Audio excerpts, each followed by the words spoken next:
Damn, bro, our team.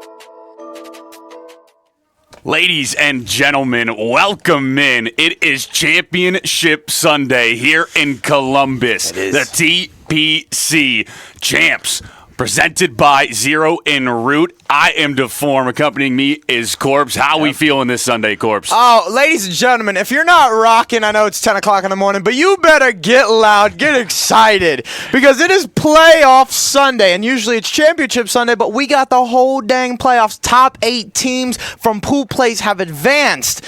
And let me tell you, tonight's, or the first matchup, actually, not tonight's, the morning's matchup is a banger. Yeah, Rally Purple versus Luxury Exotics. To start us off, let's go and take a look at the squads. Just couldn't make it. Think we could get, like, maybe Merc? Nah, bro. That's shocked. What about Abe? You know? We team with both Nah, of them. he's in the league now too, bro. Dude, I think we're just gonna have to start fresh. I think so, too. Yo, you guys play COD? I play Warzone. Who's your favorite player? Jack Brac for sure. What about y'all two? A little bit here and there. Who's your favorite player? Scott. Give him that jersey. Man, there you go. Shit. We're live. Let's go.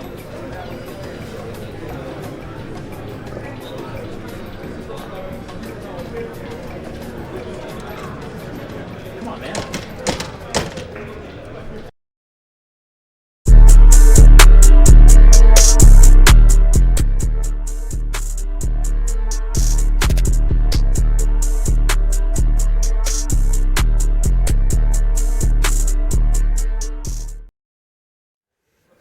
You got to see the videos from the two squads. One a bit more comical, the other one a bit more serious. But nonetheless, both are locked in to start off this Sunday. You see it here, Corpse. Rally Purple, Conwa, Choco, Nezra, and Server. That's a top-tier squad. And then this Luxury Exotics looking to take them down. Their competition for today, Kips, Driz, Wisers, and Rispy.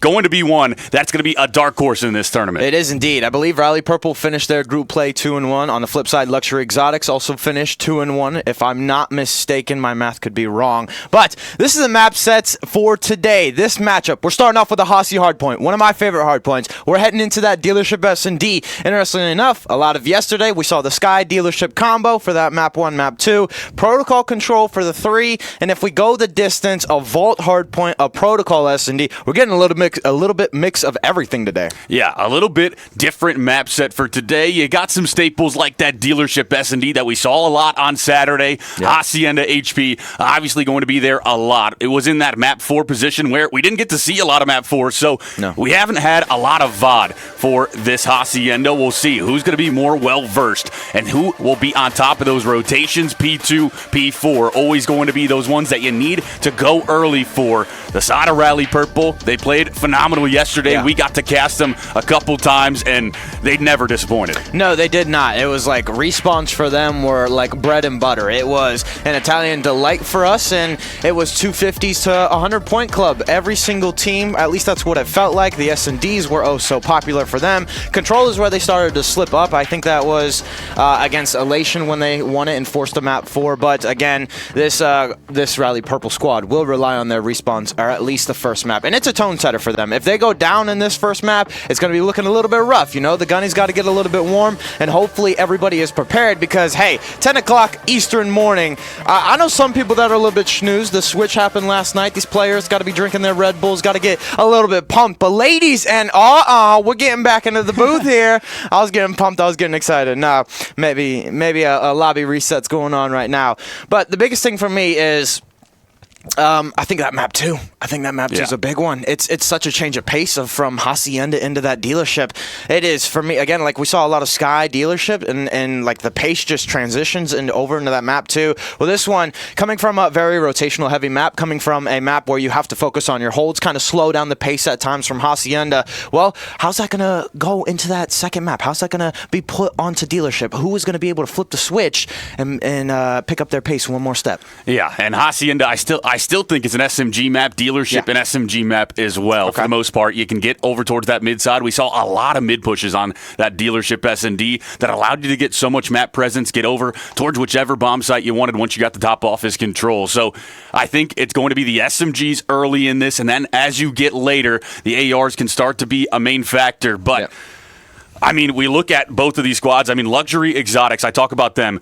They are a roster playing at this event. Obviously, they're showing up. And then they're also an upcoming org looking to make some noise at this Battlegrounds. We appreciate them. They sponsored this event as well. So, phenomenal organization over there. Looking to make some noise on this Sunday. They're no joke either. We've talked about this Rally Purple squad quite a bit to start it off. But Luxury Exotics, to make it to Sunday is no joke. They've went through some top-tier competition. They've had to fight through the bracket play on Friday, the pools on Saturday, and they've been able to get it done each time. If I'm not mistaken, they were part of I believe, the Audis pool, and that was a little bit of an interesting one because there was no standout team, in my opinion, except for Nexus Org. That was KJ Johnson, Passion Motion, Swoshin.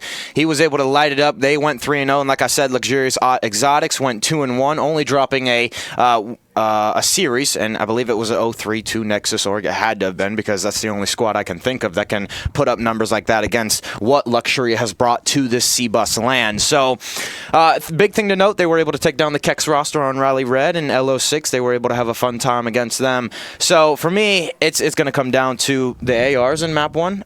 We're kind of like take different philosophies. You like the subs. I like the ARs for Hasi just because the power positions, when they fall, that's when the breaks become a little bit easier for the attackers. And on the flip side, that map 2 again, for me, I think the subs are going to be going huge, but a couple players to note for Rally Purple is the fact that Conwa can be such a standout X factor in the respawns, but kind of goes away in the S&Ds. And that's when Choco, we saw Server step up in their first series yesterday, had phenomenals. They were both double digits. They kind of carried Conwa and I believe Nezra, but the big thing was Nezra, a sub, was able to get into those Mixie Hills. He was also able to get active on those large maps like a red card, like a Hasi. So again, like you said, look for him to get active early. Look to him to bring the energy, the spunk, and also he stepped up big in their second series as well in the S&D. It wasn't just a two-man show, it was a three-man show. Yeah, and it's already getting active here on this Sunday. We can hear the players screaming from the other matches going on. Once this one kicks off, I'm sure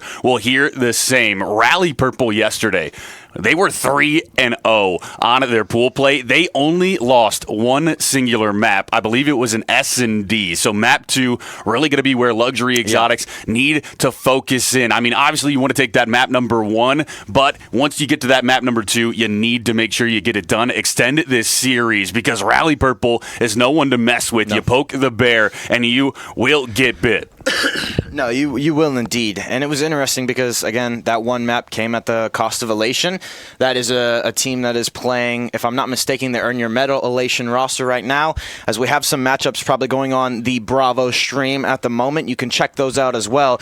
Ladies and gentlemen, we're still getting the lobby reset, but let's talk about that matchup, Elation versus Earn Your Medal. Oh. It's a sneaky one. I mean, the Earn Your Medal roster, obviously, the Arcides, the Mamba combo, so that's a big one to note, and they went 3-0 in their pool play. The toughest composition they had was Pinnacle, which was TK, Dello, Dexterities, and I'm blanking on the fourth member, but it's just like that's probably the top dog in this competition. And for Elation, who was able to pull off reverse sweeps, I think they can take a map away. It's going to be like, again, they're going to have to Neslo it, that 2-3-5 series. So we'll see if they can pull out a rabbit's foot out of the hat for that Earn Your Medal matchup. Yeah, and Earn Your Medal, obviously the favorites for this weekend. You're looking to take those guys down. Yeah. If you are any of these other rosters, really prove your name. If you can take down an Arcides and a Mamba combo type of roster, you know you're one of the best in the amateur scene, looking to make your way into the pro scene. So that will be later today. But for now, this Rally Purple and Luxury Exotics, who are your difference makers that you're looking out for? I know you said you kind of touched on everyone from the side of Rally Purple, but do you have one player that you want to call out from both sides? I've seen Rispy a couple times in the online scene. I've seen him, Kips as well. Wiser, I believe I saw him once in like some of the XP leagues that we've done, the Zono gaming leagues that we've done. He was a standout guy. Now, I don't know their roles exactly. I didn't get the chance to talk to them because, again, everybody came into the venue at 9. Everybody basically sat down, and everybody was like, let's get locked, team. Some players had some team meetings, as I saw. I always thought that was a fun thing. Hey, let's go talk outside for a minute. But you do what you got to do to talk, and that was the Shinto Gaming Club, another team that went 3-0 in that Demon Workshop pool.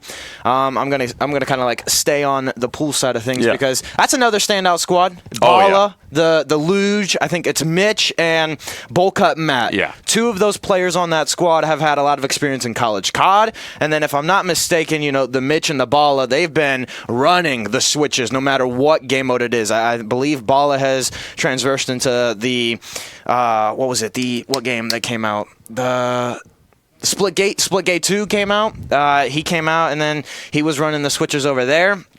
And he's done a lot of things in the FPS side of things, but COD is his main game. This is his domain, and let me tell you, they were getting rowdy against Chaos. That matchup was fun to watch yesterday. Yeah, and Chaos is no joke. It was the Phantoms and Co. that was one that we had marked on that Saturday to watch out for, and the side of Shinto Gaming Club were able to win it, I believe, in a 3-1 fashion. So Shinto Gaming Club, another one to watch out for Sunday. That, like you said, that roster, Bullcut, Matt, Mitch, all of those guys, absolute shooters, Bala included.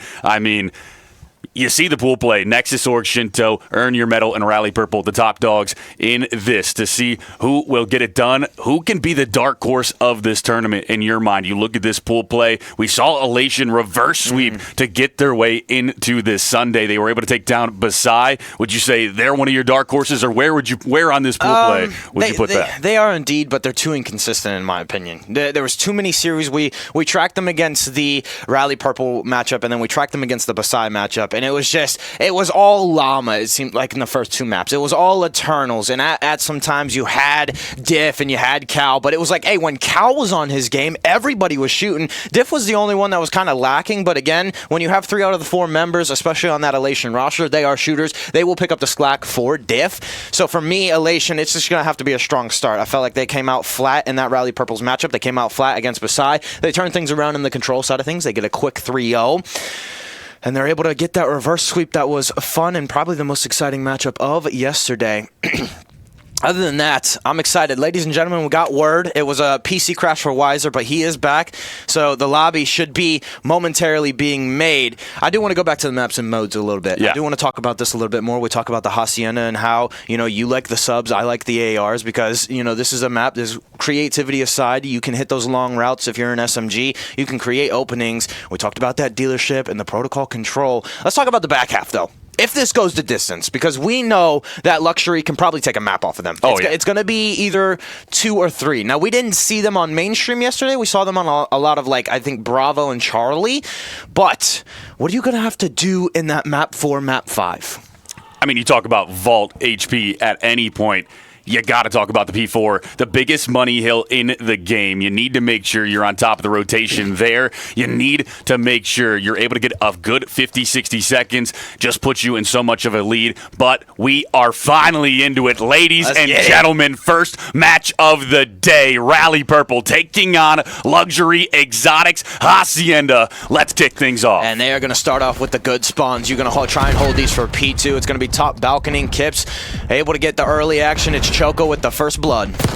Will be Nedra able to find the next one. That's going to be Rispy for 1, but 4 down in the feed for Luxury Exotics. Rally Purple starting off hot. They're finding the kills. They're on top of the time. They've got the P2 rotations as well. The side of Luxury Exotics, you got to get some top halls control in order to try to get some map pressure. Oh, another thing to talk about this Rally Purple squad is they do such a good job of playing these P1s, right? These scrappy hills. They're able to find 25, 30 seconds, and they grow their lead off of that. Those P1s, P3s that not a lot of teams prioritize, they do. They're like, okay, that's going to be our secret weapon on a lot of these long maps. The side of Luxury Exotics, you rotate early towards that P2 time. You're able to find the kill onto Kanwa, and now you may have secured these rotations, but no, there's 3 players from Rally Purple over towards the lobby side. Nezra for the 2-piece. Rispy finally there, but he's going to be the only one along with Driz that has to hold this from the front side. Kanwa going to be the front man for the side of Rally Purple. Joko here as well. Going to slide it in. Nothing going to go down quite yet, but now Kanwa able to strike. That's going to be a 2-for-2 exchange. Server finds the next one, and that might be the break. Kips follows it up with one of his own. Kips can't find the 4th, and the side of Rally Purple break into the P2 time. Huge 1v1 right there for Rally Purple to maintain control of this P2. You're going to try and full send it for Luxury through the middle of the map one more time. Well, it's Choco, the man, the myth, the legend that goes huge in S&D. Not only that, he's able to show up in the respawn. I will tell you, this SMG duo of Choco and Nezra is phenomenal.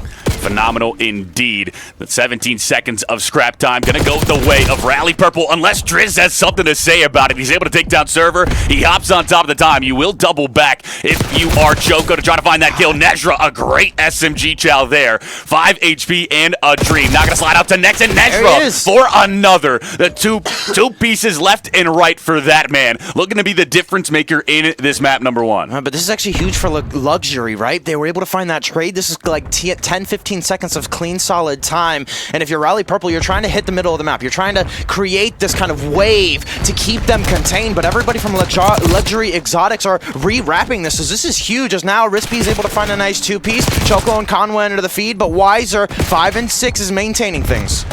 Weisers jumps over the fence. He's going to go down. Server's able to find that kill. Server finds a second. Kanwa for the 3rd. Takes down Rispy. Driz going to go down. 4 in the feed for the side of Rally Purple. You're on top of this P3 time. Luxury Exotics. You've kept it scrappy on what has felt like Rally Purple being on top of the rotational battles on top of the time. You're still, it's only a 30-point advantage, but slowly starting to slip away from you. Indeed it is, as now they're going to try the scrap time one more time, and it's going to be about 7 to 8 seconds, so they're going to get down about 20 points. They have Rispy here, but he was sawed out, so that's going to be huge because there's only one person here, and Nezra's just able to rip him off the rock. Honestly, Rally Purple's firing. Let's see how they're sounding early in this map 1. Two open doors. They're gonna be front as well. No one open, Rispy. I'm on outer. I'll nade it in time, one shot. Every outer choke. Close. One shot close to his spin. There's another one open door. Yeah, perfect. One outer Wisers. I'll contest. Yeah, I'm gonna go close. I have a trophy. I shouldered it. I got it. I might catch fire, bro. One inner, Rispy inner. He's low. One outer. There's 2 inner. There's 3 inner. 3 inner and 1. Outer low spot. One more outer. Get the outer. They're challenging. One on the rock. One on the test spot, and then one rock. There's 2. Yeah, there's 3 there. 3 challenging. Right here. I'm here. I'm holding. Nice. What's one? Nice. I have your outer. I'm on my way. Good starter. I'm on my way. I have your help. One more. I'm picking up. Give me time. Good shit. They're all spawning checkers. Come on me. Yo, 2 ult. One more checkers. He's in you. Nice. Good shit, Nudge. I'm coming. I'm wrapping back from top. One top. Come on, I'll go close with you. I'll go close with you. No, but I'm playing rock. I'm behind you. Nothing rock. I'm coming out. One by secret behind you, Connor. Secret behind you. He jumped out fine. Come there, yo, last time. Why's your time? Oh my God, Ned. Yo, last one time. He was time. He could be fire. Yo, he's time. All right, Deform. Nice three-piece from Nezra right there to end the listening. The teammates were getting excited. Something else to note about is the IGL for Rally Purple. Again, I don't know who it is, but he is exceptional at what he does. Yeah, you can hear the passion from these boys. They've got a 40-point advantage going into the second set of rotations. You will be on top of the time as well. The side of Luxury Exotics, you made that P4 scrappy. Now, can you win this second set of rotations to try to be on top, grab that advantage here in this map number 1? And it's going to be huge. Number 3 is really the only one in position around P2. Well, he knows his job is to anchor, so he's going to vacate middle. He's going to vacate that side door and try and get some positioning on the backside driveway. He finds one that was wiser. Server's now here all alone. He's able to find a trade, and this is huge. A big 3v2 to maintain control on this P2. Wiser's the backside, just going to be looking for this player on the time. That's going to be Joko sliding, able to find Crispy, can't quite find the second. Wiser's able to take him down. Conwa will strike Nezra's here from the side door, takes down one. Kips finds the follow-up, but Server from the front side, able to break into the hill, and Rally Purple back on top of the time. You have the spawns. Dred's going to be the only player towards the backside. He will be taken care of. Rally Purple looking to extend this lead. Oh, phenomenal job out of this Purple squad. They were playing that spawn out perfectly. Server just holding up on that rock side. He lets his players play their lives perfectly on that P2. They win their respective ones, and he's just like, I'm going to play for the person that spawns well, and wraps through the middle of the map. He's able to take that clean 4 dead P2, full 60. Rally Purple is shooting. Driz, the front side, able to take down one. He will fall. That's going to be the rotation in towards that P3 time. 100-point advantage coming to fruition for the side of Rally Purple. Looking to put map number 1 under their belt. You just got to hold on a little bit longer. Nezra able to find one. Can't quite find the second. Kips is able to take him down.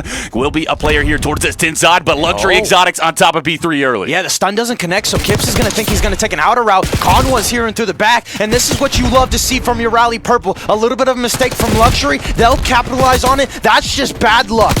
Server finds the 2-piece to break in. Kips is able to take him down, though. Nezra going to be the last one here. You will have some reinforcements towards that top flat side. The congestion going to be coming in. Nezra slides it out. He's able to take down one. Kips finds the double. Wisers tries his hand, and he will fall. Ganwa almost finds the double, but Server hits the final shot, and 23 seconds left to gain here. If you're Luxury Exotics, do you go new? Do you fight old? Well, you're down so much that it feels like you have to go with P3. It feels like that indeed, and the biggest factor for me is Driz. He's 10 and 19. Really at that -9 range. You don't really see anybody else from Luxury except for Kips. He's 16 and 20, so if you just have Driz step up, maybe win a couple more chows, maybe win a couple more 1v1s, they can get back into this.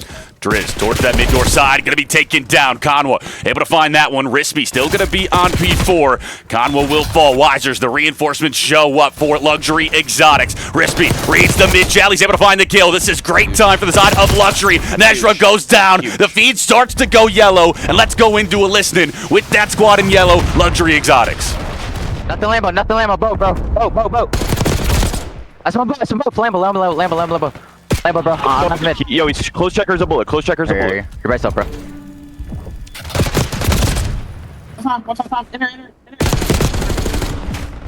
Yo, close right. He's laying down close right. Yeah, it's 3. Holy shit. I push that open. Hey. I'm behind these guys, rock. I spawn I hear Lambo. you, bro. Nice, good shit. Yo, what's up, Open, open, dead. One shot, brother. Viral, I hear you. I'm spawning back boat, bro. Far boat. Here. Good over here, bro. No one stop close, dead. Very nice, come on. Oh, nothing close. Yo, it's Open, behind Nick. Open it closed. Laying down close, last guy. Nezra was closed, bro. Closed. Damn. Closed. Top dark can't close right here. He's plat. He's gonna be like close plat. And rock. Choco. Heard.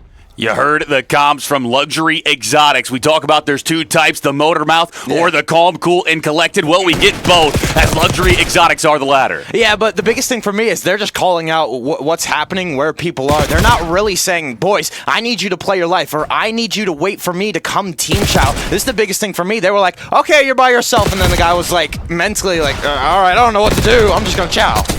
Weiser's able to find one. Nedra will be able to take him down. That's going to be Nedra for 2. The P2 time will beat the side of Rally Purple. The 200-point threshold has been crossed. Can you close it out here? Well, if you're Luxury Exotics, you got to break in. You will find 2 kills. You'll have a bit of lobby control. Going to be Choco on this flank, though. He could show up big. He's able to take down Rispy. Will you read the next one towards the backside? You will not. Luxury Exotics stay alive. Nice job out of Luxury to isolate those kills on P2. They're able to deal with the early flanker. Now, this is going to be a reset here. 40 seconds. If they get all of this, they're going to be right back into this match. It's going to be about chaining this hills. It's going to be about holding P2. Focus on now, worry about later.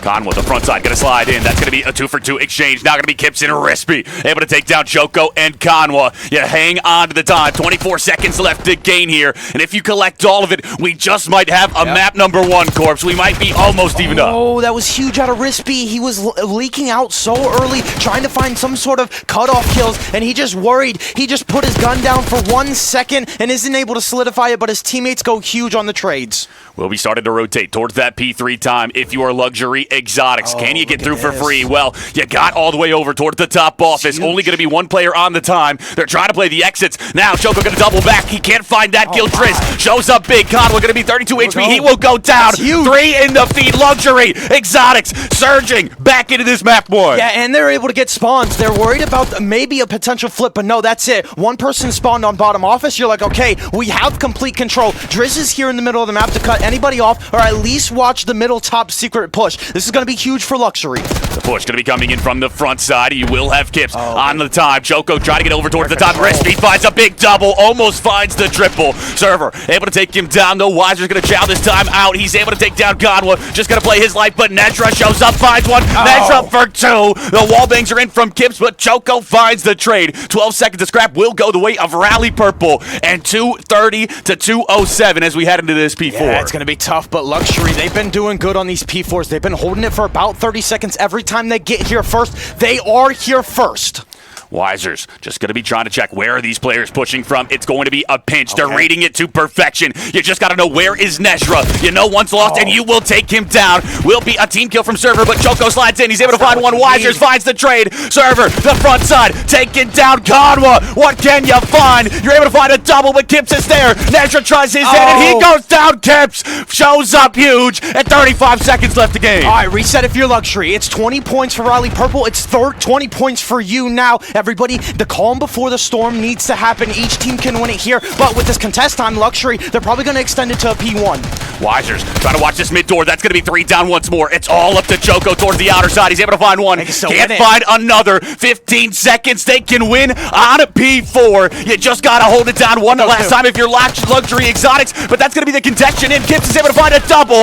It'll be great. 3 dead. The rotation's going to be easy. The P1, they can win it. Nedra may have a second to try and chow this, but it's going to be contest ball. You just have to fly. Who's looking at open? No, they think it's going to be well. This is going to be the contest. Conwa's going to play his left. Nedra finds one in the feed. Kips is able to trade, and look at this. 3 dead for the side of Conwa, and Luxury Exotics make the comeback. You were down 100 points in this map number 1. You want to talk about resilience early on a Sunday. You fight your way back to make it even, and then that P2, P3, P4 rotation when it really mattered most. You collect almost every second of 3 hills, and you get it done here on map 1. Luxury Exotics looking to make a statement on Sunday. It was just like Rally Purple, I think, got complacent, right? They were able to layer the middle of the map. They did a good job on that P3 transitioning and kind of pulling everybody back. And you look at Driz, hold on, stat check, 1833. This guy was almost double negative, and his squad was like, watch this, we'll all drop 30 kills. Yeah, they all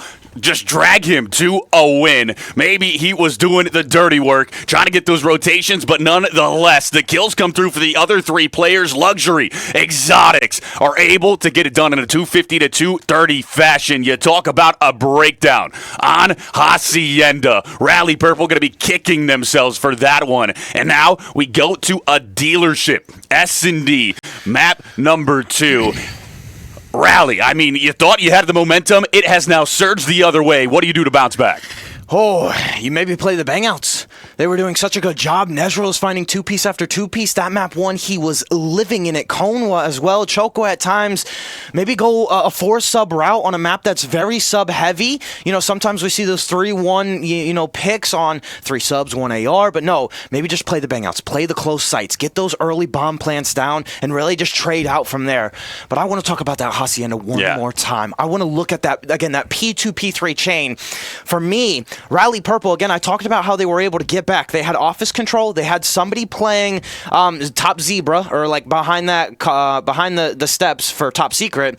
And it was just like a little bit of a delayed reaction, right? We saw number 2 and number 3 on the minimap. They were already through, right? They were already in the office. They were already in the top plat. And it almost took a second before the other 2 members for Luxury Exotics already got to the middle of the map. It was like Rally Purple's like, I haven't seen anybody for 30 seconds. Where are they at? They're already in your spawn. They're already taking control of P3. And again, when it mattered most, Exotics, they just turn up. They hit that second gear like the Miami Heretics, like I always talk about. And Rally Purple got too complacent. Yeah, you get that giant lead early on a map number 1. You think, don't worry, we got this locked up. You let your foot off the gas for just a second, and Luxury Exotics take it and run away with it. Map number 2. Now we talk about dealership, the nades. The God nades can come in. You got to make sure you get those trophy downs. You got to make sure you're aware of where those cars are. You see a lot of the time, you're able to push up on that offense, get the bomb down early at the A site, and then you got to play the retake if you are on that defensive side. We'll see who's going to be able to effectively retake in this, as it's usually come down to 1v1s on this dealership. Yeah. And the big thing about dealership is this map, I feel like everybody has gone A now. It's more or less the comfier side. It's more or less the comfier bomb site. You don't really see a lot of B hits. Now, you might see that at the start because everybody's waiting for those trophies to get into their back pockets. You know, they're waiting for them to kind of deal with those early nades. But the biggest thing for me is everybody that tries to go to B, it's so hard because the ARs have to swing, they have to hold the window. And then maybe if there's nobody window, there's somebody on the backside of B. And it's always just like a timing issue that teams never really work out, which is why we don't see a lot of B hits. But to start things off, it's looking like a 2-2 split. We'll have Choco over towards the B side. Aggression from the side of Luxury Exotics. You got a Wiser all the way pushed up. He's going to crack that door. He's going to fly in. He's able to find one. He will go down. That's going to be a 2-for-1. Rispy finds the follow-up. 2 plays 2 early on around 1. They are fiending off that energy of map 1 because let me tell you, Rispy's getting aggressive with this AR, man. You do not see a frontline man like that.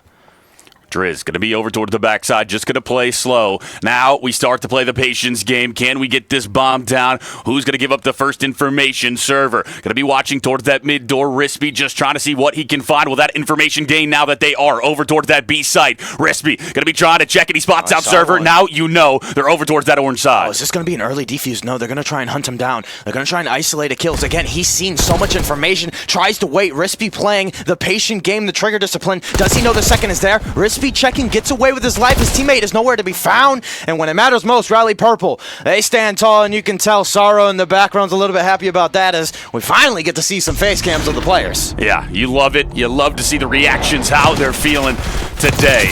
But phenomenal job holding that down. If you are the side of Rally Purple, you go back towards that orange side. Preferred a lot of times once you get that bomb down, because then the opposition, the defensive side, has to push in, which gives you those SMG gunfights that you want.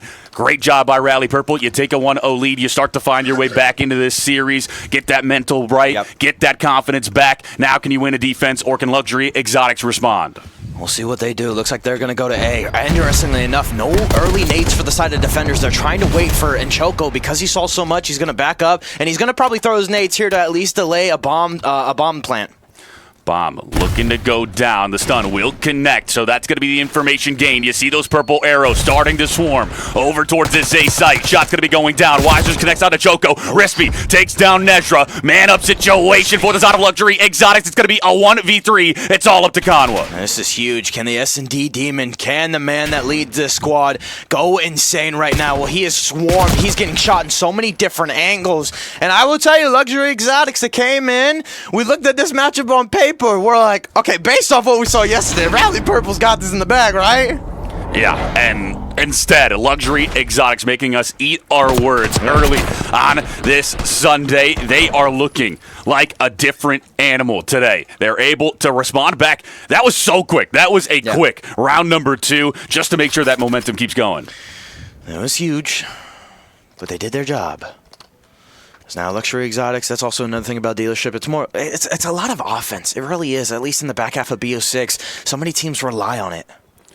Will be the push starting to come in for the side of Rally Purple, electing to send 2 towards mid, 2 towards B once more. Can he get the bomb down? Well, there will be players here in response from Luxury Exotics. It's just going to be patient plays once more from Rally, trying to see if anybody will overextend. And look at this, a late wrap over towards that A side. Yeah. You've played the mind games. Can you get the bomb down? Well, this is huge. Luxury has also played a spread look, and Kips is the lone defender. So when does he see all 4 is the question. Well, he spotted 1. The nade goes out. He's down to 99 HP. He gets tagged. Server finds the first blood. Do you fully commit if you're Rally?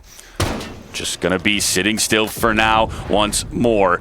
Luxury Exotics, you're down a man. The rewrap going to be in from Rally Purple. This is a staple in their S&D game. They do not pick a site and stick with it. They love to just go back and forth, take what's given to them, and that is what makes them such a great S&D team. And they're able to win gunfights like that. Server is literally paving the way for you. 5-1. He's finding those entry-level kills, and then they're just going to bully their way into a bomb site once they know it's like a 4v2 situation. Driz left alone. He finds nothing. Rally Purple take the offense. 3 offensive rounds in a row. Offense reigning supreme early here. It's really going to be who can take a defense, who can start stringing some rounds together. Yeah. That's the biggest question here. Interestingly enough, not as many early nades or big explosions we've seen. Now, the nades have been tossed and there have been the explosions, but usually you'll see everybody empty their belts, everybody empty their pockets. But everybody's trying to save them. You know why? Because the util is so crucial in a retake. Not many people realize that on a map like Dealership. The push coming in over towards the A side for Luxury Exotics. It's going to be a blind counter. A 4 plays 4. 2 down already. That's going to be a 2-for-2 exchange. It's all up to 1. Driz left alone. Nezra started to push it out. He will find the kill. Nezra feeling confident here. He was a 2-piece monster on map number 1. Well, he shows us it once again on map 2. Doubling down the blind is that young man. And the house goes against him, right? The house is the casino? Yeah. No, it goes for him. I don't know. I haven't been to a casino, so I don't really know how that works. 3-1 on this map number 2. Rally Purple looking to tie up this series. You still got some more rounds that you got to get under your belt in order to win it here, but you string 2 rounds together. Luxury Exotics on the defense. Can you find a response? We'll see. The two young stars for Rally Purple are carrying the experienced veterans, the people that pick them themselves. Kips finds the information first, but it's Conwa that's able to finish off the team shots. Conwa finds 2. This is a fast flank from Driz, though. Driz, what can you find? You will find 1. That's going to be great there. Can you get him off of the bomb? Well, it will go down. The 60 seconds timer going to be on. Will be a 2v3. Driz and Wizers versus Server, Choco, and Nezra. Wizer started to push up. Will you spot him out? Don't think you grab that information quite yet. Just going to be trying to play patient. Choco here with the SMG. Sees you, but doesn't want to put some shots down. Wizers takes him down. Nezra strikes. That's going to be a 1-for-1. It's all up to Driz. Yeah, but the team shots are there. And again, good job out of the side of Rally Purple. Take what's given to you. Again, the staple of their S&D is like, hey, we pushed out the backside of A. We know nobody's there. Let's go ahead and plant it for the backside. Let's go ahead and plant it for the position that we have already taken, and we'll hold our ground. We'll flip the map on its head, and then we'll just play the power spots. Rally Purple. 3 rounds in a row. 4-1 the scoreline, and you've run away with this. This is a desperation round for the side of Luxury Exotics. You cannot allow this to go to map point. You look at Nezra on a 7-spree Hellstorm in the back pocket. They can do whatever they want. Play whichever site and then just call in the Hellstorm to try to break. No, they can indeed. Interestingly enough, Luxury knows that they're going to play a spread look. Everybody's picking a house. Everybody's picking a corner. Server has already gotten to the middle of the map, and because of that Hellstorm like you talked about, it's allowing them to get so much map presence. Just going to be playing patient if you are the side of Luxury Exotics. 13 HP for Driz. The nade will connect onto Server. Not going to be enough to take him down, though. You got number 5, Wizers, over towards the B side. Able to strike. He's able to take down Nezra. That's going to be the man advantage. The way of Luxury Exotics. Now, can you capitalize with the numbers your way? Yeah, but they're doing what Rally Purple did. They're not really going to commit until they have a 4v2. Why? Because Server's able to find a rebuttal, and that is going to be it. But look at where Weiser's doing. He tried to take a route. He tried to be that island player to make a move, and it doesn't follow through. Server standing his ground. 7-1, also helping out Nezra now. He's on a 4 spree. Kips is able to rebuttal with 1, but a 1v2. He gets out with his life. He starts to push towards the backside. What will this timing be like? 23 seconds. That's going to be a freebie. Oh, he runs out. Now he pulls out the pistol. He's able to find the kill. A 1v1. Server going to be on the chase, trying to read him out. Where did he go? Kips lies in the corner now. You both spot each other out. 11 seconds. You got to play for it. Will you be able to find this kill? Now you'll be spotted. That's going to be Rally Purple able to take the round, and they send us to map point. It goes down to a 1v1. You almost had some heroics from the side of Luxury Exotics. Still not enough to get it done. That was huge. Both players kind of reading each other right there, saying, hey, we both double-backed. We both got some timing. If Kips is able to win that first gunfight a little bit more smoothly, though, he's going to have more confidence in that second shot. You might see him do a little bit of a quicker reach out in a sense and catch some timing on Server right there. But again, it's because I feel like he botched that first one. And I mean, you look at Server 8-1, Nezra 8-2. We talk about Rally Purple. It's always a two-man game. They're always carrying the other half. Yeah. The push in towards the A side. Going to be Kips. Aggressive. Starting to push forward. He's going to be taken down. Choco finds the double. And that's going to be a 2v4. This is your life in this map number 2. Make it a 1v4 for Driz. Yeah, I was going to say, the Hellstorm also being invested. Driz is able to find one, but in a 1v3, they know they smell blood in the water. Good fucking shit. That was saying, and that is Rally Purple. I think we got a listening right there at the end as well. Nezra saying, good shit, but a little bit of a misclick.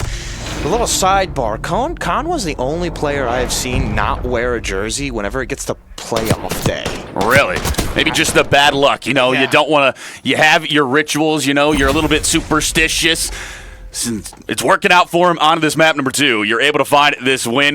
9-1 from Server, 8-2 from Nezra. Conwa a little bit slow, 2-6, but you get the win nonetheless. On the flip side, Weiser's the only one able to keep up at 6-6. And Rally Purple, we talk about that S&D presence. Well, yesterday, it was the S&D that was really lacking from them, but today, it's looking like it's what they're going to have to rely on. Well, it wasn't lacking. It was just the only map they dropped out of the 3 series that they played. But you can look at that as a sign of weakness. The biggest thing for me is the respawn. I mean, we talked about Luxury having a Neslo. They came out and was just like, boys, when the going gets tough, we stand our ground. And Hacksaw Ridge, let me tell you, that's what happened on Hacienda right there. And now we're heading into a protocol control where everybody should be warmed up. The gunnies should be hot.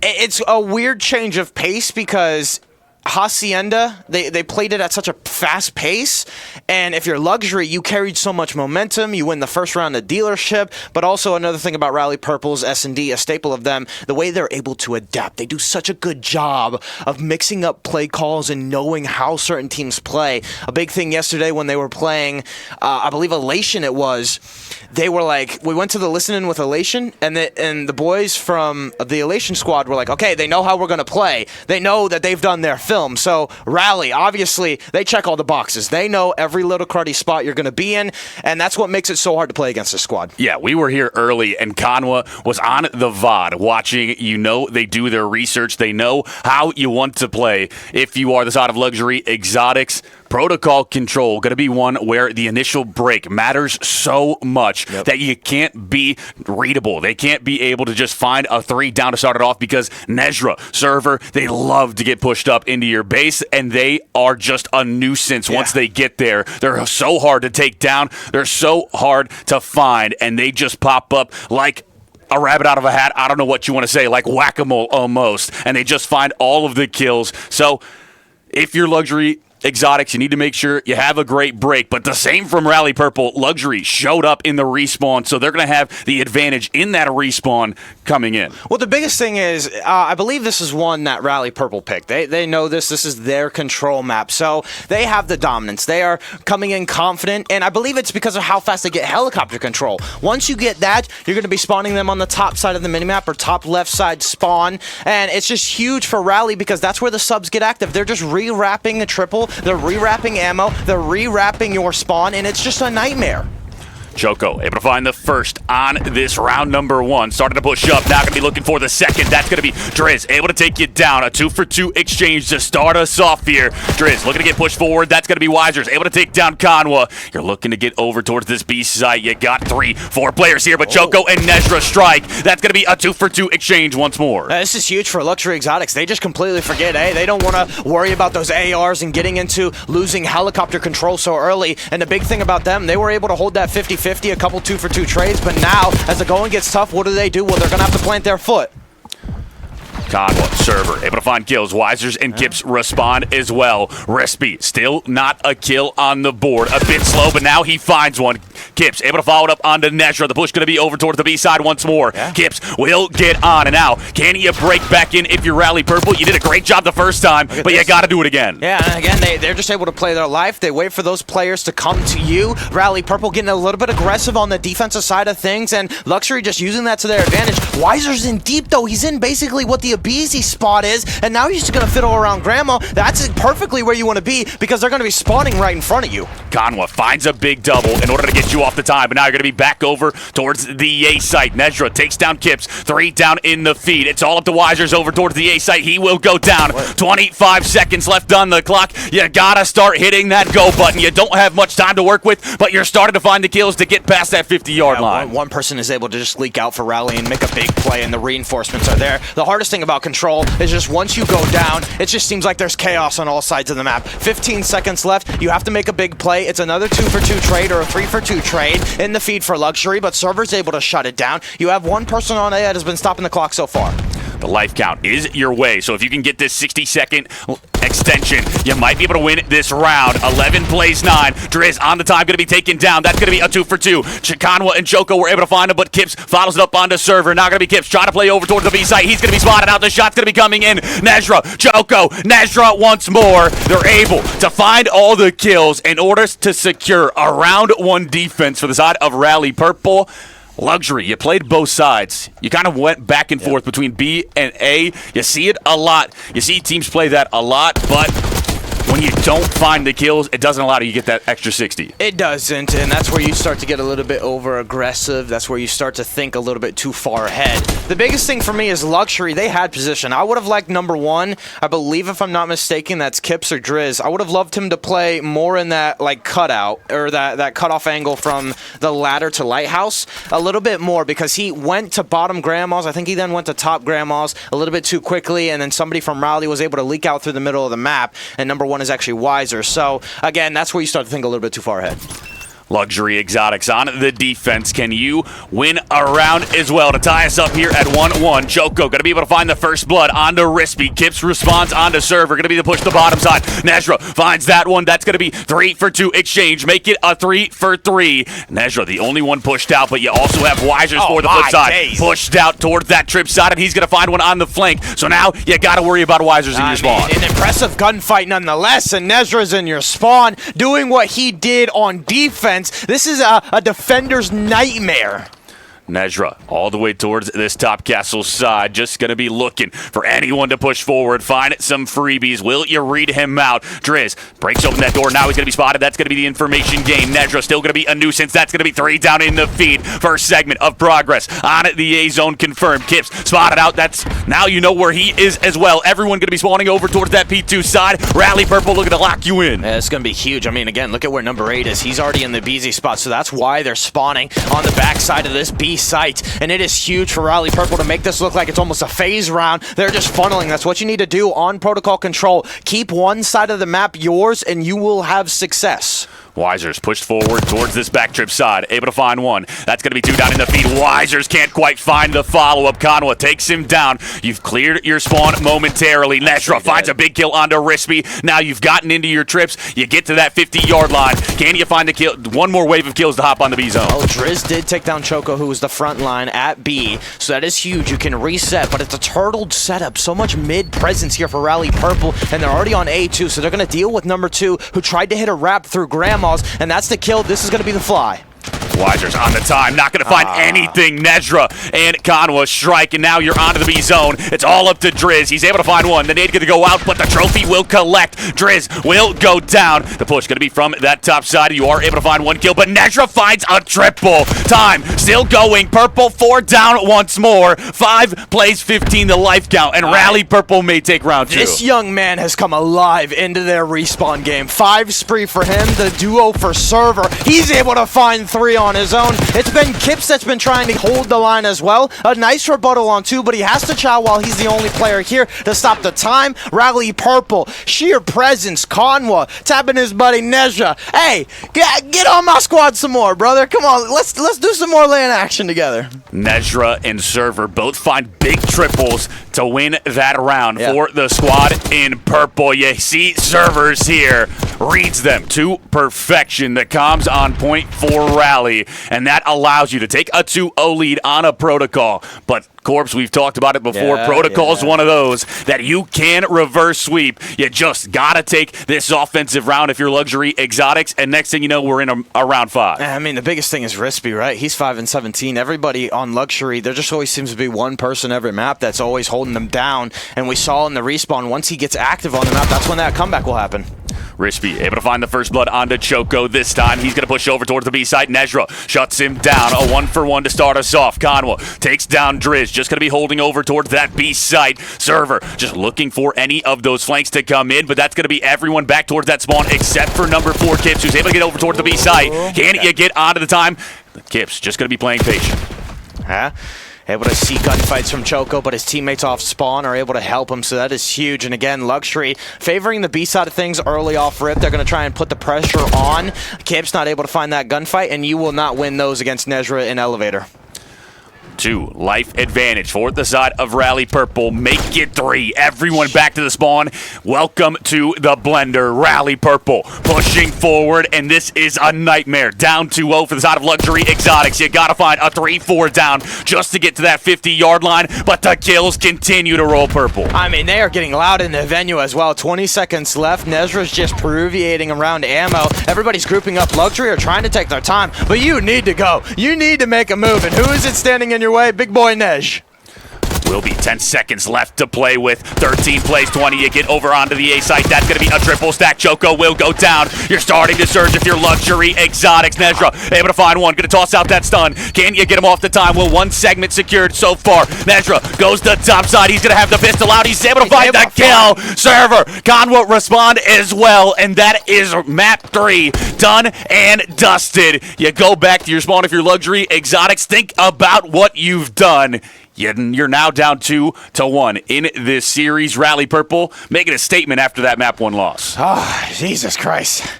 If we're Luxury, we're hanging our heads like, boys, what's going on? I will say they do an impressive job of getting out of their spawn. Something that this yellow team does really well, and not a lot of teams actually do, is this playing slow. Everybody kind of wants to be like, okay, I get off spawn. I need to be the one to leak out. I need to be the one to get so much map presence and make that big play. No, Luxury, they're like, okay, we're going to take our time. We're going to isolate these lanes. We're going to just basically play for the timing, and that's how they're able to get out of it. But you look at Rispy, 9-23. That is not going to help you in any sorts of way on a map like Protocol Control.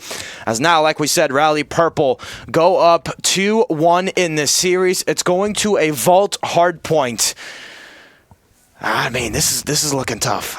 Yeah. This is looking tough indeed, but Vault HP is one that really slows down that pace, allows your ARs to get set up, get to those power positions, find the kills. You will see they were able to rotate on that map number 1, which is a very rotational heavy battle. We'll see if map 4 will be the same on that Vault, if we can go to that map number 5, or if Luxury Exotics will be dropping down into that loser's bracket. Your winners, life on the line. But before we get into that map number 4, we are going to send you to a very short break.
Ladies and gentlemen, welcome back. First series of the day on mainstream. It's turning out to be a banger. Rally Esports take the control 3-0. They go up 2-1. Oh, whoa. I did not mean to do that. I meant the other finger. 2-1.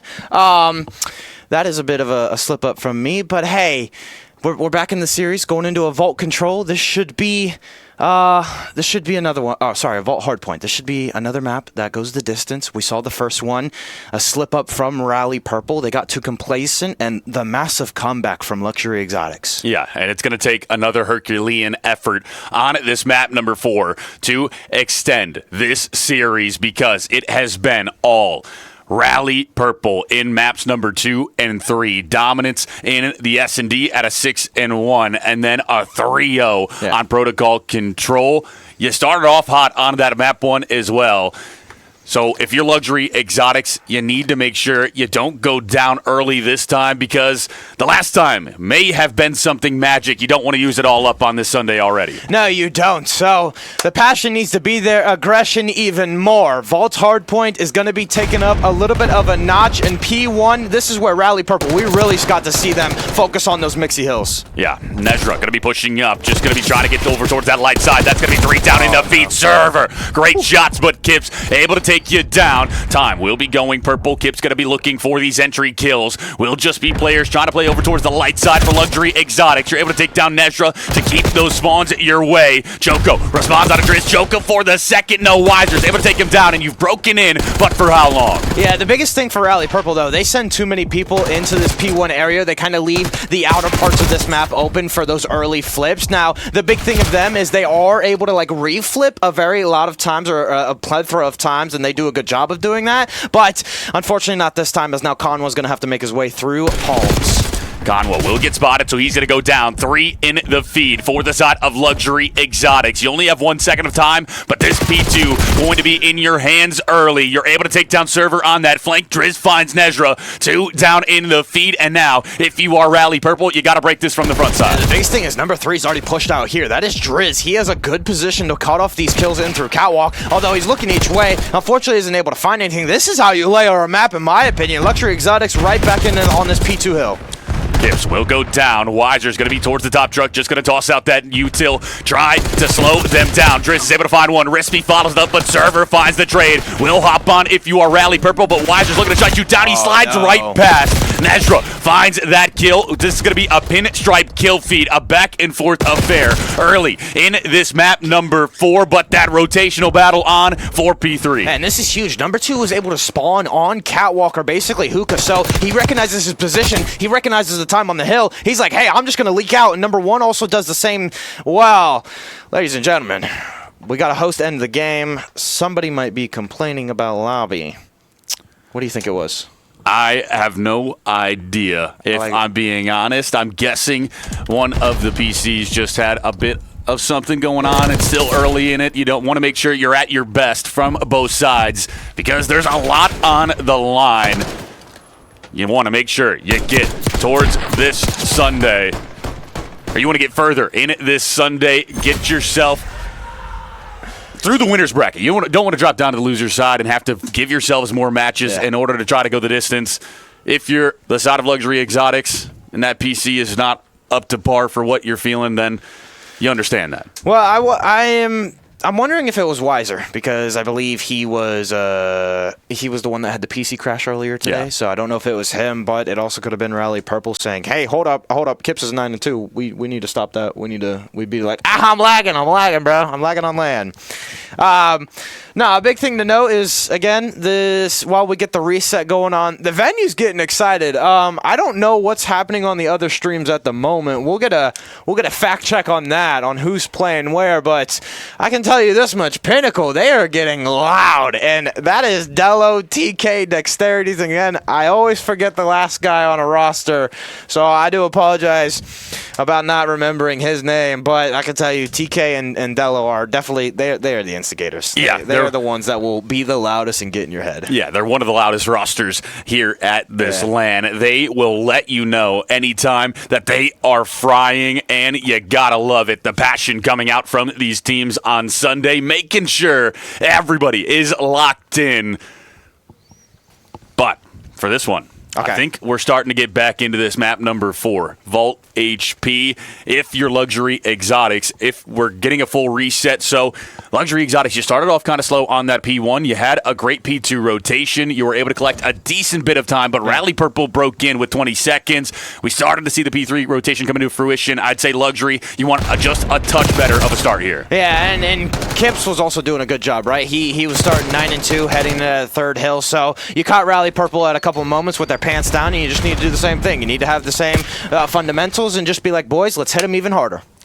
Nezra on top of the time. There's 3 players here. Kips, a great job to spot out Joko, able to take him down. Conwell will fall as well. 3 down in the feed for the side of Rally Purple. It's all going to be up to Server towards this side, and he's just going to have to back up, wait for the reinforcements. Joko reads that to perfection. He's able to take down Kips. That's going to be 2 down in the feed, but Rispy responds with 2. Not quite the third. Server able to shut him down, hop back onto the time, and the scrap time should go your way. Yeah, but again, Rally Purple committing a lot, so an early flip rolls through, and again, they're sticking tried and true. They're going to play the hard ball. They're just going to try and out-trade their way on a lot of these hills. Server just going to be on top of this P1. You won't make your move quite yet, as Driz was able to take down Conwell. Nezra going to be waiting to strike. Now he'll start to make his way forward. A great read onto Weiser's. Not going to be able to find that kill. Instead, Luxury is able to find the first. He is indeed. And again, look at the positioning. Look at how far out Luxury is able to push this map. But however, you do that, a lot of 1v1 gunfights don't go your way, and now Rispy's the last one alive on the hill.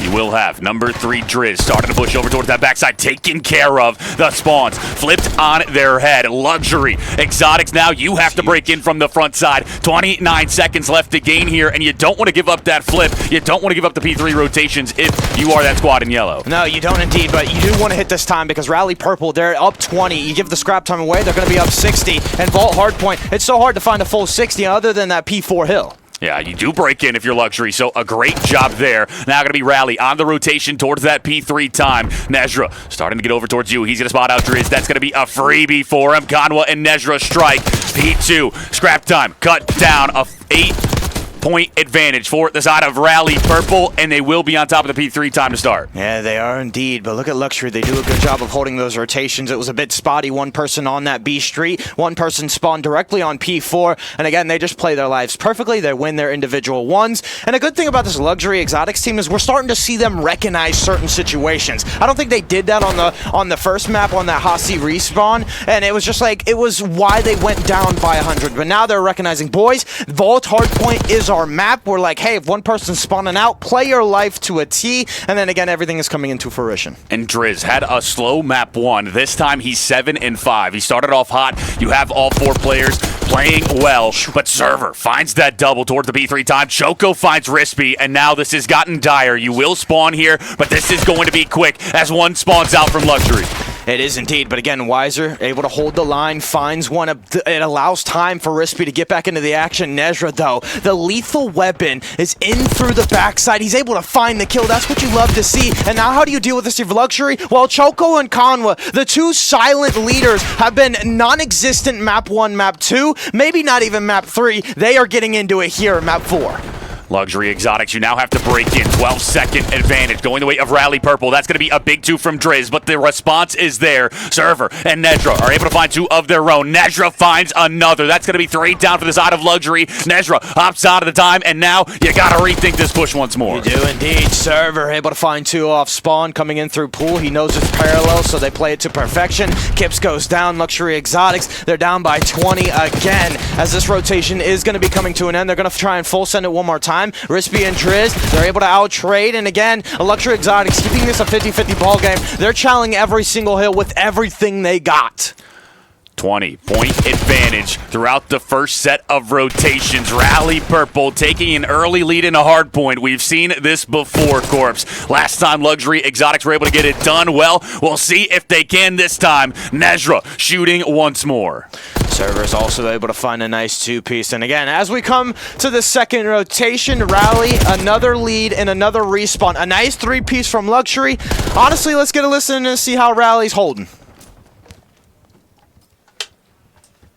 May not be able to quite yet. Will just be going forward over towards this cat side. Choco gonna be taken down. Kips is able to find a big double. Now you're able to get over onto this time if you are Luxury Exotics. You're looking to tie this up. 20 seconds left to go on the P1. You start to rotate over towards P2, but Rally Purple spawn right behind it. So now you're gonna have to break in if you're Luxury. Only one spawns out for Rally. You find a kill. Luxury looking to take this lead away here on this P2. And this is huge. Weiser's in through the back. You have a couple people also in through the front side of P2, but Server and Nezra, again, win their respective ones. They are able to slow this push from Luxury. Weiser's able to track back and help his teammate. They're going to try and hold the spawns. They're going to try and block and allow their teammates to get back in on this P2. A 2-2 split for Luxury. You got to the backside, to the front side. You find the kills. 3 in the feed. You hop on. You already have Kips pushed out. This is a great setup. Now you're having them spawn towards that backside. It might be a little bit harder to hold, but if you can, then when you rotate towards that P3, you're going to make things easy. Wisers with the flank on an 8 spree. Now has the Hellstorm. Great out of the side of Luxury. And again, Luxury able to claw their way back. The biggest factor is Conwa, 6-19, halfway through the second rotation. He's supposed to be the leader. He's had the most experience. His best placement is 3rd at a LAN on the TPC side of things. Where is he at? His duo is Choco. And again, it's been the young guns, Server and Nezra, the 2 pickups for this Rally Purple that are carrying them, keeping this at an even ball game.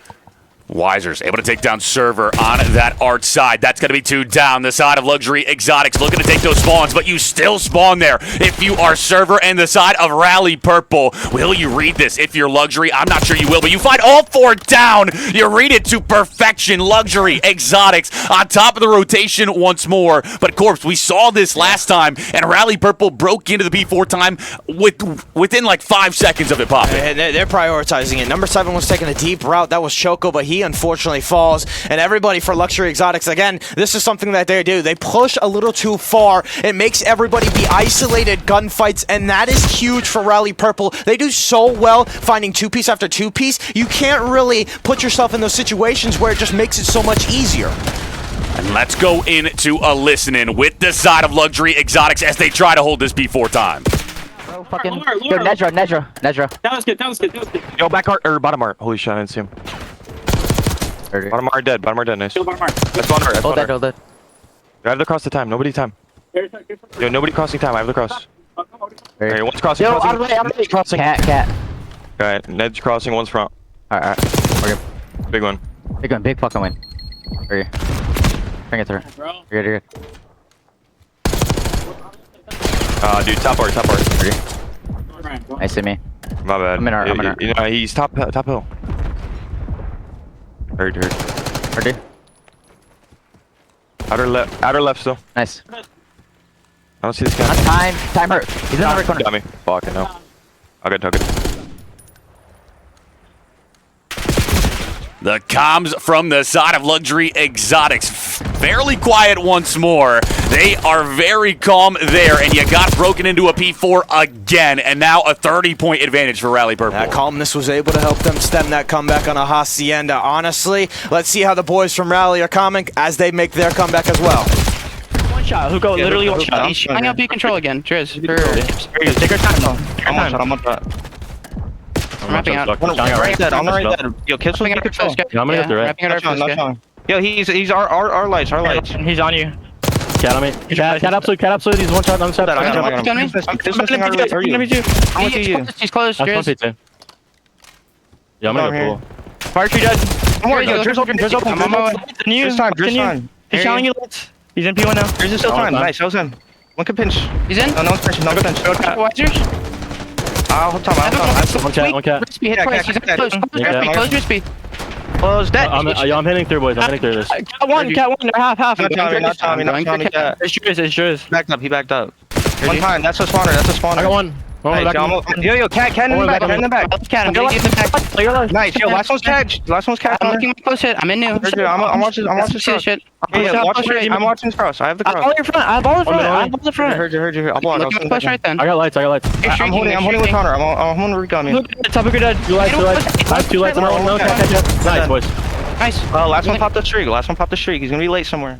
Impeccable comms from the side of Rally Purple, and again, it's night and day from how both of these teams are calming. They're talking, and this is why they have a 60-point lead. Yeah, the banter back and forth is really something I like to highlight because they say something like, are you holding this? You got this? Yeah, I got that. I got your cross. Don't worry about it. It's that allows you to feel secure and where you're watching it out. 25 seconds needed for the side of Rally Purple to win this series. You got to break in. If you're Luxury Exotics, you show up huge once more. Backs against the wall. That's when these boys in yellow play best. Exotics, this is a similar situation. A P2, P3, P4 chain. That's how they got it done on Hasi. Well, look at this. They're already here on P3. One person to deal with is Nezra in art. Weiser's going to be over towards this time. He spots out one. I'm not sure that he entirely did. Nezra was able to make a big kill happen on to Driz. Nezra just going to be towards this top side, trying to play his life. Kip's going to be on the flank. The stun going to go down. Conwa finds a big two-piece towards the time. Kip's finally looking to strike. He shoots it down. He can't find the kill. And Nezra, the 180, finds the kill. And that might be the nail in the coffin here, It is indeed. You got them spawning P2 because server pushed out so far. You know they have to make a trek through the map. However, Weiser's able to find one. Time is white. Riley Purple, exceptional job on Mixie Hills, and they are showing why. 8 seconds needed. No, make it 9. Conwa just going to be playing the front side, waiting for you to push forward. He's able to find the kill. Joko finds Kips as well. Joko looking for another. Weiser's going to be able to take him down, but Server's here to strike. He's able to find one. Can you find a second? Nezra's here. The team joust for the side of Rally Purple, but Kips shuts you down. A triple from Kips. Driz going to be trying to push over. He will go down, and now it's going to be a foot race to the P4 time. I mean, there's only 5 seconds left. Rispy's the only one here. They're on it. Number 3 spawned on P4 somehow, so they have control. Driz is going to clear it first because they didn't know that was going to happen. An impeccable spawn for the side of Luxury, but it's blown. Conwa and Choco seal. Okay, now. All good, boys. Rally Purple solidify it in a 3-1. Rally Purple. You go down in that map number 1 in like a comeback type of fashion, up 100, and you throw it away. We thought it might chalk the mental just a touch, but instead you show us something dominant right after. It only lit the fire under you, especially for Server and Nezra. Server 41 and 26 on this map number 4. You look over at Nezra 31 and 24. You talked about it, the young guns showing up on this Sunday. They are indeed. And it's funny, based off their video that we saw when we started this, it almost felt like they were two random kids. Now, obviously, they had their eyes on them, but it's just Nezra and Server, two people that may not have teamed with Conwa and Choco so far, but they were on the back of their minds, and they were like, boys, we got secret weapons here. It'd be a fun matchup against all these tougher squads. As again, map 1 just slipped through their fingers. They're like, okay, boys, let's regain, let's close it out, slammer, hammer, put them in the pound town. And then they make it into a 3-1 series. It was a valiant effort from Luxury Exotics, might I say. These comebacks that they put together in the respawn are impeccable. It is always fun to watch. But, ladies and gentlemen, we have somebody on our way. A little surprise guest and interview should be here a moment from the side of Rally Purple. We don't know who exactly we're getting, but they're moving on into this next round. I don't think the bracket has been, we don't have a bracket made yet. No bracket graphic yet, but you can see it on Challenge. They'll be playing whoever that is of the winners of the other matches. This is double elimination, so if you're Luxury Exotics, you are going down into the losers. They still have a chance to make a deep loser runs. How many teams have we seen that? Loyola Chicago and March Madness. Anything is possible. Anything is possible on a Sunday. You drop down if you're Luxury Exotics. Now you've got a tougher battle to get to that grand finals, but nonetheless, it still can be done. Not impossible, just improbable. But the side of Rally Purple are able to get it done here on this series, and this is going to be for you. You can bring the chair over if you want. Yeah, you can bring the chair over if you'd like. Take a seat here. Appreciate it. On the mixer, third knob, 3 o'clock. Let me see what.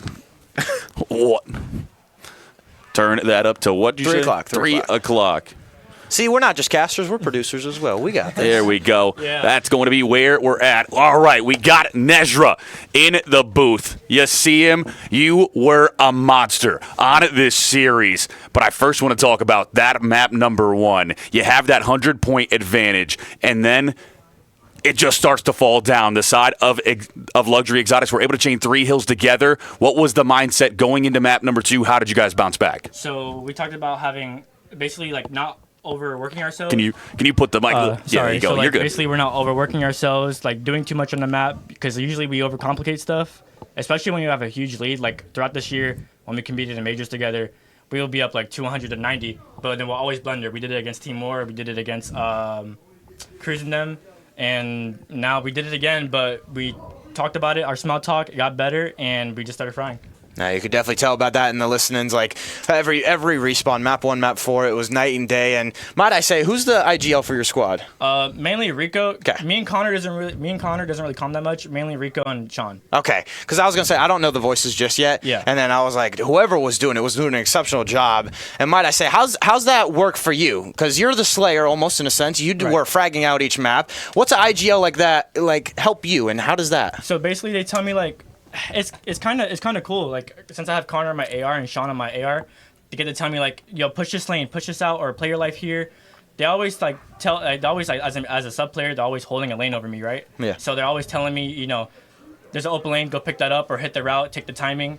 They're always telling me what to do because they have eyes on the map. They're always on power positions, on headies and stuff. So yeah, they always have a third eye, and they always just tell me what to do. Always makes it easy for a sub. Yep. I feel like Simp. I feel like Sim. You were shooting like Sim, bro. It was insanity. The side of Rally Purple, you have only dropped 2 maps from Saturday and Sunday. Are you guys just like top tier on everything? Have you been like scrimming a lot, or is it just like natural chem? You guys are just shooting. Well, yeah, natural chem. We built that chemistry over when we teamed throughout the year. our searches aren't really that good, but like you said, after that first map, we talked about it, we small talked, and now we just win our searches. That's our main game, like a game that we have to win. If we win search, we win the series. Yeah, and we saw that in map number 2. We were like highlighting how much you guys play off the information. You really you never just like, we're going A, and you just go and commit to it. You guys are so good about being fluent throughout the map and just playing off of that information that you guys are scary in that regard. So if you can win that, Right. I mean, the hard points, they look on par today. Appreciate it. You guys are the best. Yeah, I got one last question. The chat saw it and the stream saw it before you squatted down. Are these the lucky PJs? I think so. These are the lucky PJs. I've never wore PJs to any major, no events. Even when I was a kid going to the Microsoft store, playing the locals there, never wore PJs. Now it's my first time. All right. I got one more question. Oh, one more. Who are you wanting to face off against on this Sunday? It's still early, but who do you want to face off? Oh, obviously against Mamba. Nate, Mamba. RCDs, and Dak. That earn your medal squad. I gotta get my revenge against Dak because he beat me once at DreamHack, so gotta get my revenge. It might come to fruition. That's going to be one to watch out for as Rally Purple is surging. The side of Earn Your Medal, you know how good those players are. Thank you so much for having me. Yep, absolutely. That is Nezra, a class act. Looking to continue his dominance throughout today. We'll let him go on his way. And Corpse, I mean, that was dominance from Rally Purple after that map 1. It was indeed. Like he said, just a slip up. You know, they've done that before, and we didn't know if they've teamed with them before. I'm assuming, I assume they did. Off the video, it was a little bit of a funny bit that it was like, oh, these are 2 random guys. But no, anybody that comes to a land like this, anybody that Conwa and Choco pick up, they know, like, hey, we have teamed with them. The chem is there. So, you know, it definitely showed. And it's like, hey, that's a big thing that a lot of teams also don't really have, is having that AR sub relationship. It's always a big thing to be like, hey, the IGL is our AR, and it makes it so easy for Nezra. He's just like, hey, I can go do my thing. I can know that they're picking up lanes and they're calming what I need to do, what I need to fill in, and whatever role I need to do or whatever role I need to pick up, the slack is going to be there. Nezra is going to fill in. And it just fits like a puzzle. Yeah, makes it easy for him, and we saw it to start off our Sunday. Well, that will be our first series done and dusted. We have plenty more Call of Duty action coming our way on this Sunday, but first, we need to get all of that set up for match number 2. So we're going to send you to a short break. A very short break, and then we'll be back with more Call of Duty action.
Ladies and gentlemen, welcome back. We have our second matchup of the day, and it will be winners semifinals already. This time, we have Earn Your Medal, Exhalation versus Rally Purple. So, Corpse, Nezra got his wish earlier than he thought he would. They're already taking on that squad and Earn Your Medal. They are indeed.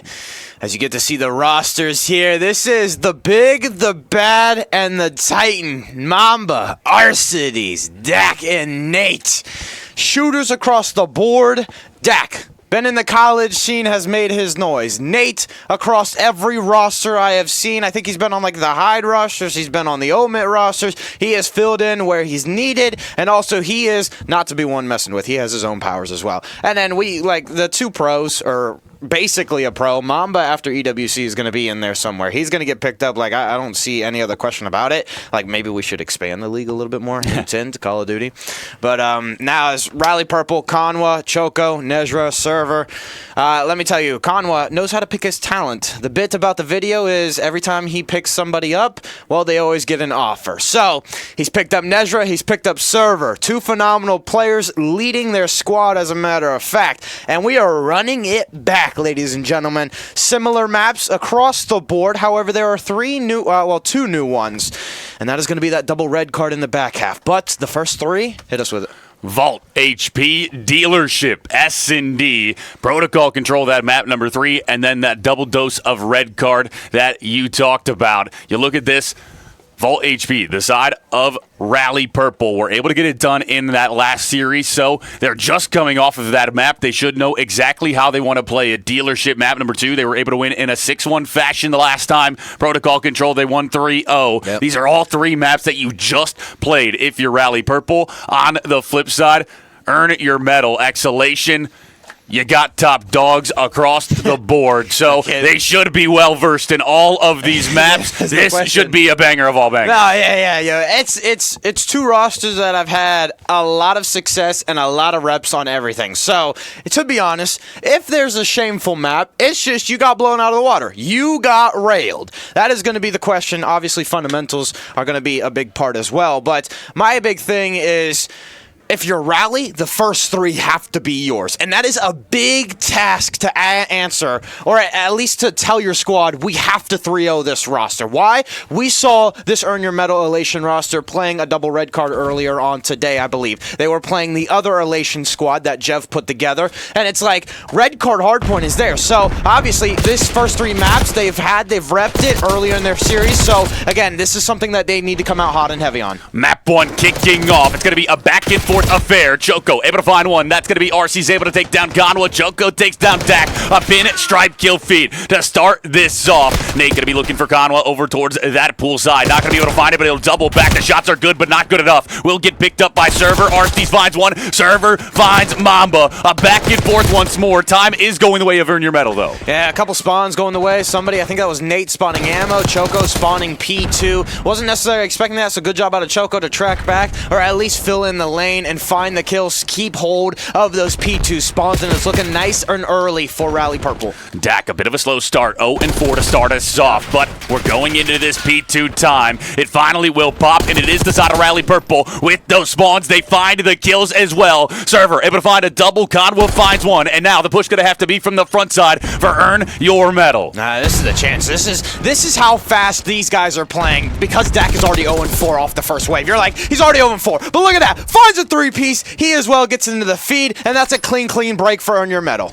On top of the time, going to be that lead change coming to fruition. You got to worry about Conwa towards that backside. He's starting to creep his way forward. 30 seconds left on this Dax. Able to take down one. Now, you got Conwa towards that back. He's able to find the kill. He hops out of the time. That's going to be time going purple. Nezra strikes. Great shots from the side of Rally Purple, but Mamba's still going to be here. That's going to be a 2-piece, almost a triple. Finally, you take care of him with a nade, but Nate is here to follow it up. And for those that are watching at home, yes, we do get a Codcaster bug. We have 2 8s on the minimap, so this is going to be fun. Everybody from Earn Your Medal is not going to match up in the kill feed. As now we look towards this P3 time, Earn Your Medal get that scrap time on P2. They take about a 15-20 point lead, and now the race is off for Art. Arsene's already double positive, starting to push over towards this U side. Choco able to spot him out. The shot's going to be coming in. He can't find the kill. Now he's going to double back towards that mid side. He's able to take down one. Arsene's collects. That's going to be a pinstripe kill feed once more, but a 25-point advantage for Earn Your Medal. You do have the spawns if you're Rally Purple.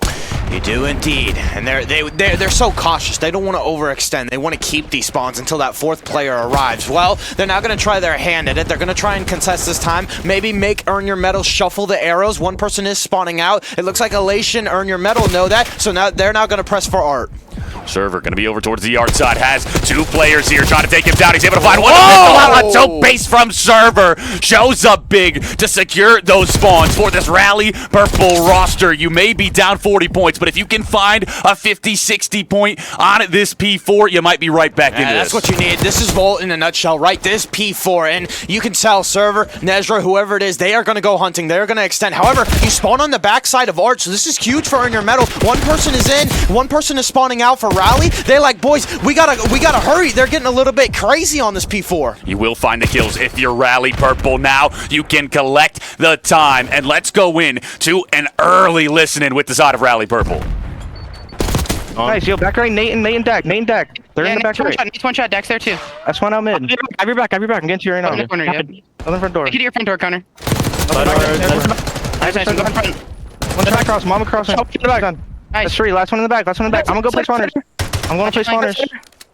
I'm chilling. He's here, dead. Yo, Nate out mid. Jump out mid. Mamba catch hairs right now. I'm Dead. Yo, Nate was mid last game. I'm hearing you.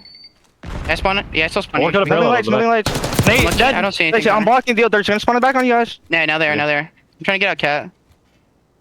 Nothing out left. Yeah. No, I'm gonna hold this block. I'm trying to get right. They're going lion or something. The lion, yeah. Alec line. I'm coming up. I got lights. That's three on. Looking for Nate. Yeah, can you butt me? Nothing. I've cat. I have Come cat. in you. I'm blocking. I have all cat right now. Shoot close to you. Really weak, Alec. One cat. They're both you. Yeah, they're both sides of you. One cat, one open. Yo, Casters, he's gonna chow. Wait, close. I'm coming. Yeah, one on time. One was cat. We gotta be careful of this guy, cat. Left side of time.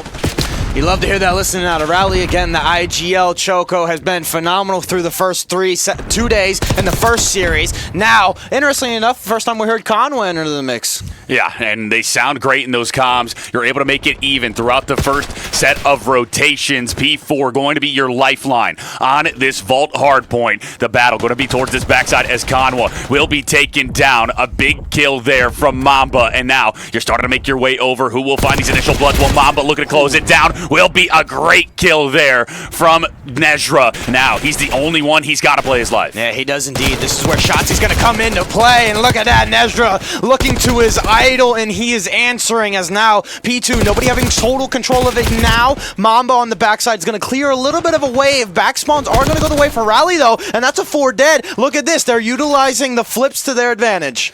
Rally playing this to perfection from the back half of that first rotation into this early portion of the second. Mamba going to be that front side. Arsene's and Dak able to find some initial kills. Going to be Conwa for 1. He will go down. Mamba's able to find a big double. Arsene's towards the outside. Going to be looking to lock it down. Will find the kill on the server. Mamba starting to make his way forward. Starting to think about next to try to get towards that rotation. Nezra will be cut down. And now you've got the P2 scrap time. You've got number 7 Mamba on that rotation towards Art. This is actually huge on Mamba. He's already in, and he finds his individual one, so now you're going to be spawning ammo if you're Rally Purple. This is interesting because they tried to overextend. They tried to play for ammo and maybe play for that parallel as everybody would flood on through P2 and P4 for Earn Your Medal, but now because of Art Spawn falling, this is going to be a chaotic P3. Choco trying to show up big over towards that Art side. 2 players going to look to push him out. Time going to be going white for now. You start to make your way there if you're Rally Purple. Choco, a great job, but he will be taken down.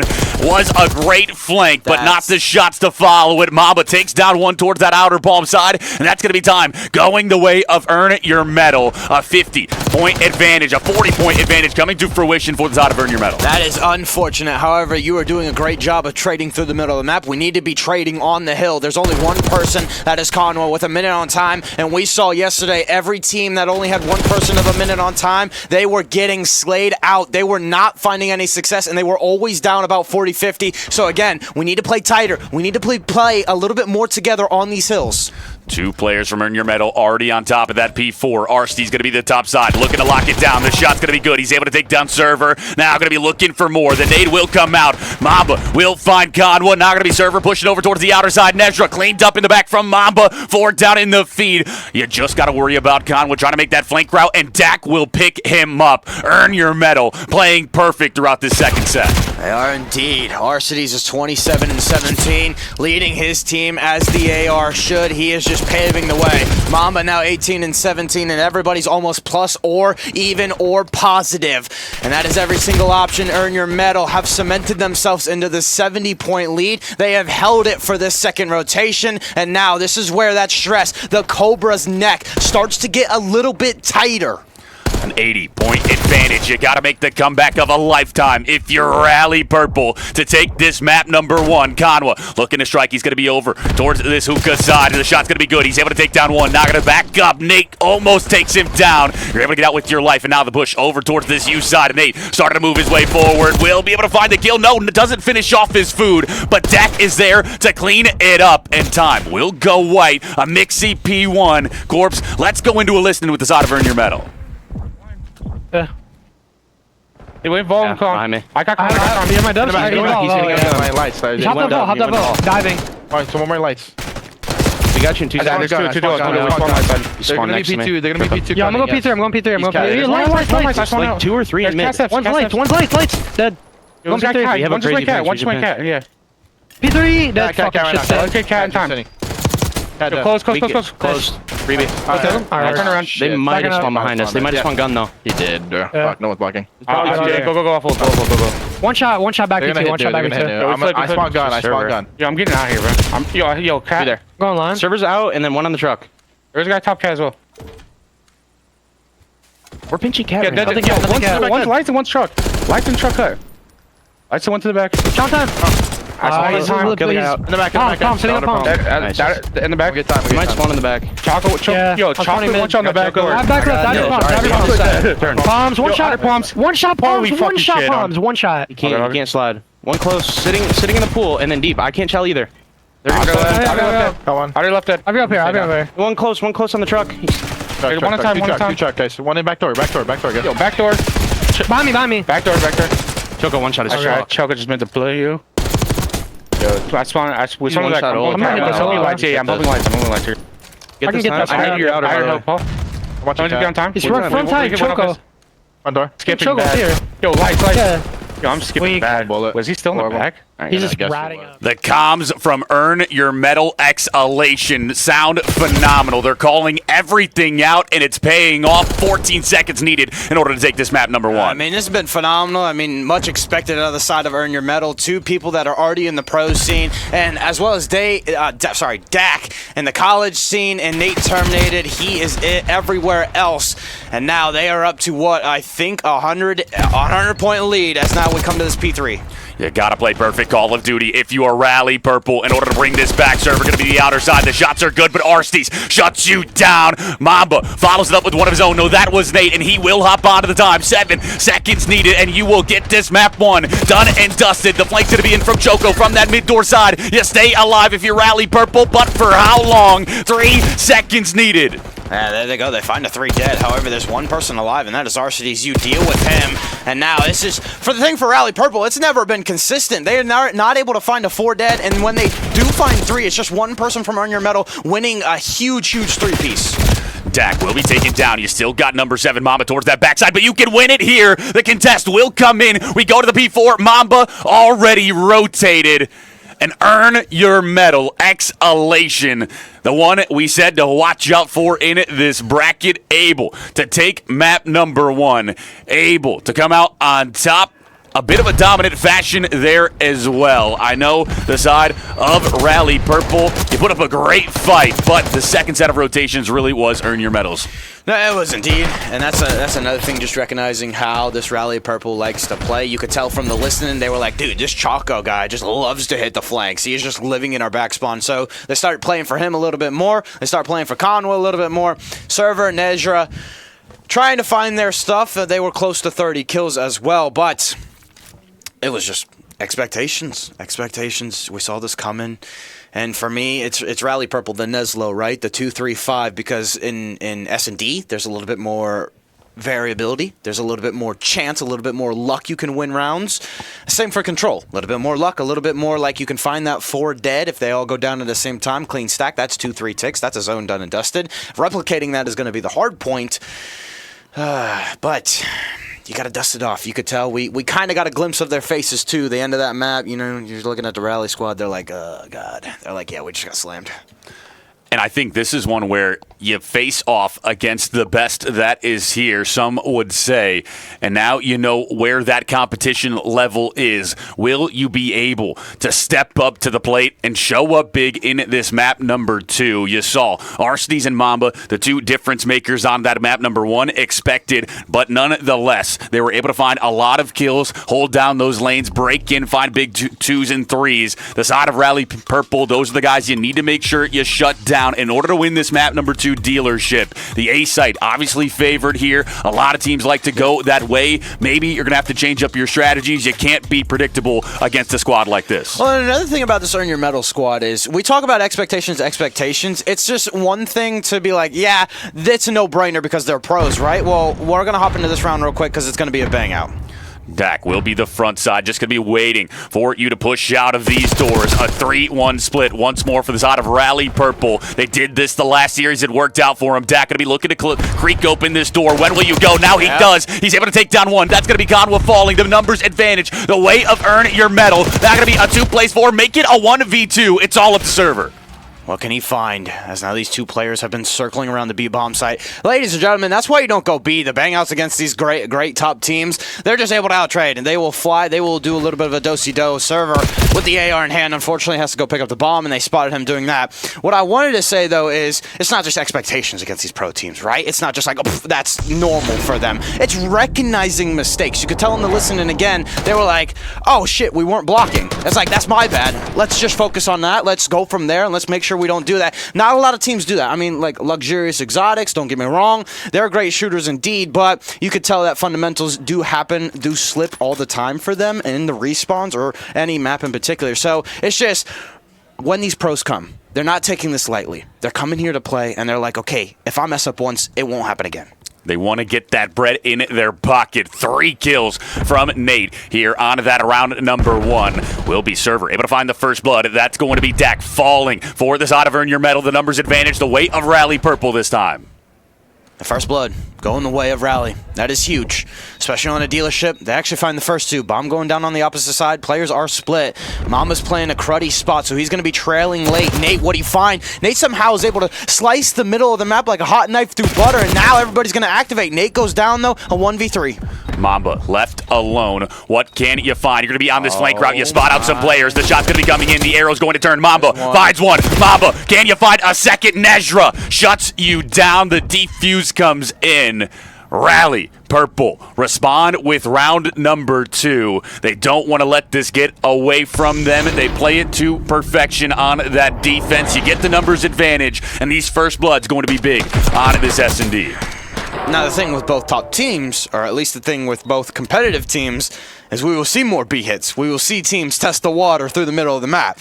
And this is going to be fun because now we're really going to see what team can outtrade. We're really going to see that X factor, in my opinion. Because like dealership, you can trade and that's teamwork, but there's going to be one guy that gets a nasty snap. Nasty indeed. We'll see what those timings play out like. The push going to be in towards this mid side from the defense. Earn Your Medal. Just looking to take some map presence here. Patience from the side of Rally Purple. This is their MO. They like to gain that information and then decide where to go from there. The re-wrap towards the A side going to be coming in. You will have to worry about Dak lying in wait around that corner. Conwa going to be the front man. Do they check it? This is the scrap spot right here. Right above them is Conwa. They are able to check it. That's huge. But the team kill rolls through. That's not what you want when you go and break or at least enter a bomb site. They are able to rebuttal. Arsenes will go down, so now going to be a 3 plays 2. Nezra able to lay that bomb down. The pressure going to be flipped. Server trying to play his life. That's going to be the strike in. Mamba finds 2. Mamba looking for another. No, that is Nate who was able to find the double. Nate finds a triple, and he puts the exclamation point on round number 3. Light work for Nate. Hey, I'm hitting the gym. I'm getting a nice 3-piece. That man's definitely toned for how skinny he is. Yeah. Toned. Absolutely. And earn your medal. Looking phenomenal throughout this series so far. Nate is 7-1 throughout 3 rounds. You want to talk about showing up on an S&D? Well, that's going to be one where you are the difference maker right now. One of the only reasons that Rally Purple has not taken this advantage. Can you continue that presence? Arshdy still not on the board yet, but it doesn't matter. It does not matter. When you got Nate 7-1. When you got the X Factor, quite literally. Choco is 0-1 as well. He did die to his teammates, so that is a bit unfortunate. But now it's a little bit of a spread, or at least a little bit of a spread look for the side of Rally. They're a little bit late to the A-bomb site. Utils being thrown, earn your medal. No, they're going to be playing passive. Arshdy's just going to be trying to spot out this information. The door will open. Conwa, will you chow too far? Arshdy's going to close that door on you instead. And now you start to wrap back. You get that information from Dak that the B site is clear. You can start to make your way there. We'll see what these initial gunfights go like. This is going to be so hard because that number 8 arrow Dak is already pushed up into that red or backside B bomb site. So this is huge for earn your medal. They have to commit now and Rally. They recognize this. Dak gives away because he wants the pre-shot. Choco's able to find the first server into the mid window. That is huge. Mamba does find one to make it a 3v2. Nate still on the board. This has been the one to watch out for. Well, he's going to have to find the ace on the round. SMG in hand. Started to push back. He's going to rethink how he wants to push this out. Bomb is down, so the side of Rally Purple can just play for it. Conwa takes him down. Conwa finds the final kill on the round, and we tie this back up 2-2, and it has been a trading of blows early on a dealership S&D. We expected no less. We did indeed. Great job out of Conwa saying, hey, whoa, I just got to make sure I get my mid, I get my back. His teammates basically comment that to him. And again, great job out of Rally, just close the middle of the map down, right? You don't leave an exit route for earn your medal because they were already kind of committed due to Dak's position.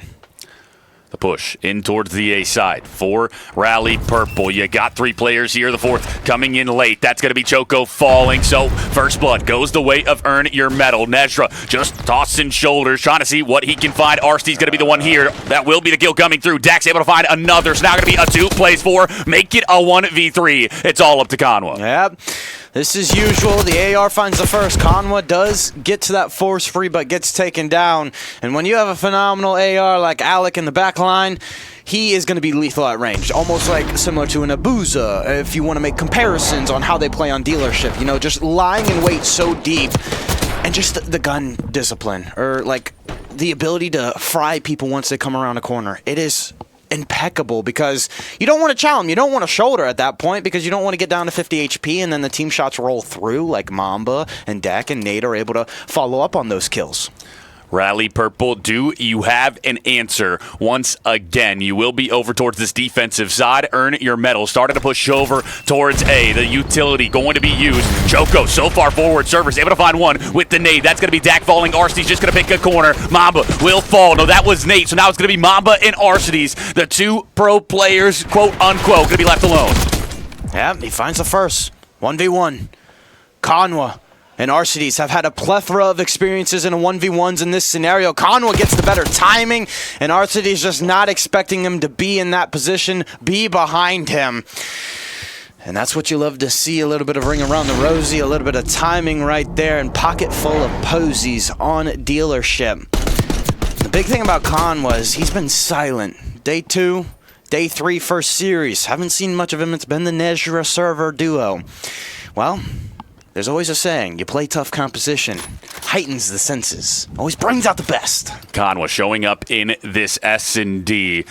Choco, the one that's slacking for the side of Rally Purple, you still have kept this evened up. The side of Earn Your Medal, it is all Nate. The rest negative for that squad in red. Mamba going to be 40 HP. He's just going to have to back up. That's going to be Dak, able to find the initial kill. Dak finds a double. Will finally fall. That's going to be Nate starting to strike, and one left. Nezra left alone. That is tough. I mean, Nezra wanted his one-on-ones. Nezra wanted his fights. Well, he got the whole dang squad coming for him, buddy.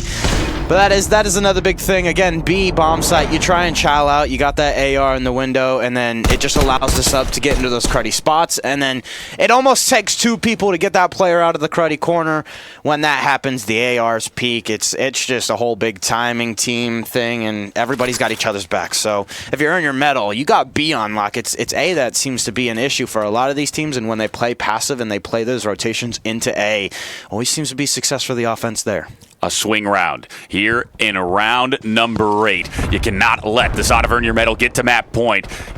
Going to be on the defense. It has been a trading of defenses. That's going to be Arcedy's able to find one. A back and forth. Going to be a 2 plays 2 as Dak is able to strike. So now it's Mamba and Dak left against Conwa and Joko. This is huge. Mamba's already in through window. He's going to cut these players off. Do they expect to wrap through mid? Mamba saw one. Mamba saw both. Mamba shoots. Mamba gets tagged. Mamba goes down. The follow through is there.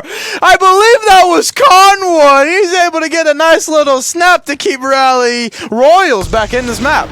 Rally Royals will not go down without a fight. Conwa finds the big double in order to make sure we're tied up 4-4 going into round number 9. And if there was ever a time for Rally Purple to win an offense, it would be now. Yes, and Choco needs to find something. If he is able to click, at least find one. I don't know if the team kill actually like checked him a little bit, but so far it's been a team effort for the side of Rally. Earn your medal. They've been backing the Nate's show. What can happen here? Arcedy's going to have that AR. He's going to be the one trying to hold it down. He's looking for that corner. No one going to throw a shoulder quite yet. He will just back up towards that garage shot. Still a 4 plays 4. Patient once more from the side of Rally Purple, but this has not paid dividends in the previous rounds. No, it hasn't. Mid is still open, but now it's going to be taken away. Number 8 is going to get so far up into these steps. He's going to make sure nobody can chow or at least swing Nate. And now you're slowly shouldering, slowly closing, but Nate in the window, I think he saw one, so that's the information. The biggest thing is where number 1 goes on the minimap, and the backside of B is closed, so now this is a close plant. Mama gets pushed up. He's going to spot out one. You gained that information. You get through. They don't spot you out. Can you get out with your life? You will not. That's going to be a 1-for-1 exchange. Dak goes down as well. The man advantage. A 1v3. It's all up to Arcedy's. He finds the first. Looking for the second. Just going to play his life over towards the orange side. He's starting to get pushed up. Can you find the kill? Nate shuts you down. No, that was Nezra who finds the kill. Excuse me. And Rally Purple, we talked about. You want to find an offense now? Well, they get it done. They take the advantage. And that's what it is. Like, it's too many times they've tried these bang outs. Even on defense, sometimes when they full send B, it never works. Just play patiently. It's been there, tried and true. The rotations have been there. When they check every little angle, when they can like, okay, I swing this, I don't see anything here. I swing next, I don't see anything here. I close off every lane, and then I know I can get the bomb down. They have success. Earn your medal on the offensive side of things, again, have had more success at A, but they also are able to win more of those bang outs. You give yourself 2 chances if you're Rally Purple to take this map number 2 to tie us up 1-1 in the series. Do you have the ice? Will be the side of Earn Your Medal, a 2-2 split here. Just making some noise over towards the B side. Now the bomb looking like it might be able to go down at 8 for free, but you still got Choco over towards this side. Okay, so Dak is going to play slow. This may be a plant. It's going to be planted for the other side where Dak is. Do they try and overextend is the big thing. Nobody was in mid for Rally Purple. They have vacated basically the whole map. They are playing for the retake. Do you expect the close chow from Server? Trophy goes down. He checks it. Server's there. Trade is even better.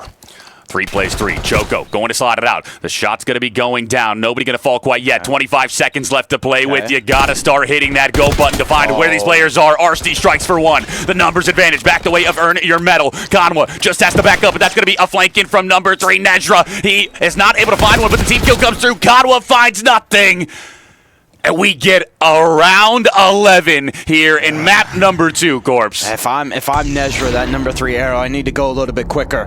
My team is kind of expecting me, and especially when Choco was able to get to that, I think, yellow Lamborghini, he definitely needed to activate, because the whole thing about Choco getting into that position is he's applying pressure. He's applying pressure on the retake. Server's overwatching him on the backside. Unfortunately, a team kill did roll through to make it a 1v2, but it didn't matter nonetheless. Arcedy's you're not expecting Arcedy's to play that. One off angle around that garage door. So now Server 11-2, Nezra 7-7, Conway 8-6. How does Rally play this? Slow as ever. Rally Purple, can you win one more offense? The RC car going to be coming into play. You're going to try to use it to clear out this A site to back up the side of Earn Your Medal. It will be RC's trying to spot out where did it go. The shot's going to be going down. Nobody able to be found with that, but that will clear some space. That was huge, actually. The RC player was the bomb carrier, so if you Earn Your Medal, you use your own RCXD. They clear a bunch of these car nades, and now Nezra's going to get the bomb down. Nade is still here, so they don't go and overextend. It is planted in the open, so expect this to be a full backup, a full vacate of the A bomb site. 4v4 retake. Dak thinking about going towards that bottom vent side. He's going to spot out Server. That's going to be a freebie for him. Numbers, advantage, the way of Earn Your Medal. Nate started to get active. He's going to put some shots down range. The toes looking to get shot. Nezra will go down. A 2 plays 3. Make it a 1v3. It's all up to Choco. Can you show up clutch? Well, you're going to have to get him off the bomb. You're going to try to chow this out. You can't see the angle. You have to go, and you will fall. The side of Earn Your Medal. Take map number 2. I mean, we see right there, Dak's looking at us like, what's he doing? What's he doing? He's rotating away from the bomb. He's hitting a route that isn't going for his favor. I mean, you might be able to get timing on the chow out, but then it's a 1v2 and you're in a natural developing pinch. That's a big no-no. And Arcity's just tracking back to his teammate saying, hey, I'm getting shot. All right, I got you, brother. I got you. As now it's a 2-0 series lead for Earn Your Medal. Elation. Rally Purple hanging their head because they had that in the bag, man. Yeah, and the side of Earn Your Medal, 12-5 from Nate, the one that allowed you to go the distance. You did have some people slow from both sides, so some pop-offs from Server as well for the side of Rally. But nonetheless, round 11, you can't ice up. If you are that Rally Purple squad, Earn Your Medal, take a 2-0 lead. And you have to reverse sweep this series for Rally Purple. You want to talk about a tall task. Well, this is Mount Everest. It is indeed. Is that the tallest? I think it might be Kilimanjaro, right? Or Everest. Well, you know, they're going to have to climb something pretty big. And Rally Purple, protocol control has been theirs. This has been a third map we've seen them play quite a bit, and one that they have loved. But losing the S&D was a big heartbreaker because, again, we talk about Nezloing the series. We talk about having it be the 2-3-5, especially map 2, map 3. A lot more of a luck factor, a lot more of a chance factor in winning them. Now you're going to have to do it by the reverse sweep, like you said. You're going to start off on a control, which is as punishing as ever.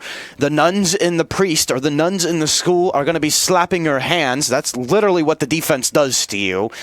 And again, I can't say it enough. You got a tremendous amount of power, a tremendous amount of reputation on the side of Earn Your Medal. And if you're Rally, Royals, how do you do it? Well, ladies and gentlemen, stay tuned. We're going to kick it to a short break. Keep you on the edge of your seats.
Welcome back, ladies and gentlemen. You're tuned in to this series, Earn Your Medal Elation versus the Rally Purple squad. It was a sad map 2, a heartbreaker for Rally Purple. They were up, I believe, 5-4, and that they could have closed it out, but they didn't. We're heading to a protocol control for that map 3, but before we do, we would like to give a couple more shout-outs. First one is Zenny, affordable eyewear. It's actually also stylish. I'm checking them out, actually. I got that on my phone right now. And they did a giveaway, I think, a couple days ago, or I think Friday or Saturday. They did one giveaway for their eyewear to the players and people that attended. And then we got... Yeah, we got Legal as well, a very popular Switch host. She's infamous for nuking the spin wheel and increasing the prize pool for players to have a chance to win more for her Switches. We appreciate both of those two sponsors' supports for the Premier Circuit Battleground Champs presented by Zero in Root. It has been a phenomenal weekend, Corpse. It's only getting better, and now we're in a 2-0 series with Earn Your Medal versus Rally Purple. We thought this might be one that would go a bit farther. Map 2 was the one that you needed to get if you're Rally Purple. Instead, it goes the way of Earn Your Medal. And now you got a reverse sweep. It's going to be hard. Like we said, Tall Task, Mount Everest type things. If you ever saw that movie, it is going to be feeling like the guy that got his face frozen on the side of that mountain. It is... You're just going to have to peel it. It's going to hurt. It's going to burn. And the back half as well, those double red cards are punishing maps as well. The big thing is, Rally Purple, they have had success on Hacienda, which is very similar to a red card style. And obviously, if you look at a red card search, very similar to a Hasi search. I believe, if I'm not mistaken, Rally Purple played that twice yesterday, and they were 1 for 1. That was one of the maps that they did drop. So there's a little bit of uncertainty there. But it starts with this protocol control. It starts here. It starts now. And we know and love it for the spawn trap. The wrapping of the spawns. Rally Purple, I talked about it earlier in their first series. They love gaining helicopter control first. And if you earn your medal, well, you have to respect that now. You have to play at least that 50-yard line. So expect everybody to be slow. Expect everybody to, really just play cautious off this first break. And Server and Nezra, the first two, to get over towards that back line for the side of Rally Purple, always. Nice they fly that way. And for the side of Earn Your Medal, it's really going to be Nate, I think, making the difference over towards that spawn trap. Well, we're in to map number 3. We're kicking it off and Earn Your Medal on the defense. Rally Purple starting off on offense. Yeah, they're able to deal with helicopter. Earn Your Medal, want to take that out of the equation pretty early. And look at this. Rally, they sent one through P4, but everybody's doing their own thing. Individual chows. 1v1s against this squad, you will lose them. Back to your spawn you go. Choco falls as well. There's players here for Earn Your Medal already. That's going to be more down in the feed for Rally Purple. Nezra going to be spotted out. Now you're going to be trying to push over towards the mid side. Nate going to be around the corner. He slides out the toe base from Nate. He will finally fall. Conwa able to find those shots, and Mamba started to make his way towards the back line as well. So smooth, so clean. You love to see it from big boy Nate.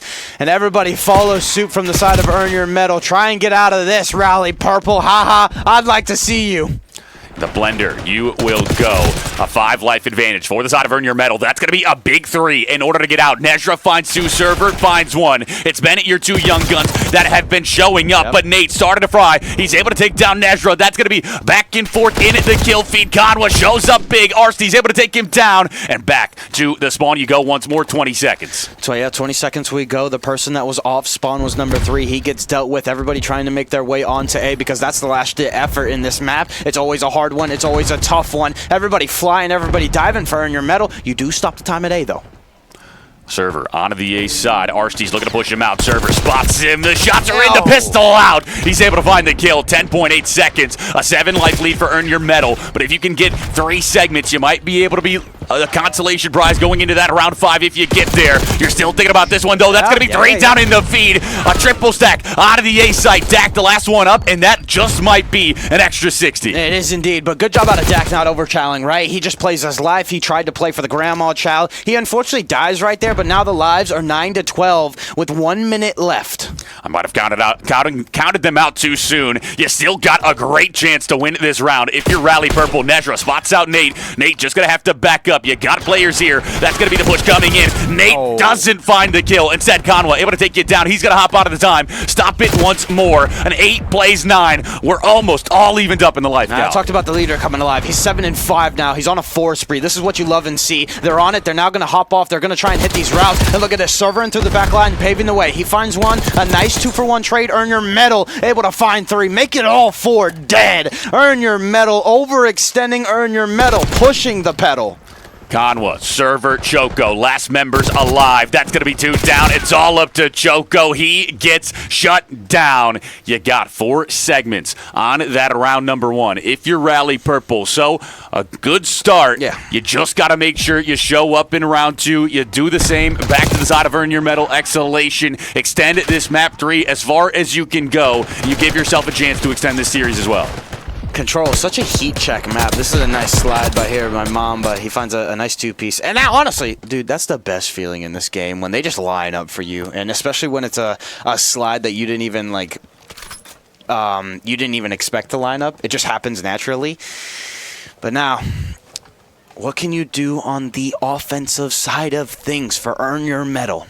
Nezra, 4 and 8, a bit slow on that round number 1. Offense usually causes that to happen. Nezra going to be starting to push up towards the sidewalk side. Choco, Conwa, both able to find the initial kills to start us off. Nezra started to hit the flank. He's going to spot out Mamba. The shot's going to be going down. He's just going to back up. That's going to be Choco. Able to take down Mamba. Dak, the last one out, and he will be over towards the top Gramos. And they're able to seek out Nezra, so that is a huge job out of Earn Your Medal. But Rally Purple, they're still swarming. A nice couple dead. They still have this 50-yard line in control, but it's a 4v2. Arsty's taken down. Nezra, great shots there. Going to be taken down as well. A back-and-forth affair to start us off on this push. Mamba will fall. Conwell reads him to perfection. Nate going to hop on the A site. Stop the time. And now you got to push this out of your rally. Yeah, but look at this. Number 8's pushed up so deep. That's going to be Dak. And somehow, some way, his teammates fall. So he's going to have to track back or be a little bit more of a nuisance to make more people from Rally come get him. Dak looking to push over towards the P2 side. Will not find a timing. Now he will. That's going to be 1 for him, but Choco's able to take down 2. And Nate and Mamba will be 3 down now. Back to the spawn you go. Dak's the last one you got to take care of, and he's going to be striking from that backside. But nonetheless, you're still here. Choco finally falls. And this is huge. Number 3 still in ammo, so he's going to be a nuisance as well. That's Nezra. 6 and 11. You need him to find a couple more big 2 pieces to at least solidify this round. 22 seconds. You stop the time. Nezra going to leak out because he knows that B is open for the time being, and somebody was calm there. Nezra able to find a nice snap. But nonetheless, there's still one at B. Got to take care of Arsty's on that B side. Mamba going to track back. The shot's going to be good, but not good enough to find the kill. The time, 20.4 seconds. Mamba with the SMG. Rips him off of that backheading. Now Arsty's going to be pushing forward. That's going to be a 2-for-2 exchange. Arsty's will go down. A great piece from Server. Make it all 4 down. 13 seconds. A foot race to the time. That's what you need. Conwa's here playing for the cruddy off angle, off the slope. Unfortunately, he falls, so you might be able to get to B, but everybody's going to rally to A for Earn Your Medal. And look at this. They're able to find 2. Mamba just going in. Heads a-blazing. Nate going to go out from Server. Will be collected by the trophy. Conwa able to find a big 2. Now you just got to take care of Mamba on top of the time. No, that is Nate. Nate able to find 1. Dipping, diving. He will go down. 7 seconds, and it's all done and dusted. Round 2 goes the way of Rally Purple. They're able to even us up here, and a more dominant defense than the flip side. He didn't get the 5 rules of dodgeball. Dip, dive, duck. I don't even know the other 2. What is the other 2? I do not know off the top of my head. Dip, duck, dive, dip and dodge. I don't know. It's been a minute since I watched that. But, you know, 1-1 in this map number 3. Rally Purple, if you can go the distance in this, you can get to that map number 5, or that round number 5. You might be able to get yourself a defensive round. You might be able to send us to a map 4. You might indeed. It's going to come down to these these offensive for Rally Purple. They just got smoked the last time. So what can they find? What can they replicate? Choco pushing towards this bottom vault side. Dak going to be trying to hit that flank route already. He's going to be up towards the top zip. He's going to find 1. Now, you got to worry about him. He's going to find 1 from the top ropes. Dak on a 2 spree, and welcome to the blender once more. Yes, indeed. My biggest factor is Nezra. He's 10 and 15. We talk about him being the Slayer, him wanting to get the get back. Well, you don't want him to be too aggressive to the point where he's going like 15 and 25, or him just kind of like taking too many chows. He needs to be kind of like Neptune. Progress and be that player that just plays his life perfectly.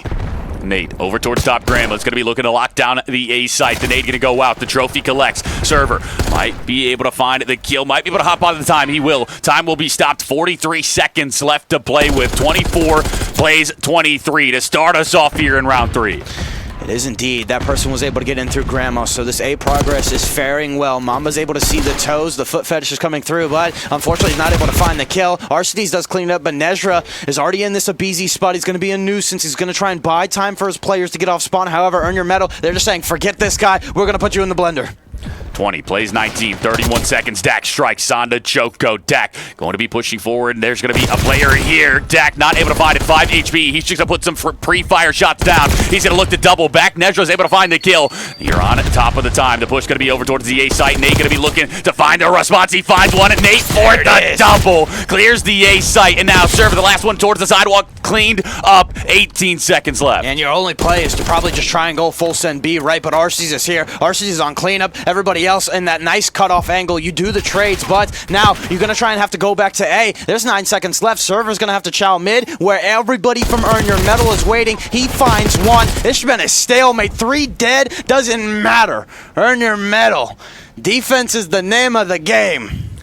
Only one segment there for the side of Rally Purple. So you have a total of 5, I believe, for the side of Rally. Yeah. For Earn Your Medal Exhalation, you only have 1. You need to either get 4 segments to tie us up here, or to take that advantage, tie us up here, to try to get the defense round number 5, or just win it in 4. We'll see what the case is going to be. Well, because, they only need 4 to tie because they've done a good work on their defense, and they've just been able to outslay. So the kill category is going to be going, well, actually, kills are actually tied. So it can't be too much of a disparity, right? It's going to have to be close. So, yeah, you would want 5 ticks to be comfy. You would want 5 ticks to be like, okay, I know we've secured that 5th round for defense. The push started to come in. Nate going to toss out the util. Nezra going to be 35 HP. The regen will come in, but he gets stunned once more. That's 3 stuns out, and that's going to cause Nezra to go down. Mamba, they're going to be the top side. Will you read this out? You will. Great job there. Won't take down Conway, but enough to back him up. You're on top of the A zone. The time going to be stopped. This is huge. Mamba not able to find anything but Arcides. His duo is able to clean him up, and now on the front side of this this A control site, you just clean house. Arcides on top of the A site, just going to be looking to collect. You got Nate in Grandma's, trying to play those entry kills. He's just going to be playing patient. The side of Rally Purple, patient as well, but you can't be too patient as 2 segments already secured. That's going to be 2 down. Arcides finds a big double. Nezra responds onto 1. That's going to be Conwa, able to take down Mamba. Nezra finds another, and that will be the A site cleared, but still a minute and 7 left to play with. I want this guy to get more active. I want him in the kill feed because he's an eager guy. He's an aggressive guy. And for Rally Purple, he needs to match the pace of the subs of Dak and Mamba. 2 stack onto the A site. It might be the minute extension in, and it is. That's 3 down as well. And now you're going to have a clean transition over towards the B site. All 4 players going to be over towards Castle for the side of Rally Purple. A 1-for-1 exchange to start us off. Server finds the next. Arcides will find a kill, and now it's going to be a 1v2 over towards this time. He's just playing his life perfectly. Dak is doing such a good job of making these players think and gets the timing on the gunfight. And again, he's just going to willow away in the backside of Castle/Tower, and everybody calms out for Rally Purple. So Earn Your Medal, when they know how to, they will slow down the pace and they will play patiently. Arcides and co on top of this B zone. That's going to be 2 segments secured. Conway trying to play his life. He's going to go down. The kills falling. Earn Your Medal looking to close it out in 4, and you don't have the time to get there. The nail in the coffin. You hop off. Nezra able to find the kill. Server finds 1. We stay alive if you're Rally Purple. Holy cow, but look at the lives. It is double, 18-9. This is going to have to be a grandstand like Marshall. We are tall. Everybody hitting some routes from Rally Purple, but will it be enough? Conway towards this mid gun. We're just going to be playing his life, playing patient. 6 plays 18, 6 plays 17 now. You only have 1 shot at this. Well, Conway's going to fall. Now going to be Nezra. Starting to push over towards the mid gun. He's going to go down. That's going to be Nate. Able to find that kill. Server will fall as well. 3 plays 17. Make it to a triple stack. And finally, it is done and dusted. Earn Your Medal. 3-0 this series. And I mean, Arcides, Mamba, Nate, Dak, they can do no wrong on the map so far. No, they can't. And again, expectations. I mean, there was high hopes because Nezra, you know, he was like, he called him out. I want to face them again. They got us at DreamHack and had his opportunity, but it is just Earn Your Medal / Elation that do a better job. And I think it was just, you know, Nezra having a slow start right there. Conwa or Choco, couple rounds, people were slow. So if you're Rally Purple, it's trying to keep that consistent fast pace, which is always so hard to do against a team that has already had reps at a fast pace, has already played like that for all of BO6 season. Now, I know Conwa did that as well, and he has had he has a plethora of opportunities to play in the challenger scene, to play at majors, and everything like that. But it's just like, hey, you know, always trying to have that stamina is a big question, and unfortunately they just aren't able to uphold. Rally Purple, you did keep it close throughout this series, so tippable nonetheless. You will drop down to that loser's bracket for Rally Purple. You're not out of this Sunday quite yet. You got a way to fight back into this. Earn your medal. That was the winner's semis. They have secured themselves to the winner's finals, and they are looking to be the victors on this Sunday, but you still got some tough teams to face off against. I'd have to look at the bracket. We haven't been able to get it updated quite yet, I don't believe, but you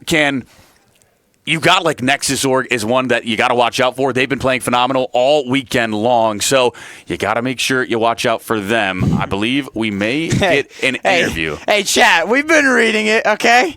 I'll put in a word. But look, we're also worried about this interview. I don't know if we're going to be getting one, but I got you, Bandit. Let's see if we can put in a good word. I think we can make that happen. Who's it going to? Can we split it? Can it be like 25-25? Me and him? Earn your medal. You 3-0 this series. You look phenomenal on the day. To start it off, this was your second matchup. You 3-0'd the first one. You 3-0'd the second one. Rally Purple, you did a great job the first time around. The second time, you kept it scrappy. You weren't able to win it. You dropped down to that loser's bracket. And now you got a long way that you have to go in order to find this, to get your way back into that grand finals. Indeed it is. As now, ladies and gentlemen, we are getting an interview. We are going to be, I think, we were just told admins are getting one. Hey, we're also asked, can we get somebody on the mic for 50 subs? 50 subs for who? It's 25 for both, I believe, for both of us. Wait, who's the 50 subs going to, Bandit? It is fine. I don't know. He just asked. He asked if we can get, who is it we want on the mic, boys? We'll get back to you. Okay, I'll be right back. I'll give you something. It's good. Who just played? Earn your medal. Exhalation. One of them? Yeah. They were the victors in that series. Angelina. Oh, Angelina.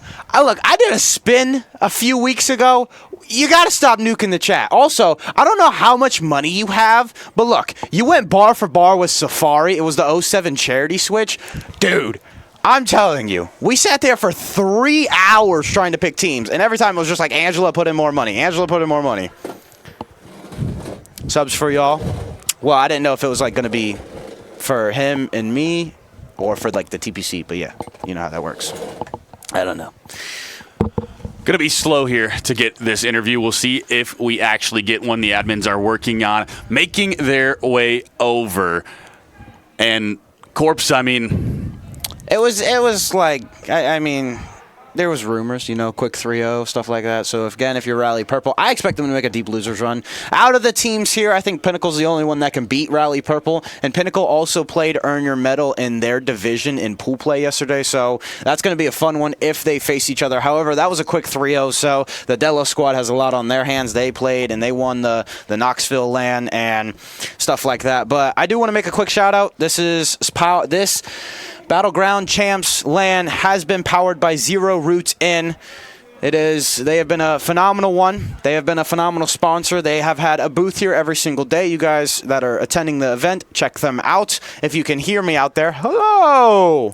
Check out Zero Root In. They got some merch. They got a lot of good things. Also, their coffee's really good. I had the coffee that they got me. I'm not much of a substance guy, but I do drink coffee. It was really, really good. So it was indeed. We appreciate Zero and Root for all that they did for this event, along with Rally. the two top sponsors, I believe, for this TPC. But I'm going to guess that we're not going to get one. We're probably not. Do we have a bracket slide, though, production?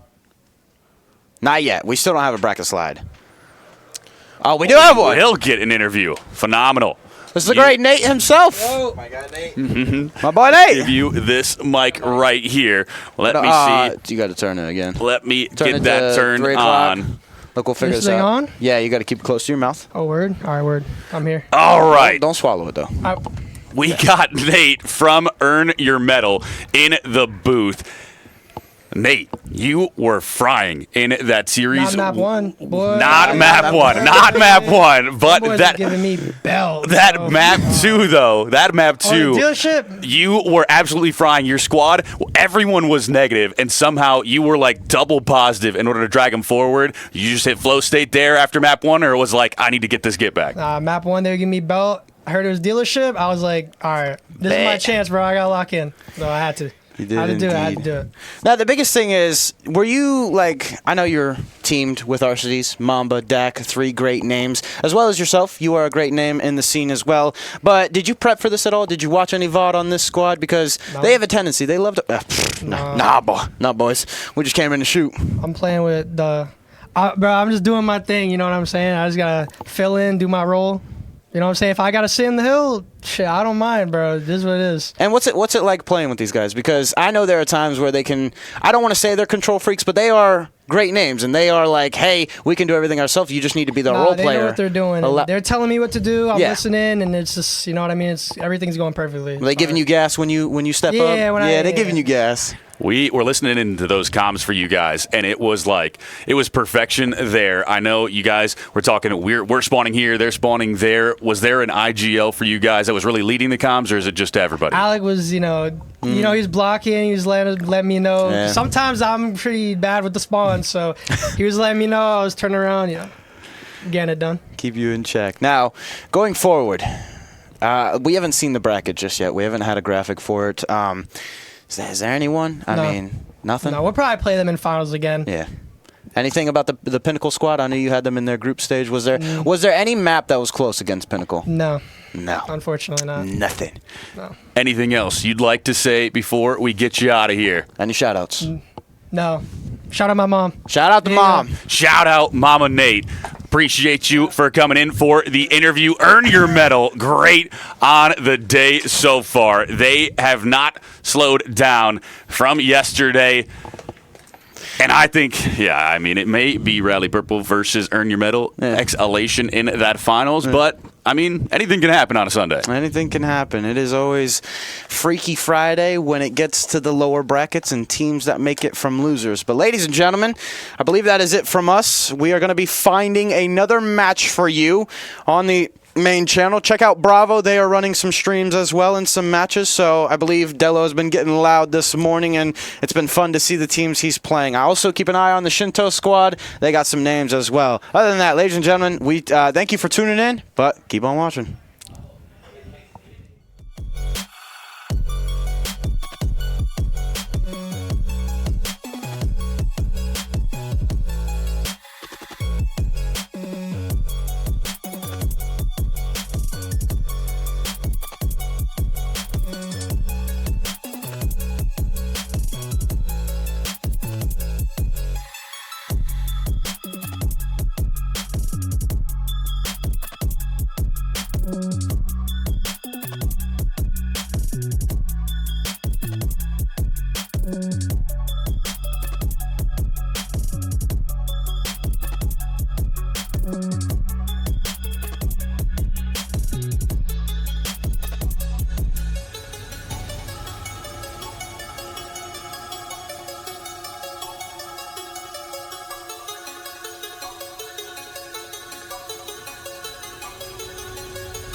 Ladies and gentlemen, welcome back into the TPC Battleground Champs here in beautiful Columbus, Ohio. My name is the Matman. Joining me now in the booth, Mr. Tantrums. And look, man, we've got an absolute banger as the winner moves on and the loser goes home, as we've got some losers round action here, Tanner.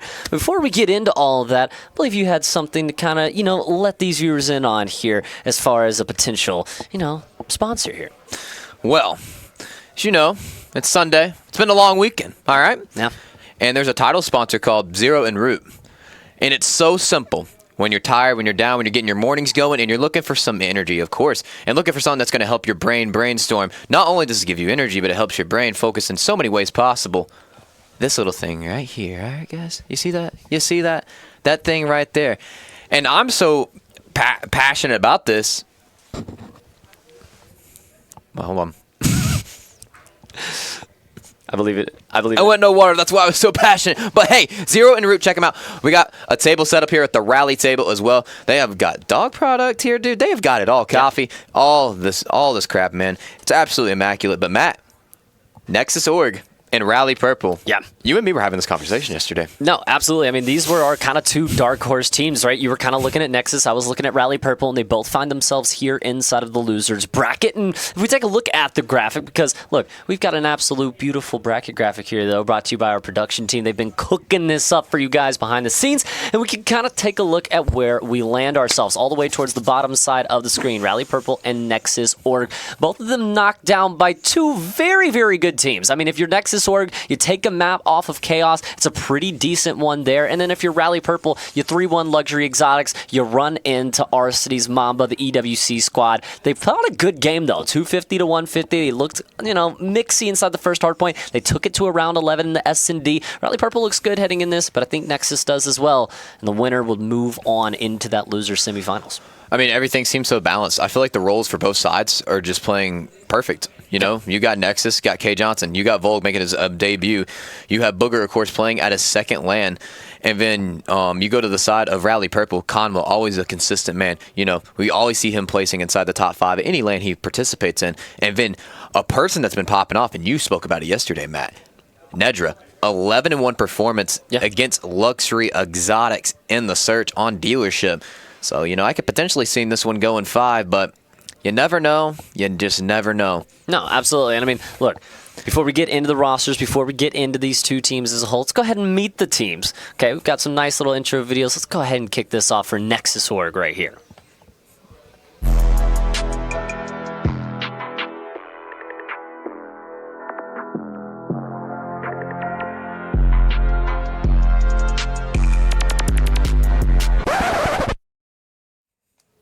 And you're able to meet the Nexus Org. And as well, we go ahead and look at the Rally Purple roster. Kawa, Chaco, Nedra, and Server. And down on the other side, Cinco, Volg, Booger, and your boy, K Johnson, the man, the leader of this squad. You take a look, and I mean, this looks like two very good local rosters. I mean, you think whoever wins this game, very poised to maybe take a loser's bracket run. Because, look, you start off your loser's run by beating one of these two teams, and that's a great way to propel yourself forward for a lot of must-win situations. Must-win situations, but of course, to get to the win, you have to play the maps. Go ahead and take a look at that. We have got Hacienda map number 1, Dealership map number 2, Protocol map number 3, and if we get to those 4 and 5 maps, Vault Hardpoint and a Protocol Search and Destroy. But Hacienda to kick us off. No, absolutely. And here on Championship Sunday, we've been able to see a few of those map 4s and map 5s, and now coming into this series, it feels like we're going to, right? I think at least that Vault Hardpoint we get there. I don't see either of these teams really firing off towards a 3-0, especially with both tournament hopes here on the line in the losers bracket. But you bring up that Hacienda,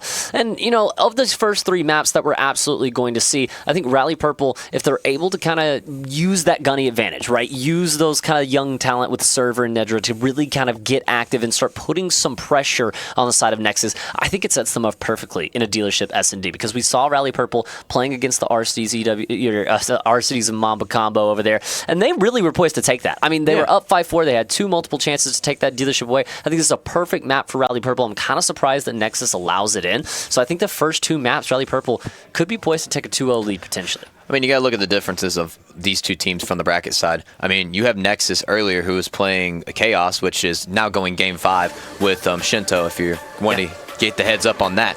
and Nexus had waited an hour because we're having some technical difficulties and whatnot, and they got beaten that series by Chaos. Get a little pissed off. They get a 3-0. I just feel like the series are coming off different. Rally get defeated by probably your favorites here. I would say so. Yeah. But they kept it close. So if for Rally here, I'm going into this confident. I don't care if I lost at 3-0.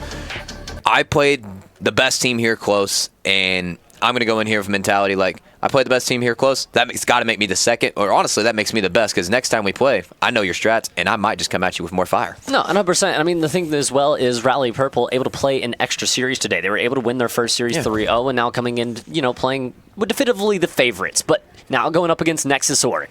Your tournament hopes on the line. Hacienda Hardpoint as we get map number 1 kicked off here in the losers bracket.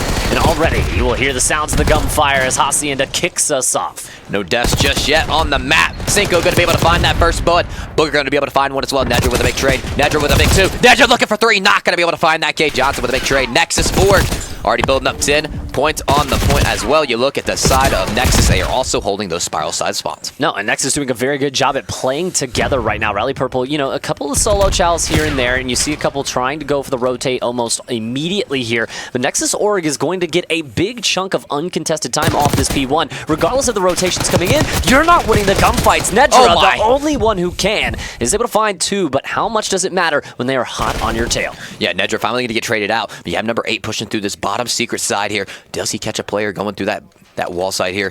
K. Johnson's going to be able to hit the back stat, and look at this way. He's already 75% of the way to a Hellstorm missile, and they're already up by 30. Yeah, 4-0 start here for the side of K. Johnson is Nexus with a really solid lead as they hold on to P2. Solid performance off of P1, which we don't typically see. And K. Johnson, as you mentioned, trying to get close to that cruise, but won't be able to do so as Rally Purple shuts him down. Does have pressure now as the kind of split map as they come in from the side.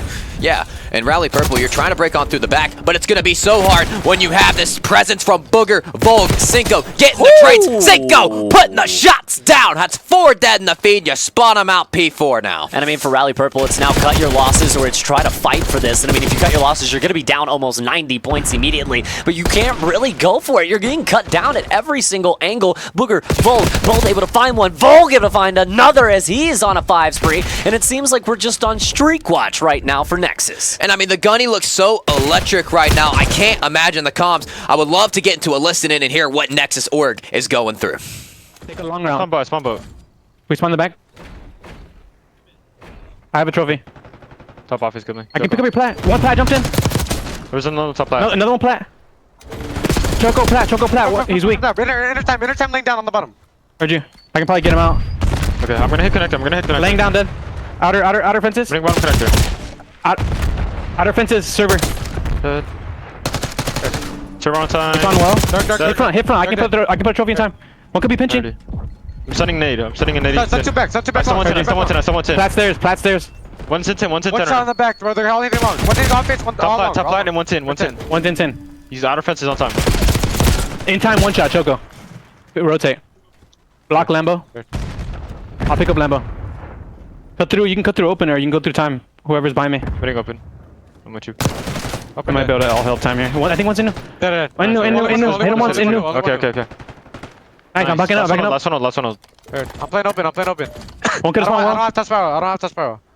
One stop off is one's in boathouse. He's in the water.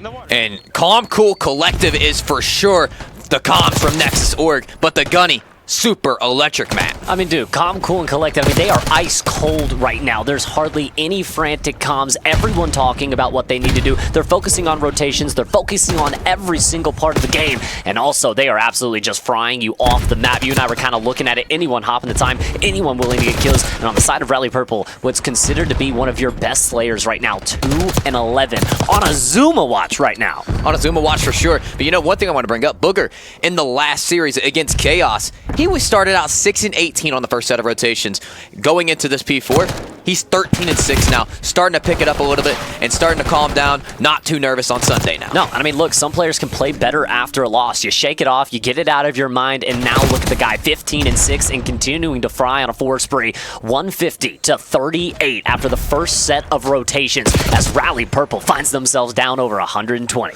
Yeah, you're gonna have to make a miraculous comeback here. You can make a 100-point comeback unless you're down 100, but it's gonna take a few kills. kills. It's going to have to take some few points as well to get back in the game. You got to start hitting rotations right now because also, too, you know, one thing I want to notice, Matt, the comms from Nexus, they weren't even calling out where they were dying at. It's just spots where to gather position on the map. No, and I mean, the Nexus is right now doing what we call the perfect fundamental style of hardpoint in the comms, right? I mean, everything is being accounted for. They're accounting for all four of the enemy players. They're telling you what they're watching, and they're keeping track of the spawns. And right now, not only keeping track of them, they're influencing them at will.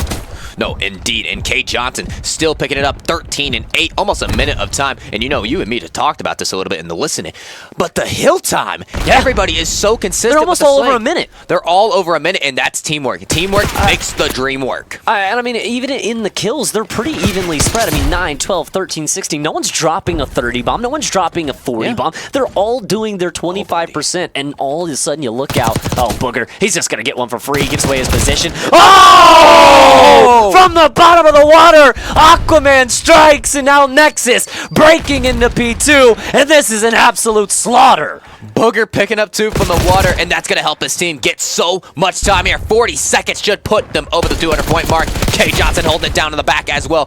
This man absolutely frying. It's just been all yellow in the kill feed, and it's all yellow in the points right now. I mean, do we need to get PC checks for the side of Rally? I mean, is somebody lagging right now? 15 and 6, or 5 and 6 from the side of Server. 58 total points accumulated now here through 6 hard points. So rather, I mean, this is something we've never seen happen to Rally Purple. Even when they played Arcades from earlier, they still were at least getting triple digits. I mean, my God, you see Booger finally get killed, and it's not even from the side of Rally. It's his own teammate. But honestly, if you're trying to get yourself back in the game, good luck. The Gunny is going to, and you have streaks to work with. So even if you get control, you're just going to get broke instantly. No, and I mean, at this point, you need to chalk it go next, right? You need to start thinking, how do we build some confidence from this map? Can we maybe turn a little bit going into that map too? This is not going to be possible. This comeback would be one of the best that I have ever seen if it was able to make happen. But it's like you said, one break, one falter, and Rally Purple's done. And I mean, you're 30 points away getting over the 100-point mark, but I mean, it might be just a little too late. Cinco sliding, gliding, and firing on in. You got Chaco picking up 1. Chaco looking for more. The question is, will he be able to pick this up? Server looking for more. K. Johnson looking for the trade. Can he find it? No, he does not. No, and it's going to be Rally Purple that are able to stabilize just ever so slightly here. But the problem being that Nexus knows how close they are to the win, and Booger looks like he wants to call. Oh! 3 dead in the feed, and he pisses on the whole team. 26 and 12 of the minute, 29 in the hard point. A big triple out of Booger looking for the 4. Oh, no. Can he find it? He's very confident going into it, putting the shots down. You're up next. No, just kidding. Nedra able to calm it down a little bit, but you have a 2-on-2 at P4. I mean, it's just your spirit. The confidence is broken. The Gunny is shot. Can you even get over triple digits? Well, you do have a couple of kills that do come towards the front. Pick up the flank, and all of a sudden, Rally Purple. A lot of time to work with here off this P4, and a very good setup if they can continue to win the fights. Yeah, but here comes that Hellstorm missile that may cause some damage. No kills just yet. You're going to make Rally slow down for just a moment. You get these Lambo side spawns. Eventually, nothing connects with the Hellstorm missiles. You're going to be able to get 2 dead in the feed from Server.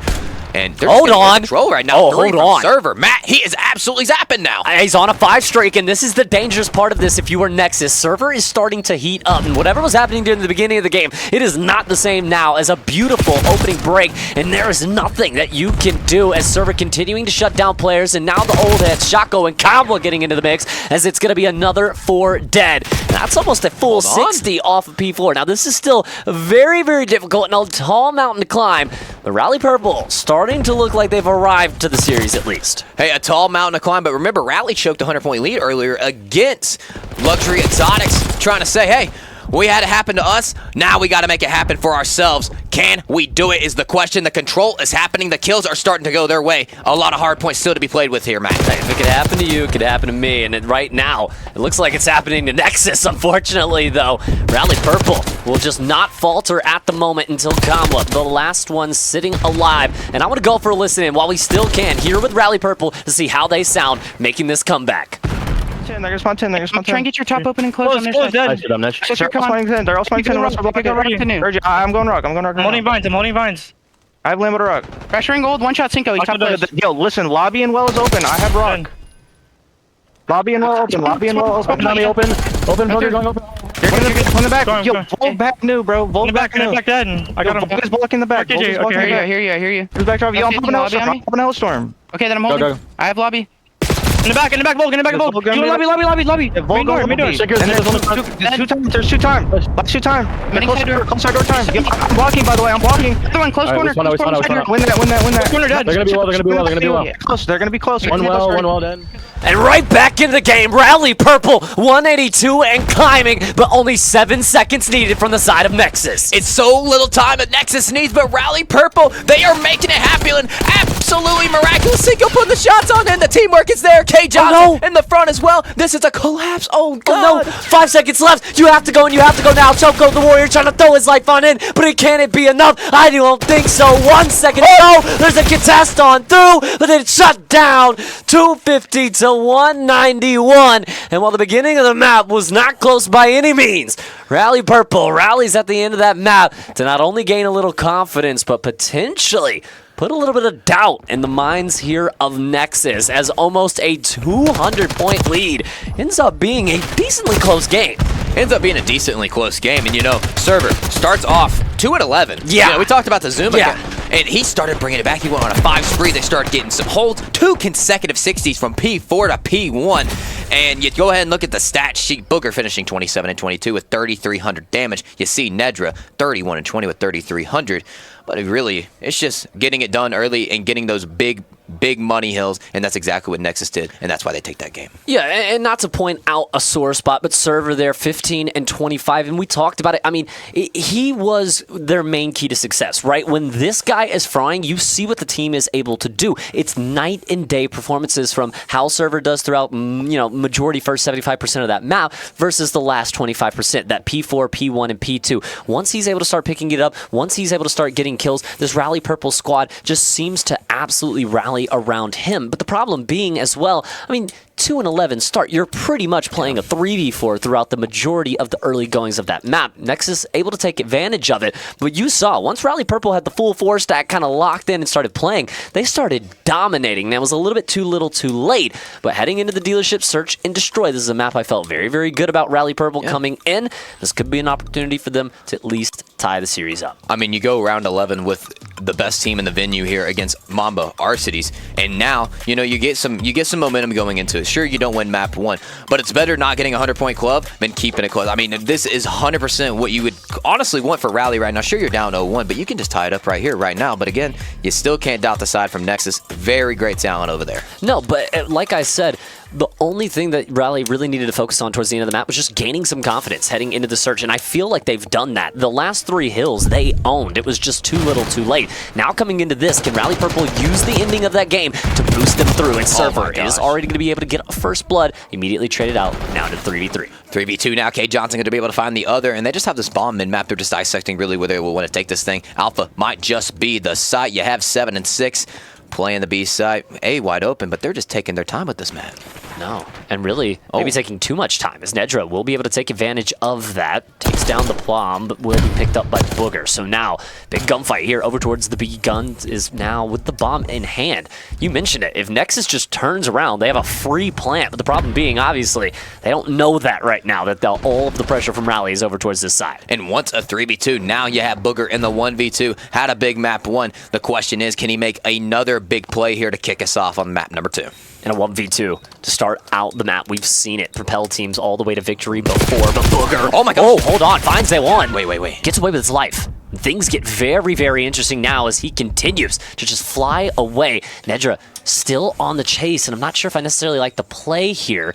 But is Booger going to expect him to be chasing all the way around the map, Tanner? Oh, God, the timing is going to make me throw up. And they're right here. And oh, my gosh! Nedra going to be able to give Booger that gunny. Nedra staying strong and composed and able to give Rally Purple round number 1. And a big round, a much-needed round at that. And you talked about it, the timing, absolutely disgusting as both players almost bonking heads with each other over towards the street side.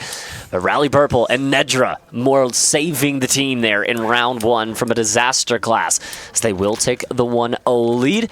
But that happens a lot on Dealership. I feel like this map, a lot of times, you're having those multiple gunfight engagements where it's not just a 1-on-1, it's a 2-on-2, it's a 2-on-1, it's a 3-on-2. A lot of times the bang-outs towards mid. This map can very much get turned into those 2v2, 3v2 situations instantly in these rounds. Yeah, but you got 3 stacking up on the mid side here. You have Rally Purple looking to move this thing toward the Bravo side. Number 1 just kind of giving an anchor on A, just saying, hey, I've got this watched down. If they would go for the flank or anything, I'd give you the comms. But I like this mid-map presence from Nexus Org. Bomb in hand of Nedra, and you mentioned it. It's a very patient play, we'll say. And you also have, watching towards the back spawn there, Booger seems like he kind of knows it. He knows there's somebody lurking around back here, but he's not going to be able to find him. Server, big kill there as you're able to take 2 players down, 2v4 instantly. It's now only 1 player here, really, Volg, able to watch over this site. You do have Cinco that's now matriculated his way towards the back lines. And kind of a similar situation where you have a free plan over towards the other site, but you just want the B site.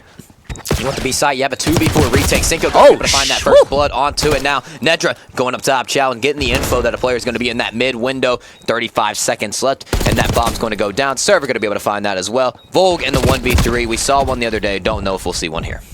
Yeah, and that's just a tough position for him, especially with how spread out Rally Esports there are. They're able to cover over towards B side. They're able to cover over towards back spawn. Everything covered from the side of Rally Purple there. And now you come into this where Server, we talked about it, the main man of the hour. He was the guy that we needed to see turn up for this squad. Starts 2-11 in the hard point. Here in the S&D through a couple rounds, 4-1. 4-1 indeed, Matt. You said it best, and Rally putting 2 rounds in a row on the board. Can you rally up and make this one a 6-0 and take us to a map 3? Or is Nexus Org going to bounce back and tie this one up? We'll have to see. I mean, Nexus down a couple rounds, bomb back in their hands on the offensive side and looking to make a play fast here towards the A side. Choco's got to get out of dodge as the nades and the stuns all flying over his head and will be retaliated here. But Nexus has taken a little bit of site control over towards A. As indeed you have 4 right on the A site. Bomb should be getting put down any moment. Booger just kind of waiting for a first blood to happen, waiting for somebody to peek on out. Kanma going to do the little bit of a garage trick here, but not going to be able to find anything just yet. Kanma playing with his food, just trying to give out some of those sound cues, turn a few heads, and now the RC car going to get involved into the action! And Rocket League here on a Champ Sunday as Booger taken out by the RC in a big first blood that's really halted Nexus in their tracks. I mean, you couldn't ask for a better car explosion on a map like Dealership when basically there's all cars on the map. So now a 3v4 coming in from Nexus Org. You didn't get that bomb down in that moment, so you've wasted so much time off the clock, and they have the numbers advantage, not looking good right now. Oh, and Volg, he pre-fires the perfect onto the second player, but not expecting the third, and that's great teamwork out of Rally Esports there to be able to work that out. Cinco left alone in a 1v3. We'll be able to find the first, but no more than that. Rally Purple, 3 straight rounds to kick off this S&D as they take a 3-0 lead. But Tanner still down 1-0 in the series. They're looking to tie things up and turn this into a best of 3. Yeah, I would love to see it. Would love to see it, but you can't make an 0-3 comeback unless you're down 0-3. Server with a 5-1 start. Definitely a different start compared to the hard point. I mean, he went 2-11. Now he's 5-1, man. Yeah, I mean, look, he's their guy. He is the man. He is the slayer. It's like, you know, your top teams. Optic, when Shotzi's not frying, they're struggling. You look at LAT, when Hydra's not frying, they're struggling. He is that guy. And if he's able to get kills, this Rally Purple team looks almost unbeatable at sometimes. And really, you know, evidence of it here with the 3-0 scoreline. Indeed. I mean, look at the side, too. You have Nedra and Server combined for 10 already, and it's just round 4. And I like this. You go to the A site, you get it down. Honestly, I would love to see Next do that from the last round, but Rally doing it now. Well, and I think Kanma's presence made it a little difficult for them, and that's exactly what Volg's going to be able to do here in from that garage shot. He's able to find one. No more than that. Trade does come through to at least even the numbers game up. Server tries to go for 2, but won't be able to find it. K. Johnson, big kill. Man advantage. 28 seconds left in the round. Kanma just playing that window. Going to be able to find 1 2v2, and now Nedra pre-firing the bomb. He gets to play his life for just a moment. K. Johnson go for the chow, and gets it! Able to find the first, but the trades go back and forth, and it's Nexus Org that is able to use the numbers to their advantage and is finally able to find their first round on the board. Still a 3-1 deficit, but the bleeding, at least for now, has been stopped. It's a great retake from Nexus. I mean, I thought they played that perfect. You find the first initial. You're able to pick off, really, if Khan was somehow able to stay alive there and just play inside the window, they win that for sure, but doesn't work out in their favor. Hey, hindsight always going to be 20/20, especially in these type of games. As Nexus Org right now, trying to make the comeback happen. Down 3-0 in this map. Still showing life, but here in this 5th round, could be a dagger if Rally Purple was able to garner. Yeah, here we go. You got Rally Purple on the defense now. Nexus Org looking like he got a 2-2 split. got them taken to the B site. And listen to some music first as well. I mean, not much going on right now. Nah, he's having a nice little stroll out here towards the backside, trying to peek in and see if B is open. You don't want to give away your life too early, and the big problem here, Nejra tucked himself into a nice little spot as he's able to pop for one. Shots into the second. But that's the bomb dropped, Tanner, and that's a very precarious position here now for Nexus to try to be able to retrieve this, and especially now in a 2v4. Yeah, it's not looking the best. I mean, the best word to say is cooked. 1v4, and the bomb's right there. Booger, I just would go ahead and just go off the map. I mean, RC's up. That's not looking too good. No, not looking great as Booger needs to do his best Abizi impression here. 1v4. Can you make something happen? The information now been given away, and you just peek right into the wrong neighborhood as the entirety of Rally Purple slides the corner, chows him, and it's a 4-up, 4-down round as it's 4-1 up for the side of Rally. I mean, yeah, I couldn't imagine hitting a shoulder and then hoping to see one, but seeing three. seeing the whole damn squad. I mean, you're not going to be able to win that one. Rally Purple really doing a great job on the search and destroy, and you know the teamwork's really what's showing me different. Yes. I mean, Nexus would have a 2-2 split that round, but Rally, you have 3 together, sometimes even 4 together, and it just shows why teamwork is the best thing to do in S&Ds. Well, and we talked about the biggest change-up for this team, and it's really Choco, the warrior here, kind of becoming the IGL. And you look at this, he's on a donut right now, but it seems up 4-1. He doesn't have to do anything. He's making the comms, he's making the play calls, and he's doing his job. And you see it, Nejra and Server combined 14-3 right now through 5 rounds. And Rally Purple, if the last round wasn't a dagger, they're looking for it right here in terms of match point. And I say Nexus Org playing together, they all go to the A site. Nobody going to be home. Nobody going to move up on the Bravo side as well. Shots are going to start going on down. First blood could be coming up very soon. And it could be becoming with the number 4 on the death toll. And right now as well, the big problem that's kind of really here for Nexus is you don't want to push this site so quickly because you know that they're here. But look at number 4, trying to get a little bit mixy, and that's the problem. You just kind of walk right into a death trap. And now number 5, who was watching the spawn, is going to be able to kind of rewrap through mid here, and he's going to be able to provide a little bit of additional pressure. Here it comes through, but he's shut down. That's a huge kill from Volk. Yeah, Volk with a big one. Nedger going to be able to push on through. And able to win it 3v2, 2 and 3 playing top win. Back and forth we go. 2 kills now. Server's able to find 1. Vogue left all on his lonesome. Here's the problem, though. Rally Purple does have to plant his bomb. And Choco just going to go for the safe plant here. Oh, over the top. Vogue tagged up. But he is able to find 1 as he turns it into a 1v1 as Choco looking for his first kill. But how much of an important one would it be? Would be an important one. And able to find it. Choco with a big one and able to secure that round 5 win for the boys. And not only Choco's first kill, but maybe the metaphorical dagger before the literal one here. As well as you said, match point 5-1 up. As a huge ice-up moment from this Rally Purple squad. And you take it back to the first hard point where they were getting absolutely dominated. They were getting absolutely wiped off the map. We talked about it. You just need to build a little confidence heading into this S&D. It seems like that confidence has rolled over perfectly. Has rolled over perfectly. You said it best. And you got Nexus Org now making an A push, but you can't make a 1-5 comeback unless you're down 1-5. But it's going to be a 4-hit right here, right now. Both teams here. Bang outs coming right to you. Trade for trade we go. 2 for 1 in favor of Nexus Org. And what feels like a hard point is Kamala now. 2 for 2 trade is out. Johnson able to find 1. Shots being laid down. Kamala, the last one alive. Pistol for 1, but no more than that. And one of the rounds that you'll see all day long. And exactly what we talked about in dealership, Tanner. Some of these rounds could just get turned into exactly what you just saw in an absolute definition of a bang out. Definition of a bang out. K. Johnson able to find that final blood as well. 1-5, now 2-5, 4 rounds, and they take it. 3 rounds, and we get our first round 11 on Championship Sunday.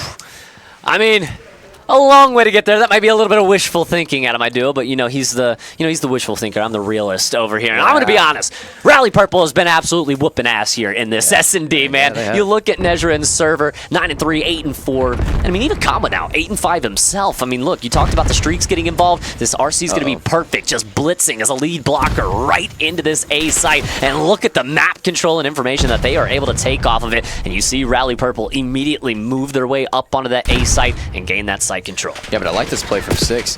If you're somehow able to get this bomb down, He's able to hold down a late rotation, maybe go through mid. He might this just is get some damage perfect. done. And it's, of course, the IGL Choco. Yeah, and I mean, this is perfect, but the problem is your teammates are giving you absolutely nothing towards the other side of the map because K. Johnson is ripping heads and putting them to bed as Joko tries to get himself into the play, but will be perfectly picked up by Cinco, and it does look like for the Nexus Org, they'll find their third round on the board, and well, Tanner, the wishful thinking, at least for now, is going to continue as a 5-3 score now presents itself.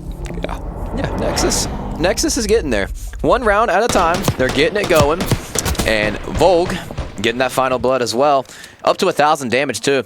The side of Nexus also are just looking better as a team. Have you noticed anything what I said? After I said you need to play together as a team, they start doing that, and guess what? They start winning rounds. Are you in their ear? Are you giving some coaching to your Dark Horse team over there? Because I know this is our kind of our Dark Horse teams going against each other. Roger that. Yeah, I feel like this guy's giving comms right now. Nexus Org starting to come back in this S&D and kind of mirroring what we saw from the last map, as it's now Nexus, who down early on is now starting to make a little bit of a comeback of their own. As Rally Purple feeling the pressure, but still need just one round to close this out. Need one round to close it out, and you get a 4-hit on this A site. No presence going to be made here just yet. Volg looking for the initial gunfight onto who else but the garage annoyance of Conway, and the bomb is going down. Here we go, 45 seconds. And exactly what you told him. You wanted to see that quick plant over towards the A site, and they give you a quick plant towards the A site. So Coach Tanner helping the Nexus boys out is now in the advantageous position. 4v4 retake, as they have just absolutely locked this down like a hard point. And now for Rally Purple, you're going to have to find the break. The first kill does come through, the second as well, the third as well.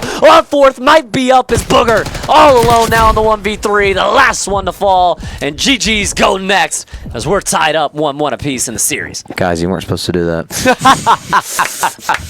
Yeah, it didn't go to, but yeah, I think you guys drew that up one different on the whiteboard there. I think you drew it up a little differently on the whiteboard there, as it does look like our player's going to get up for that map 2 break. But Tanner, from our first 2 maps here, I mean, really, what have you seen? What do you like and what do you don't like here from both these teams so far as we're tied up 1-1? I mean, I think Rally just has slow starts, and I mean, I think they start clicking. They start clicking late game scenarios. Nexus Org, I mean, same thing that just happened there. I mean, I think on the Hacienda map number 1. Their issue was they played together. They started commenting everything. Right after we got out of the listen-in, they started taking more individual one-on-one fights away from each other. No trades were coming on in. Nothing was happening. And I mean, that's why Rally almost came back in map 1, and then you go to this one, and it gets blown out of proportion really early because the teamwork. They're not playing around each other. Yeah. And you do it too late, and guess what? Now you're tied up at 1-1. It could have been easily a 2-0 series, but now we get to go to a map 3, and we're tied at 1-1, and potentially now we could see map number 5. No, absolutely. And I mean, we talked about it even in the beginning. This felt like a series that we were at least going to see the Vault Hardpoint. We're going to at least see that. But maybe a 5-game series on the cards between both these teams. But I think for Rally Purple, you called it perfect. This team, very, very slow start, right? They weren't able to kind of really lock in. And we've seen slow starts before, but I mean, that was almost a false start. They weren't even able to get going. They were down almost 150 points before even halfway through the second set of rotations. Once they're able to start kind of locking in and playing their game that they want to play, yes, they're able to make a big comeback. And really, if the deficit wasn't so much, probably would have made the comeback with the way that they were playing towards the end game there. Yeah. They bring that, they parlay it into the S&D. And so far, I do think that the momentum for the moment relies with Rally Purple. Well, Matt, we're off Hacienda, we're off dealership. Now we get to go to a protocol control. I'm excited. I mean, look, protocol control can be that kind of spawn trap simulator, and it really comes down to who is playing better as a team. Whose comms are cleaner? How are you hitting out the map? If they are in your spawn, which lane are we going to hit out? Which lane is open? Where can we find an opening to get out of the spawn trap, get into the mid lanes, and start making the map mixy again? I think for both these teams, we're going to have to see who can get that teamwork to make the dream work. But before we go, we will have to send it to a quick break. But Tanner, it seems like you have something you want to show our viewers before we send it out. The question, who is going to find the hole in the camp? Who is going to have the hole in the camp, and who is going to get exposed? We'll find out here. Map number 3 coming up very soon.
Ladies and gentlemen, welcome back into the TPC Battleground Champs here as we're getting ready to go. Map 3 action here in the losers bracket between Nexus, between Rally Purple. The winner moves on in the losers bracket. The loser will go home today.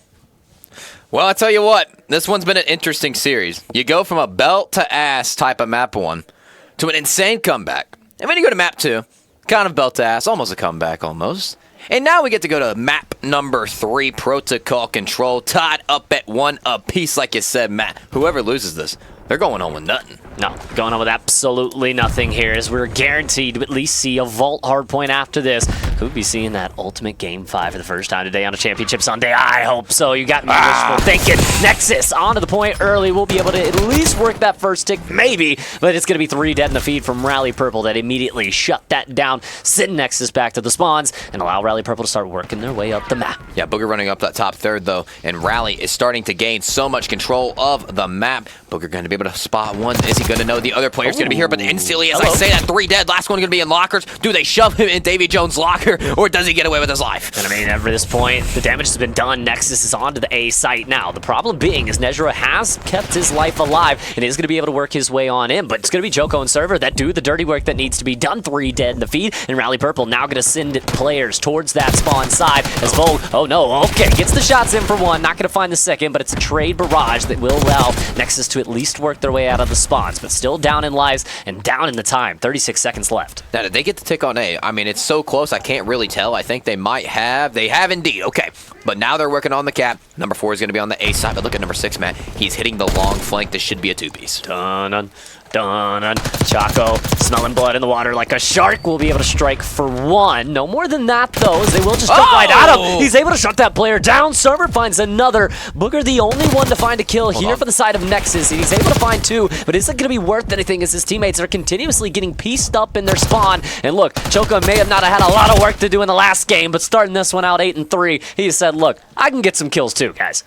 The IGL getting the work done, but as soon as you say that, Matt, Nexus work looking like the captain's A zone, and it's all because of Booger. He plays his backside spawn presence of back Randy's. He's able to control, he's able to get comms and everything. They get a spree, they're able to get on in, they cap the A zone, and now we get a minute extension of time. And not only that, the information overload is they immediately transfer this over on towards the B site. We're starting to work that first tick. You still have Volk towards the top side, trying to lay down a few shots, but Nej, trigger discipline is perfect as he's able to sneak his way on into the site. Finds that kill, shuts it down, but Nexus still has pressure here with Booger towards the spawns. Yeah, Booger also putting some more shots in on a 3 spree now. We highlighted Choco, but Booger 8-4, leading the way for the side of Nexus Org. Still has not fallen just yet. Booger finding more. Can he get the bloodthirsty?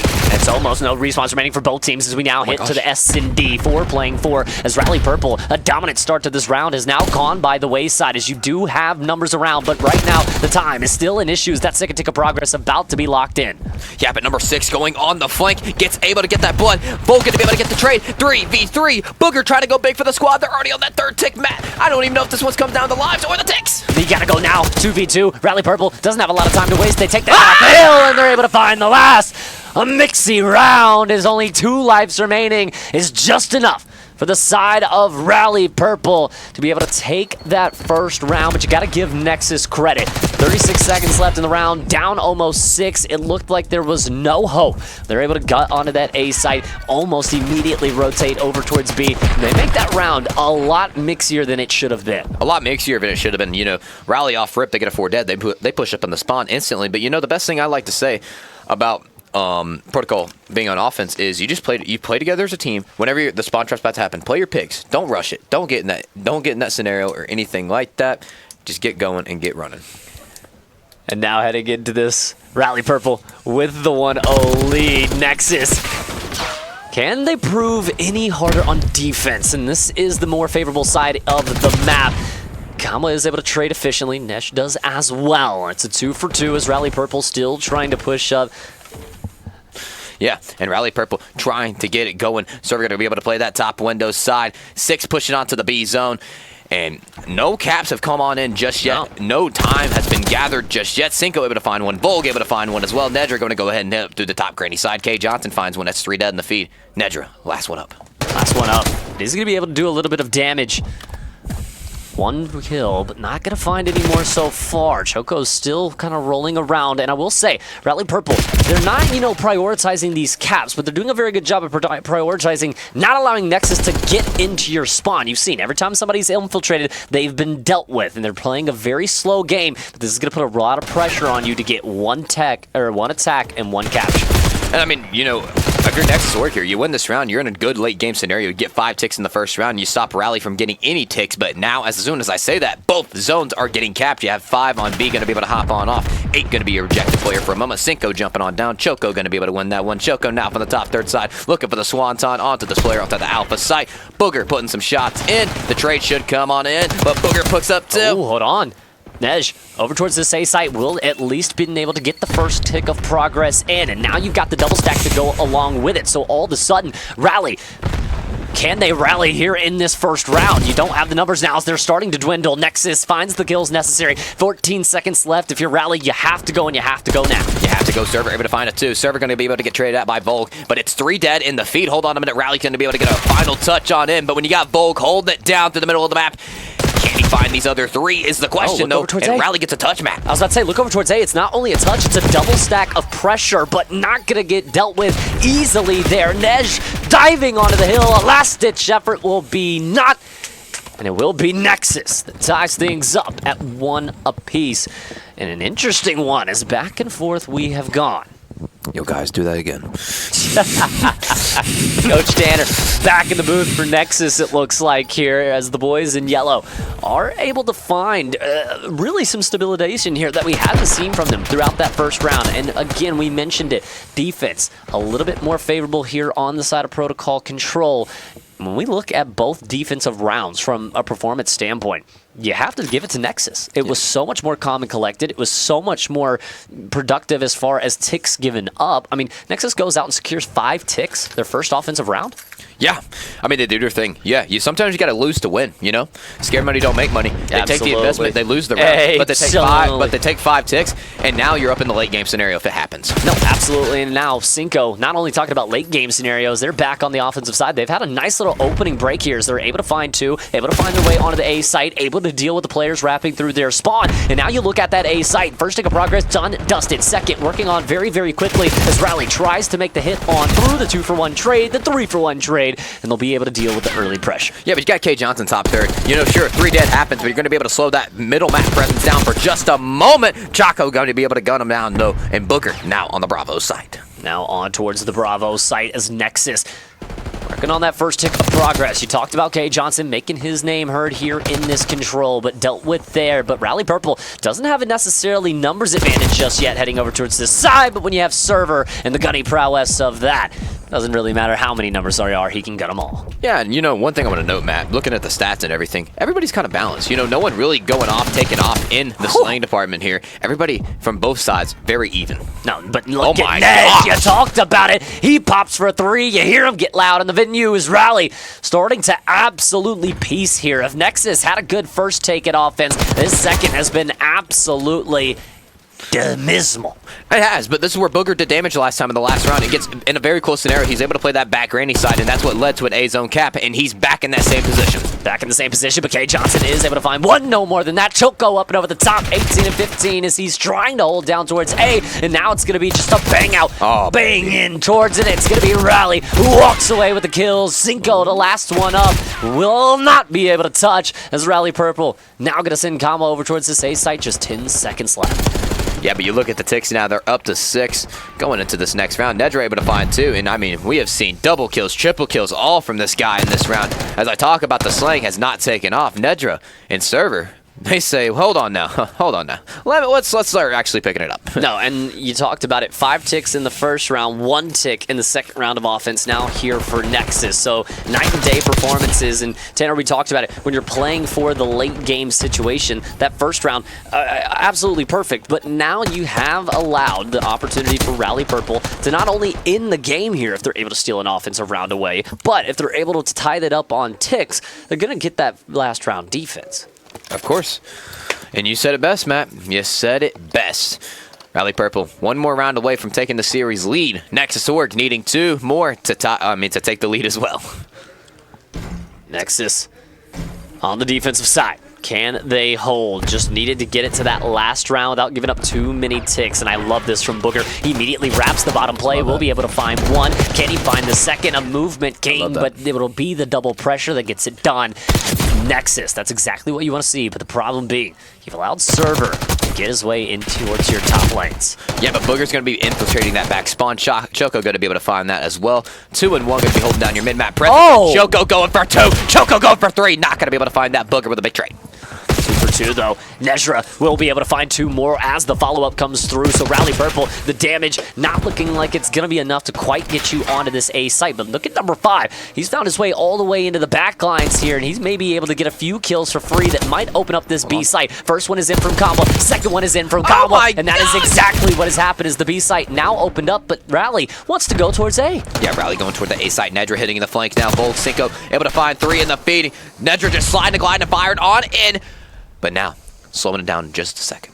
40 seconds left, and we saw this from Rally Purple. It's that patient, it's that slow approach over towards this site, but so far hasn't really allowed them too many ticks and hasn't allowed them too much success. But with all the commotion, gotta go in over towards A, it'll be Server that touches towards B and tries to draw some of the tension over that way. And Booger's just gonna get all this info on the Nedra. Gonna go ahead and put the shots on down. The reach out coming on from shoulders, coming on in. 2-on-1 advantage. Conma Chaco with a big 2. That's a 3 for 2 exchange zone. Number 6 gonna be your last one up. The Tony 2-tab not gonna go in your way. Volk with a big trade as well. You go to back spawn, 20 seconds. You gotta touch a zone. 14 playing 14, and this is what we talked about. Rally playing it patient, but it doesn't always work out because now you put so much pressure on yourself to get over towards one of these sites, but all of a sudden, 3 dead in the feed. Now over towards B. It will be the side of Rally Purple that has the stack on through and is starting to work that zone very, very quickly. And I love this read from Booger. He's just gonna put these shots on into the backside here, get him in a spawn trap. Hopefully, a return to Cinder for the side of Nexus to send these boys back. But 6 still fighting, gonna fall eventually. Mid-map has been brought down. And K Johnson gets 2 kills over towards the B site, and that might have been the dagger here in the round. Rally Purple,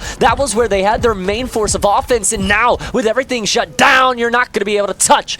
And we're going to go to a round 5, as it should be the side of K Johnson and Nexus that will have defense here in the last round. I mean, some would say K Johnson's the best player in the venue. It's from the fans here. But you know what I have to say? He's making big plays like that because of the buzz cut. Buzz cut buff, buzz cut Johnson getting it done. Frying, absolutely doing his thing, but now we have to go to a round 5, and this determines who takes the series lead. No, and I mean, you look at the past 2 offensive rounds from the side of Rally Purple, and they haven't done anything, okay? I mean, they really haven't been able to lock down any semblance of success. Like 1, 2, maybe 3 ticks throughout 2 rounds here for the side of Rally Purple. You have to start locking in, and you have to think, I think at least, play a little bit quicker. Have to play a little bit quicker, but here it goes. Booger going to be able to play this mid-map presence, getting aggressive like he did in that last round. Volk going to be able to draw the first blood. You have top 3rd control as well. The side of Rally, you've got to figure out something here. Trade for trade, opening things up as Rally Purple, as you mentioned, can't find any success, especially off these opening breaks. They've been absolutely shut down. And now trying to create a little bit of pressure from the bottom side, but again, it's a 2-for-1 trade. And finally, maybe you get some numbers here, as it's a 4 dead in the feed. Yeah, and it's from number 6, Choco, getting done. Not going to be able to hold that radio side tower. He might just be able to hit the flank, get some spawn control. Not going to hop A just yet, so the time is still ticking. Finally, a zone touch comes on in. You got to pick a site, man. Yeah, and they split off into a 2-2. Choco takes backlines towards radio, which I don't really mind, but I think if you're going to make that play, let's just full send towards B. Let's try to get the pressure, and let's try to get this site out of the way. Instead, you don't allow for the life advantage to really go your way. The numbers game getting played against you, but Nezra, almost a 2-man himself as he's able to find 2, but Volk right back with 2 of his own, and Booger for the follow-up to 3-for-2 trade. The Volk Booger duo getting it done. 40 seconds left in a round, or we're going to map number 4 with Nexus Org up. Rally Purple, you've got to rally something on the offense here. K Johnson in the spawn, getting it done. Shots right through the heart. And I mean, this is what we've seen. It's just the offensive struggles from Rally Purple. They haven't been able to put it together. Oh, gosh. And this is one of those maps that if you can't get out of your spawn, you're not going to be able to find success. But over towards the B site, you will be able to at least find 1 single pressure. And now you'll be able to find a couple of kills over towards the wrap as well. So all of a sudden, Rally Purple onto the B site and starting to garner here on the 2nd tick. Yeah, but Cinco going to be able to find the initial blood, the 2nd blood as well. Booger going to be able to go on down. You have to go with this number 2, putting shots down as well. Return to center, back to spawn A, the closest Nexus 1 to go. Now, you have to go. Left foot, right foot express. It's going to be combo the first line of offense. We'll be able to find one. Can he be able to find two? Is now Bull trying to throw the pre-nade, trying to do the damage. The 2-for-1 trade is in, but it's Nexus that plays the trades just a little bit better. And with 0.1 second over towards the B site, you have one player in left, and it is Server. Oh my gosh, he's going big, but literally at 0.1, not much you can do when you fall. Ladies and gentlemen, boys and girls, Nexus take your map number 3 and now go up 2-1 into the series. And Matt, we're going to a vault hardpoint. We're going to a vault hardpoint, and I mean, look, our last hardpoint, we have to talk about it. It looked like it was going to be dominating. It looked like it was going to be the side of Rally Purple just getting absolutely smoked off the map. And it was Nexus that looked dominant throughout the start, but it was a good comeback from Rally Purple. They gained some confidence. They were able to take the S&D, but this has looked different. Nexus Org with K. Johnson putting in absolute nukes throughout this map number 3 has secured the 2-1 lead. As we're guaranteed a map 4, could we potentially be back to protocol one more time for Search and Destroy? I'm going to be real with this one. I think this one's going 5. I think Rally does a great job on Vault Hardpoint. I mean, sure, they lost by 100 points to earn your medal, but the start was good for them. Yeah. The start was very consistent. It was a close game. And now you're going up against Nexus Org. Sure, great organization. Quite honestly, I'm the one saying they're going to win this series. But I think this one's going 5, Matt.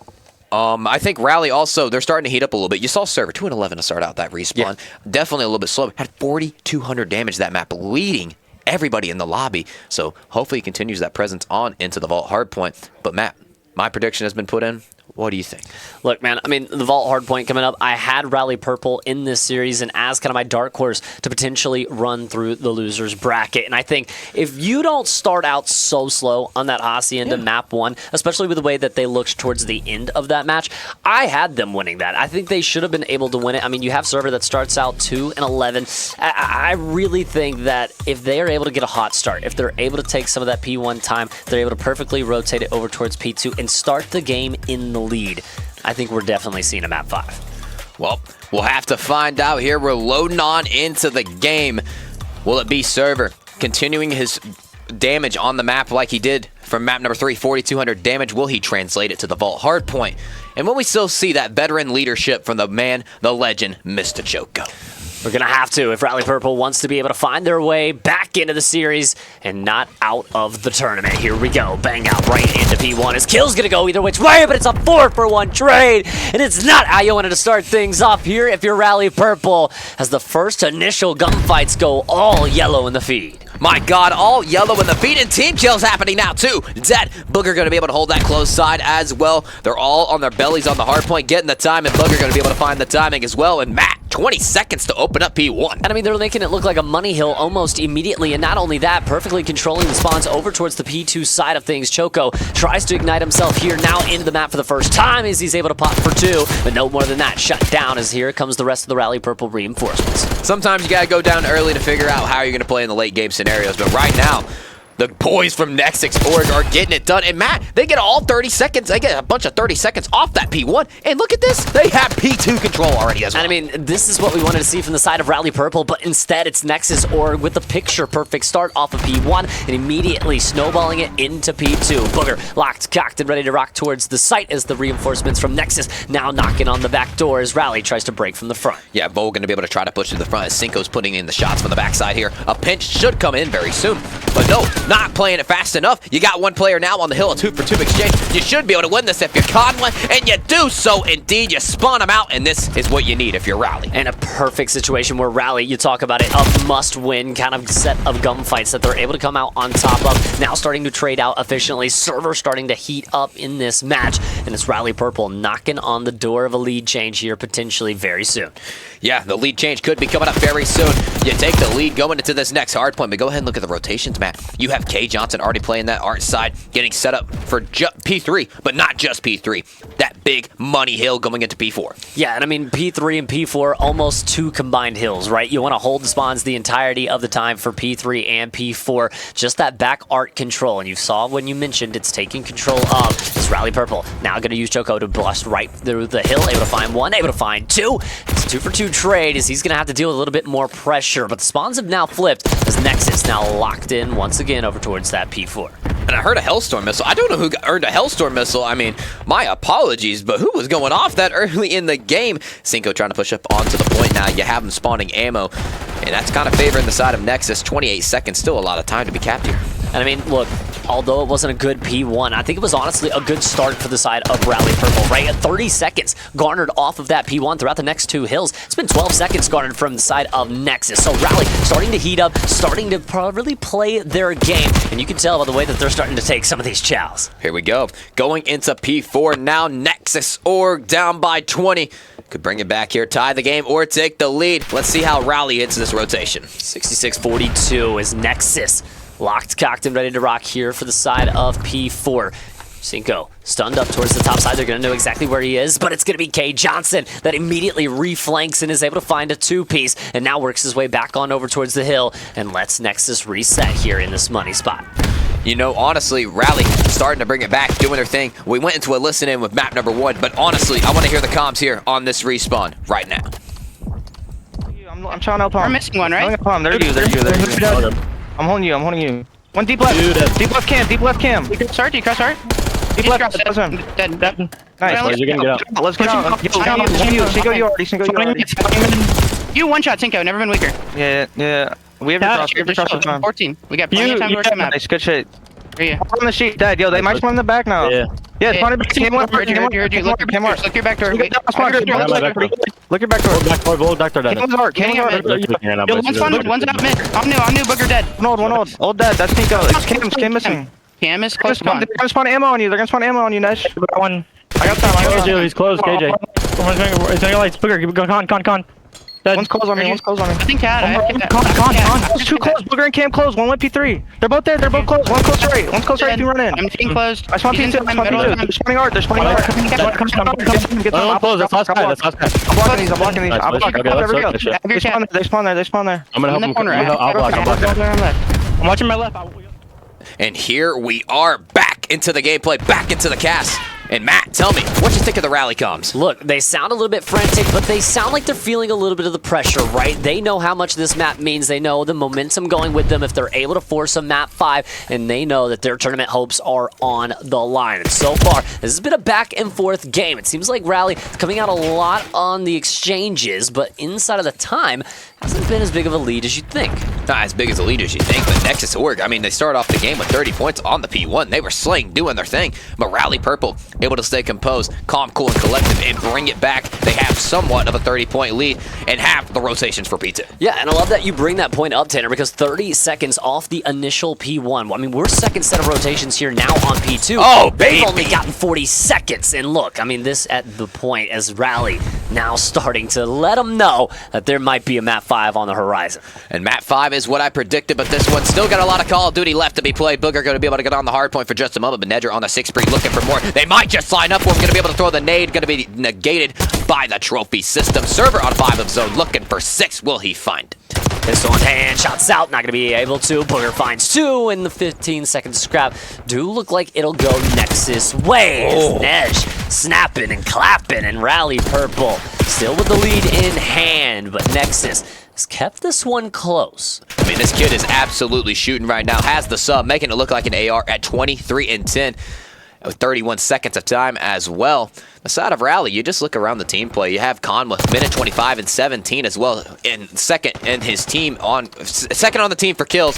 But as I say that, Booger and them break on through, and now they have control of this P3. Yeah, an opportunity here for Nexus to potentially get the lead change on through server. A little bit of an awkward gunfight towards mid. We'll be able to take out K Johnson as Nexus once again will hold P4 control of this side of the map. But it's Rally Purple. They're going to look to extend the lead here. They know that this is going to be a difficult rotation on through. If you can take up some of this P3 time, you can put yourself in a nice spot and give yourself a nice buff. And they kill the player out of top bar. 8 not going to be able to get away with his life, though, so the spawns are still going to be maintained by the side of Nexus Org, setting yourself up for that big money hill, going down by 30 now.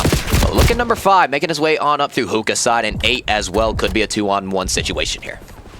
With 5 seconds left at P3, it's going to have to be the run. It's going to have to be the fight to try to break into this bottom P4 side. Rally Purple needing it here more than ever as Nexus, another opportunity to find a lead change. But Kama, Server, light it up for 2, and now it's going to be 3. Rally Purple, like a hot knife through butter, just walk their way into P4. Walk their way right on in, and the 2-on-1 gunfight advantage comes on in. You get this top 4 control. You have number 8 pushed up into the hookah. Honestly, smoking on the Nexus Org pack right now, but the map still ain't over just yet, so you might have to put it down. Shout out also Luxury Exotics. 30 seconds left here on this P4. 180 to 123. Rally Purple dominating here for the moment. But again, this is a very close matchup. Nexus with still 20 seconds left to game can do a big little cut damage into that lead.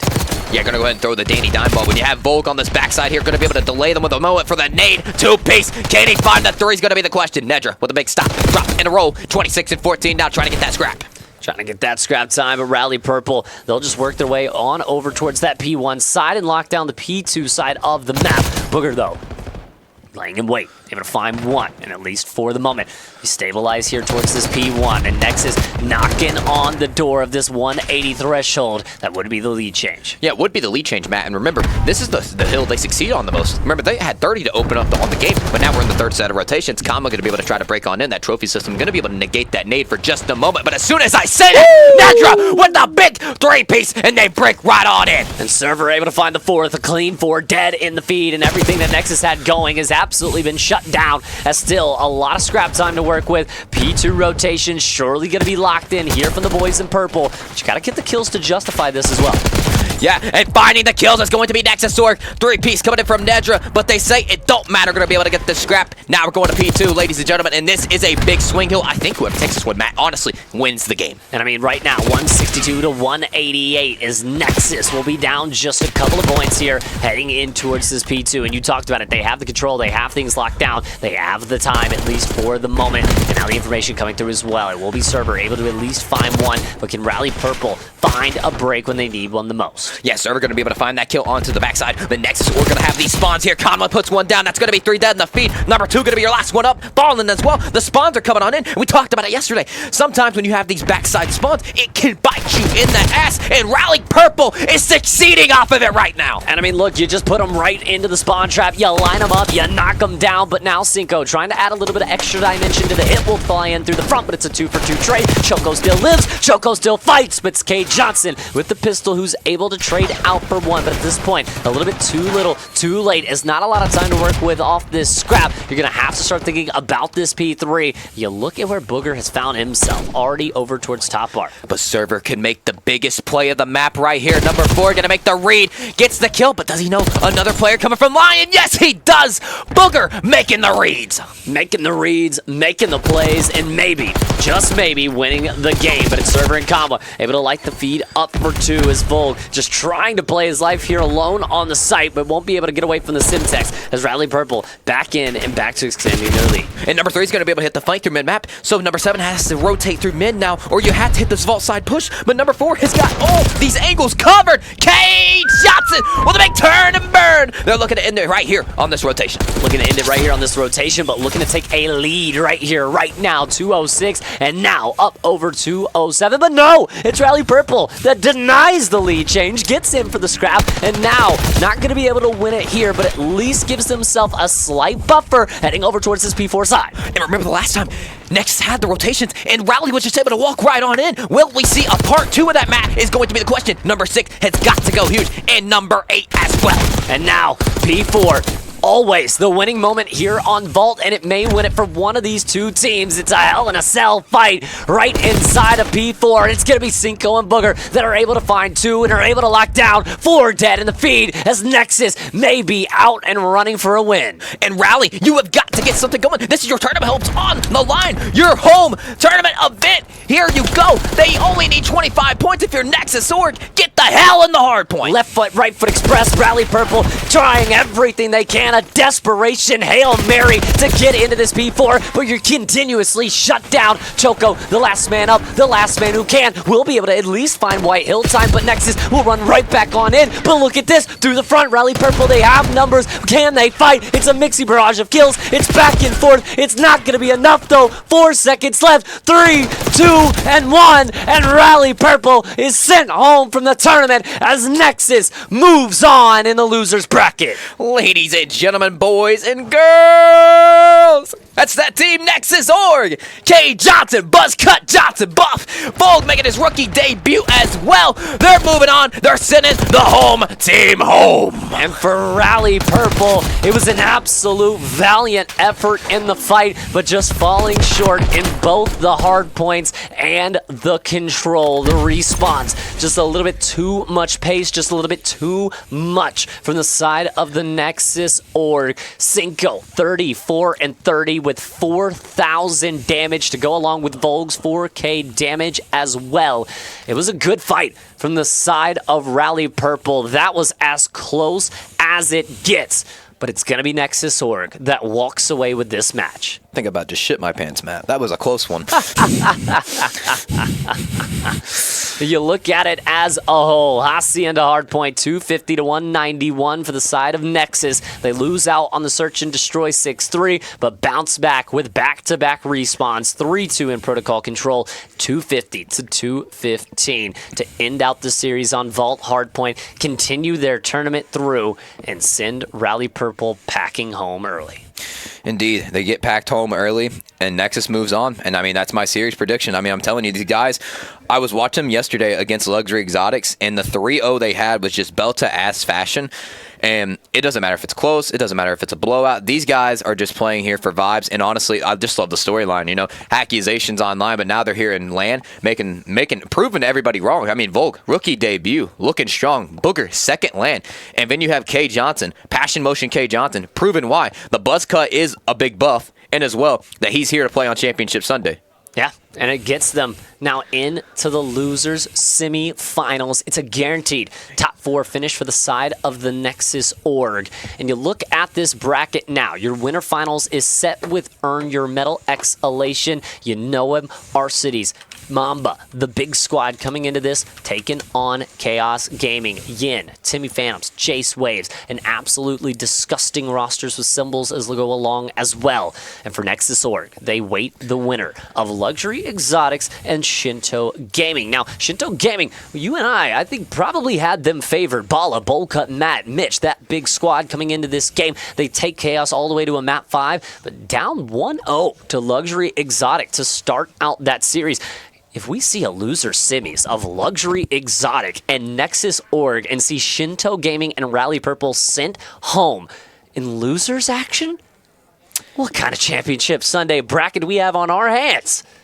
No, for sure, for sure. I mean, this one's going to get really crazy. And Luxury Exotics up 1-0. I mean, I would have not expected that at all. But like you said, we casted that one. And they go down 0-1 in that series, and they make the comeback happen. It's just another thing to add. I mean, maybe it's part of the storyline. Maybe it's part of their coaching routine.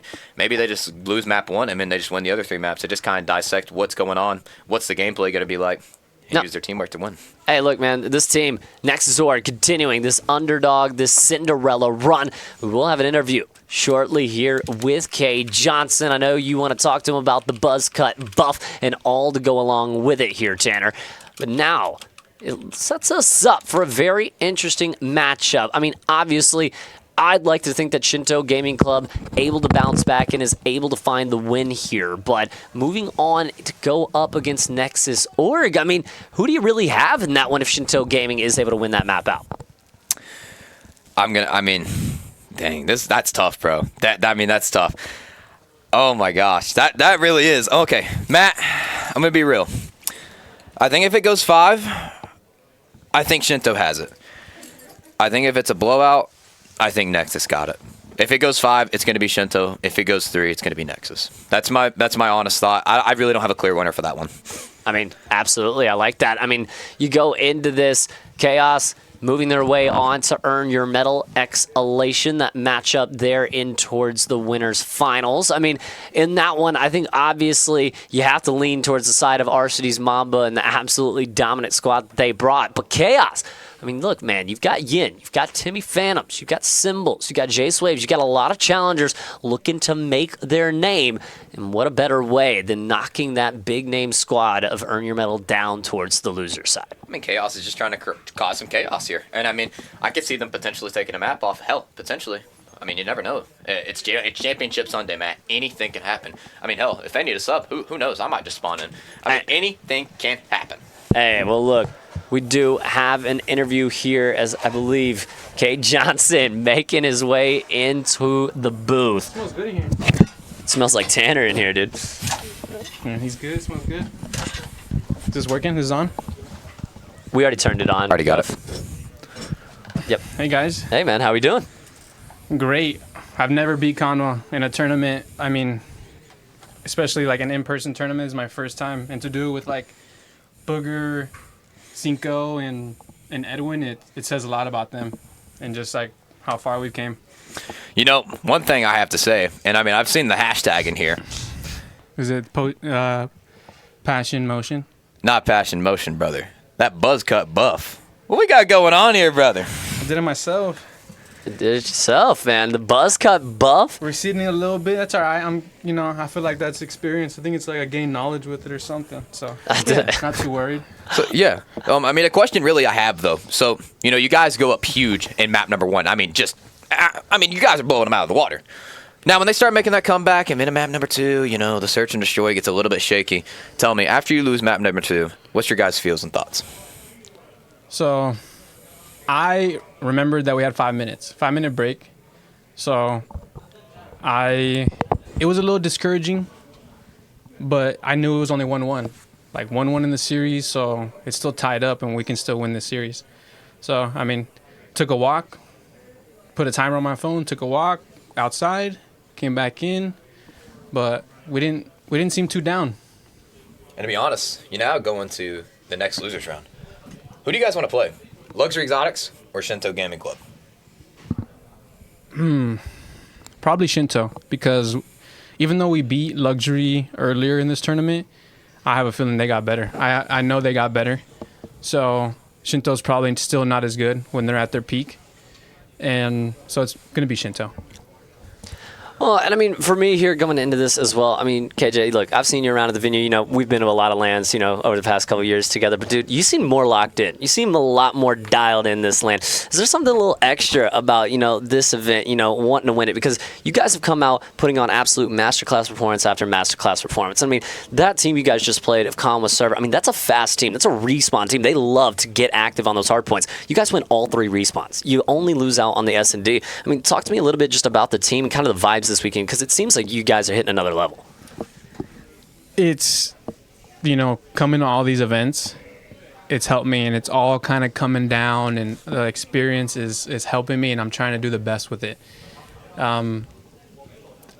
Thankfully I got some, I've been making the right decisions. Like, some of them would help me with they help me. They're not making me pay for the hotel. So just taking the right steps, and just the experience that I've learned and the things that I've learned, and just trying to do the right things every time is got me to where I am right now. Oh, man, we love that, brother. Hey, look, we want to see you in grand finals, man. I need a K Johnson grand finals masterclass, brother. I mean, we seen it today? I hope so, because I love to think of things as needs too. I need that too. I like that, brother. I like that, bro. I mean, Tanner, anything else for him here? I mean, we got to let him go at least enjoy the win for his team. They got another game to play here in a couple minutes. Might go get a snack. A little regain. Maybe you guys too. Yeah. What's your final words to your next opponent?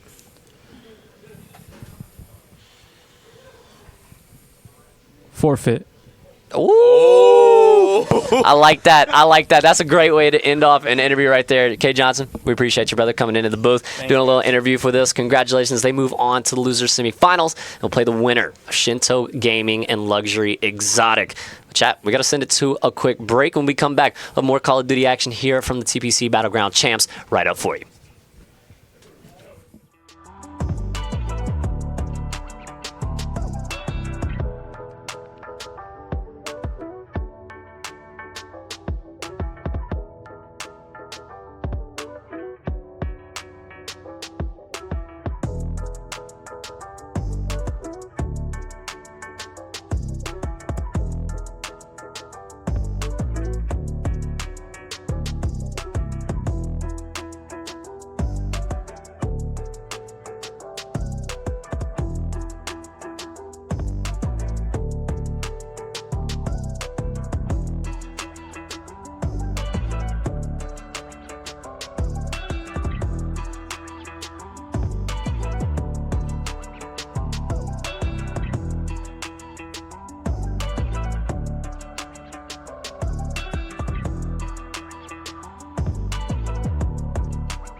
Ladies and gentlemen, welcome back into the TPC Battleground champs here in beautiful Columbus, Ohio. My name is the Matt Man. Alongside me, Mr. Tantrums, and we've got winners finals action, and we've got a spicy one here, Tanner. Yeah, we have got the #1 seed Earn Your Medal versus kind of like the wild card team this weekend. You know, they're a heavy-hitting team, but somehow in a position being the wild card, and look at them now. They've made it to winter finals. Yeah, Chaos Esports here in winners finals. You've got an absolutely dirty squad, and as well from Earn Your Medal, this is star-studded. This has got legends. This has got veterans. This has got challengers talent. This has got former CDL pro talent, and this has got world championship talent. And I want to go ahead and kind of meet both the teams here, at least for one of our intro videos. Passing it to the hacker. Yo, Waves from Team Chaos, and I'm passing the phone to the fucking long neck. What's going on, guys? Timmy Fams here. I'm passing it to the hacker. Yo, the hacker here, Yin, passing the phone over to my boy, the Stallion. Hey, what's going on, guys? It's Symbols, and just fuck this shit. Well, you hear them, absolutely ready to go. Yin, Phantom, Symbols, and Waves will be taking on Mamba, R-City's Dak, and Nate. This is the exact matchup I think everyone has wanted to see all weekend long. I mean, this right here could be the best matchup of the weekend. This one going to be very exciting. And Matt, you know, we don't have Call of Duty if we don't have maps. And here they are. No, absolutely. Vault Hardpoint to kick us off. Dealership Search and Destroy. Vault Control. And then if we need it, Rewind Hardpoint. Red Card Search and Destroy. A little bit of a Vault sandwich to start us off with some Dealership. Kicking things off very fast-paced, very high action. And then the maps where if we need them going into map 4 and 5. Rewind Hardpoint. All prioritizing rotations, making sure that you are on top of every single hill. And then Red Card Search and Destroy. That basic 3-lane map. A lot of different angles. But lately, we've been seeing it turn into a B bang out. For sure. But, you know, I want to talk about map 1 here for a moment. We've been casting Vault Hardpoint all weekend long. I think that might be the most popular map, just to be honest. I mean, let's be real for a second. But coming out, you know, you had Earn Your Medal win 250 to 150 against the home team Rally, who is now gone, unfortunately. But you go over to Team Chaos. They've had a good map. They've played really good on the Vault Hardpoint as well. So I expect this one to be a little bit closer than people think. You know, we talk about world champions, we talk about pros, we talk about challenger champions. And Earn Your Medal, you would think, on paper, should win 250 to 150, whatever. But I think this Chaos squad is starting to light it up, and I think they're going to, you know, turn some heads. And I think this one could be 250 to maybe 200.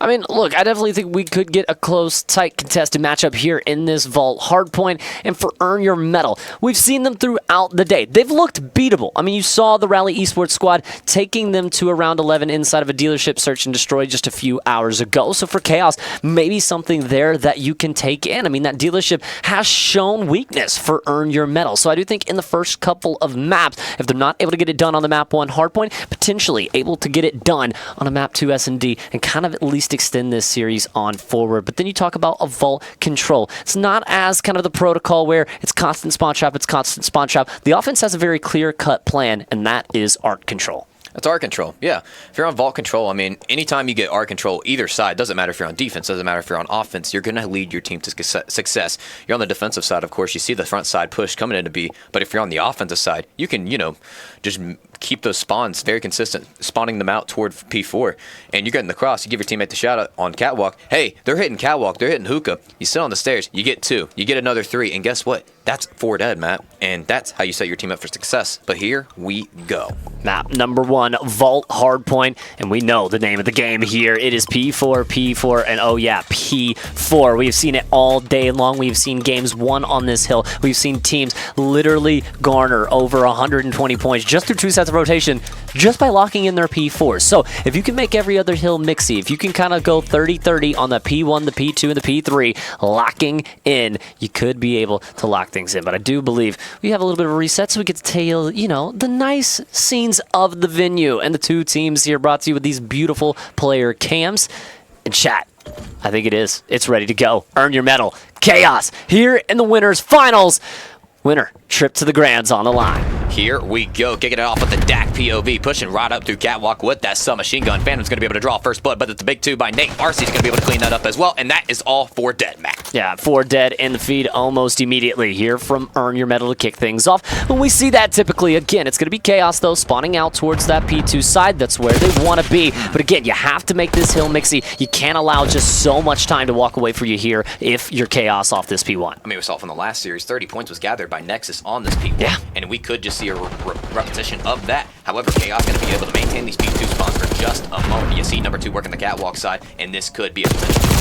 No, absolutely. And I mean, but it's just the gunny factor right now. It's Mamba, it's Arcides, it's Dak, it's everyone getting into the feed right now for the side of Earn Your Medal. And for the side of Chaos, looking a little bit like deer in headlights as they've now lost the spawns over towards that P2 side. You only have Timmy Phantoms laying in wait, and he's going to have to go absolutely massive. Yeah, going to have to go massive here. Timmy Phantoms doing all he can do with an AR, going to be able to push on in, able to find one. Can he find the second is going to be the question. No, Nate decides his fate and puts him down. Now, puts him down, and it's Earn Your Medal that has started this game off on an absolute heater. Chaos seems very, very deer in headlights, and I want to know how it sounds for Earn Your Medal right now as they have opened this game up with a 51-4 lead. Watch your main. A cat dead. Another cat. Yo, hopped up cat. Symbols. I got you guys. Yeah, not weak, not weak. He jumped on mid, I think. I think he jumped on mid, Deck. Hey, I could be wrong. I have cat steps. Good call. One shot. Packet burst. Fire. I got him. There's No, one on me. Symbols. No, slow down, slow down. Cat steps. I spawned out. I'm going on. Top cat, Phantoms. Back door on you. Top bird. Cat steps. Yeah. I'm going behind. Yeah, cat steps in. Yo, they're all 3 old. They're all old. What day is it? Timmy's close right. No, all 3 of them are old. I Line. Weak line, Timmy. Yo, I'm getting time. Is he still lying? Yeah, line. Top ammo. They could have gone vault behind me. Vault on me, vault. Control point, not vault. Tell him vault. Weak. I spawned Wait, he's just priming his back. See there. What are you doing, you fucking Symbol's still there and then one in time. Dude, just vault. Say it like that, innit? Good shit. There's 2 on old. I'm naming one time. Yo, shit on 2. I got 2. Nothing. You can hit up. He's one's calling. there side, I'm weak. And letting them know how they feel. Earn Your Medal, locked, cocked, and ready to rock. And they're throwing out the personals. I mean, calm, cool, collective, and a little bit of questionable words right there. My lord. Bringing up problems in-game and out of the game. Oh, Lord. I mean, Chaos. It looks like they're going to need help in-game and out-of-game for this one. They are getting absolutely put in the dirt. Earn Your Medal, doing everything they can. And look, we have seen time and time again, it's almost like Earn Your Medal. It's how hard they're trying is how close the game is going to be. We saw them this morning, early on a Championship Sunday, laughing, having a good time, making fun of some of the other guys. Now here in Winners Finals, it looks like they're trying to make a statement. Yeah, Nate going for the Tony two-step, going to be able to find that, but Chaos has the early rotation toward the Speed 4 side. Dak putting the long-range shots down with the Jackal, going to be able to break on in for a moment. If you get this player top 4, it helps your team succeed. It's 2 dead. Last one up, dead on the point. You're looking for 4 dead. Manny Yin, last one up, trying to be the hero.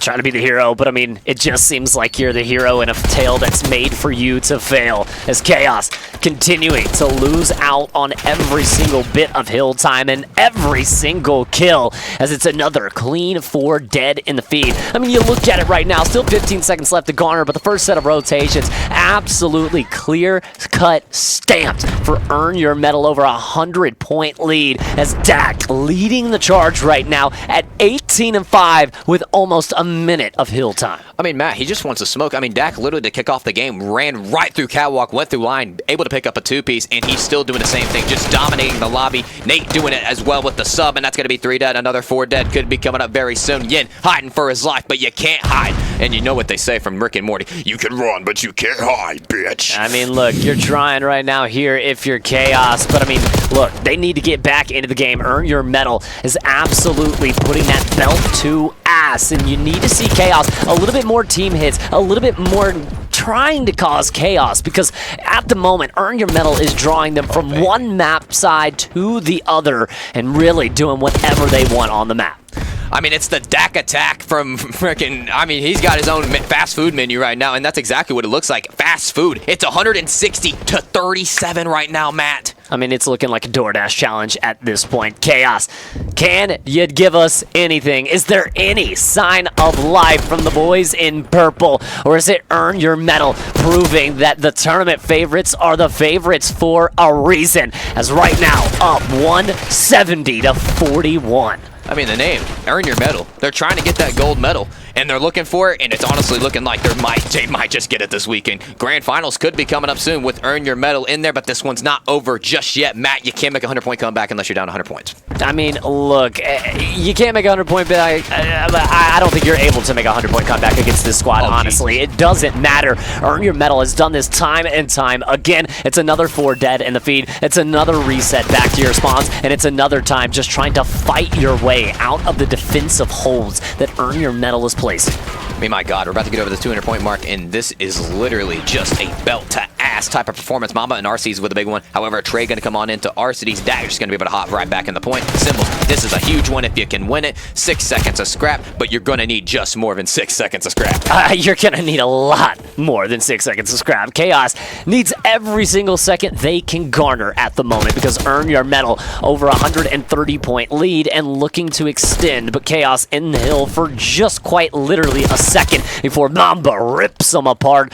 And right now, I mean, Earn Your Medal, it just seems like playing with their food. I mean, delaying the inevitable at this point. Chaos, we're looking forward to the dealership S&D. I mean, yeah, take us there to the dealership S&D, driving off this map onto another one, but Symbol's going to be able to slide and glide on in, able to pick up one. Can he find the 2? Yes, he can. This might just be the momentum boost they need. However, trade comes on right through from the world champion. I mean, you find 2, you're immediately sat down. I mean, it seems like the story of all time right now for Chaos is time and time again.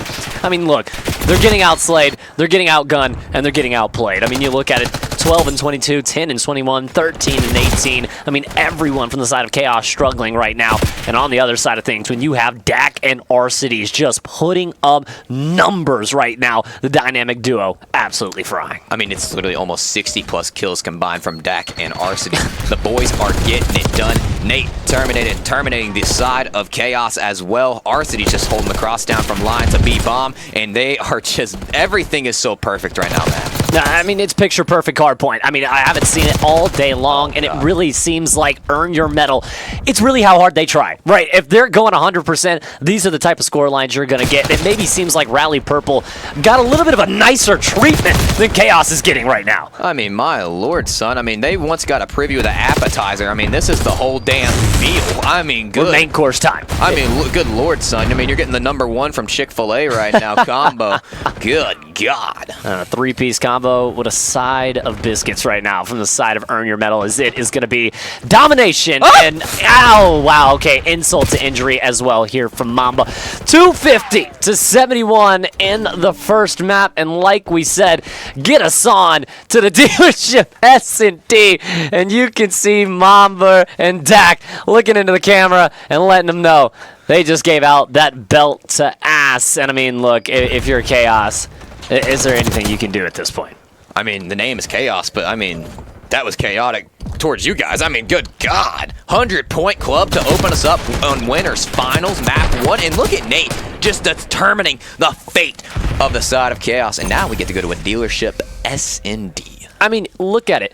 61 and 25 combined out of Dak and R-Cities. 3,000 damage apiece, 25 non-traded, 22 non-traded Dak to R-Cities there.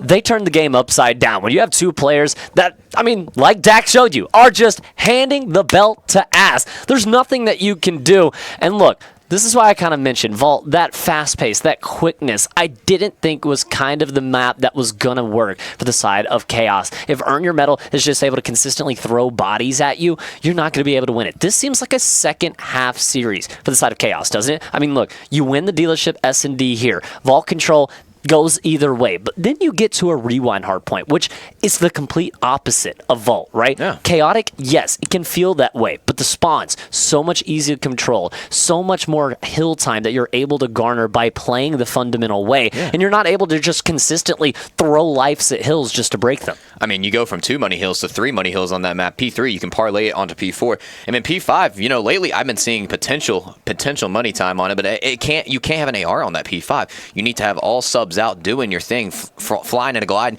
And you know, people sometimes mistake in Rewind. You're like, hey, long range map, AR. Believe it or not, subs actually thrive a lot more on that map, I feel like, Matt, than ARs do. I mean, and I think it just kind of depends on a map-to-map basis, obviously, and what team's strengths are. I mean, the map is very, you know, I would say dimensional, right? For subs and for the ARs. There's a lot of success for both there in that map. And I feel like, again, another reason that kind of points to just favors for Chaos that may give them a chance. But the problem is Earn Your Medal, at least for the moment, has such a dominant gunny advantage. And if Chaos is not able to overcome that, not able to warm up in this series, I mean, this could be a 3-0 smoke show. I mean, that's what it's looking like. I mean, this one's looking like a DoorDash. I mean, I might as well just go ahead and place the order and see what gets done first. I mean, and at this rate, if Chaos can continue the pace that they have been bringing, or rather, if Earn Your Medal can, it's exactly what it's going to be. But you head into this dealership search in Detroit where we saw Earn Your Medal look human earlier, right? I mean, Con1 Co. able to take them to a round 11, up 5-4 in that match, actually, with 2 opportunities to put the game away. For Chaos, that has to be something that you've looked at throughout this veto process. You've looked at this dealership. You felt comfortable enough to get in against Earn Your Medal. And I think this could be the point, right? If Chaos not able to win this map, the series is essentially over. Vault Control is just going to be a repeat of map 1. You're going to get it just ran down, and it's going to be ugly. If they can take this dealership and get themselves to that rewind, they have a chance. Might have a chance indeed. But ladies and gentlemen, boys and girls, if you're just tuning in, this is Winners Finals of Battlegrounds presented by Zero en Route. Earn Your Medal versus Team Chaos. Earn Your Medal, take your map number 1 in 100-point club fashion. And now we move over to the dealership S&D, Matt, and I'm going to be real with you. Yep. I think I got Earn Your Medal here with a hot 6-0. I mean, if Earn Your Medal comes out in 6-0s after the performance earlier, it really is how hard they are trying. But look, I think that Chaos at least has a better chance. I still have to lean towards the side of Earn Your Medal, but I think 6-4, 6-3 potentially in that realm as we get right on into the action, Mr. Tanner. And it looks like a mid-bang out here. Mid-bang out indeed. Nate going to get blooded first. And so you have the side of Chaos just kind of playing for the pig, dissecting what site they want to hit. Dak going to go give it a back on up. And you saw early from map number 1, he was getting super aggressive. And let's see if we can continue it here on the dealership. And trade come through Mamba, but back and forth we will go as Arcedes will meet his demise and now into the 2v3. Dak going to get a lot of information here, but he's not going to be able to do much as he has to get out with his life. Both teammates recollecting towards each other. And for Earn Your Medal, Dak and Mamba, you have to know that this bomb wants to make its way over towards the ace site. Yeah, you're playing for the retake here. If you're Dak and Mamba, you have a sub out, and I believe an AR as well. 5 bullets left in the chamber, going for the Danny Dime ball. Not going to be able to connect with anything, but they know these players are going to be here on the side. But oh my God, car bomb goes off, Matt. Oh my God, and Mamba, blessed from the gods, it's its 2-piece. And now it's Waves in a 1v2, all on his own, so able to find tags there onto the first, but the reach out from Dak comes through. And Mamba and Dak, a 2v3 masterclass here inside of round 1 that absolutely kills your confidence for Chaos. I mean, my God, for a second I was like, hey, my prediction, Chaos is going to win a round actually, so screw my prediction. But no, Earn Your Medal. They stay strong, they hit the nades. And you know, that's why it's so important in these round 1s to you literally utilize these lethals. Because look at that, if you don't have that grenade, you don't win that round. And that's when you have to take those key points and use them at those key times in those type of scenarios. Earn Your Medal. Now up 1-0. Yeah, great utility usage out of the side of Earn Your Medal, and that's what comes with that veteran presence from Dak, from Mamba, being in those games in EWC, in Challengers, playing the best of the best. And another one of the best is Arcedes, who will be able to open things up and trade it out 3v3, and Dak take it down as well. So again, it's Chaos with a man advantage, but he immediately is turned into a 2v2, and we're trade for trade, and all of a sudden Earn Your Medal with the bomb over towards A. Yeah, taking a page from the side of Chaos's book, going to go ahead and get that bomb site planted down at A. Now 40 seconds left on the clock, and Waves going to be able to throw a grenade. Might just do some damage. Brings Nate down to 59, going to get out with his life. And a beautiful rotation from Nate. Looking for the rewrap potentially over towards mid. And now we'll drop right into Symbols, able to find the kill. And now Mamba trying to find the shots on through. Waves all on his lonesome. What can you do in the 1v2 with just no time left and so much to do? The first shell to come, and it will not look good. Earn your medal. Up 2-0. And it doesn't even look like they're breaking a sweat. Not even breaking a sweat at all, Matt. I mean, you look at Nate here. Almost just loses the gunfight, but it doesn't matter. I mean, he has the sub. It's going to win up close at about 90% of the time. And even if he wins that, he's very weak. Mamba gets the trade instantly. And, you know, I want to just compliment how Mamba's playing with the AR right now. Not over peaking in that scenario. You know, you get picked sometimes in those scenarios, but he's just shouldering, hitting the shoulders, back and forth, back and forth, back and forth. And that is a big reason why Earn Your Medal is now up 2-0. Yeah, I mean, really, just playing better S&D at the moment. And again, the gunny advantage that we had talked about earlier on in map 1, rearing its ugly head here for Chaos is now. Looks like the bomb wants to make its way towards B. But the problem being is that Earn Your Medal ready to go for this, but kills going either which way. One of which a team kill will now leave Chaos down a man in the 2v3. You know, that's why I say don't stack, Matt. We've seen it before from Optic and Cold War where the 1v3 happened. In a scenario like that, you team kill, and now you're down in the numbers. Down in the numbers, and Nate gonna make it a little bit more. 1v3. Now here for Yin. As can he make anything happen? The answer, no. 3 straight rounds in a row to open up this S&D. As it's Earn Your Medal, earning their rounds, and continuing to dominate. I mean, it's almost an impossible scenario. You know, that music room right there, there's only one way in and almost 2 ways out. And I mean, literally look at it. The bomb's in such a good position for the side of Earn Your Medal. They're just like, hey, we just play off this B site. He has to go in one of these ways. But I tell you what, once he goes in, he's not coming out.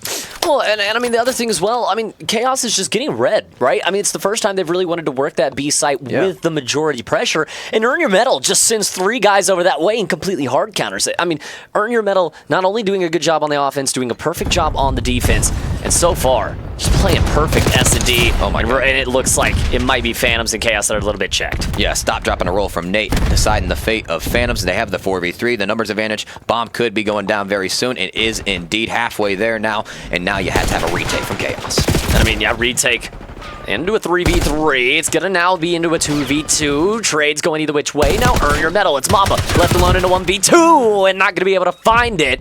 And Chaos is able to find their first round on the board. And you finally see them looking like they're gonna talk to each other, cracking a few smiles, and maybe finally gonna take a bit of the pressure off. Bro, but they're over here geeking as well. So, I mean, by B series, honestly, I didn't expect that much from the side of, you know, Chaos. At least they're throwing some smiles out there. That's a good round win, honestly, and can build a rally on the way. You know, you're once down 0-3, and it can be tied up 3-3 in a matter of seconds, especially on a map like Dealership. 100%. I mean, how many times have we seen it throughout the course of this tournament? Or you'll see a team 3-0, 4-1 lead, and just slowly but surely, the other team that was down starts to put a few rounds together and get themselves back into the S&D. It's why it's my favorite game mode. It's never chalked, Tanner. Remember, you can't make a 3-0 comeback without going down 3-0. Has to be that way. But it looks like Chaos making their way on up to the A site. You got number 8, you got number 5 here, and now number 7 going to get on up here. I like this play from 6, though. Just is able to watch the rewrap if it does happen. But the side of Chaos just wanting this A site. They're not even rotating. They say, no, we want it. And I mean, look, I think they're just kind of thinking, look, maybe we're getting a bit outplayed. Let's try to just run at them, okay? Let's send the 4 guys over towards that side, and let's just get mixy. And so far, no one being able to drop, and finally the first blood will come through with Phantoms. Able to take out Nate, a little bit of revenge, and now the kills start to come all purple, and the feed is Chaos, taking control of the A site. Yeah, Dak's going to be able to find the trade, though, and make it a 2v3. 45 seconds left on the clock. Dak going to get put down. I mean, Dak's going to be the last one up in the 1v3. Somehow, someway going to get out with his life with 6 health. Going to have to play his life for a moment, but might just find this player around the corner. Does he is the question. Oh, and he's going to go the complete wrong way. Now we'll have to deal with a lot of pressure. A lot on his plate, but he's able to deal with the first. 1v2. Regen will come through and things will reset. 34 seconds left on the clock, and now the chows start to come in. And the double chow doesn't come on right away. You let Dak get the regen. Might be able to pick this one up, but Timmy Phantom stays strong and is able to win another round, 2 in a row for the side of Chaos. I mean, hold on now. Wait a minute, Chaos. Showing us some life and creating the chaos, as we've loved to say. the pun going to get overused as long as they're still in the tournament. But, I mean, really creating chaos there on the A site. You talked about it, Tanner. Look, these rounds have been kind of stock standard. They've just been getting kind of outplayed and outread. So, hey, how about this? Let's 4-man up, chow over towards the A site, throw the trophies down. Let's get mixy here. And look, Chaos coming out on top of it, finding those first 2 kills. You know what I love from Chaos? You know, once being down 0-3, you know, you would think the confidence is a little gone. On that A site, they didn't rotate. They just stayed there. They held their ground. They got the bomb site planted down, and they have the numbers advantage, and they win that round in a pretty good fashion, if you ask me. Well, the worst thing that you can do against a team like Earn Your Medal is just allow them to do what they want, right? Yeah. If you make it mixy, if you kind of just put pressure on them to at least force them to play a different kind of game, it may work out for you. And so far, at least for the past 2 rounds, it has. But now, pressure here towards the B site. Symbol's going to be prepared. Yeah, Nate going to go ahead and get back on up. Has the RCXC to work with as well. 50 seconds left on the clock. And the side of Earn Your Medal say, hey, B's not looking good. Let's take this one to Alpha. And the rotations coming through. We've talked about it, the fundamental prowess from this team. But look at who lies in wait. Timmy Phantom's first one up. Will be able to find it. That's a huge first blood. Not only delays the push, delays the plant, allows for Chaos to now throw the rotation back on over. And while they do that, they're able to pick up every single kill. 3 straight rounds from Chaos. Chaos, 3 straight rounds, and look at the look at the vibes from Earn Your Medal. You know, once smiling, once getting vibey. Now they're like, boys, I think it's time. I mean, we got to log back in. But however, Chaos staying composed, doing their thing, and now they're making a comeback. And that round, all coming down to Timmy Phantoms. If he gets taken down there towards the A site's completely given up. The plant comes in, the man advantage down now over towards the side of Earn Your Medal. Instead, Phantoms delays things in that round. Chaos is able to hit the rotations through, and it's a perfect round from Chaos. And now, all tied up at 3 apiece. And Tanner, you can't make a 3-0 comeback without going down 3-0, at least for the minute. We're all tied up. We're all tied up here. And Chaos going right down back to that patented A Blitz, site. Bama, Blitz. Blitz, Bama, Blitz. I don't get nothing but the pit but the top. And running it right down the middle. Maybe something Alabama should have done yesterday a little bit more. Arceties, though, able to find the nade onto Waves. And now Mamba will be able to find the second. So 2v4, 1v4 almost immediately. And Bits Blamma Blitz has been absolutely countered. His Earn Your Medal already on the defuse and already with the round and the lead back in their hands. You know, Yin making the right reads right there. Just too many numbers to be up on the map. And now Earn Your Medal get their get back, and they are taking their lead back 4-3 now. Yeah, lead back in the hands of Earn Your Medal, but Chaos has done the hard part, right? They've made the 3-round comeback. They've made this game mixy. They just need to make sure that they don't give away multiple rounds here, tie things up 4-4, continue to extend this game. And that's what you have to do whenever you're the underdog, right, in Call of Duty. As long as you can extend the game, continue to give yourself a chance in the map. There's a potential for Chaos to be able to upset. I mean, it would be a potential upset, and it would be something nice because you know what that means, Matt. That means more Call of Duty for us, and that means more Call of Duty for the viewers, of course. And people that own these organizations, of course, want to see their team succeed and maybe bring a chip home. Hey, for Earn Your Medal Exhalation, you are definitely expecting a championship to be brought home, but for Chaos, looking to pull off the ultimate upset here in Winners Finals. But they've given up complete A-site control, but the car makes its way in. It gets a little dangerous there for Arceties, but he's able to deal with it. And for Earn Your Medal, you have complete control, but you're not over-rushing to plant this bomb. Not over-rushing the plant just yet. Just looking for a pick, you know, kind of see where you're going to go with this bomb here. 5 just going to put some shots down. Going to back on up now. The plant coming in on the A site, so we should have that timer going down to 45 seconds now. Mamba's able to find the first blood, though. First blood does come through, and that might have just won the round right there. This is going to have to be a clinical 3v4 retake from the side of Chaos. Nate already pre-reading and absolutely sitting Waves down. And like dominoes, everything comes falling down. 1, 2, 3, and it's Earn Your Medal. On match point, you blink, you miss it, 5-3. They said, hey, you know what they said, Matt? They got tied up and they said, hey, brother, hold my beer. I mean, and seemingly hitting the lean up there. I mean, you talked about it when we went to that camera. It was no longer the happy-go-lucky vibes that we had seen throughout the first couple of rounds in map 1. They locked in, and when this team, again, is absolutely trying their 100%, is there anyone in the venue that could take them down? So far, the answer has been hell no. Nah, not at all. I mean, it's Dak doing it map 1, and now you got Nate, map number 2, 9-4 on the 3 spree. You have a combined 8 spree on the side of Earn Your Medal, and they're looking to close it out right here, right now. Nades, stuns, a lot of utility usage being thrown over towards this A site. A quick bomb plant trying to be here for Chaos. Waves, that's a big first blood there on to Mamba. Completely shuts down the garage pressure, allows you to work this in, but Nate refilling the spot, and it's going to be Earn Your Metal that just blitzes right out. Trade for trade is Nate able to find now into the 1v2. Oh my God, Tanner. If he was able to do that. That would have been insane. I mean, he picks up 3 there, and the last one would have been the ace for game. I mean, if he clutches that, I might go streaking around the arena. I'm not even going to lie to you, folks. That's not a pretty sight. Nate, almost with the absolute icy 1v2 ace performance. But it will be Chaos that is able to found their 4th round on the board and continue to extend this game further. Still need 2 rounds in a row. If you're a Chaos fan, for Earn Your Metal, you get 2 shots, 1 round. Yeah, but go ahead and look at the side of Earn Your Metal. Sure, they're up 5-4, but also Nate's going to have that RCXD if they go to around 11. I don't believe the side of Chaos has any streaks to work with, so it's going to have to be pure, raw, gunny.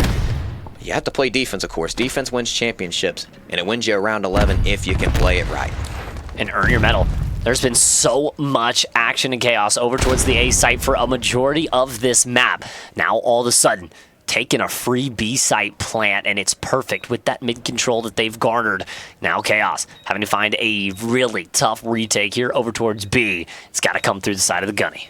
No, for real, Nate's watching it down the B side. Dak's going to be able to pick it up, and an instant trade comes on in from Phantoms. So 3 up right now, 30 seconds left on the clock. Nate just going to get a little bit aggro, not going to be able to find anything just yet. Mid-window presence over Chaos.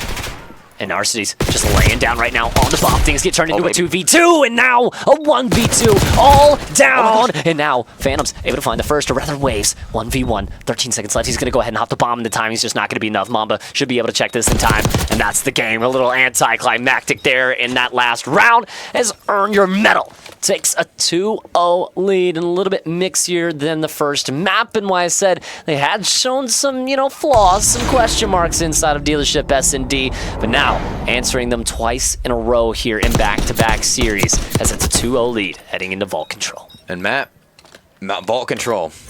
We saw a Vault Hardpoint. You saw how that went. We're going back to the same map, and it's respawn. However, I'm going to just shout this out. Chaos, playing some better Call of Duty, of course. They come out, they put 4 rounds up, right? If it's one thing I know about this Vault Control from seeing it earlier, Yin, this is Yin's playground. He's clutch on this map. He's got a very good gunny. The side of Earn Your Metal, I'm sure you're thinking, hey, we have got this series in the bag, but hold on just a minute. Because guess what, Matt? You can't make an 0-2 comeback unless you're down 0-2, brother. Yeah, the problem being everyone has been down 0-2 to Earn Your Metal so far, and no one has made the comeback so far as well. But you have to mention, as you look at that first map, Vault Hardpoint 250-71, just dominating from Earn Your Metal. The 3-0 lead. It was a good comeback in the mid-rounds from Chaos to be able to get themselves at least into the mix of things, but still falling short of the finish line as they lose on that one 6-4. 2-0 lead here for Earn Your Metal as we toss it to a quick break, and when we come back, we will have Map 3, potentially a definitive Map 3 on Vault Control between Earn Your Metal and Chaos. A trip to the Grand Finals on the line.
Ladies and gentlemen, welcome right into the action here. Map 3 and what could be a decisive Map 3 between Earn Your Medal and Chaos here in the winners finals. Up 2-0 as Earn Your Medal. Can Chaos start the ultimate comeback that would be the reverse sweep? I mean, it's Nate off 2, right off rip, a 2-for-1 exchange. And Wave Symbol's going to be able to find something in there. Now here comes Chaos getting on the zone, looking for this first tick.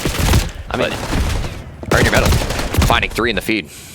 You know, it looks good for a second, and then all of a sudden it just doesn't. I mean, it's the same story in a different font here for Chaos every single time. But they are looking stable here in this map, looking like they took the reset well. And again, being on the offensive side here on Vault Control, not the easiest of tasks. No, not the easiest of tasks at all. You're going to have Yin capping the zone up, and you know, I highlighted this before we went to the intermission. Yin, this is his playground. He loves this map. He absolutely runs it with a sub. AR does not matter. Get the first tick of progress, looking for the other 2.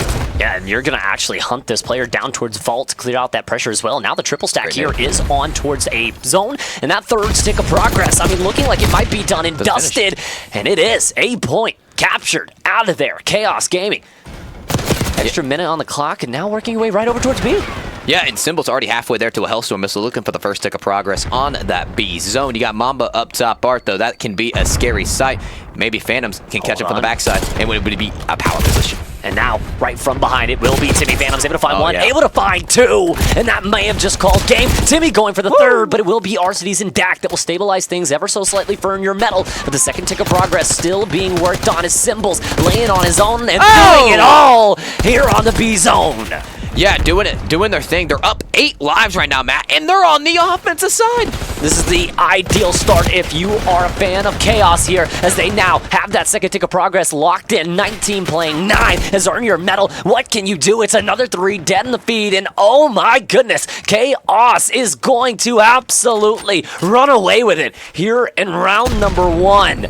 But still, a long way to go, but you talk about ideal starts. That's exactly how you drew it up. I mean, I think that might be the most chaotic round 1 I've seen from Chaos all weekend. I mean, look, we told you the pun was going to get ad nauseum here in this point. But, I mean, you look at this team, that's what it's been missing, is just that aggression that they've been playing with against every other team. It looks like they may be done just getting pushed around here on this map. But, again, for Earn Your Medal, we've talked about it all series long. It's when they start trying, right? When do they actually put the foot down on the gas pedal and really give the car some go? I mean, when you get 14 combined from Symbols and Waves to start off your round number 1, it's going to set your team up for a lot of success on the defense. Gotta go ahead and get a 3-hit right on through A. Mama gonna be able to watch this close side for a moment. The question is, who finds the first blood? It's going to be the side of Chaos, but instant trades come in, and it's 3 dead. I was about to say instant trades at Mausium at 3 dead. Arstides and Mamba light up the feed at will, and now already the second tick of progress looking to be locked in, and it may be the A zone within seconds of the round starting. Chaos, you have a few arrows trying to make their way on in, but it's just no way, no way. 27 playing 26 with 2:16 left, and the A zone is gone. I mean, just like what Chaos did, Earn Your Medal said, you can do it too, phase up. That's exactly what we're going to do. Exactly what we're going to go ahead and do in getting on the Bravo zone now. Earn Your Medal. And Waves, he has the play that could shut this down, but the timing is just not going to be there as he gets cut down. Nate and Dak able to combine for 2 and able to open up this B lane ever so slightly, but Symbols still laying in wait, trying to slow down the push, but you just can't do anything. No, you can't do anything at all. Earn Your Medal has got the control, but you would think they are up more in lives, but they're actually tied at the moment. But that's going to be a big 2 dead. You're looking for this last player on the zone. Last one up going to be top Bart, and the mural on the wall is painted in blood. Hang it in the Louvre. 4 dead in the feed, and the third tick of progress soon to be captured. No one that can touch here is Earn Your Medal. We'll tie things up at 1 apiece, and it's just a little too easy for this squad at sometimes as they run and gun them down. I mean, they're doing their thing right now. You know, I thought for a second, I was like, hey, Chaos, big success in round number 1. Round number 2, maybe they carry that on through. Earn Your Medal just says, hey, you won offensive round, we're going to just do it too. So now, we go into this scenario. It's 2 offensive rounds in a row. Does defense even have the advantage in this right now? I mean, I think defense still does have the advantage, and for Earn Your Medal, we talked about it. They kind of play to the level of their competition, right? So they're up 2-0. They're coming into the control off a little bit of an extended break. They're not really too worried. All of a sudden, they get smacked around the first round. They're like, all right, boys, let's lock in. I think this defensive round up next for Earn Your Medal is going to be a lot more of a tell of your question there. No, for sure, and it's going to be a 3-on-3 here at the side. Phantom's going for a kill, able to find 2. Can he find the Tony 2-tap onto this player? Looking for it, finding it. No, it's going to be Dak with a big 2. And it's back and forth, and it's Mixie here inside of the A zone. But again, coming out on top of the trade battles is going to be the side of Chaos. And they do have multiple players here towards the A site now, as the first tick of progress will be locked in. So now for Earn Your Medal, a slow push and a slow retake here over towards A. But you know that you have to get a move on as this tick's starting to move over towards the second part. I know it's early in the game, Matt, but I just want to talk about the scoreboard real quick. Symbols, 11-5. Waves, 9 kills. You got 2 players on the side of Chaos that are positive. 1 player on the side of Earn Your Medal, positive at 9 and 8. Yeah, and I mean, right now for Earn Your Medal as well. Again, this is a little bit shocking, considering that the first 2 maps really didn't look like they were breaking a sweat, and now for Chaos, seemingly has finally showed up to the series, and right now have 2 ticks of progress over towards that A zone, but they need the third to lock in that extra minute and to lock in that maybe that rotation over to B. And here comes Alec trying to find the skill onto Phantom's, not going to be able to get that. Dak with a big 2. Dak looking for 3 if he can get it, but Phantom's going to try to cap this third tick. Going to be a big gunfight, wins it, and is able to cap this one possibly. And you know when Timmy's got an SMG in hand that things are starting to get out of hand, as now Chaos starting to push the issue here. A zone captured, almost dead even here on live, so the minute 30 to go. Can you find your way over towards B? Well, the question will be no, and you can see Symbols looking a bit shocked there, and I mean, this has been happening all day long for this Chaos squad. I mean, I just saw Dak throw his hands up in the air. Something definitely going on in the Earn Your Medal booth. Probably a big reason why we just had to end that game. But hey, we're tied up at 1 apiece. This map's still looking pretty good, you know. It can go either way. Right now, it can either go toward Chaos or it can go toward Earn Your Medal. But the thing I like to talk about, look at the stat sheet. Chaos, we're having some confidence in those gunfights, winning those gunfights as well. And it could be a big reason why we go map 4, Matt. Yeah, and I mean, coming back into this vault control, I mean, you would have to assume that it's at least going to be around reset. We'll come back in at 1-1 apiece. So, kind of turns things very weirdly into a best of 3 now here in control, and it would be the side of Chaos starting out on the offense. So, right now, things kind of up in the air. You saw both teams a little bit frustrated, and really, let's see who this affects more, right? Does this kind of stunt Chaos in their tracks as they're trying to make this comeback? Does this kind of tick Earn Your Medal off a little bit? That like, okay, man, look, we were trying to DoorDash these guys, be able to wait for whoever is going to face us in grand finals so that we can go ahead and get on out of here. Are they now a little bit checked, having to play a little bit of an extended series that they weren't expecting to? It's going to be interesting to see who this affects more as we come in from the reset. I mean, the faster they finish the series, the more time to dissect who they're going to play in the grand finals. Exactly. And how to set up that game plan. No, and that's the thing. I mean, that's the advantage here, especially within the TPC that you're going to be able to have, is there's so many more matches that you're going to be able to kind of sit back and watch. And while we do talk about being warmed up for some of these matches in the Pro League, I think in these kind of grueling losers matches on LAN, and especially at locals like this and challengers, where that losers bracket is a gauntlet, and it can absolutely test not only just, you know, your physical endurance, where, you know, how long can you stay locked in? It's a mental game, right? Playing that many matches against so many good teams and then having to go up against Dak, Arcees, Mamba, and Nate in grand finals. That can almost hurt you more than it can help you, because you've been played so many matches. Earn Your Medal, they're rested. They've just been watching you and, like you said, dissecting you over the past couple of hours, and they're perfectly prepared to play you. I mean, they're plotting. I mean, think about it. It's locals, man. You can just go up to their setup. You can hear what map vetoes are going to be. You can see how the mental's going to be. Yeah. You just set up a game plan. It's like, hey, we know we're going to veto this one. We know we're going to ban this one. And we know if we do that, we're going to absolutely put belt to ass on this map. Or know the strong suits, know the strats. I mean, there are so many advantages going into this grand finals. And like you said, Matt, best thing, rest. And I mean, that's what everybody needs in life is rest. I mean, come on. If I don't have rest, Matt, I'm cooked. No, 100%. I mean, you talk about these long days here at the local. I mean, some teams will be here from 9 a.m. to 12 p.m. at midnight. So I'm interested here to see what's going to happen coming back from the reset. Now, we talk about this vault control. Let's talk about it specifically. It's been an offensive just fest, right? I mean, we haven't seen a single defensive round yet, and that's very surprising for a map like Vault, and very surprising for any control map, specifically in BO6, because it seems like in every map, the defense just has such an advantage, and as well, the spawn traps that you can put the enemy in. But right now on this Vault control, we're seeing the offenses take over. We're getting a little bit of an old school shootout. And we're not even seeing spawn traps, really, Matt. I mean, nothing's really even coming in from spawn traps on both sides. It's just players stacking the point, finding the right angles. No one's really pushing the arc control. I mean, we saw it maybe once from Phantoms in the first offensive round, but you from the side of Earn Your Medal, it was just straight caps. Yeah, I mean, but we've seen it from Earn Your Medal time and time again, specifically here with RCD's Mama Dak in these locals. They're going to use that gunny advantage, and they're going to abuse that gunny advantage. Sure. You've seen it in the hardpoint when we talked about the vault and the difference from that if we do get to the rewind in that next map, where it's the fact that if they're able to just constantly pressure you and constantly put numbers on you and constantly make you take gunfights, you're going to be on the back foot. You're not going to constantly win gunfights against the likes of these guys because of who they've played in the past. I mean, think about RCD's, the 2.5-time world champion, right? He's won it with multiple different teams, playing for FaZe for years. I mean, this guy's used to playing the best of the best, and you have to come at him with something he's never seen before. He's seen it all. I mean, yeah. I mean, we're talking about world champion, and we talk about world champions that came from here. Mercules. Yeah. I mean, he had to play talent like that this year, and now he's coming into this event. He's playing people, that plays T12, T16 at these challengers events and winning other locals. So, I mean, obviously the mental is very stronger for Alec, of course.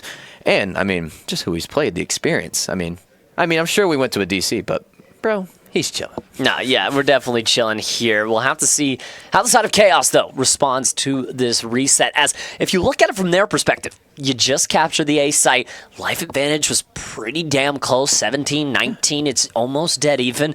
And now you have the quick rotation over towards B, and all of a sudden it's a D set. You have to kind of go back to a 1-1. You have to retake the A site, and you have to have a full reset in a round where you had big potential to put yourself not only up 2-1, but going back onto the defensive side, which, regardless of how this map is playing out, is still the more favorable side as a whole for this year. No, for real. And I'm ready to get back into this one. Yeah, I'm excited. I just want some gameplay. I just want some gameplay to cast, of course. And a player of mine from Chaos, I would have to say, Yin. We saw it. Like I said, he got it done in the first round. He was getting those caps. He was getting those ticks. He was getting the big kills. But somebody that was really popping off for him, Timmy motherfucking Phantoms, like you said, had the sub out. It's dangerous when Timmy got the sub out. Yeah, and I mean, but another thing that I've noticed when Timmy has that sub out is you're starting to notice that it feels like they have to make plays. And I think on a map like Vault, that's exactly what you need. You need the guys who have that best gunny ability going out there and taking those big gunfight shots against those big gamer tags that you're seeing across the screen. As we are about to get going back in, still having to make a decision about the reset, as again, I mean, if you're Chaos, you're definitely frustrated here because, like we said, you had that A zone perfectly in hand. You weren't able to rotate it over towards B, and now going back into this round. Just an FYI, they said it's a full reset on control. Back to 0-0? Yep. All right, ladies and gentlemen, boys and girls, not just a round reset, but a game reset. Remember, if you're just tuning in, Earn Your Medal up 2-0, looking to punch their way into the grand finals. Chaos having to make the miraculous 0-2 comeback. And now for back-to-back, offensive round wins that we saw, well, wipe them off the board. We're back to zeros. I'm excited for this one. Earn Your Medal back on the defensive side, and it's already Chaos applying that pressure, working their way up towards A with some numbers here, Tantrums. Yeah, and you got Phantoms already pushed up in this Lion side as well. Getting that front U control. Dak gonna be able to slide on in. Mamba with a big 2 should be the last player. Yin running for his life, trying to maybe get a tick of progress on this B zone and distract the side of Earn Your Medal. Yeah, and at least, like you said, distract Earn Your Medal. Let's draw some attention over here. But Earn Your Medal, they don't take the bait. They only send one player, maybe 2 over towards that side. The other 2 players, Dak and RCDs, are going to be just absolutely putting you in the blender. Mamba already on the 5-3 to kick off this map. Number 3 is Earn Your Medal. A lot more solid on the defensive side here than before. Matt, before we went into the break, we talked about this. No spawn traps was really happening. But now, we flipped the page here, and Earn Your Medal saying, we heard that on stream. We took that in the notes. We're now putting the most in the most hellacious spawn trap up 21-15 in lives. I mean, look, 30 seconds left for Chaos. You have to go, and you have to go now. And it just doesn't seem like there's any alleyway of opening here. Yin tries to create one, but RC's Nate will take him down. One more up, one more down, and even a team kill spread throughout as Earn Your Medal is just absolutely putting BTA. And this is looking like a repeat of the Vault hardpoint. I mean, Alec just moving, a swooping, a doobing, and a shooting on the map. However, he's going to drop the symbols eventually. So you have 10 seconds left to hop a zone and maybe get a tick of progress. I mean, 6 seconds left. You've got to go. Waves is going to be able to touch, but immediately it's the cat side pressure that's going to be able to do damage. Dak finds 1, Dak finds 2, looking for the 3rd, and Nate will be able to clean that up. 4 dead in the feed. Body shots being given out. 1-0 up for Earn Your Medal. Yeah, earn your medal going up 1-0. So a different scenario going into this vault control. You know, once Chaos won a convincing round number 1, you flip the script into part 2 and earn your medal. Belt to ass type of round 1. I mean, look, you can see him in the game chat starting to get active, starting to talk back and forth. And interestingly enough, it does look like Timmy Phantom's getting into the action. But Chaos, not really in the action in terms of the score. Now on the defensive side, we saw how Earn Your Medal looked throughout their one offensive round from the previous map. And I gotta be honest with you, Tantrums, it looks like we're just kind of delaying the inevitable. I mean, Waves is going to need a High Tide to come on in if they want to win this map. Shout out to High Tide, our sponsor for this event. But Chaos is going to have to start doing more chaos in this game. And I mean, it's looking all red in the kill feed this game to kick us off.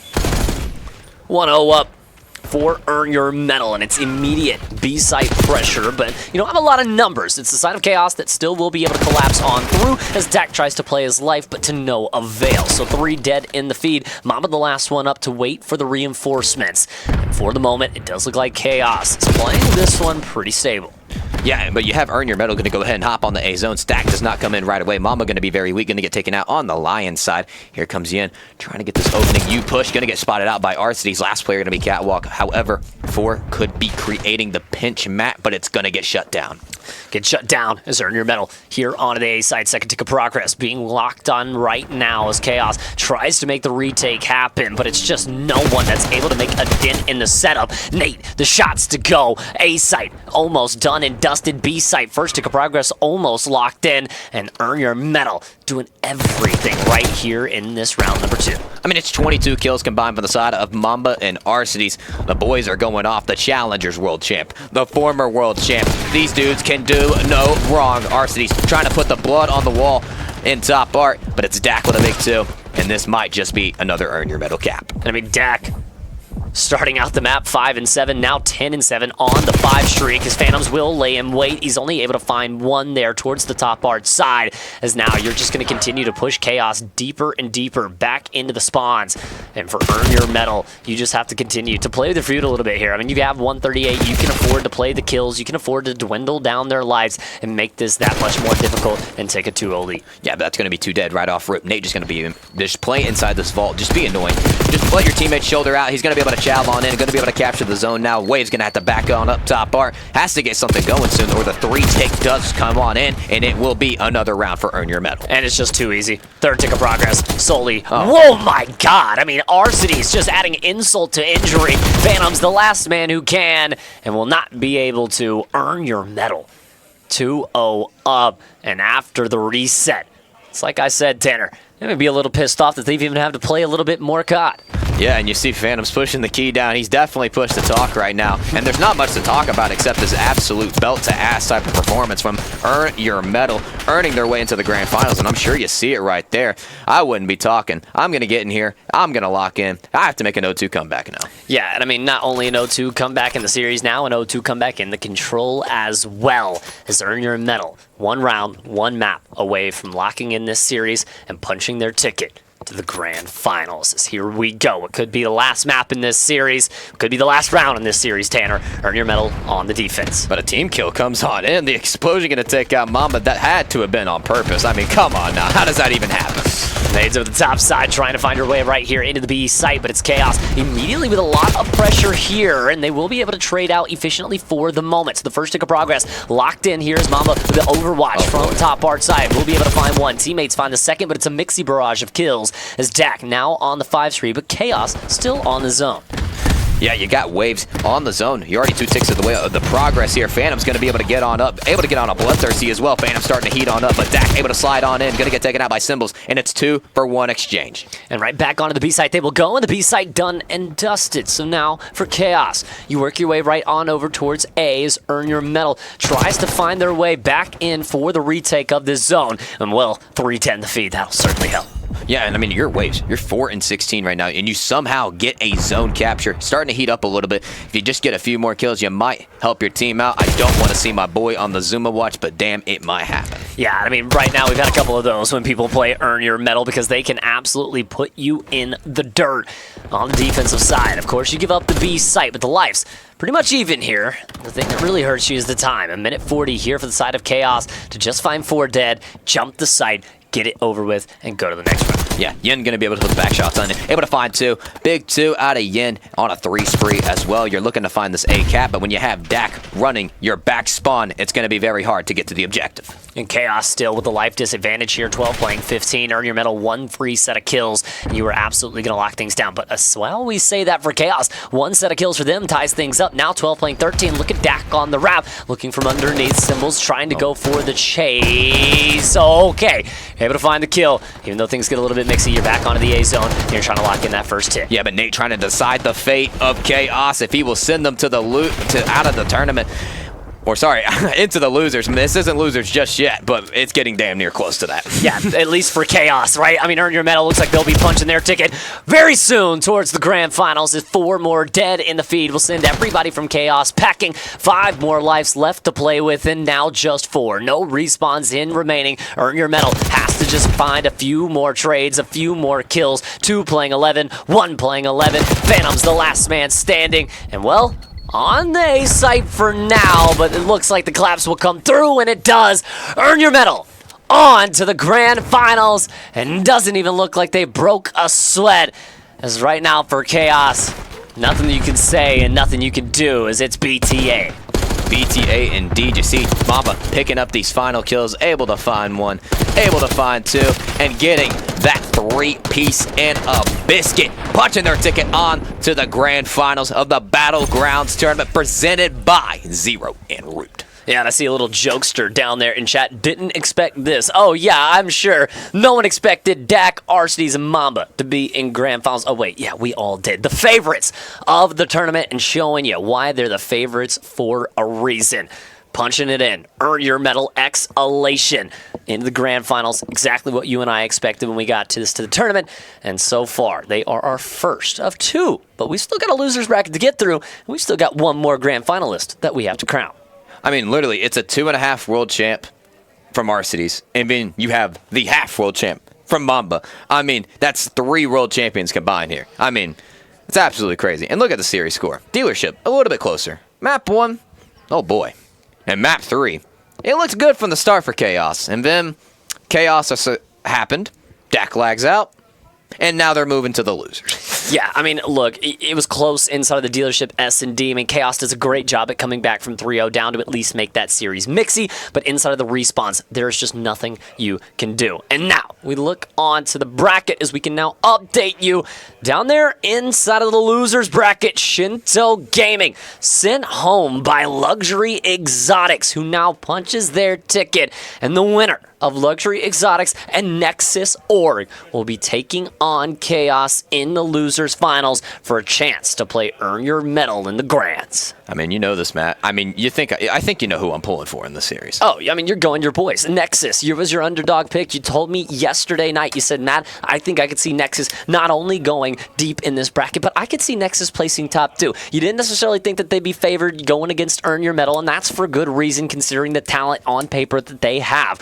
But your prediction of Nexus finishing top 2, they're only 2 more matches away from doing it. I'd have them favored against Luxury Exotic. Against Chaos, though, I'm not quite so sure.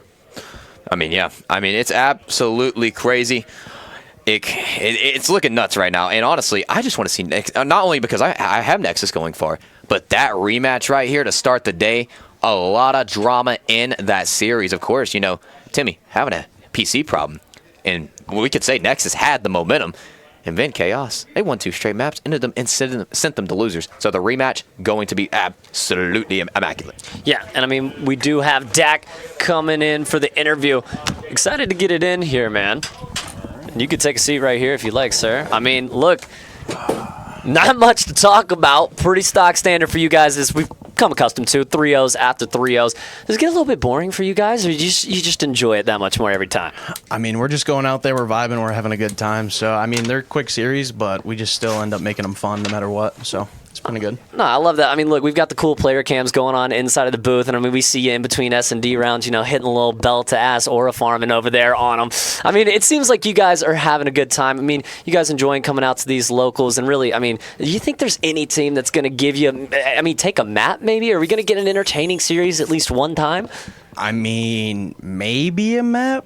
Maybe, but I mean, we don't plan on losing any, so we'll see. But it would have to be like knives only, right? I'm down. I'm down for that, honestly. I think it might be more entertaining than what we've been getting. I mean, 250 to 71. It was 3-0 after the kind of resets come through. And I mean, we were kind of wondering if you guys would kind of be, affected by the reset at all. And it seemed like it just made you guys lock in even more. Like, you just guys wanted to get through the series even faster. Yeah, honestly, when we heard it was a 0-0 reset, we're just like, all right, we're just going to try to speed run this fast. And then we came out hot that first round, won that defense, it was over. Absolutely. I mean, look, the only thing I got to ask now is, what's more stressful for you, the Switch tournament last night that you're able to win, or the tournament here today? Because it seems like it seems like you got tested more in the Switch last night than you are here on Championship Sunday.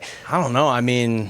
Lost more maps in the Switch. I don't know. Look, maybe. Man, look, it seems like inevitable, though, that the outcome is going to be the same for you guys. Who do you want to play in the grand finals? Obviously, Chaos, you just sent them down to the losers bracket. I know you know the players over there. But you got Luxury Exotic and you got Nexus, who have a battle up next. Any of those two teams, or you kind of want to just see Chaos one more time? Well, if I'm going to be honest, we want to see Nexus in the grand finals for sure. Just because we haven't played Booger or Volg at all, and everyone's talking about them, so we definitely want to play them. Absolutely. Sure. Good, Tanner. Would you have to say that you guys have been putting the hole in every camp this week? Yes. Yeah? Yeah. There's nothing else to say. That's an awkward moment for sure, but you guys are just putting belt to ass every series. If you know, you know. Hey, look, I love it, man. Look, Dak, we appreciate you for coming in for the interview, man. We assume, seeing you guys in grand finals. We hope for, the casters, we hope for an entertaining series, but I know you guys expecting another quick 3-0. But, brother, appreciate you taking some time away, man, and congrats on another grand finals here at the Game Arena, man. It's seeing, Dak in another grand finals. Name a better duo at Game Arena. I can't think of one. I can't think of one either. Chat, we'll have to toss it to a quick break when we come back. Nexus taking on Luxury Exotic for a spot in the losers finals. All right, sweet.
Ladies and gentlemen, everybody, welcome back to TPC Champs, presented by Zero en Route and our beloved Rally Esports.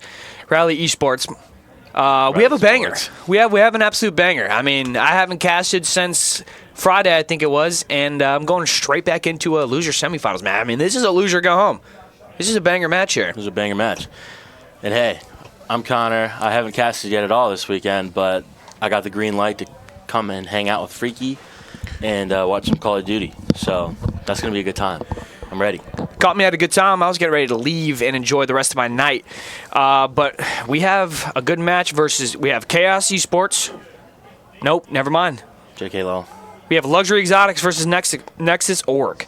I believe that is the team everybody's been talking about. Booger, Volg, Cinco, and K Johnson versus some people that have been around for quite a while. We got Wisers, Rispy, a newcomer in Kips, and I believe who's the fourth on that roster? Driz. 7 Driz, the emergency sub, the last second sub, and they're trying to fight for a top 3 spot here. I'm not sure how much money that secures, but we're fighting for a little bit of change. Yeah, we are here. It's kind of a battle of some vets here at Game Arena and in the local space versus some up and coming new guys that have been slapping everyone on the mouth this weekend. So the classic August effect. Gamers come out of nowhere, come out of the woodworks. Nobody knows what to think about them, but they're fighting for reputation here. It's so far so good. One last chance. Loser goes home. Backs against the wall for the rest of the tournament. Bunch of money on the line. We have a map set of Hacienda, Vault, Proto. What's your initial thoughts? I mean, we've played both of these teams this weekend on some of these maps, so what are you thinking? Yeah, I played both of these teams actually on Hasi HP today. I lost both. Me too. Yeah. So in short notice, we are hate watching. Actually, we're not here to cast. We're here to just hate watch. We're here to prey on Booger's downfall. Just kidding. That's our goal. We went to a local with them last weekend or the 2 weekends ago. Happy to see him succeeding. I'm upset that it was against Big Conwology and Big Freak 2 Shiesty. That made me want to eat 500 bananas, chat. I thought fist bumps were about to be out there, and we were loading into a Hacienda graphic, but looks like Classic Call of Duty is going to probably give us some issues, and we're still going to be behind. We've been waiting forever. K Johnson yawning in the boot there. Gotta think he's going to have to lock in. Yeah, he's locked in today. I'll tell you that though. He was shooting today. K Johnson has pulled this team. Honestly, just from looking at it, a lot of people thought this roster was probably going to get pulled. But in general, it's just. Now, this roster has a lot of newcomers who haven't competed at almost any level and haven't gone to any events. So someone like K Johnson, who's still fairly new himself to at least competing on a higher level and going to this events, he's going to have to be the leader and pull the squad together. And, I mean, it looks like it's been working. It's working. They've been playing some incredible teamwork COD, which was not expected.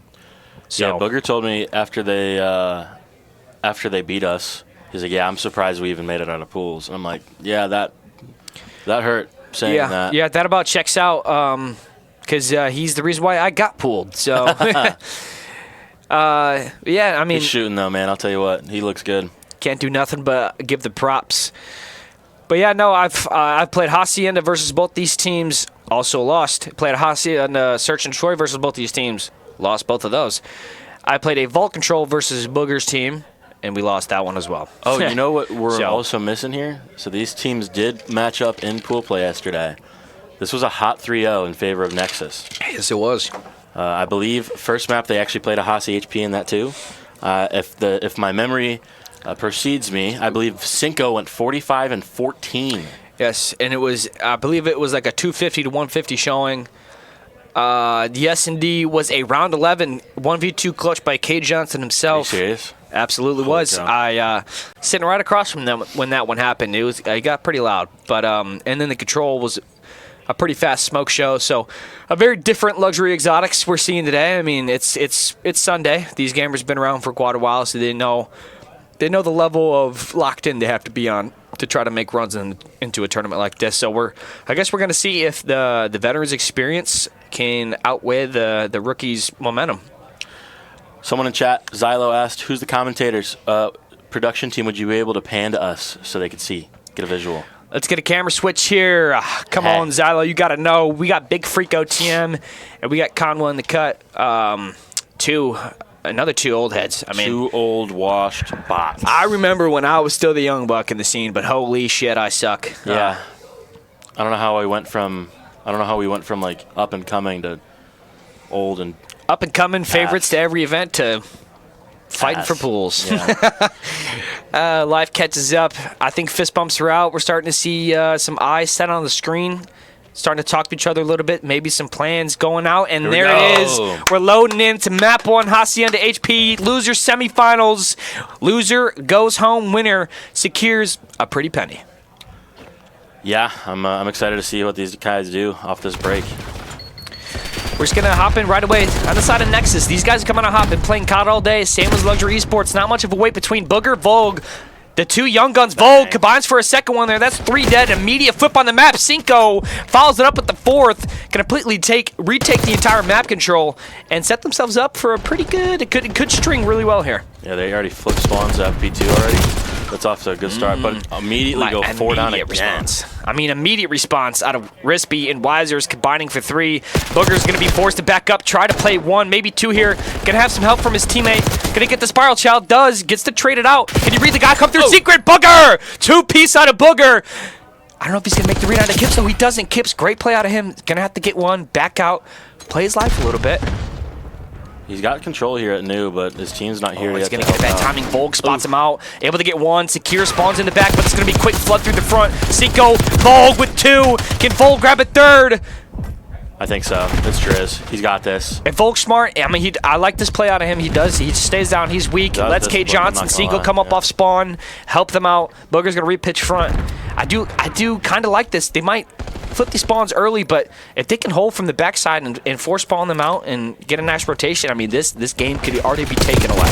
Yeah, that was a really good break from the side of Nexus. They didn't really overchill anything either. They just kind of had a really disciplined, we got our kills, we recognized that the positions we're in are more important, didn't do too much, and they're reaping the benefits of it now. So about to have probably a 60-point lead here. Absolutely agree. I mean, I did not expect a team like Nexus to have as much discipline as they've had so far, which has allowed them to take out some pretty solid teams. Like ours. So as we move on, I mean, Vol, K Johnson, both on the rotation, playing through the rock side of the map here. Everyone positive and or even for the side of Nexus. Can't say the same for Luxury. Rispy, really slow start, but game's not too far away yet. We still have a lot of COD left to play. Yeah, and this Rispy guy, slow start here, but he's definitely, I would say, the most accomplished player on this board right here. You know, he's won many LANs. He's got a 4th at a major this year. Yes, that was about 5 months ago. So yes, he has. He's got a 4th at a major, qualified for elites. I mean, this team has accolades stacked upon this side of Nexus, who really don't have anything in terms of accomplishments and accolades, just pure passion, pure love for the game, trying to show the scene that they belong this late into the season. K Johnson, weird weapon swap there is going to get taken out. Kips, Wiser is going to try to work their way through the plat, grabs 1, grabs 2, but it might be too late because Nexus, they're just going to have the rotation. Just wanted to do a quick point out real quick to Ransom. We will get that snake in action after this map. I'll do it for you happily. But yeah, right back onto this game. It looks like it's been, you know, all Nexus to start. It's been pretty dominant so far. You can see that K Johnson's off to a pretty good start. He's got 8-2, 7-2, now 8-2. Just a lot of discipline, like we've already said so far. A lot of discipline on the side of Nexus. They've won every rotation so far. Haven't really had to fight for anything. Just getting easy kills, which is forcing the side of Luxury to try to come out with 1 and 2 pieces, which Kips has been honestly the only reason they're still in this map right now. This very well could be 150 plus to 0, but Kips with multi-kill after multi-kill. K Johnson investing the streak early, is able to grab 2. A good 20 seconds they can secure off this, but it's going to be quick contention from the front of the map. Booger's going to grab 2. I think they're going to read the split as well. He does, but Driz is able to take out, going to try to recontrol the chaos on this side of the map. The thing that's really impressive about Nexus right now is how quickly they are understanding the spawns. I mean, I'm shocked with they're not players that have like really played at a high level, but even right there when they recognize that they're blocking boat, they know Hezi picked up Spiral. Like they knew that they were going to be spawning out there and that they had enough pressure that they weren't going to be landing. That was pretty cool. I agree. I mean, that's kind of what sets new players apart is how well they're able to pick up the veteran aspects of the game, which causes like players like Mercules. I mean, you saw the fast rise of Mercules from nobody to world champion MVP, and aspects like that and qualities like that as a player is what gets you there. Yeah, that's the main separating difference, man. You either got it or you don't sometimes, and he's one that does. Speaking of folks that got it, Kips here is 18-8. He's really willing his team, trying to see what he can do to help. He's quite literally dragging his team by the neck. Driz not having a horrible game. You know, he is +1, but not a lot of impact on the map so far from the entire side. But Kips, as we talk about him, on a 6 streak, working towards that Hellstorm, trying to secure rotations. Driz is going to try to work out the back. Volk, though, going to immediately pitch the front side of the hill. Going to pin Driz down. Booger! Booger! With the read onto Rispy, able to secure the spawns. Going to have Nexus could have a huge lead here. I mean, that 2-piece right there very well could have put the dagger on this first half of the map. Yeah, that might have just called game for them as long as they just don't sell. Yeah, that was a crazy as we say that, Booger with another one, Volk answers with another 2 of his own. I mean, everybody on the side of Nexus having a pretty solid game overall, but the teamwork once again comes into play. There's just no trades out of the side of Luxury unless Kips is getting a 2-piece. I mean, Rispy triple negative. Yeah, that's out of it's wild. He's had one event that is combined for more accolades than the rest of this team combined, but they just don't care. The side of Nexus has something to prove. That's like the interesting thing about like these teams that come up in the off season. It's like they almost like don't know who anybody is, and like this is all mental for them. Where they're like anyone that they do know, they've been slamming because these guys are grinding. These guys are grinding the game. Everyone's just like doing off season stuff. So like that mental block of like, a lot of people will be like, oh, Rispy, that guy's really good. He shoots pretty straight. He's had a lot of success. These guys are like, screw it. We're the greatest. We're slamming everyone right now. I agree. As we talk about though, Rispy, the veteran, hold on. Maybe he can start waking up here, but still has a lot of work to do. Down by now 100 points and counting. Kate Johnson, pistol, submachine gun, AR, doesn't matter. Bugger combines. Another 2-piece out of him. Can't grab the third, but Volk Cinco immediately respond. And, I mean, it's just sheer dominance out of Nexus. Kate Johnson, 18-8, minute 17, the absolute veteran leader on this team, which is crazy to say, but Booger, Volk, Cinco, everybody's positive. Everybody's playing this map very well. Yeah, I mean, you're getting 18-8 out of the most storied player on this team, and I think it'd be hard to say Kay Johnson's storied. He hasn't. I feel like this is really his first full year of competition and challengers. Am I wrong? I mean, yeah, I would consider him honestly a rookie just like the rest of them, but everyone else seems to be so new into the scene, only being realized in this last few weeks to a month of time. Kate Johnson seems like the veteran, and it's showing. I think he's pulled this team together. He's made this team flow really well, and it's showing. I mean, the side of Luxury Esports just struggling in every aspect of the game here. Kips getting plenty of kills, but slowed down to the point where he doesn't have a lot of hill time. He's just not making a lot of impact across the map here unless he's grabbing a 2-piece. I think the main thing to point out here, I mean, one, this is a dominant performance from Nexus, and you're seeing some good Team COD. But on the other side of this, Luxury Exotics, you've got Rispy and Wisers, two guys that have teamed at a lot of these events together that are right now combined 22 and 48. It's not going to win you many games. That's not going to win any games at all. And if they keep doing this, I mean, this map is done and dusted. Nexus Org, you got to see calm, cool, and collected out of the side. They know they've done this once 3-0. They're looking to do it again. They just do not care. The passion is there, but it's just all business. Made me feel better about my game against them. Me too, because I played quite a close hard point, I would say, against these guys on this map as well. And I mean, Kay Johnson doing whatever he wants. I mean, 24-10, absolutely the map MVP for the side of Nexus.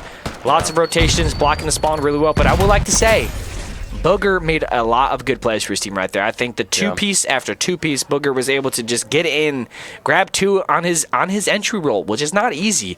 Volk was always there for cleanups. Kay Johnson set the rest of his team up for success.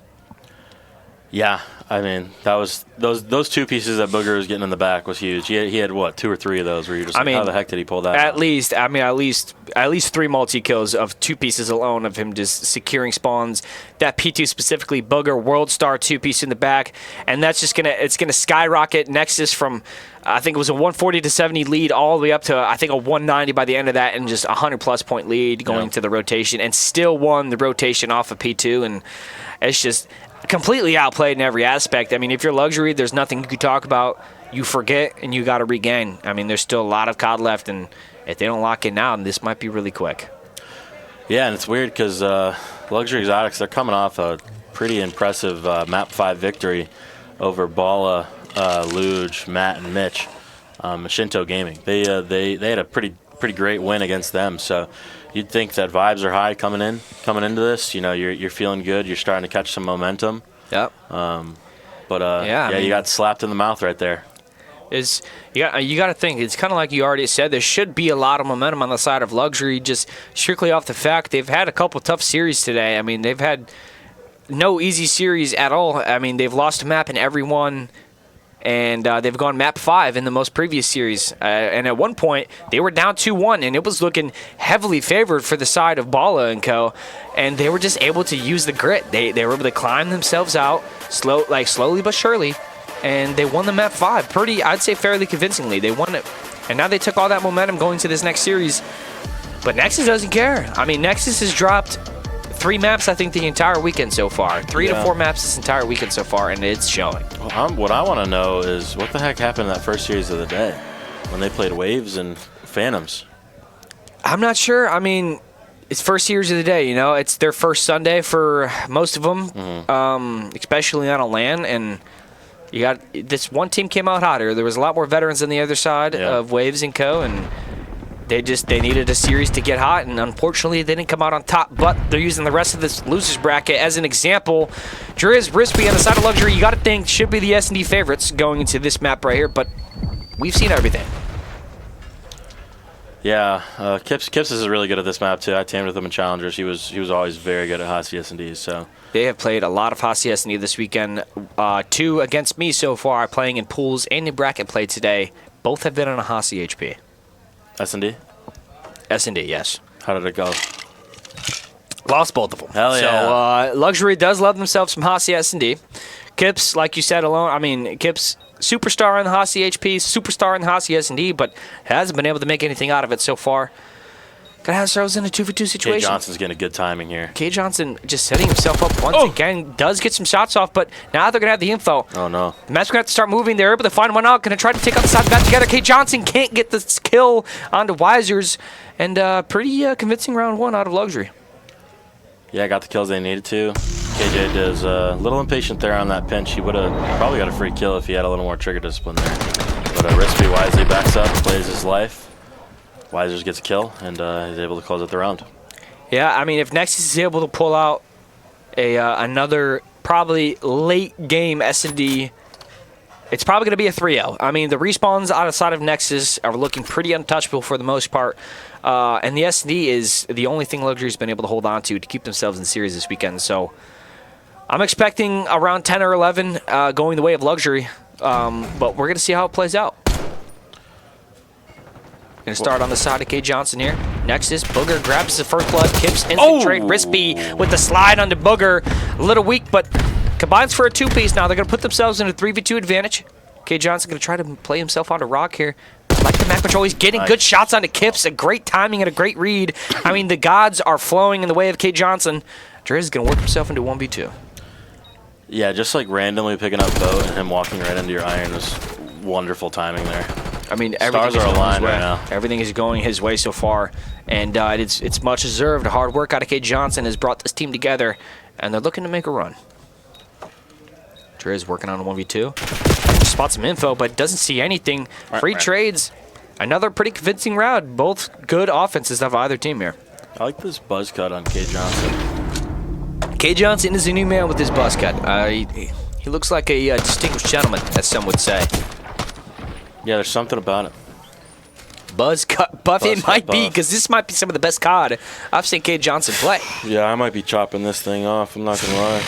If my head didn't look like an egg, I would probably join you on that one. So we're going to keep the hair as long as I possibly can. Hopping on board here with Rispy, 3-1 start so far. So he had a pretty good round the last round. Didn't equate to a win, but hopefully he can put some more stuff here together because if he gets the gun hot, this is a whole new series. As we say that, instant two-piece out of Kips, and immediately already in the first 10 seconds of the round, it's a 1v4 situation, but it's the GOAT. K. Johnson going to slide out, can't get anything. Back-to-back-to-back extremely convincing rounds on either team. Yeah. It's interesting to see. These both these teams have had very good S&D all weekend, so curious to see how they'll battle it out. You know what was really weird?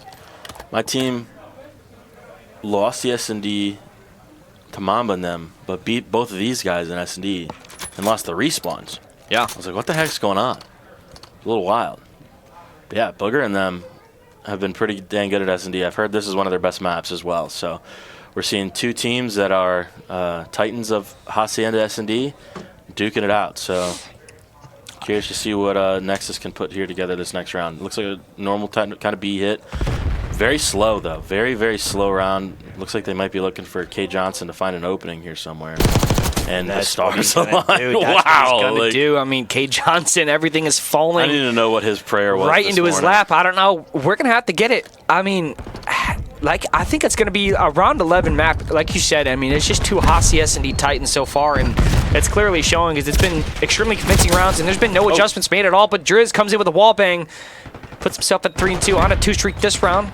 3v3 situation. Wow. Booger slides out. Big kill on the rock. K. Johnson follows it up. Whoa. Weiser's can't get any shots off. K. Johnson, another two-piece. I don't know what was going on right there. What's going on? Oh, I thought he had 2 free kills. I think KJ's got plot armor on. KJ has aura. I think we have to start that narrative. The buzz cut buff has aura, and I think he was scared of his gamer tag. Yeah, what I would be too. On the side of Luxury Exotics, I'd be smashing my controller. You feel like you've picked up some interesting routes, some different plays that are unique, not readable, and K. Johnson is ready. It's falling into K. Johnson's lap, and we got the boat chow out of Kips in the round previous, and you got that jump up in the mid-map, and he's cracked the door open and watches the jump up, and K. Johnson ready for anything and everything. I'm just flabbergasted. I don't know, but Luxury going to work really fast off that first blood off of Weiser's, Driz, Rispy, all combined. 10 seconds, the round's over. It's just, I was all still offense. thinking about the last round. It's all, we were still talking about it, and then all of a sudden there was 3 down for the side of Nexus, and that's off the back of Weiser's and Rispy there mainly. But I think they all combined for at least one. The entry kill out of Weiser's. Booger gets a little over, he overchows a little bit there. He's heat checking, but I can respect it. A very convincing map 1. He's feeling himself. He's trying to open up the map, find those plays for his team. But Luxury is going to capitalize on that, and that's something that you're going to have to be careful for if you're on the side of Nexus. Luxury can capitalize on a lot of mistakes, especially in the S&D. But K. Johnson, ready for every play they're going to throw at him. And let's see if he's ready for this play as well. They're very split on their defensive side setup here, and not a lot of info's gone out. He might get this bomb down before a single bullet's even flown. It's interesting. Both teams are just hard countering sites. Really, yeah. They're taking their time. Bomb finally goes down, but Luxury going to set themselves up on both sides of the map. So they're going to slide across. Finally going to get the first piece of information from either team. Gibbs going to reach out this boat. See if K. Johnson wants another lick at that one. K. Johnson's holding the pinch right now. He is. He's going to back himself up. Gets all the information. Gets all the calls from his teammates. Weiser's combines for 2. K. Johnson. Oh my God. Almost makes something happen there. But Weiser's grabs a 2-piece and just goes absolutely flying off the rock. K. Johnson says no, sir. But just too tall of a mountain to climb. Going to take a 2-round lead now. That's the first back-to-back round win we've had from a single team so far in this S&D. Probably a little sigh of relief from the side of Luxury there too. Getting a little bit of breathing room in between you and Nexus. Pulling away with one of these defenses. There's out an offense for him. That was the defense. Yep, that was the defense. Yeah, so you're winning a D, pulling away 4-2. 4-2 is a great place to be. I love when a game's 4-2. Yeah, 4-2. Not the curse yet, not the 5-3 curse, but it's also a huge swing round for the side of them. That's the first time we've seen an offense and a defense win now out of either team. It's been back-to-back offenses for everybody, and gonna hop on board with Volg. 2-5, not having the best S&D. Might have to adjust the settings a little bit on his controller, but we're going to keep moving forward. Volg's going to slide out. Rispy takes care of that business. Puts it in a 4v2 situation for the side of Luxury. Going to try to make this a 5-2 round count. And it looks like they're going to do it unless Booger is able to pull out something here. Yeah, if he wins this round, I might strip naked on stream. And the chat's all of a sudden rooting for Booger COD 1v3 situation. Kip's going to spot him out, has a lot of information. Luxury going to start moving in. It's getting intense, get some good shots off. 30 seconds left, they're just going to run him down. But wait, something could have happened there. The gods almost were against the favor of Conwology. Yeah. And family-friendly stream would have immediately turned into a ban. Sorry, sponsors. That was on me. Got a little excited, was a little confident he was not going to win that. And I looked like for a second there he might have with that weird window chow thing that he just did. Who let this guy in the desk? I mean... Can't take me anywhere, Chad. Can't take this guy anywhere, but Luxury Exotics back-to-back round wins is going to put them with a 3-round lead. Rispy, Wisers having a phenomenal game. The guys we talked about that needed to bounce back have done that exact thing, and they're trying to just get some... They're just trying to kill that momentum. They're trying to completely turn this series around and say, hey, we're still in this. Yeah, needed that.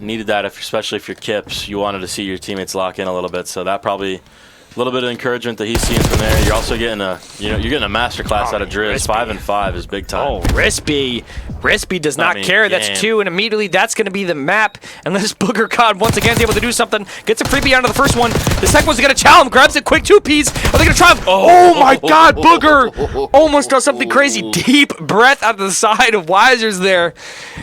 Something almost got a little mixy, but that's game. They closed it out. Luxury Exotics able to come out 6-2. Very, very convincing. I mean, it was pretty dicey for the first half of the map, but once they figured it out, a couple adjustments were made, and Nexus wasn't able to respond to that. They seemed like they used all their ideas. Cinco struggling, 1-8. Volk right behind them, 2-7. Gonna have to unplug and plug that thing back in. Booger, maybe 1.0. a different port on the PC. Possibly, that one might be messing with the software. Booger and K Johnson though did everything they could. Yep. The way K Johnson was looking in the first couple rounds, that one I thought was going to go very different, but Luxury proves me wrong. And once again, they are the Hacienda Kings for Search and Destroy. But we're switching up the pace. We're switching up the flow. We're going straight into a map that both of these teams have played a lot as well this weekend, and that's going to be a Vault Control. And I honestly don't know. I honestly really don't know what's going to happen, because if Rispy and Wisers are going to wake up the same way they did in that last map right there, this series could be very, very different. Yeah, a lot of pressure on both of these teams. So a lot of sub heavy teams, a lot of sub heavy pressure. So Vault Control should be interesting. But we're going to cut to a quick break here. We're running out of energy, so we got to go regain. We're going to go re-up on the 0 en route. Rally 10 at. Check out Rally 20 for this weekend only for 20% off. We'll see you guys shortly. We love these.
Alrighty, chat. Welcome back to the Conwa X Freaky broadcast of the Losers semifinals here at the Rally Esports Game Arena TP Circuit LAN here to close out Black Ops 6. Currently 1-1 here in between Nexus and Luxury Exotics. It's been kind of a weird series. A little bit of belt to ass map Very one weird. on the Very side weird. of Nexus. A little bit of belt to ass back. A lot of Side spanking. shifted momentum back and forth. It's been a beautiful weekend in Columbus so far, but there are still a lot of Call of Duty to be played, and we're going back into another bang-out map that both of these teams have played a lot this weekend, which is going to be Vault.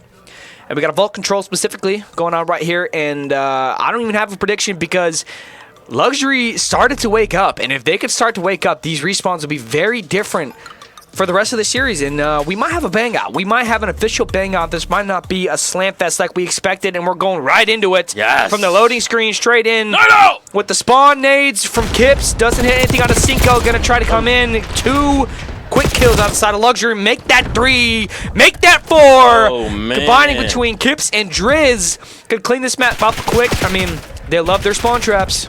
Luxury Exotics coming out hot. The vets are what we call dialed in, chat. I mean, the pressure that they already have on this map so far. I mean, has K Johnson laying down for his life in spawn. Weiser's gonna work his way up the top ammo, gets one, gonna fly off the top ropes. Johnson able to control the chaos. Him and Volg take the 3 out of their spawn, and immediately the map is flipped. There's triple, quadruple stacking on A. The second tick is already about to go through. Driz is shooting at nothing. He's shooting at air. We don't know what's going on right now. That brother needs some zero. Whoa! He's shooting at everything. Oh, Driz and Rispy, Kips all combined for 3 and 4. Clean out the map. Kips still going. On? Kips is just killing everything. 4 down. Driz is shooting at oxygen. Booger. He controls the chaos though. Grabs 2. Gonna try to help his team get out of the spawn. Cinco knows there's something else going on over here. Rispy grabs 1. Volg, quick trades. This is a weird start. We get 4 down from the side of Luxury.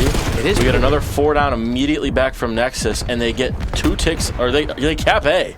They cap A, and as soon as they cap A, another 4 down from Luxury, and all of a sudden, Nexus again is just somehow in spawn, in Chiefs. Yeah, another 3 down. Like, what is going on in this I don't map? know. I have no clue what's going on. I mean, Teams we need to went hold from a spawn trap to a captured point within 5 seconds, and just like as we say that, the second tick is already through on B, and it seems like we were just talking about them trying to fight out of their spawn. Cinco gonna try to wake up.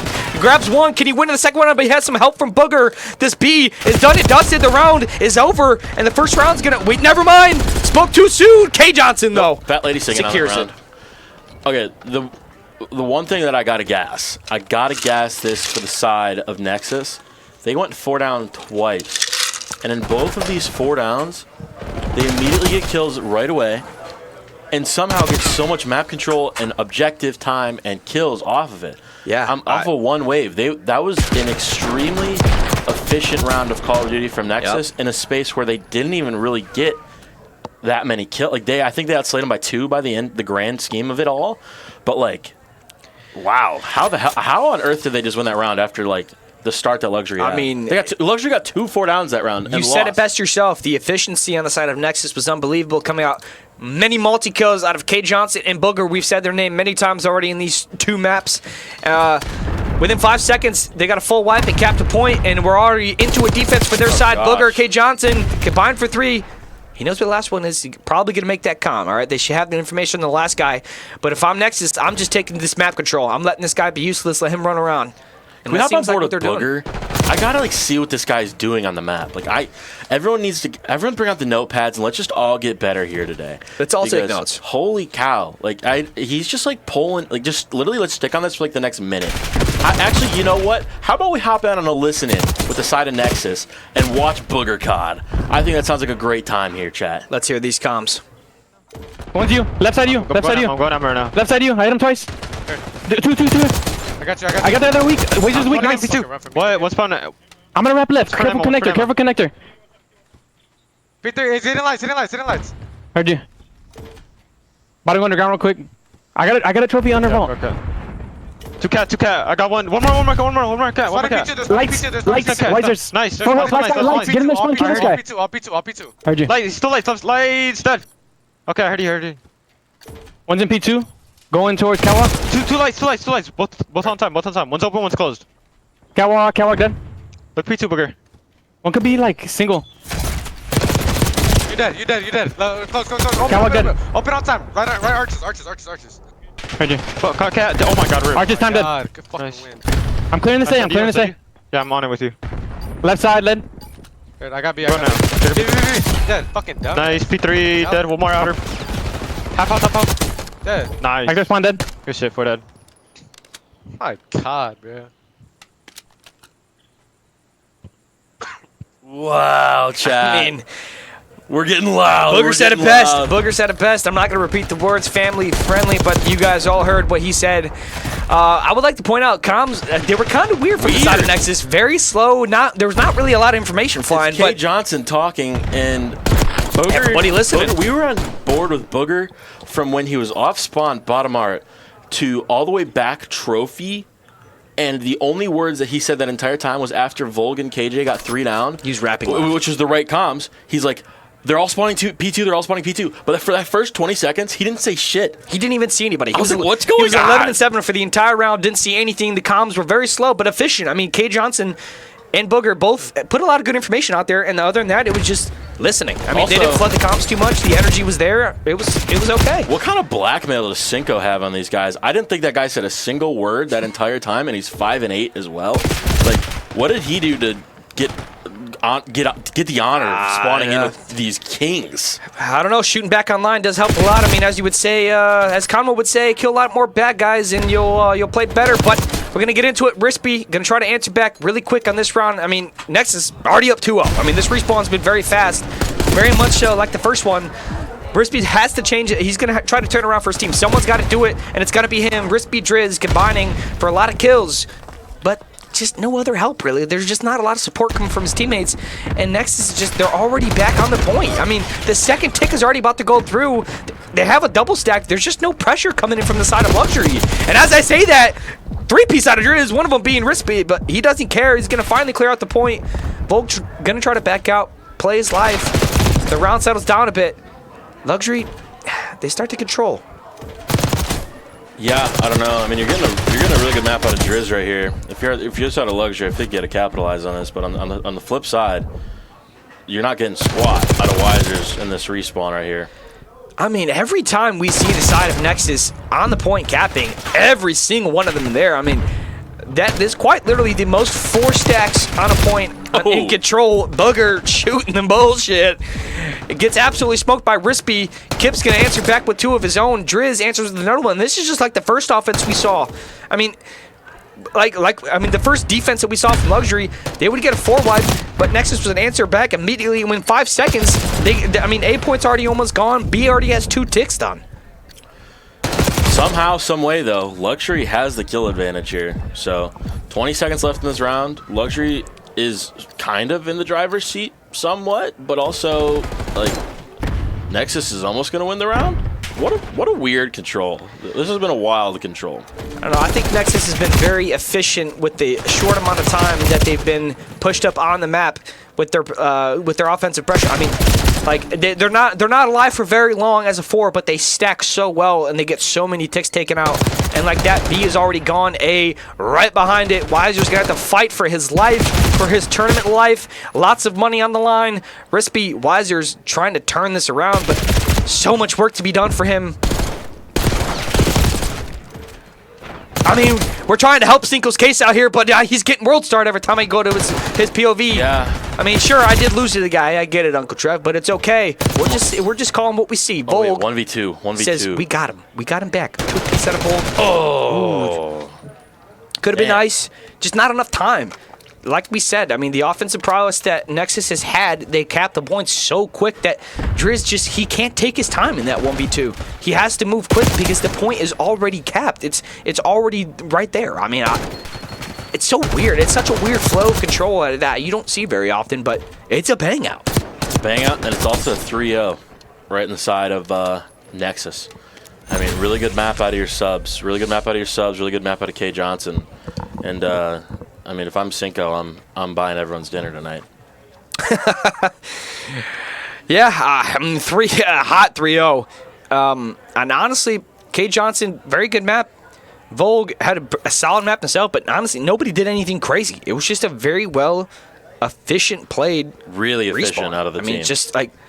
It's weird because it was so efficient, but like, there's like no Luxury comms. had the kill advantage, There was no like, the only person talking is KJ. But, I know.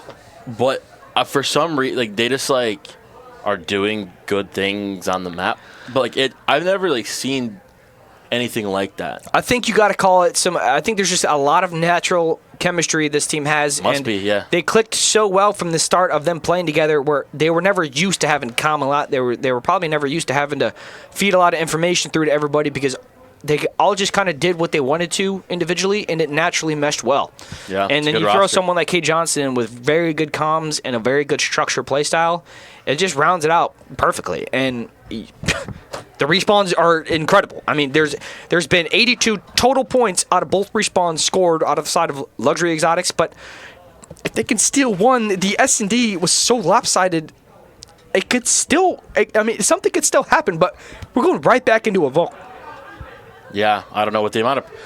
It was just with the amount of pressure and space that Nexus was able to take on the minimal kills that they did get. I mean, at the end of it, they outslayed them by a good, probably 10. But like, a lot of those kills were like rewarded kills that they got from the space that they took. It was really impressive, honestly. Like, it's very high level COD, and I'm just that's why I think so many people are flabbergasted. Is these guys are doing that with what experience? Yeah, they're just going in and naturally doing it. I mean, when you play a team like Luxury, a lot of people's game plans going to those matches would be to punish Luxury with their immense amount of pace that they like to put on the map. You can punish a team like that. A lot of people talk about it. A lot of people try to do it, but Nexus is damn sure doing it, and they're doing a great job of it. Like we already pointed out, Luxury had a kill advantage in that round somehow, and they already almost lost. I mean, the last tick on A was a sliver away, but Luxury still had more kills in the round, and that's surely just off the pressure that they constantly throw on the map, no matter how it's going, and Nexus just capitalizes off it. They just punish them for less control. I mean, Luxury, they don't have a lot of structure. You could tell they play very Atlanta FaZe-esque, if you want to say, in Vanguard. They rely on a lot of breaks. They rely on a lot of gunfights. And off the back of Kip's 2 pieces is the only thing that's honestly give them any life at all in both of these respawns, and it hasn't been close to enough. So something's going to have to change. I will point out, for the sake of folks in chat, Luxury is playing with a last-minute fill-in. Their original fourth could not make it. But, I mean, at the same time, the names on this right side, or the names on Luxury, should hypothetically be beating these guys. I mean, Driz was in an elite this year, was he not? Driz was in an elite with Rispy. Driz was in an elite with Rispy. Kips was in multiple elites. These guys are well storied. I mean, Rispy got 4th at a major, chat. Yeah. 4th at a major. These guys have never I heard it from Booger yesterday. No one on this team other than K Johnson has even gotten a top 64 in a cup. Booger's never got a 64 in a cup. I never thought about that. I mean, they went to the majors. They got dead last. From the side of Luxury, losing a player like C-Wads is a huge hit, but Driz should be able to step in and still take care of business against a lot of these teams, but they can't get anything. Driz struggling once again in this map 4. Hot start, kinda. A lot of kills going on from the side of Nexus, but that's just the way Vault works. P1, you're not really going to soak much off of it, but it's kind of 50-50. There's no control so far on the side of the map, but Wizer's going to try to change that. Apologies, chat. Cinco did get a 64. That is on us. That does change my exact point. 100%. Now everyone understands. Thank you for that. Conwood just stays yapping once again, just yapping a bunch of nonsense. Cinco says, Connor, we don't care what you got to say. 8-4 to start this map, a 3 streak with the nice 2-piece there. He heard you, chat. That's good. He heard y'all support. He heard y'all defending him, and he's here. He's here to play this map 4. Going to try to send Luxury Esports packing. Ooh. Decent start to the map here. Lots of kills flowing. Booger grabs one, can't grab a second one. Lots of kills flowing on the side of Luxury and the side of Nexus here. Cinco got a 48. Oh, with you. Does that mean Splash is also him? Do you think? Are these guys just hidden? Are these guys just hidden demons? They're just hidden gems. Is there man. more of these guys? Listen, pressure makes diamonds, baby. The pressure has been on all weekend, and Nexus has risen to the top. Cinco, phenomenal game so far. Booger continues to fry. But a lot of times ticked off the clock and we're already in a P3 and there's barely 50 to 60 seconds scored in total. Just not a lot of structure that we're used to seeing from the side of Nexus, but like we said, it's Volt. It can get mixy. Things go back and forth quite a bit. Just going to have to settle in the first few hills. Oh, Volt gets a big one there. They understand, Rispy understands that somebody has to do it, and so far it's going to be him this map. Kips right behind him, 9-9, playing even here. Couple quick kills out of K. Johnson and Volk, though. Gonna just immediately flip out the pressure. It's so back and forth in the kill feed, but once again, Nexus is just so damn efficient, winning rotation after rotation. They're finally gonna set themselves up on a money hill. Hopefully they can get some sort of points off of this. Yeah, they should be able to. Wanted to point out in chat. Yeah, okay. All right. Booger and Volk have never played 6v4 in a cup. Cinco has. Cinco got a 48 at a major. For reference to my point that I was trying to make, Rispy got 4th! He got 4th, chat. That 48, respectfully, does not mean shit, okay? I don't care. I'm trying to say that they're exceeding expectations. It's a compliment to how well they've been playing. I don't really give a shit about his personal placements, chat. My point is that we didn't know who Cinco was before 3 weeks ago. And he's playing great. He's 11-5 against guys that got 4th at a major. The team is breaking. Booger with 2 with a pistol. And we're going to break. And just like that, the end of the app session, Nexus starting to grab a lead. Connor finally settles things out with the chat. We can stop painting each other. All love, baby. All love. We're just calling it as we see it. We want the guy to get better, and he did the exact thing. The very next map, he turned it around immediately. He's shooting. And it could very well make this very much like map 1. I mean, it was very mixy, very back and forth, but the P4, nice money hill. Great time off of that one. And it's going to be 98-52, and it's going to go straight back into the mix fest.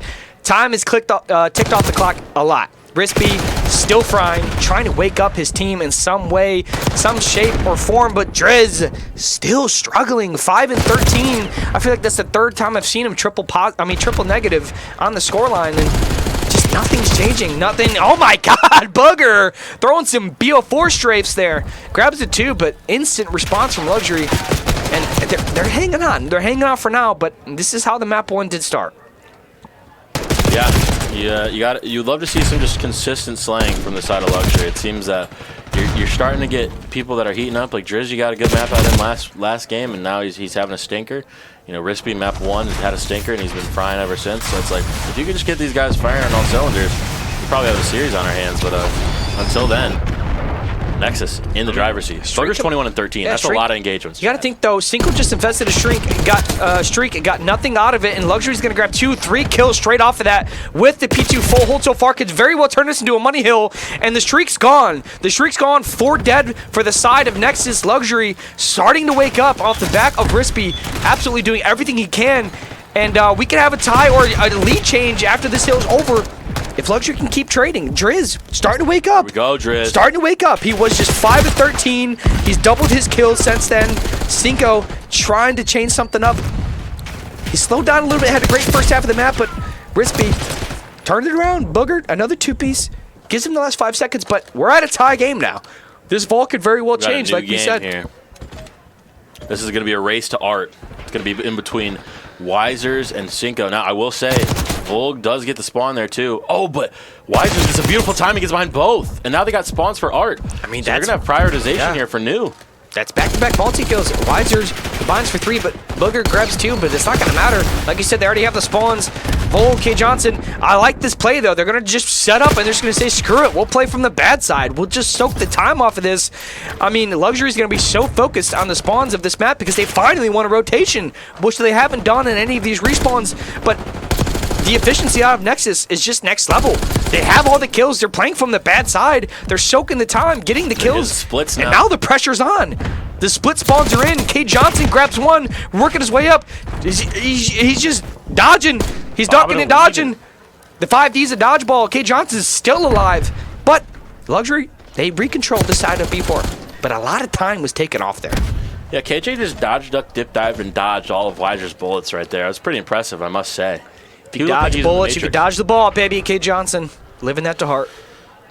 We do got Luxury Exotics who they are holding it down, but you're getting a lot of pressure on the right side of the map up art. You got Nexus finally getting through. It's going to be a 2v2 on site here. You need Kips to haul ass to this point. Rispy gets a big one. Oh, coming in through the back. Going to have the help from his teammate wow. Cinco. No, Rispy. not the nade. Horrible team kill. No. Going to flip them out completely. You're going to spawn in Narnia. Nexus with another amazing break. These 25 seconds are going to be crucial going into the second set of hills. That's going to hurt. Rispy been playing so good in this map 4, trying to keep his team alive, but makes one simple mistake that's going to cost him 35 seconds. K. Johnson capitalizing off the mistake, even himself out at 20 and 20. All of the scrap time going to the side of Nexus. And you give props where they're due. I'm not. This isn't a one-way street here, chat. Cinco's having a great map. 18-12. That's exactly what you're hoping for out of your AR on a 4 spree here. You're seeing him. You're seeing Booger with a lot of engagements. Most engagements on the map here. 28 and 21. You love to see that out of your subs. So. Bull looks like he's just doing his thing. He's in the mix. K. Johnson, same story, but you're getting a really good map out of your main and a really good map out of your main side. I mean, honestly, what I've seen so far out of all of these respawns on the side of Nexus, nobody's really had any crazy stat lines at all. It's been very like solid overall, some mid to decent statistically performances, but they're making it look so easy. Once again, the teamwork comes into play. Nobody has to play insane. Everybody's just making the plays that they're required to make because they want to win and they want to prove themselves. They want to show they belong here. And there's a lot of people saying they don't. I guess they're here to change their minds. Yeah, I mean, one of the things I noticed too about the side of Nexus, they play very tight. Like if you look at their arrows, they a lot of the time are very close to each other. Like that whole P1, they had a crazy tight setup of like 3 people on time. Very much. Like they got the kills that they wanted, and then they just put a tight setup and held. Very much so. I think I'm going to cut you off there, and I want to jump into a listening with the side of Luxury because their tournament life is on the line, and we're closing into the end of the map, and we'll see if the momentum can shift and they can turn it around. Let's hop into the listening with Luxury Esports. Yeah, got you.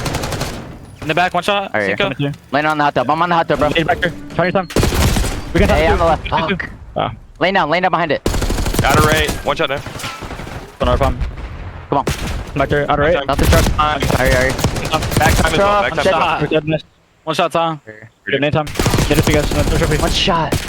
Oh, front 3 there. There's 3. Front dead. Okay. Outer palm. Armor truck and China time. Armor truck. Real cat. A bullet. I'll get Back right. I'm gonna check it there. You're right on mid. He's gonna be lying on me, bro. I spawned ammo. What's right?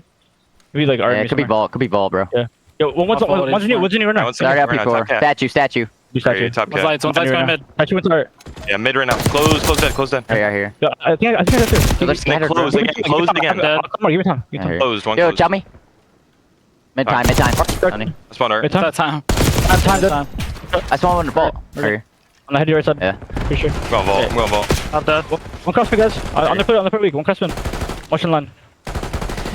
I mean, we just got out of the listening. I mean, Luxury sounds like there's a little bit of frustration, but a little bit of anticipation. 10 seconds, and not counting yet, but 10 seconds in close. They're fighting for their life. Tournament life is on the line. Loser goes home. The weekend's over, and it's back to real life. So far, playing so good.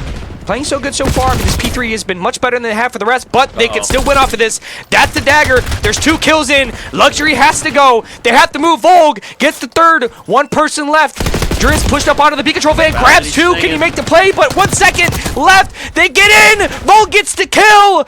Losers semifinals is done and dusted. Nexus once again. They put themselves into losers finals. Top 3 has been secured. Luxury Esports, their tournament life is over.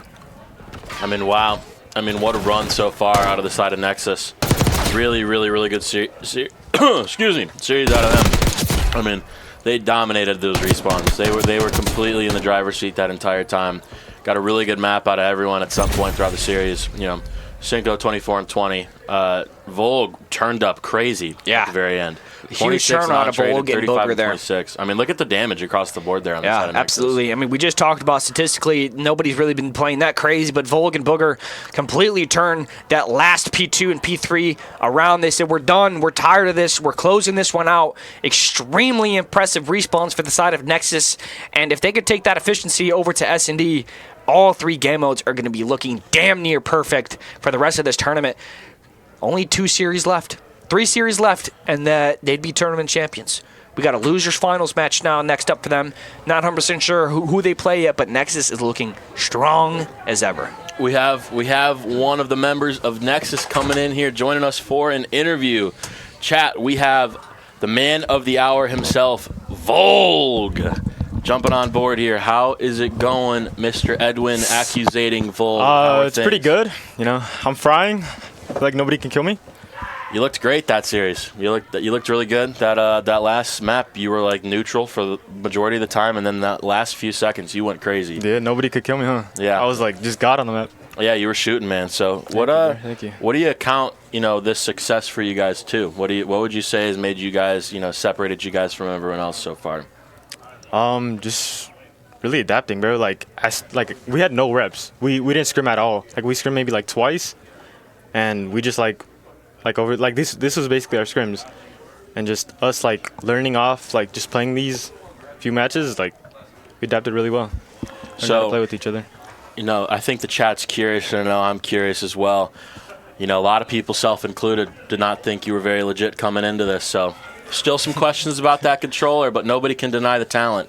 So what do you got to say to the people out there, for everyone that you're proving yourself to right now? I'm just better. Like what? He's just better, chat. I'm just better. I mean, he came out shooting. It's definitely respect to you guys. So anything else, any final things you want to say to stream, anything like that you got for the rest of this run? Nah, I don't know. I don't know what else to say. I pray I win. I don't think anybody can kill me. We're going to take it home. All righty. Well, thank you very much here, sir. Thank you. Congrats on the run. Keep it up. People are rooting for you. And, that's Nexus for you. Dominant 3-1 victory out of them. Yeah, we heard it there from Volg. He, great interview. I mean, man of few words. Man of very few words. He just simply said he's better. Like we said, I mean, there's no denying the talent now. There's no denying the talent. It is there. Questions or not.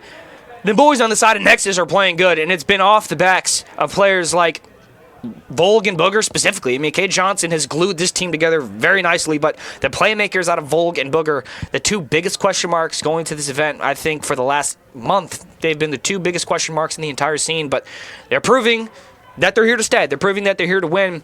And with that win over Luxury Exotics, they're going to have to go play Chaos now in Losers Finals, which I believe Chaos is Timmy Phantoms, J-Swaves, Symbols, and who was their 4th on that roster? Yin Season. Yin Season. For anyone just joining us, that team beat Booger and them this morning in winners round 1. Yes, they did. So we got a rematch here. Yes, they did. And we're going to find out very quick if Volg and them just needed to wake up or if the momentum is going to die. You guys are going to find out very soon. I'm not sure who's going to be in the booth next for Losers Finals, but it's been an absolute pleasure this weekend. I'm not sure if you'll see me or Conwa again, but it's always a pleasure.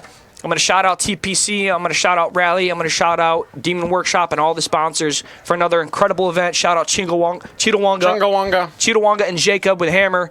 They're always hosting absolutely amazing events, and I'm not sure if we're going to see them here again, but it's always a pleasure. And ladies and gentlemen, I appreciate your time. We're going to step off, and you guys will be watching some more COD real soon.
Ladies and gentlemen, welcome into the TPC Battleground Champs. It has been a long championship Sunday here in the beautiful Game Arena venue in Columbus, Ohio, but we have whittled it down to just 3 teams, and we've got 2 of them right here. We look at the bracket, and you look down there towards that losers finals.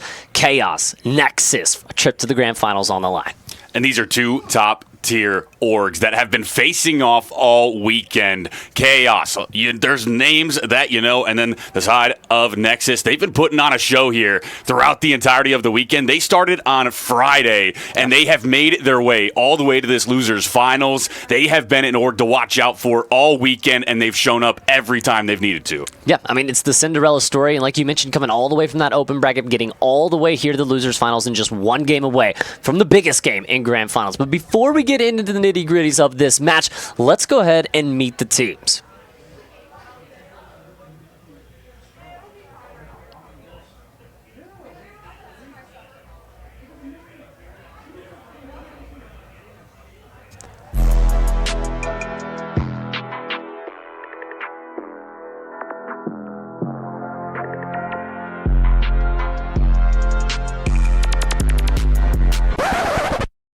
What's going on, guys? Waves from Team Chaos, and I'm passing the phone to the fucking long neck. What's going on, guys? Timmy Fams here. I'm passing it to the hacker. Yo, the hacker here, Yin.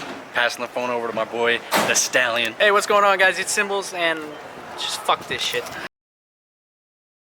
You absolutely love that coming out. And look, you heard them there, but we'll recap the rosters one more time for Team Chaos. Yin, Phantom, Symbols, Jace Waves, and on the other side for the Nexus org, it's Cinco, Volge, Booger, and Gay Johnson. I mean, look, these are the 2 rosters that I've really been wanting to look at, and this is what the matchup that we wanted to see. Now, obviously, you've got the Kings waiting in grand finals, and it's going to be a tough test, but for one of these teams, getting to that grand finals is going to be such a sweet treat. Yeah, to prove your name against those top names that you know, like Arstes and Mamba, you want to get there. But the last time these 2 played, Chaos had Nexus Org's number. Yep. Nexus Org have started to heat up on the day. It was Nexus Org's first matchup, and they are starting to gain that momentum. They found their way to this losers finals. You look at this map set, Matt. Rewind, Protocol, Vault, Hacienda, Rewind to finish this off. Tell me what you like, what you don't like. I mean, I'm going to be honest. I love this whole map set. I mean, you're coming out to a Rewind hardpoint. Now, something that kind of really pokes out to me so far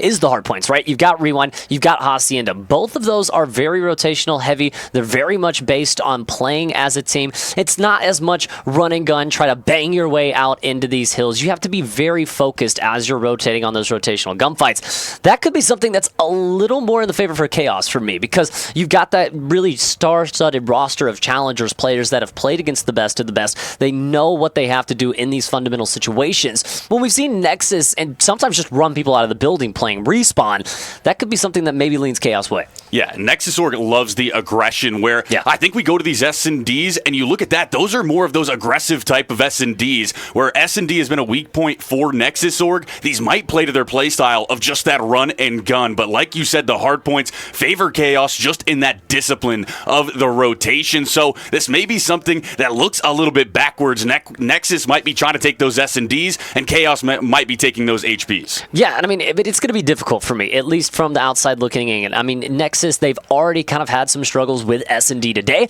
and now coming into this, yes, you have Protocol, and yes, you have, from Rewind, maps that, yes, you can make them one-dimensional. You know Protocol, you can just bang it down into the back cave, right, run right in, get that easy A-bomb site plant, but that's a big map, and on the defensive side, it can be hard to pick up what a team like Chaos is trying to do, because they have so many different strats that they can dive into. The playbook for their S&Ds is so deep, and that could be something that I think gives them a leg up, specifically in that game mode. I mean, I'm leaning the way of Chaos as far as an early prediction, but I mean, this Nexus org just has something about them, right? Out of whether it's aura, whether it's the gun skill, I don't know, but the Cinderella story has come all the way from Friday to Championship Sunday. Does it end here, or does it have one more chapter? Yeah, you said it best. It's that Cinderella story. You always want to see the underdog get it done. Well, Well, they've gotten this far. Can you find your way into that grand finals? Well, you got to go through a star-studded roster in Chaos. Rewind HP going to be our map number 1, and the rotations have to be on point for that Nexus Org squad. You can no longer just fly your way forward, hold that left stick, and find the kills. No, absolutely. And I mean, we've talked about it. It's rotations, rotations, rotations. That's what you have to be focused on, especially if you're Nexus and you're thinking a couple of key hills. You're thinking that P3 to P4 rotation. That's the biggest one on the map. If you're able to get good time, play that kind of 40-20 off P3, and then just back right on up. It's a hop, jump, a skip it away, right back up towards your P4. That's where you can really start to send yourself over the top. So I think here, that P3, that P4, it has to be on lock if you are Nexus. If those are 2 hills that you give away, you can basically kiss this map away. You want to talk about money hills in Black Ops 6. You talk about Vault P4, you talk about Rewind P4, the big 2. So we got the Rewind. We will have a little bit here until we get into it. So you just get to listen to us. We'll talk just a little bit more. Rewind HP, that map number 1. You talked about those S&Ds. I want to talk about the control for a second. That map number 3, Vault is one of my favorites just because it's a little bit more like both sides can get it done either way. You can put the spawn trap into effect when you spawn over towards that P4 side onto the defense. You have to be wary of a 3 down as well because you can be put into the blender, and next thing you know, B's gone. The minute extension is in, a quick rotation to A, the round's done and dusted. So Vault's one of my favorites. It's one of those that's a really big swing map. No, 100%. And I think this is a map where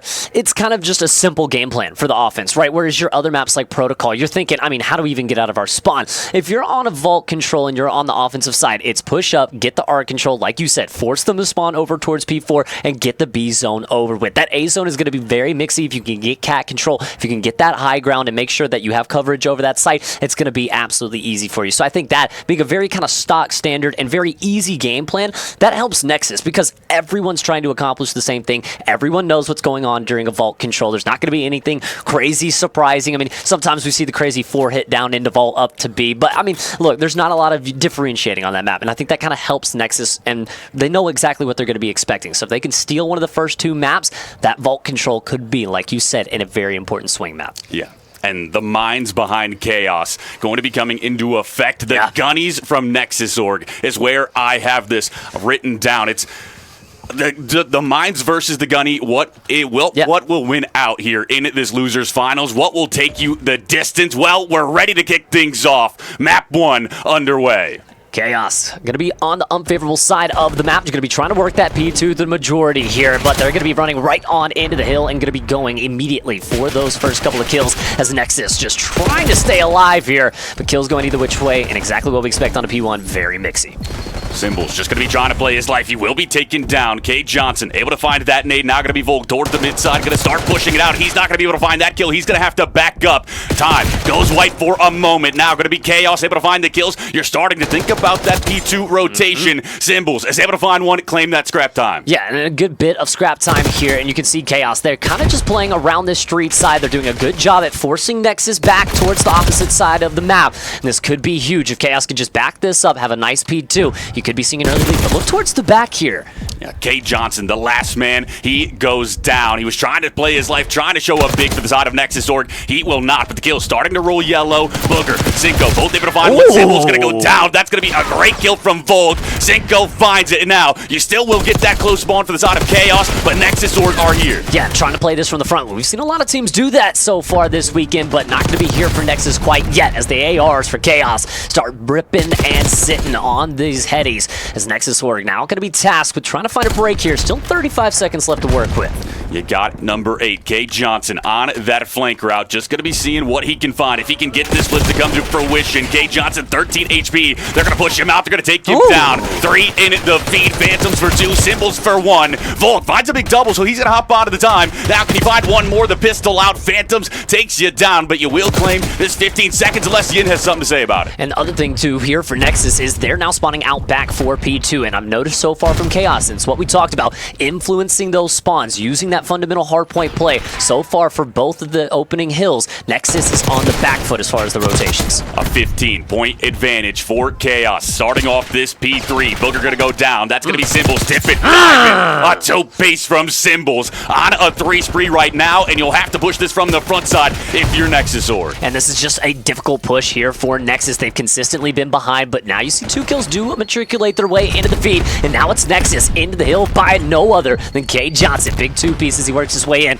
How does Chaos find a re-break back over towards P3? Wave's gonna try his hand at it. He will go down. Cinco, great shots there. Symbol starting to push forward. He will go down. A pinstripe kill feed. Vol gonna be looking for more. Spots out 1. That's gonna be Booger able to collect, and now you're starting to push this wave forward. 19 seconds. You gotta hit that go button. If you're Nexus Org, you cannot be late to this rotation. No, and I mean right now, 14 seconds left. You have seen Nexus, like you said, taking the lead though here. But how much does it matter when you're going over to one of the biggest money hills in Black Ops 6, and you're already losing some of those lives here towards the front side? Cinco able to do damage towards ult, but Chaos full setup towards V4. Wave's gonna be the one to watch over towards this street side. The util going to be used. Waves collects onto 1, but will not be able to find the kill. Now he will. Takes down K Johnson. Yin just gonna be looking. Phantoms finds 1. Yin finds the follow-up for down for the side of Nexus Org. You gotta rethink this push once more. And look, we were talking about the gunny from Nexus, but you gotta mention Chaos is ripping right now. You're looking at Phantoms, you're looking at Yin, 11-7, 12-7, leading the charge right now for the boys in purple. But this match still as close as ever through 4 hard points here. Only a 20-point lead. Cinco gonna be towards the outer side. Spots out Yin, spots out Symbols. Able to take down the player on the time. Yin gonna try to play his life, but he will go down. Nexus Org is here. The reinforcements have shown up. 15 seconds of scrap will go your way, and Nexus have been living off of this scrap time. Chaos has been those ones to early rotate. This cannot last. The side of Nexus Org, you gotta start making your way on those rotations. Yeah, and I mean, it's like a football team. You're scoring field goals, they're scoring touchdowns. Eventually, it's going to catch up to you. Nexus, though, this is a hill that I feel like could be one of their favorites. It's subs get dubs, you jump into P5, and you get into the battle pit. But so far, Chaos coming out on top of the trades and coming out on top of the fights. Yin 15-10 right now has been absolutely frying for this Chaos roster. 40 seconds left to gain on this P5. Nexus Org, you haven't been able to break in yet. Cinco gonna be that front man, just looking to strike, waiting on the reinforcements to show up. Now they're here. That's gonna be a 1-for-1, make it a 2-for-2. Cinco strikes on a Yin, looking for the last one. Phantoms finds one towards that green box side. Now gonna be looking for the last player on the time. Can you find the kill? Well, Symbols will be here for the help, and Chaos have played this P5 to perfection. Yeah, I mean, you thought it was gonna be one of the hills that Nexus was gonna have success. No, it looks like Chaos' best hill so far on the map, as they have barely lost any time. And you look over at the stat board as everyone from Chaos starting to put it together here, and that lead that you and I talked about, touchdowns, field goals, starting to catch up now here, 131-77. Nexus Org will be on top of that P1 time to start us off, but now the side of Chaos starting to push forward. They're going to be able to find the kills. A 2-for-2. Yin takes down Cinco. Phantoms hops onto the time. You will have that P2 spawn for now. Yin goes down. Waves able to take down full. K Johnson the front side, able to find 1. Great shots there, but you're still allowing them to collect this P1. It needs to be mixier. The lead just keeps growing for the side of Chaos. And sometimes we can see the better teams start to do that. They can turn P1 into a money hill, especially when it's in the middle of those rotations, because then it's not the opening hill. You're not fighting for spawns as much. It's just another hill in a long set of rotations, and you're seeing Chaos full advantage of it here. What was almost tied after P4 has now turned into basically a 100-point deficit for the side of Chaos, as they are going to be up about 175-80 heading into P2. Nexus Org are on top of this rotation for about the first time in this whole map. Let's go into a listening with the side of Nexus Org. They're in the back. One is yellow, one is yellow. Yellow dead. I got your front, I got fucking carried. Heard you. I don't see anything back. Watch out for the hell, sir. Got me elephant. One's by yellow. Green. Watch out. That's one. Yin 18 in the back. Going in the alley, going through the alley, orange. Outer dumpsters, wave. I'm coming through middle. I'm stuck. White truck. One's in blue, one's in blue. White truck and dumpster. In blue, dead. One's close right time and one's RV. Like, by the RV. I'm in this. One more time. 13 seconds left. Okay, rotate. I'm going now. I can get new. I'm going to the back of new. One shot old, bro. There should be old. There's 3 old. RG, I'm about to pick up middle. I pick up left. I'll pick up the back left. Right around 18. He could be taking a long route. I'm looking at it. I'm left right now. That court. Turning over left. I'm about to get a trophy soon. Okay. Throw a trophy over again, please. One's P1. I threw a SWAT. 2 P1. Is it glass? I think another 2 core. I think 2 core. One's holding the wall. I need help. Going time. Office. Double door dead. I'm 1 shot on time. Time half health. Yeah. One's dumpster. Phantom's on. That's the comms from the side of Nexus Org. A bit quiet, but you do cross that 100-point threshold. Still a 100-point lead for Chaos. Yeah, I was about to say, the problem is Chaos goes over 200 points, and now fighting from the front, just trying to get any bit of scrap time you can out of the dumpsters, as Nexus Org hanging on by a thread here. Still can garner a little bit of time here, but again, it's Chaos set up for P4, as Nexus is going to be forced to find another break. And a must-have if you want it, and keep this map number 1 going. Yin going to be towards the backside. Will be able to take down Symbols. Yin takes down Phantoms with a team kill. That's going to be Cinco falling as well. Booger starting to push forward towards this outer side. Can you find the kills to get this flip in? Will be time going white. You're starting to push out the backside. That's going to be a 2-for-1 exchange. Nexus Sword shows up big, but Yin lays down, finds a big double, and Mixie once more. Yeah, and I mean, Yin, the savior right there for Chaos, as he keeps the spawns in their favor. He continues to find kills as the anchor AR towards this back lines. And now Nexus Org feeling the pressure here as 217 and climbing, and Phantoms doing everything towards the other side of the map. 28 seconds needed for the side of Chaos. You can still win it here. Phantom's going to be the one to try to hold this down. He's going to be looking towards that outer side. Can you find anything? Well, Symbols looking to strike. He won't be able to find the kills. This is going to be a 1-for-1. Booger slides in. He's able to find 3 for Booger. Yin takes down K. Johnson, but Volk finds the last one. And the side of Nexus Sword, you break in, but once more, it is only 12 seconds of scrap time. Yeah, and I mean, is it too little, too late? As 12 seconds, Chaos only needs 17 for the win here. Nexus Org is over the 150-point barrier, but the problem being Chaos locked into P5, and the last time we saw it, it was Fort Knox.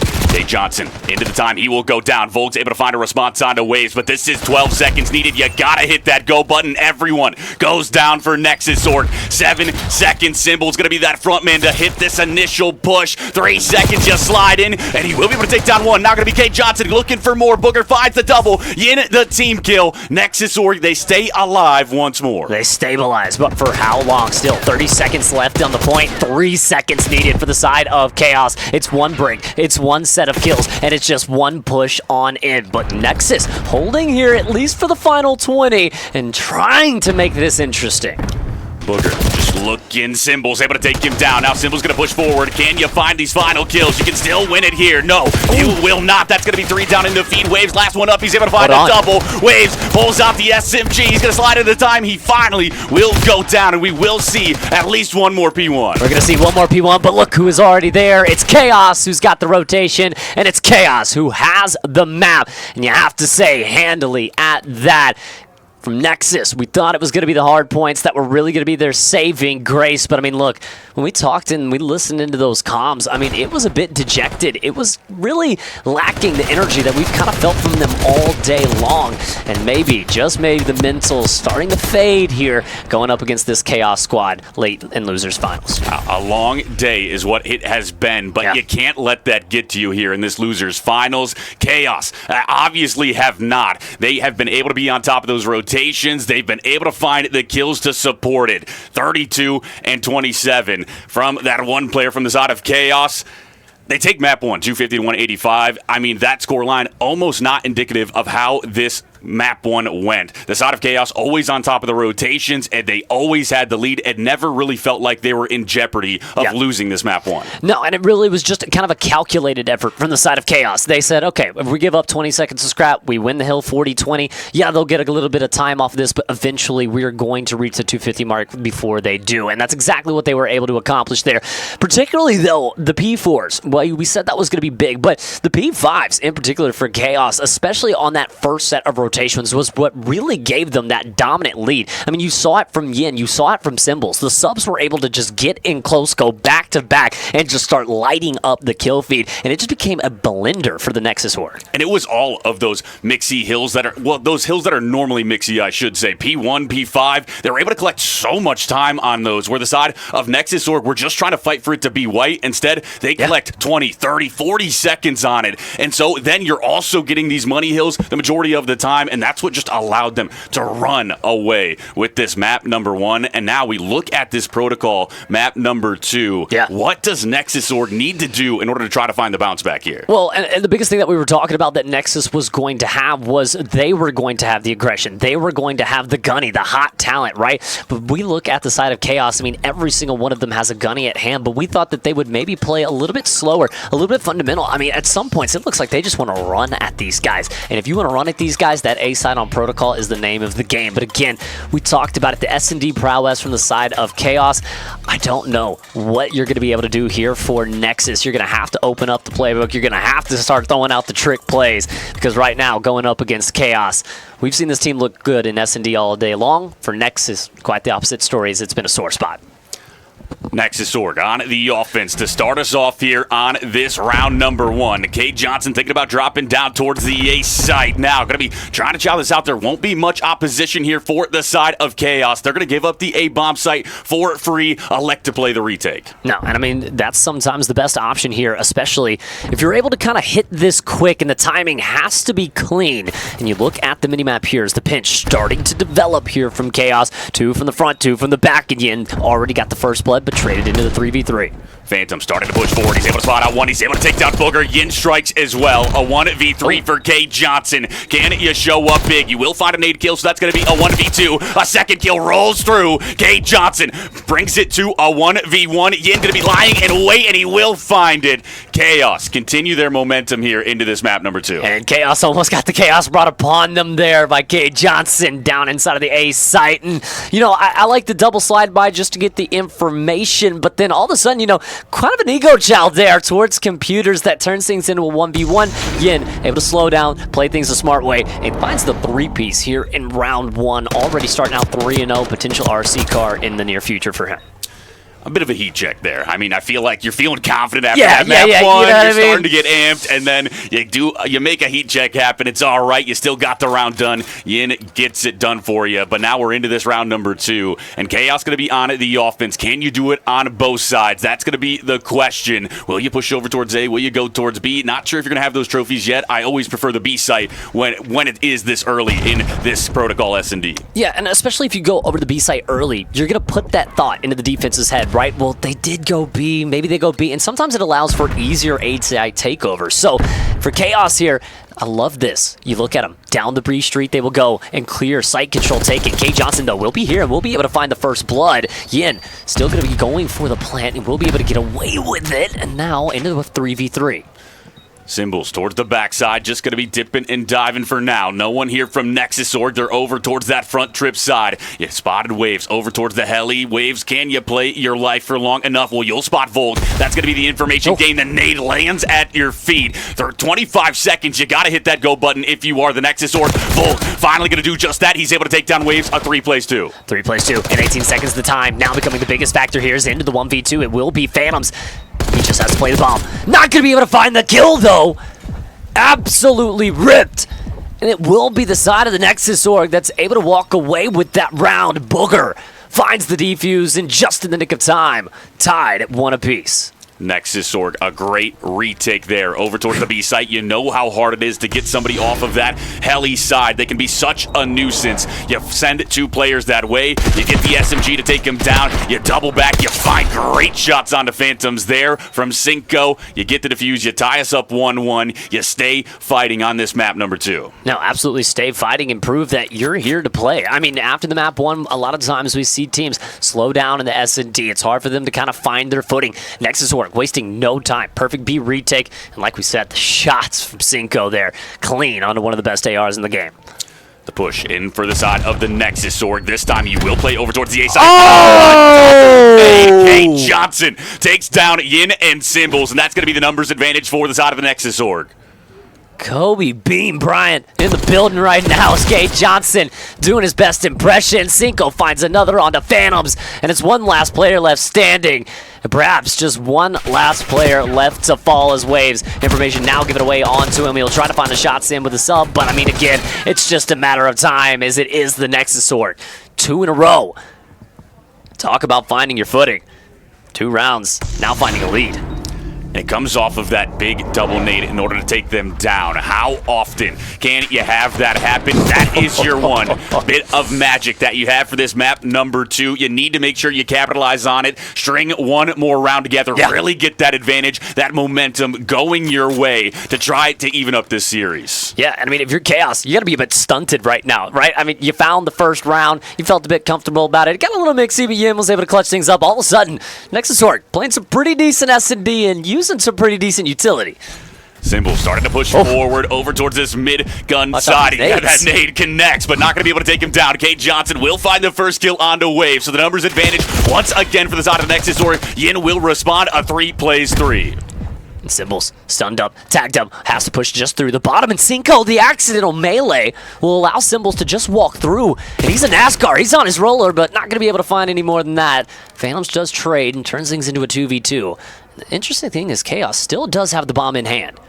Just over towards that grandma's side. Just going to be playing patience, trying to see if anyone from Nexus Org will get a bit antsy here, get too far forward. Phantoms is looking exactly for that, but discipline from both sides. You got 40 seconds. You can play the patience game. Both sides playing it effectively. And at this point, it's just a game of chicken, right? Who's going to leave first? Is it going to be Chaos that rotates this bomb over towards the B zone, or is it going to be Nexus Org that finally feels like they have to check over towards B? Problem being, and I was going to say, Nexus could just wait for the guaranteed information. Chaos has to push this into the back cave. Phantoms gets a freebie here. He takes down Cinco. It's going to be all up to Booger. Booger can't find anything. Chaos respond in round number 5. They make this 3-2, and they're able to bring this back to a bit more even. You get that momentum going back your way. Yeah, there's a bit of an interesting setup there for the side of Nexus Org. No one watching towards that elevator side. I mean, both players for the side of Chaos are able to just freely walk into the bottom side. A little bit of an interesting play there. Maybe a little bit of the play in the comms, but again, as you mentioned, tied up 2 apiece, a competitive map number 2 right now. Nexus Org, you're looking at K Johnson right now, 6-3. The rest of the supporting cast right now, 7 total kills. You're going to have to see somebody else from Nexus step up. Again, it feels like the hard point. It's close, but eventually it's going to run out.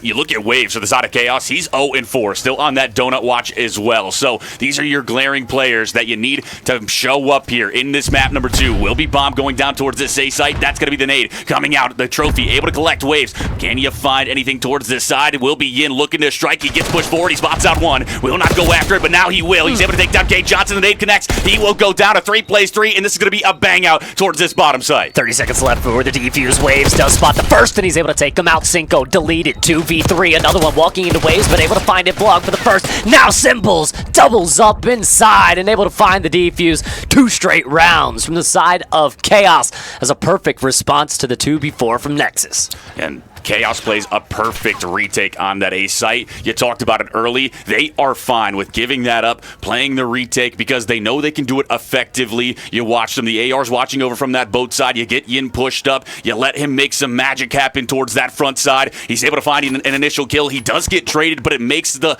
offense wonder, where is the rest of the push coming from? Yeah. They get antsy. You find the kills. Chaos. Another round goes your way. You're starting to find this lead, and the side of the Nexus Org could start to fumble here as S&D has been their weak point. Yeah, and I mean, that's what we talked about. It's been a sore spot for them all day long, and Chaos looking to exploit it after the map 1 win. And again, if you're just now joining us, Chaos with the 1-0 series lead, so a big swing point here. But trade for trade we go into the early 3v3. Cinco looking to find some shots down range. Not going to be able to find that kill. Symbols will collect the bomb. That's going to be the nade up towards the top side. Not able to collect. K Johnson just going to be watching over towards Heli, making sure this B bomb push doesn't come through, but it's looking like the side of the Chaos wanting to go over towards the A side. Vol going to be left alone, and he will go down. Great from the side of the Chaos, and this should be a free A bomb plant. I mean, Phantom's on a 5 spree right now, 7-3, and they just can't kill him. I mean, that's the biggest problem that you're seeing right now is Timmy just running around doing whatever he wants. He's got the sub, he's got the AR, and he's about to have multiple streaks inbound potentially as the 2v3. You mentioned Nexus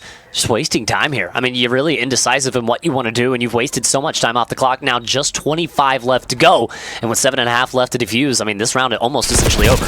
You drop down towards that elevator side. K. Johnson, great shots there in order to even it up, but 17 seconds, you gotta fly. Symbols able to shut down K. Johnson, not gonna be Cinco, and he finds nothing. Chaos continue to dominate here in this series. They're able to take another round, take a 2-round advantage, and this is now desperation time for the side of the Nexus Org. And it's Phantoms extending the streak as well. Started off the map 2-3, now 8-3 on the 6th spree. As Nexus Org, you talked about it, has to be feeling the pressure right now. The next round, obviously doesn't decide the game, but it feels like a do-or-die round here for Nexus. Absolutely, and you're onto the offense nonetheless. So it's going to be the harder of the two sides. You're going to be starting to push forward. We'll see what you decide on. You do have 2 players over towards the B2, so posturing towards that A bomb side. K. Johnson spots out one. Oh! Rips him down, and now the numbers advantage back the way of Chaos once again. And I mean, Phantoms hasn't died in 4 rounds. I mean, he's on a 7 spree right now, 9-3, looking for double digits here as Chaos looking for match point, and they're just falling into his lap. Timmy for 1, identifying the second. Chaos match point, and it's just too damn easy. Phantoms on another level right now here in this map number 2. He is looking angry along with the rest of Chaos. They drop down to this loser's bracket. They are ready to get towards that grand finals. Well, they're making a strong case for it. They're looking to go up 2-0 here in this next round. No, and I mean, look, 5-2 score line. Nexus, you know, they won those 2 rounds in a row early on after they got down 1-0. And I mean, ever since then, it's 4 straight rounds in a row from Chaos, looking to put the cherry on top as Timmy Phantoms 10-3 on the 8 streak. He's got streaks to play with, but that AR just seems to be enough at the moment. K. Johnson towards the bottom side, going to be looking for where you are pushing this out. Yin able to spot out Booger, looking like it may be a B push, but no, it's just patience from the side of Chaos. You will not spot out that player. Volk towards that bottom side, so now still a 4 plays 4. Patience once more, and this is Chaos's MO. No, and that will be the streak getting invested there, and you get the information now if you're Timmy Phantoms. So Chaos now going to be able to act off of that. It's going to be Phantoms activating into the round, finding the first. Traded out from Cinco, though. It will be a 3v3. Phantoms trying to find Cinco. You will push up if you are Yen, and he strikes. He's able to find the kill. That's going to be Phantoms find another 10 spree for Phantoms, and it's K. Johnson left in a 1v3. You want to talk about tall task? Well, this is a monumental one. I mean, he's got to climb Mount Everest here at this point, and Timmy 10 spree right now is looking to end the game, and that's exactly what will happen. Chaos 5 straight rounds in a row to put the stamp on it. 2-0 up in the series now. Just 1 map away from the grand finals in a rematch against Earn Your Medal.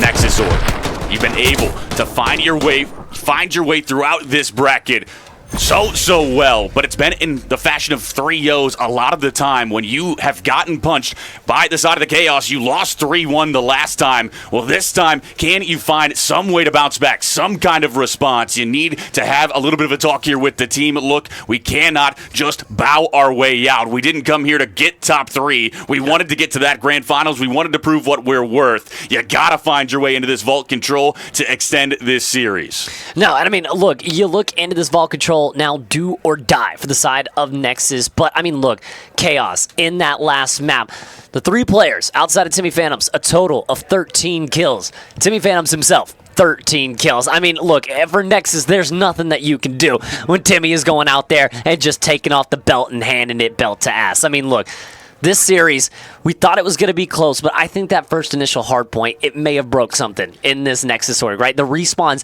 in the past 2 series has been how they've won it. 3-1, 3-1, winning all the respawns in every single game, and they really get shut out in that first respawn, just outplayed, outgunned, and now losing out on the S&D as well. This vault control either becomes a saving grace or a tournament ender.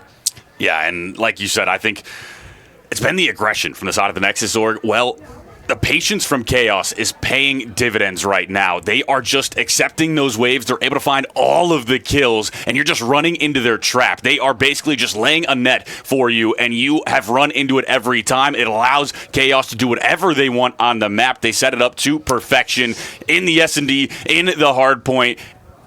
And it's looking like in the control, it's going to be the same way. But Vault, one of those we talked about early. Yep. Nexus org, you really can't. It's more straightforward. It's not so much of like crazy game plans that you need to come up with. You can play it just run and gun and still get it done. So Nexus org, you need to find this map number 3. I mean, to stay alive, but also just to get a little bit more confidence back. 100%. But ladies and gentlemen, we do have to toss it to a quick break. And when we come back, we will have map number 3 to see if the Cinderella story ends right here, or does it continue for one more map here in the Losers Finals. Don't go anywhere.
Ladies and gentlemen, welcome back into the TPC Battleground Champs here in beautiful Columbus, Ohio at the Game Arena venue.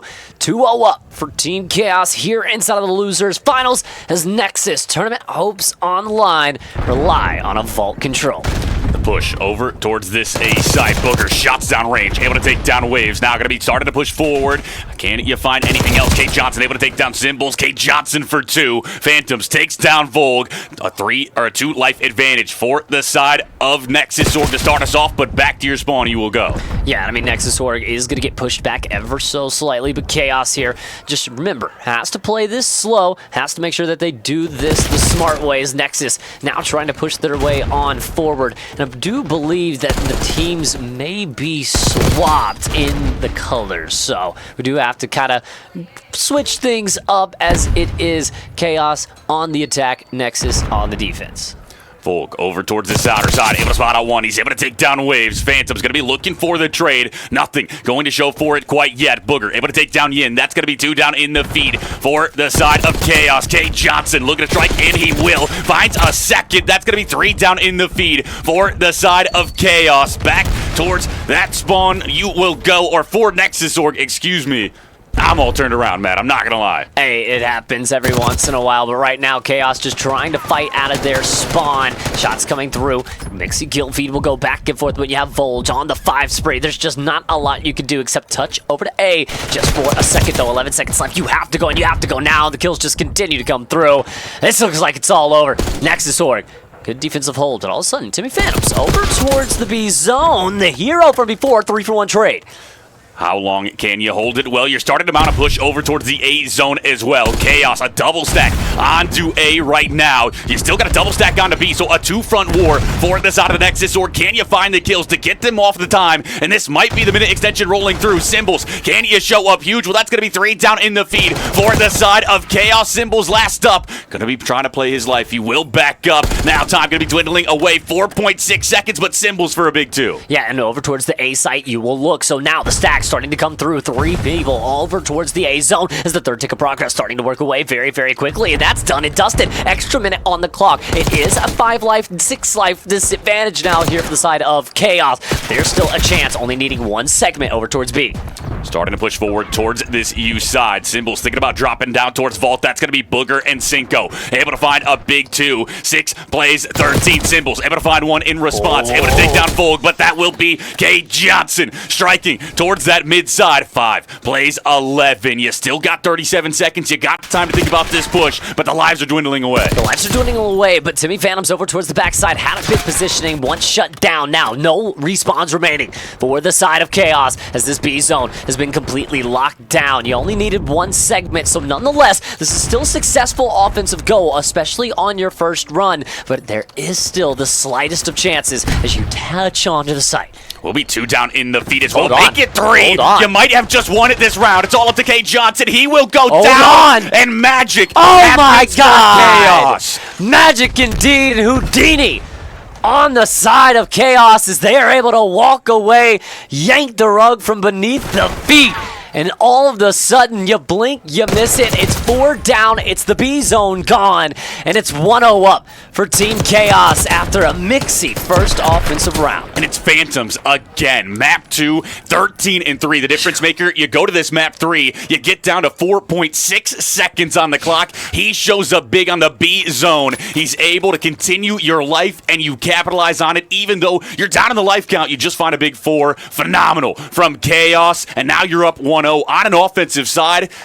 Nexus, you need to respond. And I mean, you talk about Timmy Phantoms, the lobby leader right now in terms of the kills, 9 and 5, leading the charge there throughout that first offensive round, and it's already going to be an opening slaughter from the side of Chaos. 3 for 2 trade, though, as Nexus does equalize ever so slightly, but again, that last kill on K Johnson sends everyone packing. Yin finds a big double. Now, just going to be playing his life towards this cat side. The reinforcement's going to show up. That's going to be Cinco, a team kill onto Booger. Cinco is able to take down Symbols. Yin going to start to push his way forward. He spots out one. The shot's not good enough. Vogue able to find that kill, and now you've got yourself to the 25-yard line, but you haven't got onto the time in quite some time. Yeah, you really haven't been able to push this whatsoever. Waves now from the back will be able to find one as it's a double-for-double trade. And again, the life's almost dead even, but the problem is no segments captured and 41 seconds left. The time has just been dwindling away on you ever so slightly. You will have 3 towards the A zone. Booger going to be playing towards this front U. Symbols, will you read it? The stun going to be tossed out. Can you find the kill? Yin here as well. You're going to double chow this. You won't, neither will check it. That's going to be 1 for Booger. Booger finds a second. Pulls out that SMG. Will you read this player on the bottom side? Well, the shot's going to be coming in. Cinco able to take down Phantoms. Waves yosses that nade. It will be Cinco able to take down Waves. And now you're able to hop onto this A zone. You got a double stack. It's all evened up in the lives. 2 segments secured. Yeah, and just 1 for 1 trades as Nexus Warwick is able to make their way onto the A site. So that should be the 3rd clip done, and dusted as multiple kills come through once again. And that's a really good time to find a 3-piece right over towards the rotation on towards B. But Cinco not going to be able to spot Timmy towards the outside as he's only able to be good for 1. And right onto the B site you will go. It's a triple stack already. Hold on. This is 1 segment done for the side of the Nexus Orc. Symbols going to be the front man. Starting to push forward. Yin's able to find 1. Symbols finds the second. Booger strikes for a 2-piece, but that will be everyone down for the side of the Nexus Orc. Back to the spawn you go. You got a minute 17. Slow down. Try to play this for the 4 down in order to hop on. And I mean, 11-11 on lives here. And what could be the deciding round if Nexus is able to capture this, tie things up in the control, or is it Chaos taking a 2-0 lead not only in the series but in the control? And look at where Waves has found himself sweeping along the backlines, but he's spotted. Phantoms gets a trade, but that's all she wrote. Second tick of progress is into form. K Johnson spots out Phantoms. The shot's going to be coming in. You can't quite find the kill, but you're still on top of the time. You got to fly. Booger takes down Yin, and that is rounded. Oh, no, they hop on for a second. K Johnson goes down. That's going to be the response. Symbols find the kill on Cinco, and Chaos hold the line. On Symbols is going to go huge. Turning and burning. Every kill is found, and 5 playing 5, essentially. And S&D is now no respawns remaining for the side of Nexus Org. No respawns remaining for Chaos. You gotta play patient. You got 43 seconds. Volt gonna be towards this U side. Yin able to take down Booger. That's gonna be the first kill in this S&D type of round. Symbols just watching towards that bottom vault side. Gonna be looking for anyone to push up. Nobody wants to make the wrong move. 29 seconds. You gotta hit that go button if you're Nexus. The problem is, you mentioned, you have to hit the go button. It's a left foot, right foot express. You have got to get your ass on the point, and you don't have the lives. You don't have the advantage. It's a 2-bang through vault. 1 more man up, and K Johnson is down, and somehow, Chaos, thriving in the chaos and able to steal another round away as it is back-to-back breakdowns from the side of K. Johnson and Nexus. Chaos pulling out all the stops here in this series. They've been able to find everything. Phantoms goes huge. Symbols goes huge this time. The last second buzzer beater. You hop on at the time. You stop it. And not only that, you find the kills to support it. Chaos looking to make a strong case going into that grand finals. Absolutely, and no better way than to go get some revenge than to 3-0 a team that has been honestly shocking people all day long as Chaos has come in to handle business. Timmy Phantoms again leading the charge for Team Chaos as back onto the offensive side they will go, and oh, look at this. I mentioned down into the vault, right onto the B site, and all of a sudden, Yin with a two-piece, and Nexus Org heads turning. K. Johnson over towards that front side. Shot's going to be coming in. Not going to be able to find anything quite yet. Waves is able to take down Cinco. You're still on top of that A zone as well. So a two-front war. Back and forth you will go. The kill starting to roll the way of Chaos's side. He's looking to put in that spawn trap. If you are Waves, you got to deal with this man if you're Nexus Org. And everything's slowing down ever so slightly, but you mentioned Waves has the positioning of the lifetime. Everything able to be cut off quick, and Cinco none the wiser to it. Falls right into the trap. 2 kills in. Second tick of progress almost in as well. And for Nexus, it's 3 sent back, 4 sent back to the respawn.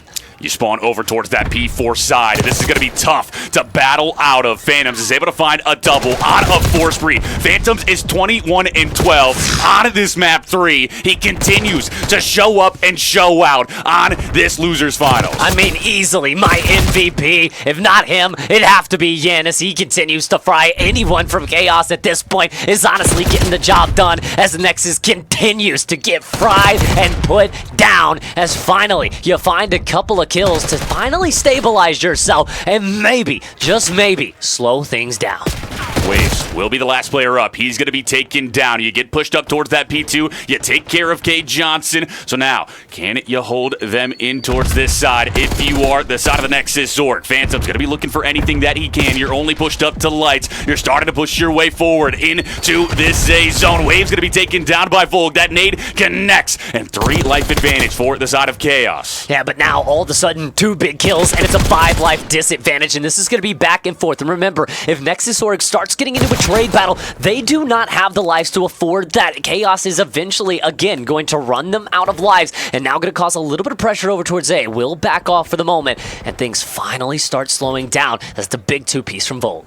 Number 4 going to be over towards that top cat. Waves. He will go down. That life count starting to bring itself back to even. Symbol strikes onto one towards Cinco, and now Volk going to be looking for him. He will find the response. That's going to be Booger. Able to take down Waves. We're all evened up. 10 plays 10, and now it is Nexus Org with that life advantage. You have stabilized. You have found a foothold. Can you hold on? But it's 3 dead in the feed, and just like that, it's going to be Chaos bullying out to the point. Cinco still towards the top cat area. Could be able to make his presence known. Could be able to make his presence felt as Nade's going to be delegated by the trophies. Booger will find the initial opening kill to open things up, but that's going to be a mixy barrage of kills that for somehow, some way, ends up with Nexus on top.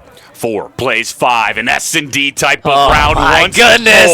4. No respawns remaining for Chaos. Can you make one last bit of magic happen here? Will be 4 plays 4. Yin starting to push forward. 28 seconds left to play with. Booger shots down range, able to take down Waves. That's going to be the numbers advantage. Make it 2 numbers advantage for the side of Nexus. Zorg Yin's able to strike now. A 2 plays 3, 18 seconds. And this is just as back and forth as you like. And if you're Nexus Org, you just need to back off. You need to play this slow, and you need to let them come to you. But they're going to hunt the kills. Volt able to take out Yin, and now, no way, it's Timmy Phantoms once again. Could it be a dream play to end out the series as he tries to make his way onto the hill? They double up, he's not able to find it, and we will at least see a round number 4 as will be the Nexus Org keeping themselves alive.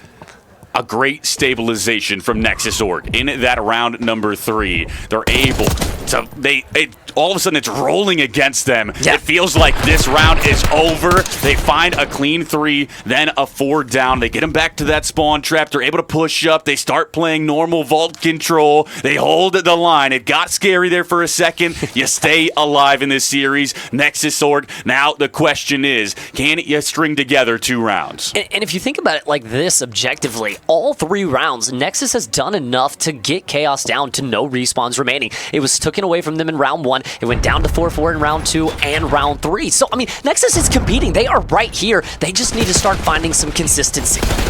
Waves towards the outer side, going to be taken down. Cinco able to find those shots. Phantoms finds the trade on it to Volg. Symbols going to be just waiting on this B zone. There's 2 players towards the bottom vault side. Symbols, great shots there, but not going to be enough to find the kill. You'll just back up if you are the side of the Nexus Org. Symbols is able to take down Cinco, but now we start to play patient. You start to look for those kills in order to hop on. 29-28. Again, no relief throws, any on the lives as Nexus will lose 2 there. And being on the offensive side with your tournament hopes on the line, you talk about it, the non-favorable position, and they're making it really felt on them as Chaos starting to move their way up that 50-yard line, as you'd say, and starting to put the pressure on the spawns. Everyone spawns over towards Useless. You already have Symbols pushed up. Booker trying to find some shots, but Yin's able to take him down, and now this net is cast. You are into the blender. The kill starting to run yellow, and a 7 life advantage for Chaos. 26 seconds left to play with. You're going to need some kind of magic for the side of the Nexus Org to win this one. You're going to need the Hail Mary. 20 seconds left on the clock, and it's continuous Symbols just running around in your spawn. You do have pressure over towards A, though, as the clock stops ever so slightly. Up and around will land right onto the knife of K. Johnson as he's able to find a good kill. Able to rip another, and K. Johnson trying to put the team on his back. 3 stack over towards this A site. You got one towards top cat, but Symbols is able to take down Volg. K. Johnson, 33 HP. How long can you play your life? 17 seconds left to go. Phantom's able to take down 1. That's going to be a 2-for-1. Yin finds the kill. Waves takes down Cinco. Volg, the only one pushed out. 11 seconds left. He hops out of the time. He's able to find one onto Phantoms, but is it enough? He finally hops on. A last-ditch effort for the side of the Nexus Org. You have to. You just have to full send, but can you when Yin is right behind? 2 kills in the feed, and he might have just called game. Chaos back to the grand finals. A date for revenge with Earn Your Medal. And they look like they are in peak form right now. They 3-0 this series, but it's not just a 3-0. It was dominant throughout. Even that map 1, you might say it's a bit of a close scoreline. No, they were on top early. Phantoms is looking like he's ready to play these top dogs. They solidify themselves in the grand finals. They cement themselves on this Sunday. And I mean, you look at Timmy Phantoms, 28-20, 4,000 damage with 29 traded kills right off the back of a 13-3 performance in the S&D to close things out on an 11 spree. Chaos heading back to the grand finals and looking at it one more time. 250 to 185, 6-2, 3-1, and it just kept getting more dominating as the series went on. Yeah, and it wasn't just Phantoms. We talk about him a lot just because of how much he popped off, but the rest of Chaos, Waves, Yin, Symbols, all played their part to perfection. They're all finding those kills, going positive, +9, +10. It was just a team effort through and through, and that is what allows you to just play this so well here. And now you look at your bracket grand finals cemented for this Sunday. Earn Your Medal. Exhalation versus Chaos. You see, it's a rematch of that winners finals. And I think we might get more than 3 maps here. Hey, look, yeah, you gotta hope that we can get more than 3 maps. I mean, Earn Your Medal, the 3-0 smoke show was a DoorDash inside of our winners finals as Chaos has made their way right back into the grand finals to get a date for a chance at revenge. But you look at it throughout this championship Sunday, so many good teams, so many upsets. You look at that Nexus Org, 3-0 over Pinnacle, 3-1 over Rally, 3-1 over Luxury, and then finally falling. But I mean, what a series, what a turn of events, and we have a post-game interview here with Mr. Jace Waves. Oh, dude, we got the microphone for you and everything, dude, brother. That's insane. That's lit, bro. How are we doing today? Doing all right, bro. Doing all right, bro. Vault control has been the bane of my existence this entire time, but you know what? My teammates are goated, so I'm glad we were able to pull out the dub. I mean, look, talking about that vault control, I mean, multiple times. It looked like they should have been able to walk away with a couple rounds, but you guys just icing up with 4 lives remaining multiple times in a row. Kind of walk us through some of those late game scenarios. Yeah, I mean, they definitely, those first 2 rounds, I think for sure they probably should have secured the round. But at the end of the day, I mean, the game plan's always to stay composed and make sure that the small talk is like top notch. And honestly, that's what we've been doing well today. Other than the winners finals match that obviously went very poorly for us, we've been executing pretty well on all of our small talk and like breaks and the hard points. Yep. So it just comes with a lack of experience, I guess. Hey, so you talk about that winners finals matchup. You get one more chance at them. How do you feel about the second chance? Maybe a little bit of revenge here in the grand finals. Yeah, I mean, I'm always confident in myself and my teammates especially. Yeah, winners finals definitely didn't go our way, but I know that we can play better than that, and I can play better than that personally. So it's not going to go the same way this time. I'm excited, man. I'm excited. I want to get the matchup. They were outside. They were saying they were talking about playing Booger and them in grands, and I'm like, dude, Booger and them have lost 1 series today, and it was to us. Yeah. So, and they just lost again. So. Respect the history, bro. You show up once again, and this was dominant throughout. I mean, it was a team game through and through. Is like the respawn for that. We didn't get a touch. We didn't get to listen into your comms, but who is the IGL for you guys? Who is locking you guys in? Because you were on top of the rotations. You were making sure you had everything covered. It just felt like you were never down on that map. It was never out of your hands. So who is that one really locking in the comms, or is it everyone across the board? If you had to pick one person, I think obviously you go with the longtime vet and Timmy Phantoms. But honestly, again, yesterday, you know, we lost to Shinto Gaming and Pools, and we ended up getting the rematch today, and it went our way. But no, collectively, we've been, again, focus on the small talk. It's been there the entire day, so it's really just a collective, making sure everybody's on top of everything. You know, telling your teammates, you know, where they might have to pick up off spawn, what's open, this and that. Yo, 1, 2, 3, chow this with me. So we've been really on top of that today, and that's what we've been focusing on. Absolutely. I mean, look, last question for you. You talked about it, Timmy Phantom's longtime vet. I mean, I was telling everybody, Timmy's going to be playing this map pissed off, okay? 100%. He's coming into the series locked. I saw the boneless wing sitting below him. This guy's shooting bots. He's locked in. 13-3 in the S&D. I mean, the guy ends it on an 11 spree. And then he goes into the control, and he starts off like 20-9. I mean, talk to us a little bit about the vet, about the leader, old Timmy Phantoms. Dude, Timmy's great. He pulled out the sub. I've been trying to tell him, like, dude, you want to run a third sub? Run a fucking third sub, bro. Play like you're 18 again. So he was talking about how good the sub felt on LAN, and I mean, clearly he showed it. Hey, dude, we love that, man. Too many good things to say about the guy. Dude, you can't list them all, man. Look, we appreciate you taking time to come in for the interview. Jay Sways from Chaos is they're about to go back into the grand finals. But before we get there, chat, we'll have to take y'all to a quick break. When we come back, it's grand finals action here at the TPC Battleground Champs in Columbus, Ohio.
Ladies and gentlemen, boys and girls, before the grand finals, we got to get some hype going in here.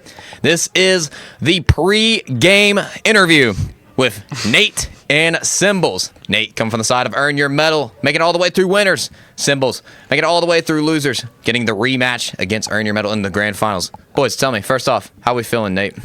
Bro, I'm about to leak on you, bro. Like, I'm just letting you know. I'm about to fucking sprint at you and leak on you. I'm just letting you know now, bro. All right. Sounds good. I mean, when Timmy's got his iron up, it's going to be over. Bro, okay. I only have 2 Iron Man on my team. Like, good luck. All right. All right. What's one piece of advice you could give to this other team right now? Advice? I'm about to flank you every fucking 3 seconds, bro. Just hold it. Tell Timmy to hold it, please. It's all right. I'm just going to turn on him, so it's not even that big of a deal, so. Man. All right. Well, going into it, what do y'all think the series score is going to be? I'm about to 3-0 you. You're going to 3-0? Maybe 3-1. I might get turned on a couple times. Okay. I'm thinking 3-1, 3-0. Okay. Correct. Type shit. Shit. Okay. All right. Any last words? Good luck. Yeah, Shit. good luck, man. Good fucking luck, bro. All right. Well, ladies and gentlemen, boys and girls, grand finals of Battlegrounds presented by Zero and Roots is going to get started here any moment now. But hey, chat, get locked in. Put your predictions down in there. Who is taking it home? Yeah. Nate and Symbols. Thank you. Thank you, man. Good luck, guys. Who said that?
Ladies and gentlemen, boys and girls, welcome back to more Call of Duty action. This is it. This is the finale, the final amateur event of the year, and we are in grand finals.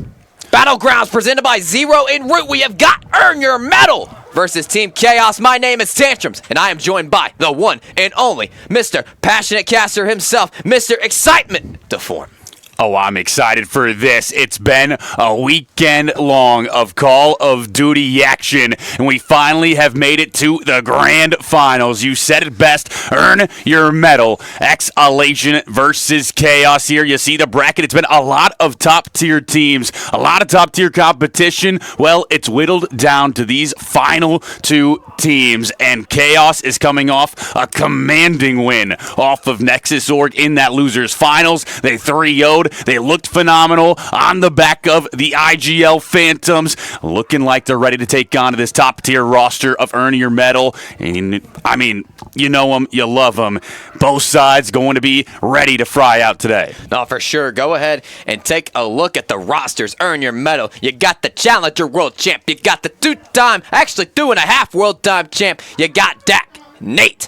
And then you go to the side of Chaos, you got Yin, Phantoms, Symbols, and Jace Waves. You know, we saw this first series. It ended in a 3-0 on the side of Earn Your Medal. But Chaos, you know, got composed, played a little pissed off in the last series. And I think there's going to be some smoke. I think there's going to be some heat. And there's definitely going to be some electricity brought in this series. Yeah, it's not going to be that easy this time for the side of Earn Your Medal. You may have 3-0'd the last time you faced off, but this is a different type of Chaos that you're facing off against. You get into this map set that we have for our grand finals, and it will be a rewind. HP, map number 1, Protocol. S&D, that map number 2, Vault Control. Map 3, Hacienda, HP, map 4, and we finish it off where we started, a rewind S&D. For real, rewind hard point to kick us off on map number 1. You know, everybody looks at this map. It's very big. It's very spacious. There's 5 hills, of course. You know, ARs do come into play. They get your anchors. They get the big kills.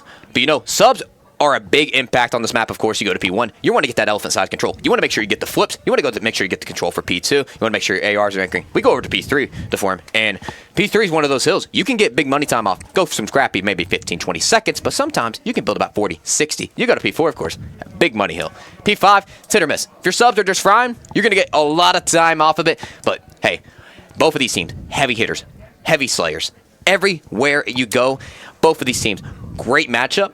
And here's my opinion. Here's my opinion on this. I think Chaos gets 3-0 from that last series, and I've said this before. Sometimes you have to get 3-0 to figure out how to stay alive and win a map in a series. I see this one being a little bit closer, definitely, than it was in the last one. Yeah, absolutely. And Phantoms just coming off of a rewind HP map number 1. They played it to perfection. They were able to make those rotations happen. They were early on all of them, even when they weren't. They were able to find the breaks, and the P1s and the P5s that are usually so mixy, the side of Chaos was able to make sure you collected 20, 30 seconds on that time, and they were able to win it off of those along with that money hill in P4. You look at that Protocol S&D map number 2. It's another one that they just played. They should be well versed, but if we can bring it back to us, Tantrums, we have got to show off what we got in store for the winner here of this grand finals. Yeah, and of course, the trophy itself, the Battlegrounds Zero en Route champions. It's going to be one of the two here. Earn Your Medal Elation. Or is it going to be Chaos? Of course, you got Earn Your Medal. Winners bracket champions, basically.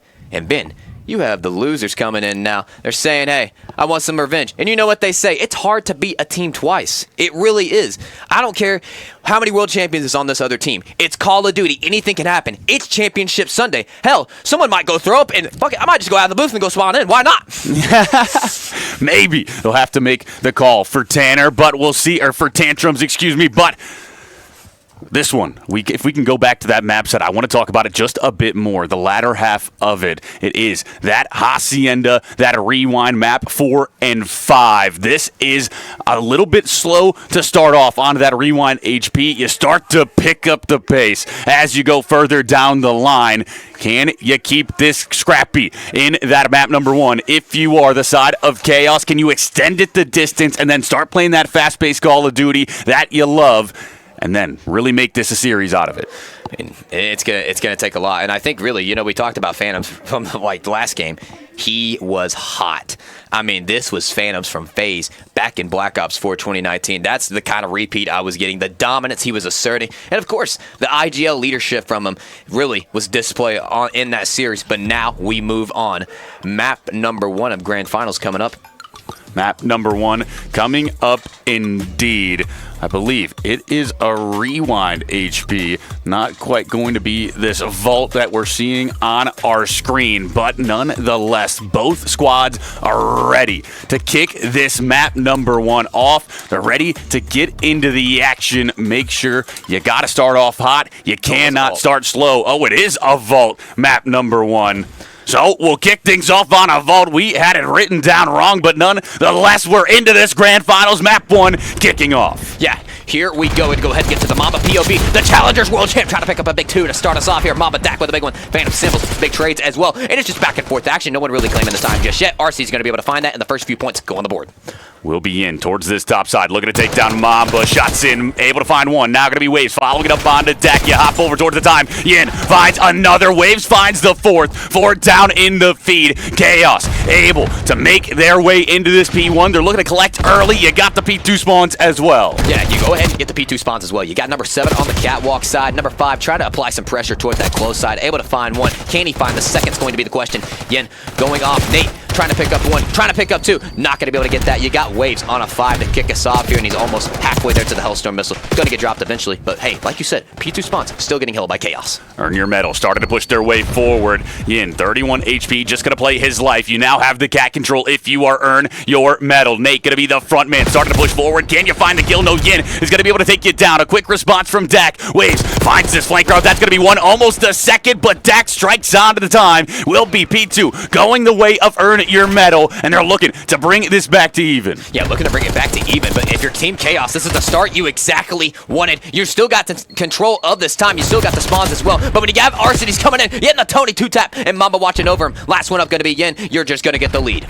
Yin towards the backside, looking to find these kills in order to break into the time. Nate going to be the one holding it down. That Nate's going to connect onto the door. He's going to go down 3 in the feed. Chaos find all 4, and now you're over towards that new side. If you earn your medal, you're going to think about hitting this one last time. If you're Mamba, you will be taken down. The rotational battle going to be on, and a big kill from Phantoms on that backside. I mean, that's a huge kill from Phantoms. 5 seconds left. You're going to go ahead and secure those art side spawns, and if you're Phantoms, you go ahead and get this top art control, not only to lock yourself for some P3 time, but also secure that big money hill P4. Will be Nate on top of the time, 9 HP, able to collect for now, but that's going to be all of Chaos here to try and strike. Arcitys takes down Waves. Dak able to take down Yin. Arcitys will fall. Symbols able to find that one. Phantom's just going to be watching, trying to see if anybody trying to push through that U side. Time going red. What's usually a scrappy P3. Earn your medal. Looking to collect a lot of time here. Yeah, and I mean, Chaos with a great start, getting the early lead. Honestly, the gunfight's going good early for them, and I would like to just hear what the comms are like right now.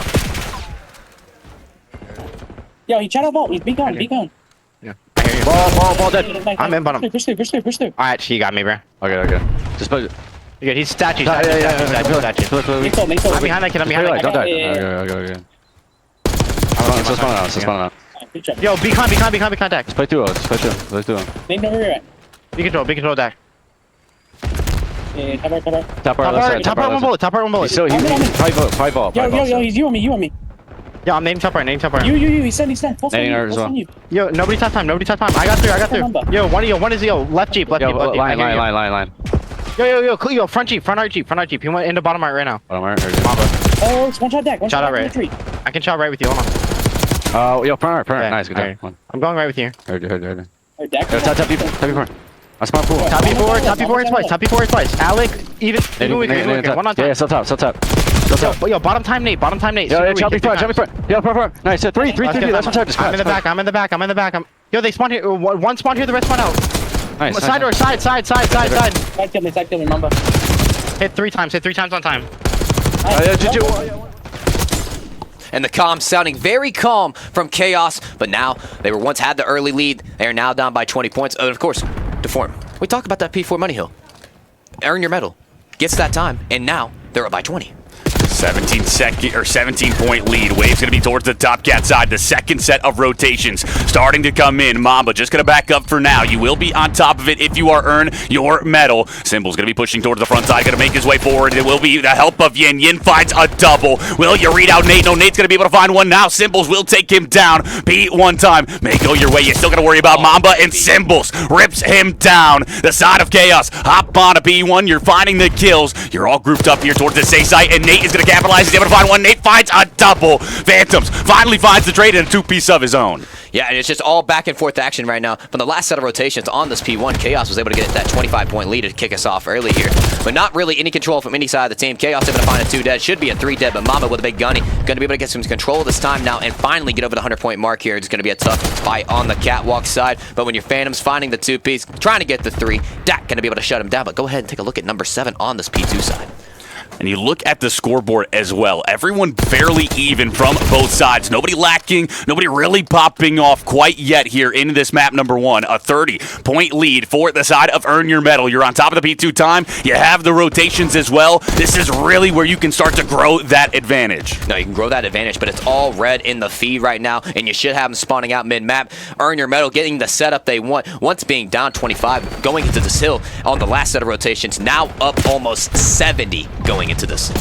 Mamba towards the backside, able to take down one. Will be the trade in from Yin. Starting to push forward. 11 HP, waits for the regen to happen. Now he'll make his way in. Phantom's there for the help. You break into the B2 time if you are Chaos. Not going to be collecting quite yet. The side of Earn Your Medal looking to push this out one last time. Phantom's able to take down one. Phantom for the double. Dak finds his own trade with the nade, and that's going to be 4 down for Earn Your Medal. You'll just rotate towards that P4 time, towards the P3 time, but over towards top bar, and now you're looking to just hold that down and really have a great P4 here. Yeah, but you look at the side of Earn Your Medal. You got number 1 already on the hill. You got number 2 top art. Number 5 really going to be your only hope to be able to get these spawns here. Has to play it careful, but also can't play it too slow, or Earn Your Medal is going to get a big chunk of time here. Mamba takes down one. Able to just be onto this top bar side. Just going to be having support across the board. Waves towards Vault. Going to get some shots in. Not going to be able to find any kills. Just going to be slow for now. Dak finally going to be taken down. Yin strikes. Waves starting to push forward. Great shots. Takes down Mamba. Waves is able to get a big kill there. But now Dak going to push over towards this Art side. Going to go over. Will be Arsty's able to take down Waves. So you've cleared out that initial push from Chaos. Now you've gotten them off the time as well. Chaos started to bring this back to even. 20 seconds of scrap could go your way. I know, I've said it so many times today, but I have to say it again. Chaos getting some chaotic plays on the map going on right now. But remember, you can be as chaotic as you want, but if you don't have that P4, you're not going to win the map.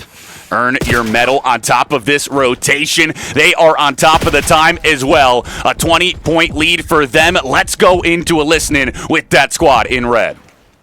I have your entire line. Archie. Yin one shot as fuck. He ran out low on the Jeep. Two right. I got one close on the Jeep. Listen, Yin's weak on the Jeep. He has to wait a sec. Weak on the Jeep. Bottom art. And one's weak on the Jeep. Weak on the Jeep. Behind the back door. Symbol's really weak on the Jeep. I'm in the back. Nice. Take your time. One's in art. Front art. Dead. Nice. Have your friend. Both Timmy's one shot as fuck. There's one front. There's one. One shot on me. One shot Phantom. One shot Phantom. Cat steps. You. Cat steps. Very tagged. Yeah. Are we playing this time or what? Yeah, I'll stay in the back. I think we play this time. I'll stay out. Yeah. I'm here. Yin's hitting the back on you, Paul. Yeah.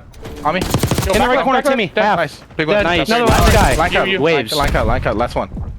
All right, I'm getting out new. They're going to be on you. I'm in the back door. One shot dead. Nothing here. How do I get your U, all right? One's still top bar. He's lagging. In you. One shot line. They could go top art, weak, line at top art. He's still lying, bro. You have my your cat top. I have your cat now.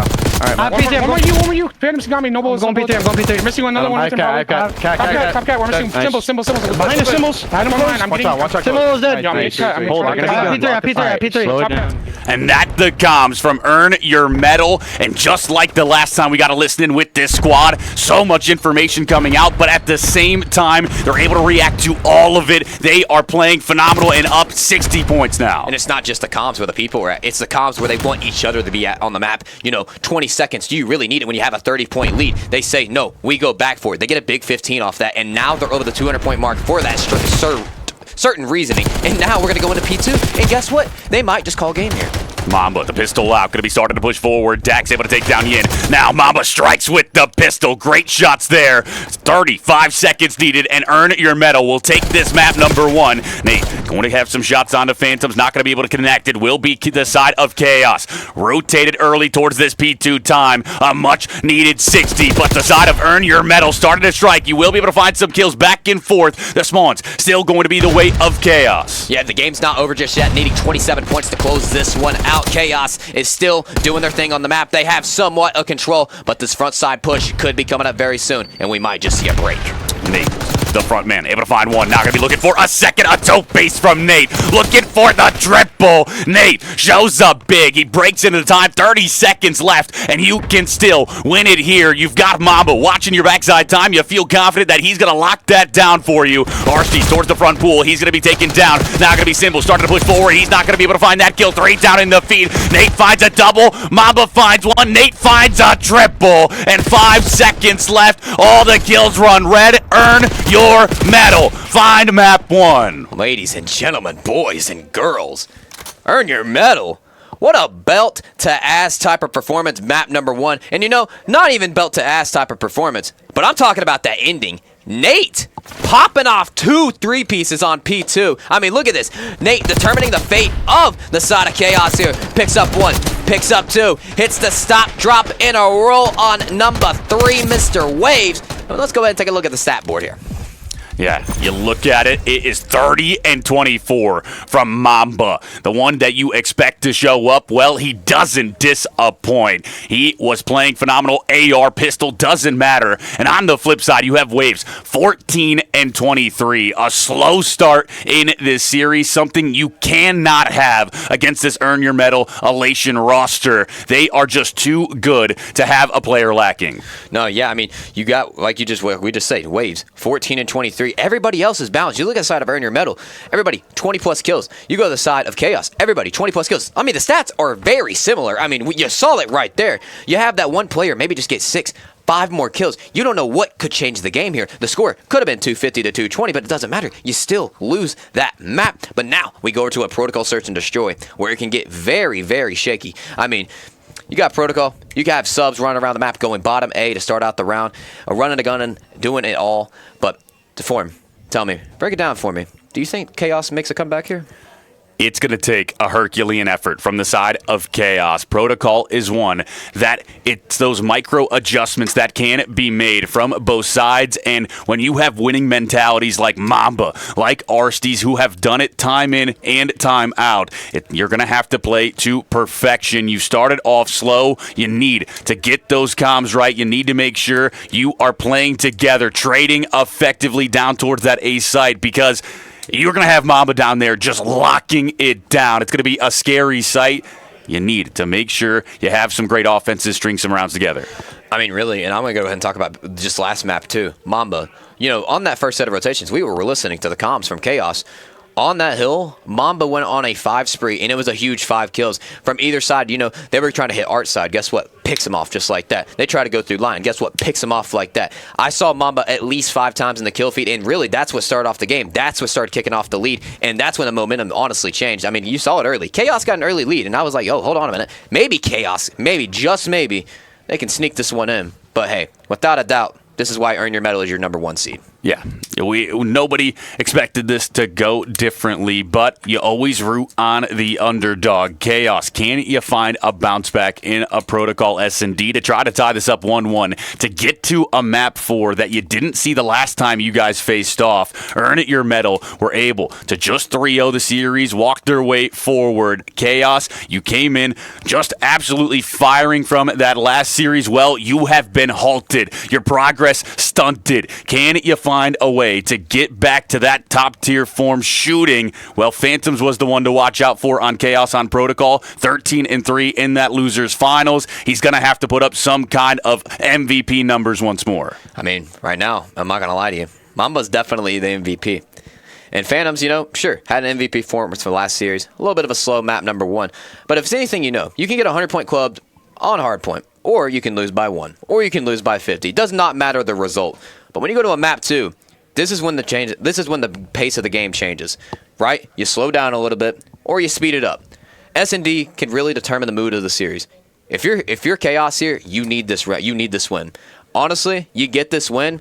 Well, I mean, we see 4, but potentially, I think we see 5 if Chaos wins this next map. You cannot go down 2-0 to a roster that contains Arcitys, Mamba, Dax, and Nate. They will just keep that pedal to the floor for Earn Your Medal. Chaos, this is a dire situation indeed. We thought you might come out hot in this map number 1. We thought you might be able to take an early lead to get yourself moving forward in this grand finals, but Earn Your Medal, they may have had a bit of a break there, but shooting nonetheless, they come out just absolutely hot. The comms still on point, and those comms we were able to talk to Nate when he was in one of the other times, and it was Arcitys who was leading those comms for the squad. He was that IGL, and you heard it there to perfection. They read everything. They play on that information from each other. They pick up all of that information.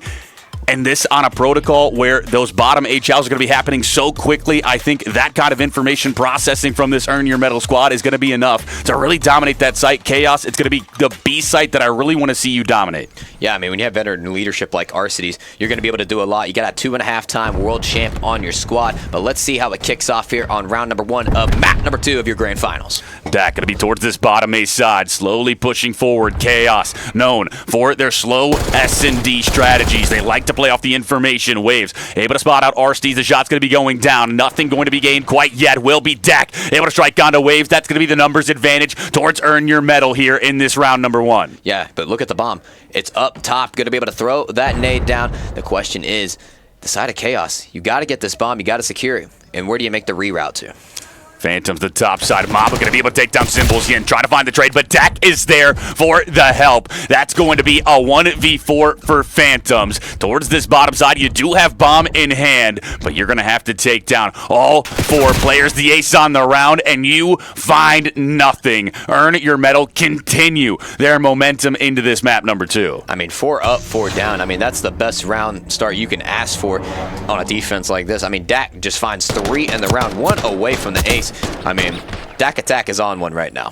And I love that we get to see the players after these rounds. After that map number 1, you saw the side of Earn Your Medal laughing, having a great time. They are feeling confident. Chaos on the flip side, they are looking a little bit dejected, looking like somebody needs to find some energy, some life for the squad if they want to start making some noise here in this map number 2. Dak started to push over towards B2. It will be Earn Your Medal, looking like they're posturing towards the A side. Yeah, but Dak plays up a little bit too fast there. It's going to be 2 down immediately, so Chaos going to have the 4v2 number advantage. And they, oh my god, Earn Your Medal. They forget the whole bomb is in the spawn, and they're down numbers right now. How do you bounce back here? 2v4, Mamba and Nate versus all of that Chaos roster. Phantom's going to be the top side, will not spot out. Nate pushing over towards B. Can you get this bomb down? Well, you're going to be playing for the kills. Will be Mamba falling. That's going to be Nate in a 1v4. Now make it a 1v3 as he's able to take down Waves. That's going to be the information gained. Nate, what can you pull off? Nate, you're in the 1v3. Not much going to be there. Bullets right into the chest, so Chaos going to be able to tie this one up quickly. 1-1. 1-1, all evened up, and one that you needed if you are the side of Chaos to get some of that confidence back. You were able to find the early kills, and it was the aggression from Earn Your Medal that ended up playing against them. Chaos played slow. They were able to just let them run towards them. They find the early bloods, and then you just play the numbers game. 1-1 here. Now we're back on the offense for Chaos. Can you have a better go around this time? I mean, honestly, you just got to change it up a little bit. You know, some of these guys from Earn Your Medal, the gunny is flowing right now, but the teamwork from Chaos flowed in a little bit that last round. Let's see if you can make it flow here. Maybe push it toward the B side. However, they want to say, hey, no, let's take it A. Run into gunning and a blazing. Find the first blood. Able to take down Dak. That's going to be Nate falling as well. Symbols finds a big 2. Mamba going to be towards this front side. He's able to take down 1. Now going to be a 1v3, and Mamba will fall. Chaos are able to take round number 3. They take the 2-1 advantage, And now you're starting to surge here. Can you continue? And it's the man from the pregame interview opening up with a double to start that round. And that's a good opening, especially on that side. You're able to get two. They have to play outside a big door. They cannot come on in. I mean, all angles of that A bomb side is just going to be watched. You have to play for a retake. You got to play for something. You got to use your lethal, your tactical to get in. But it's so hard of a scenario at that point. Round is just over. You might as well just spawn into the next round. Earn your medal. You were a little bit too aggressive the last time. We'll see how you change up the strategies this time. Well, Mamba going to be over towards that mid-gun. Arsty's over towards this sidewalk side. Phantom's going to be 57 HP. He's going to have to back up. 35 HP now. Going to have to wait for the regen. Will be starting to push towards that A site. If you are earn your medal, you're in. Dak going to be 42. He's just going to have to back up. Will be all up to Symbols towards this side. He's 13 HP. The push comes in, and Dak finds the first blood. Yeah, Dak going to be able to find that first blood. Looking for the second, going to get trade out. Mamba now gets the trade as well. Yin going to fall now in the 1v3. Mr. Timmy Phantoms. 1v3. You're towards this backside. Now the bomb going to be going down. You will gain that information, but will you spot out Mamba the top side? He spots you out. The shots come in. Mamba plays it to perfection. All tied up. 2-2 here in this map number 2. And I think earn your medal will just, you just don't play it too aggressive this time. You just play the trades towards that bottom A site, and you're able to get it done there. I mean, I've seen nothing close of a 2v2 or a 1v1 just yet. I mean, both sides are just playing this team S&D so well. When you get the numbers advantage, you see 1v4, 1v3. Both of these teams are just playing together so well. It's all about really in the series who's finding the first blood and who's taking advantage of it.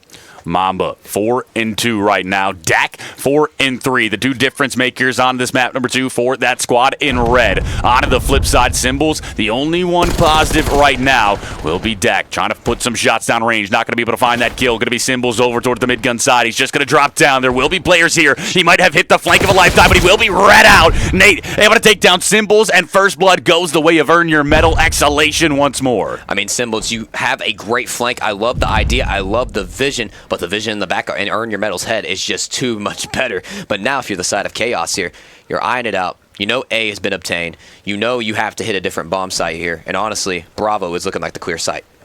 Phantom's just going to be playing slow, making his way forward towards this Bravo site. Won't be able to spot out any information yet. The bomb's still going to be over towards Grandma's, so you haven't made your move. You're just trying to spot out where is everyone from this Earn Your Medal squad. Well, they're not going to give you anything. They're just going to play disciplined, and the timer starting to tick away from you. Yeah, 25 seconds left in the round, and you have got to decide we're going to go with this bomb. You can't play kills too long. They're just ironing every angle right now. You might just be able to find a pick. You do so indeed. You bring it down to a 3v3. You move it to the Bravo site. Number 6, who is going to be the man himself, Mamba, ready for this as well. Waves puts the bomb down. No, he'll get red out. Mamba able to find the kill. Now going to be a 2-3. 5 seconds left. You got to find the kills if you're Chaos. Yin goes down all up to Phantoms. You will be able to take down one. Not the second, though. Earn your medal. Able to put another round on the board. And they're starting to run away with this. Chaos, you cannot let this get away from you. Yeah, I mean, running away with it is for sure the clear word.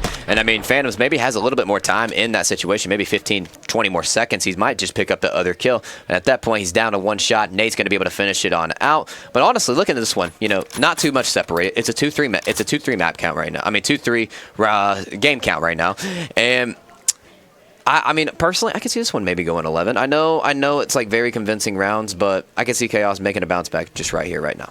The push going to be over towards the A site for both squads. Nate going to be the one to try to push it out. He's just going to back up now. He gained that information with the stun. Yin going to be the one trying to hold it down, but the push is over towards the B site for Earn Your Medal. Can you get the bomb down early here? Make the side of Chaos have to play the retake. Yeah, but you got 5 and 6 playing the back spawn. 4 is going to be able to take control of that granny building. So RC's going to have to watch his back now, which he is clearly aware of. And now you have a 4v4 retake here. 35 seconds left on the clock. Mamba so far into the spawn. He will not read this out, but Dak going to be able to hear those doors open up. He's just going to double back, push over towards the mid-gun side. Will be Mamba able to take down Symbols. Nate takes down Waves. Yin finds a response kill. A 2-3. Yin looking for another. He's just going to have to dip out with his life. 19 seconds. You got to hit the go button if you're Chaos. You got to hit the go button. Ninja Diffuse or something. Take them all out. You have 14 seconds off on the clock, and Earn Your Medal's going to take this one and go up 4-2 in the map here. Dak's going to be able to get the to stop, drop, and a roll, and Mamba getting the final blood to secure that round win. Earn your medal. 4-2, the score line. They've been able to string a lot of rounds together here. And if you're Chaos, it is now a dire situation in this map number 2 in this series. You do not want to go down 2-0 from losing this S&D. Well, you've let this get a little bit too far. You need to make sure you get this round to at least try to get that 5-3 curse or go and even it up. Or you can just get the tantrums calm. You can't make a 2-4 comeback unless you're down 2-4. I mean, Chaos, add it to the storyline. Why the hell not? It's grand finals. Wave started to push over towards this P1 side. Going to be Mamba able to take down Yin. First blood goes their way. Arstes takes down Symbols. Waves able to find a response kill. Phantoms takes down Arstes. Phantoms finds another. A 2v1. Mamba left alone. What can you do? Well, some great shot there. You read the second. Oh my goodness. The turn and burn. But you will not find the last player. Chaos respond. They're able to make this 4-3. Crawl their way back little by little. I mean, Paul smacking his lips in there. He wanted that one very badly, and I thought for a second he was just about to pull it off. Maybe just turns a little bit earlier, and that one might just be an earn your medal round. So Chaos, once losing the number advantage very early, bringing it back with a big Phantoms 2-piece. Back to that offensive side you will go if you earn your medal. You've went A, you found success. You've went B, you found success. What will you decide this time? Well, off of the initial break, going to be posturing like you're dropping down towards this A site. Nate going to be the first one there as again. He will toss out that stun. He'll climb back up. That's going to be the fake. And now looking like you've read them to perfection. You're pushing back to B once more. Yeah, I mean, I love this play from him. Just going to be able to bait down to the A site and say, oh, just kidding. Now going to the B site. But you have 2 and 3 from the side of Chaos, going to be able to back on up now. Let's see, if the question is, can they delay this bomb plant? Phantoms looking for these players over towards the time. You're going to back up if you earn your medal. Thinking about rewrapping this, and this will be a little bit mixy to start it off. Phantom's going to be low HP. Arstes going to be over towards that heli side. You're going to be able to spot him out. You won't be able to find the kill. Arstes looking to play his life, and now the bomb is down over towards A. It's being planted as well. It's going to have to be a 4v4 retake, but now you find the first blood if you're Chaos. Yeah, you find the first blood, but look at this positioning from 6 and 5. Sure, you might find one of these players, but an instant trade should happen right away. Mamba is going to be able to put the back shots right on in. You got 2 players playing the spiral side. Arstes with the spray and a prey. 2v2 retake now, but hold on a minute, Mamba in the 1v2. Can he clutch it? No, the form. It's a full retake from the side of Chaos. A great job from Chaos there. They are able to win the round, tie us back up 4-4. And they're not out of this quite yet. They are looking to fight. They do not want to go in to this good night on this grand finals. And now you put yourself in a great position to get this map 2 done. But you want to make sure you get round number 9 under your belt to give yourself 2 chances to get it done. You need 2 chances to get to, especially this earn your medal squad. But hey, why don't Chaos just do it 2 out of 2? Finish it on this round and finish it in the next round. Hey, I could see this one being tied up just in a few moments. Mamba, 10 and 5 right now. He is double positive, the difference maker for this Earn Your Medal Elation squad. He was phenomenal in map number 1. Well, showing up once more will be Arstes, able to take down Yin to start us off. So first blood goes the way of Earn Your Medal. Dak follows it up onto Symbols. Not going to be the push. Coming in towards that elevator side. You're looking to chow it out. Will be a 2 place 4. You get out with your life if you are Waves, but still a tough position. Yeah, but you got Phantoms on the map, of course, a player who does well in these situations when a number disadvantage comes to the side of his squad. Phantom's just going to be able to wrap this back radio side here. You got number 3 kind of playing his life for a moment, waiting for some info to be gathered from Phantoms. He's not really seeing anything at the moment. Wish he had X-ray vision more than likely, but you know, you're just going to have to run around and shoot your gun. Waves, the top side. Going to be looking for this. Thinking about dropping down towards Zay. Phantom's trying to spot out. He's able to find Mamba, but won't be able to find the shots. Will be Arstes here for the support. Nate, just waiting for you to drop over towards this side. It's been a slow-paced round for the side of Chaos. 24 HP from Phantoms. You are locked in. Well, now the push going to be coming out. Nate's able to find the kill. A 1v4 for Waves. 20 seconds. You need to do something, but it is going to need a Herculean effort to try to win this round. I mean, you got 15 seconds left on the clock, and they are just absolutely flooding the backside here. Going to be able to take take him on out, and now getting that 5-4 advantage. If you're Chaos here, you need to win this round and tie it up, or earn your medals going up 2-0 in the series. And guess what, DeForm? There would be one map away from being your Battlegrounds Zero Mood champions. You take the swing round if you are. Earn your medal exhalation. You take that advantage. You put yourself to map point. You give yourself 2 chances to get it done here in map number 2. Well, everyone starting to heat up for that earn your medal squad. 7-5 from Dak, 6-5 from Nate. Arstides 4-5. A little bit slow for him in this series, but Mamba has picked up the slack. Now going to be the push over towards this B site once more. Arstides pushed forward. Nate going to be over towards the mid gun, and now can you get that bomb down? I mean, the question is, can you get the bomb down? But you also have some utilities to use as well. You have the RCXD if you want to go play Rocket League. But at this scenario, I'm thinking I'm using the gunny, maybe having a post-plant situation, but they're trying to work this B site. 4 versus 4. Nobody drops just yet. And we still have a minute left in this round.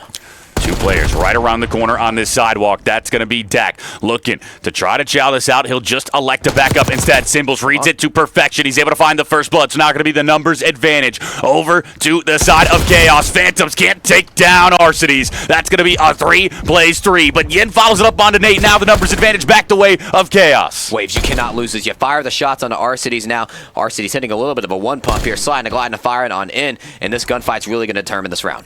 Mamba looking to show up for the support. He's able to take down Waves. That's going to be a 2 plays 2. You don't have bomb in hands. Arcee's looking to double back. He'll pull that nade out. Will it connect? He'll bounce it off the wall. You won't get that information. Yin, you might have played this to perfection. The slide going to be coming out. Now, Arcee's, will you push? Well, you're able to take down Symbols. Arcee's for the double. And the nail in the coffin here in this map number 2. Earn your medal. Go up 2-0. And ladies and gentlemen, boys and girls, this one getting a little scary out here, as I believe map number 3 is going to be a Vault Control. And if you weren't here, Vault Hardpoint was map number 1, so getting a little bit of a similar feel for what that map is. And chat, I'm not going to lie to you, this could be it right here. Nobody positive from the side of Chaos. You look at the first bloods, they heavily favor the side of earn your medal. You had 1,200 damage. If you are Mamba, you were double positive. Once again, looking to be the MVP of this grand finals. You go up 2-0. You're looking to 3-0 this Chaos roster again. Your momentum has never slowed down this weekend. And now you're looking at one last map, and you will be crowned grand final. Or you will crown champions, excuse me. Hey, I mean, but guess what? There's still a lot of COD to be played. Hey, you can win one map, but guess what? You might be champions, but hey, still a lot of COD to be played with. You can't make an 0-2 comeback in the series unless you're down 0-2. Chaos trying to make this series chaotic. I mean, it's grand finals, chat. It is the last series of any amateur event of the year, so put your predictions down in the chat. It's not just over just yet. But before we hop into map number 3, we're going to send you guys to a short intermission. We'll be back here in just a moment.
Ladies and gentlemen, boys and girls, welcome back to more Call of Duty action. Here live at Battlegrounds, presented by Zero en Route in Columbus, Ohio, at the one and only Game Arena. My name is Tantrums, and I'm joined here by the one and only Mr. DeForm. I'm excited for it, and it has been a 2-0 for the side of Earn Your Medal. They're looking to find one last map to be crowned champions. Chaos, backs against the wall. Can you find a response? Chaos has got to play super chaotic on the map right now, but you got Arcides with a big 2 in the feed. Dak finds one as well. Dak finds another, and that's the Dak attack to get you the 4 dead. Phantom's going to be over towards top useless. Shut down Mamba. Able to find that kill. Nate going to be pushing forward. Welcome to the Blender, Chaos. Earn Your Medal. Have set up the spawn trap. That's going to be a 1-for-1 exchange to start us off. Nate going to be over towards that top secret side. He's going to push out. He's not going to read that. Symbols was able to take down Arcides. Wave's going to be onto the chase towards this player on the top side. That's going to be one for him. You found your way out of the spawn trap now. Can you hop onto that A zone? Arcides going to be able to cut down Waves, and Mamba looking to strike once more. Yeah, Dak's going to be on the 5-3 to start us off. 5-0, bloodthirsty, and he's getting super aggro on the map, just moving right up to the spawn. Not going to be able to obtain that Hellstorm missile, but the form. If you're to earn your medal, this is the start you exactly wanted. A 5 life advantage. Waves hops on to time. Well, able to find Mamba. Now can you find a second? Nate's able to take you down. Nate for the double. Yin is there for the trade, but Dak finds the final kill. 20 seconds left to play for here, and 6 life advantage for the side of Earn Your Medal. Dak will go down. Waves able to find the initial kill. Phantoms takes down Arcides. You hop onto the A zone. You stop the time for now. Yeah, 11 seconds left on the clock. You're going to be able to stop the time for just a moment. Number 6 going to be able to hit the pinch. Going to get taken out by Phantoms, but a team kill comes on in, and that's 2 dead now. You got that catwalk presence and the bottom U side. There's going to be a lot of angles to watch here, but you're already almost halfway there to 2 ticks. You do find both kills. Dak and Arcides will fall. It's 2 segments looking to come to fruition for the side of Chaos. Mamba started to push over towards the B site. Will be able to spot out one. He's able to take down Phantoms, and now the 60 seconds extension has come in for Chaos. You're only down 2 lives. You found your way back into this round 1. Yeah, but this is going to be a very critical gunfight right here. Number 2 and number 6. You got Mamba just sneaking into the back ammo side, and I believe number 2 has no idea at all. Dak's going to be able to find another one. 8 going through the middle of the map. Of course, Dak, Symbols with a big one, looking for the 2. Can he find it's going to be the question. Will be Symbols able to find 2. Mamba takes down Phantoms. Nate takes down Symbols. 9 plays 12. 43 seconds still left to play for here. You're able to clear out your spawn. Now you start to push your way forward. Nate going to be that front man towards that mid side. He's able to take down Symbols. 7 plays 11 as Yin falls. 30 seconds. The time started to dwindle away from you. The time is a ticking. 30 seconds left in the round. 7-11 on lives. Phantom's able to find that initially. Open push here with a big kill. Now he's looking to his top art side. Gonna get shut down by Mamba. And you have 5 lives left, 15 seconds. This is gonna have to be your last push. You got 2 players pushed out still. 4 plays 8. You gotta hop onto the time. It's all up to number 3 Waves, and he will fall. Arcides, some extra love to let you know. Phantom's gonna be towards this bottom side. Can you touch? You will be able to take down Arcides. 2 players here. You stop the time, but it's all up to 1, and he will not hop on the side of Earn Your Medal, able to take round number 1, and they will be looking to continue their momentum here in map 3. Deform? What did I just see in their hands? It looked like water, right? Water indeed. These boys locked in for the side of Earn Your Medal. Chaos, you go down 1-0 in this map number 3, and now you gotta find your way to bounce back. Well, you'll go over towards the defensive side, so a bit easier on the second round, but still gonna be a tough task against this roster. Tough task indeed. Earn Your Medal now going to be on the offensive side. You know, you once had that defensive edge. Now if you're Chaos, you're getting the favored side here. You have to play defense. Defense wins championships, of course, but hey, you're down like the Patriots right now in the Super Bowl.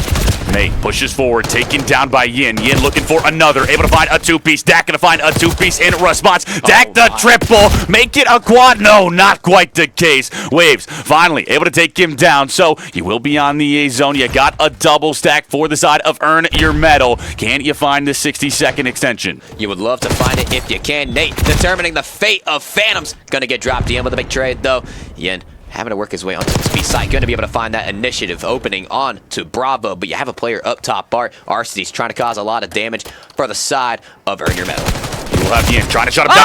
Arcades, the turnaround kill. Disgusting there from the 2.5-time world champion. Now going to be on top of the B zone. Just going to be looking to collect. Nate over towards that A site. Dak finds a big double. A two-front war for this Chaos squad, and they are losing both fronts.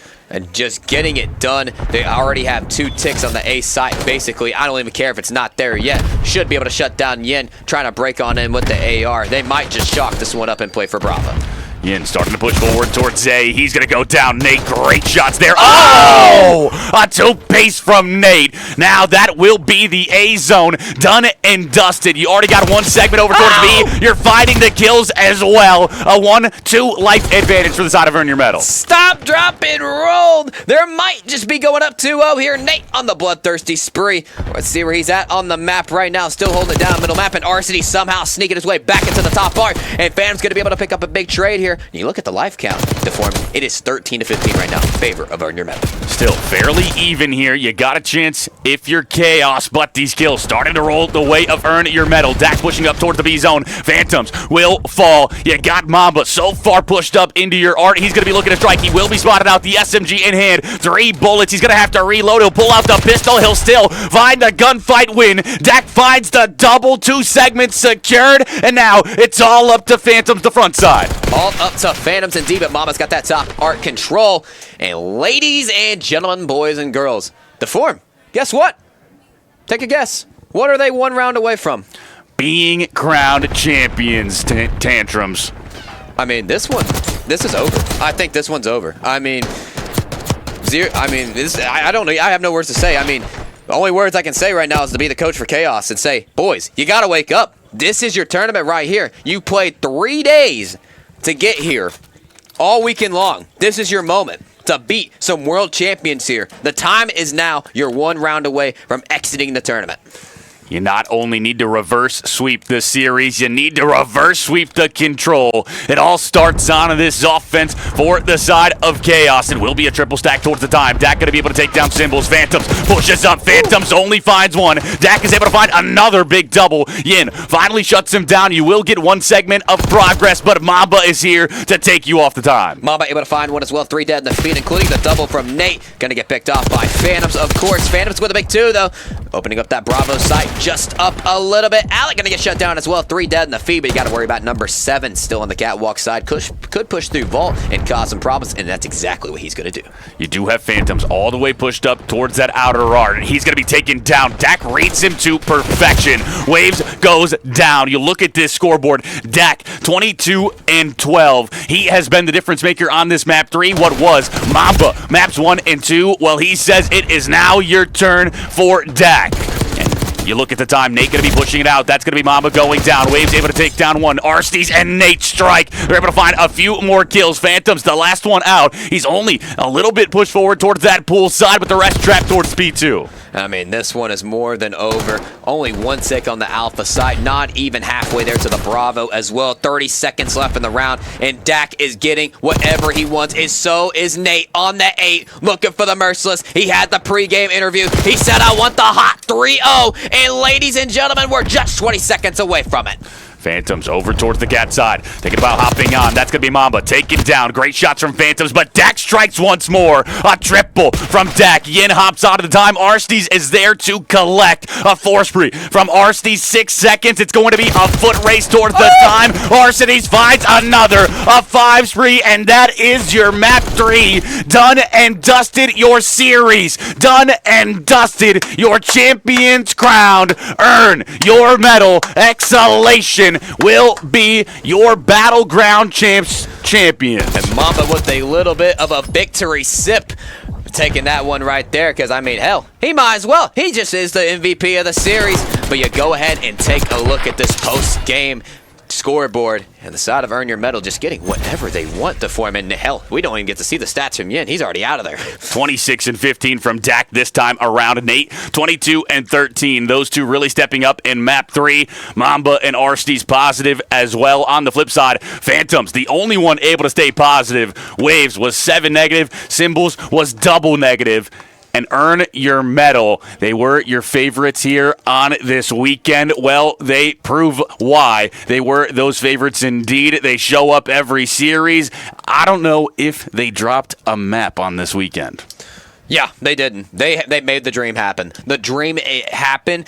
3-0s in every series. Chat, I don't think you know how hard that is. I don't care how much talent is on the squad. Do you understand? You had to play 4 matches without dropping a single map, and some of these teams kept it close. I mean, Chaos, for a moment, I thought they were going to take it off on map number 2. There was also in the second round where Rally Purple almost came back in the search and forced a round in 11. I mean, so many times we thought a map was going to get taken, but never a series, of course, and that's why they're your champions. Yeah, and the top 3 on the weekend earn your medal Elation. Chaos, obviously the runners-up, and then Nexus Org comes in third. On the weekend, you had Nexus Org make that monumental run from Friday. Phenomenal job from them. Chaos, a phenomenal job to get to this grand finals, and of course, earn your medal. Proving why they are some of the best players in the world.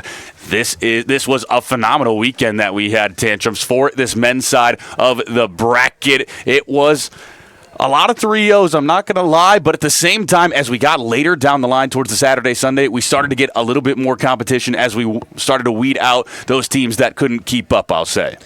Yeah, and I mean, hey, you think it's over, but guess what? We have more Call of Duty action actually coming your way. We have the women's finals up next on the stream. But before we get into that, we're going to have an interview cooking up for you soon. But before we do that, we're going to send you guys to just a short intermission. So we'll be back here in just a moment.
Ladies and gentlemen, boys and girls, we said wait a minute, and it was worth it. We have got the MVP of the Grand Finals of Battlegrounds presented by Zero en Route, the Challengers World Champion, Mr. Mamba. Appreciate it, guys. Thank you. How are you feeling after this weekend? I mean, we've had a long one here, Saturday, Sunday. You show up every game. You're able to 3-0 your way throughout it. Yeah. I mean, you feeling good after this one? Oh, for sure. I mean, every win is obviously you're feeling good. So, I mean, I expected to win, did what I needed to, and, now it's time to, do a little celebration before my flight. Of course. And tell me, how does it feel to accomplish the dream? Not even dropping one single map all weekend.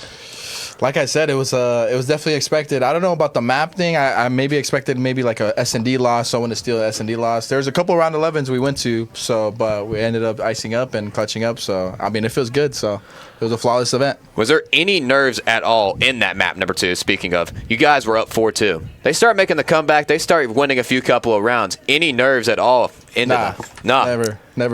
Never at all. Not in those situations. You gotta, when you play COD like this, the pressure's always gonna be there. So you gotta just take it the best you can. You ice up, you're able to get that win. And when we got to talk to Nate, he said that the one that was leading the comms was a little bit more towards Arcades if he had to pick. Yeah. Would you say that's the case as well? Or was it more, I mean, your team chem looked phenomenal. You guys were laughing in the comms every time we saw you. Would you just say it was everybody, or was it more Arcades that was leading? It was mostly, honestly, me and Arcades. We were kind of like, since we're the ARs, we kind of like see over everything. So we were it was a lot of him, a lot of me, and then kind of back there, here and there. But we were just all messing around while Nate's giving it his all and just fucking giving war comms, man. His comms are so funny because he puts all his might into his comms. So I like it. It was motor mouth. It was motor mouth in the comms. It was so quick. I was like, how are they even understanding all of this? But to perfection, you guys were reading everything. So it was insane. We had to touch on that like every time we went to those listings for you guys. And of course, since you're the MVP of this event, guess what? That means MVP prizes. You already got the nice chain on. God is good in all scenarios. But of course, you get that MVP chain. Sure. And then, of course, one of our title sponsors, Odyssey, the man, the legend, Mr. Mamba, is getting the LCD GX headset. Yes, sir. Appreciate it, guys. Thank you. Anything else left to say for this premier circuit for the viewers? Anything you have at all? Anyone to shout out? Shout out my teammates. Shout out Jacob and Cheeto for running these events, and shout out to you guys for casting all these events as well. So appreciate it. Of course. Well, the form, that looks like it's a wrap. We're moving on to the winners finals. But again, ladies and gentlemen, boys and girls, your Battlegrounds Zero en Route champions, earn your medal. Yes, sir. Appreciate it. Earn your medal, able to get it done. We still have more, so stay tuned as we do have the women's grand finals after this. But before we go to that, we're going to send you to a quick break.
Ladies and gentlemen, welcome in. We have the grand finals of the women's TPC, and we have a celebrity in the booth. Cash Cast is here with me. How are you feeling today? I'm feeling good. You know, Cheeto got to sweet talking me out there and said, hey, do you want to hop on for a map and, you know, kind of go out there for the girls? So absolutely, and to hear I'm doing it with you, I'm excited to be on board. Yeah, should be a great one. And we have Elation taking on Omit Queens. These two have been on fire all weekend long. You look at it, Elation has Lily, Mizu, Smika, and Chloe. On the flip side, Omit Queens, FDL, Anarchy, She-Harm, and Camps.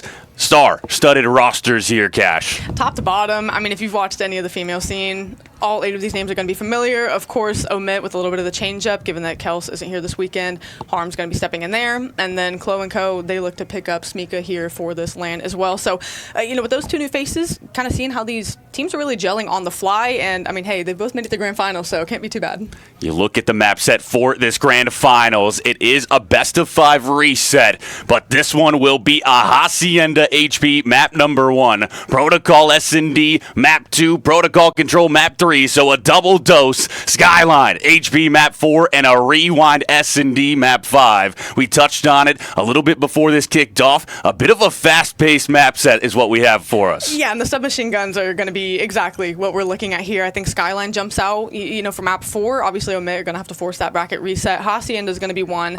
You know, it's one of the bigger ones, of course, that it'll kind of stretch those players. So where do those subs find those gaps, shoot them, and make things easier for their ARs? I think my focus early on will be the submachine guns. Yeah, absolutely. And you look at that map number 1, it's going to be rotation heavy onto those P2, P4s. We've seen it all weekend long. You got to make sure you're early on those rows. How long can you hold the time? Both of these squads going to know how they like to hold, how they like to break. You've played it all of this Black Ops 6 title, and now it all boils down to this one series. Hacienda, I want to know, Cash, who do you have in this series just off the top of your head? A too early prediction. Do you think we go to that bracket reset? I think we do. I think Omit really want to come in and just kind of get their get back. I think they want to push this the distance the best that they can. I think with how they took down Senatix, they really kind of got it gelling at the right time. So if there's ever a moment for them to really push this one, push Lily and Co. the way, I think this is going to be a here on Hasi to get things going. We kick things off. Fiddle able to find the first kill. That's going to be a back and forth exchange. Both 2 down from both sides. Smika able to take down Camps, and now the time will go the way of the Omit Queens. No, that is Elation on top of the time now. Will be a little bit weird here on the top left. There we go. Now we're all figured out. Anarchy able to find some big kills there. P1 time goes the way of Elation. And you can just tell Omit early want to put pressure on P2, flip those spawns out. It's going to be parallel for the moment. You're able to see Fiddle spawn in P2. The rest are going to be spawning well for Elation. Time being fought over. You earn a good bit if you're Elation, so you're fine to back up and kind of hold from here, and that's exactly what they're going to do. Anarchy opens up with 1. Now you start to see that Boa Constrictor come around that point. They get the spawn out as well, so it's going to be comms here, figuring out where everyone's going to be. A great push through the lobby. You've got Anarchy towards that backside, looking to strike onto Miss Pretty Toes, and Camps will be able to find the kill. So now you're pushing towards that backside. You have Chloe on top of the time. Great 2-piece from Chloe. Mizu able to follow it up with one of her own. P2 time firmly in control of for Elation. A good little rebreak there. Omit looked like they were able to get it, but again, great awareness on the trades, able to get themselves in spots where, hey, let's push them out again. Let's at least fight off another wave. They're doing just that. Chloe going to be on 4 in a row. Smika getting warm with the sub, out to 4 and 3. Everyone active in the kill feed for Elation. This is what you want to see early for them to get off to a strong start. The push one last time for Omit Queens. You got 30 seconds. Smika gonna push out. She's able to find one. Now gonna be pushing over towards the rock side. Anarchy able to slide in 1. Make it a double for Anarchy. Smika and Miss Pretty Toes with the response. They'll hop onto this P2 time. The scrap goes your way. The rotational battle is on.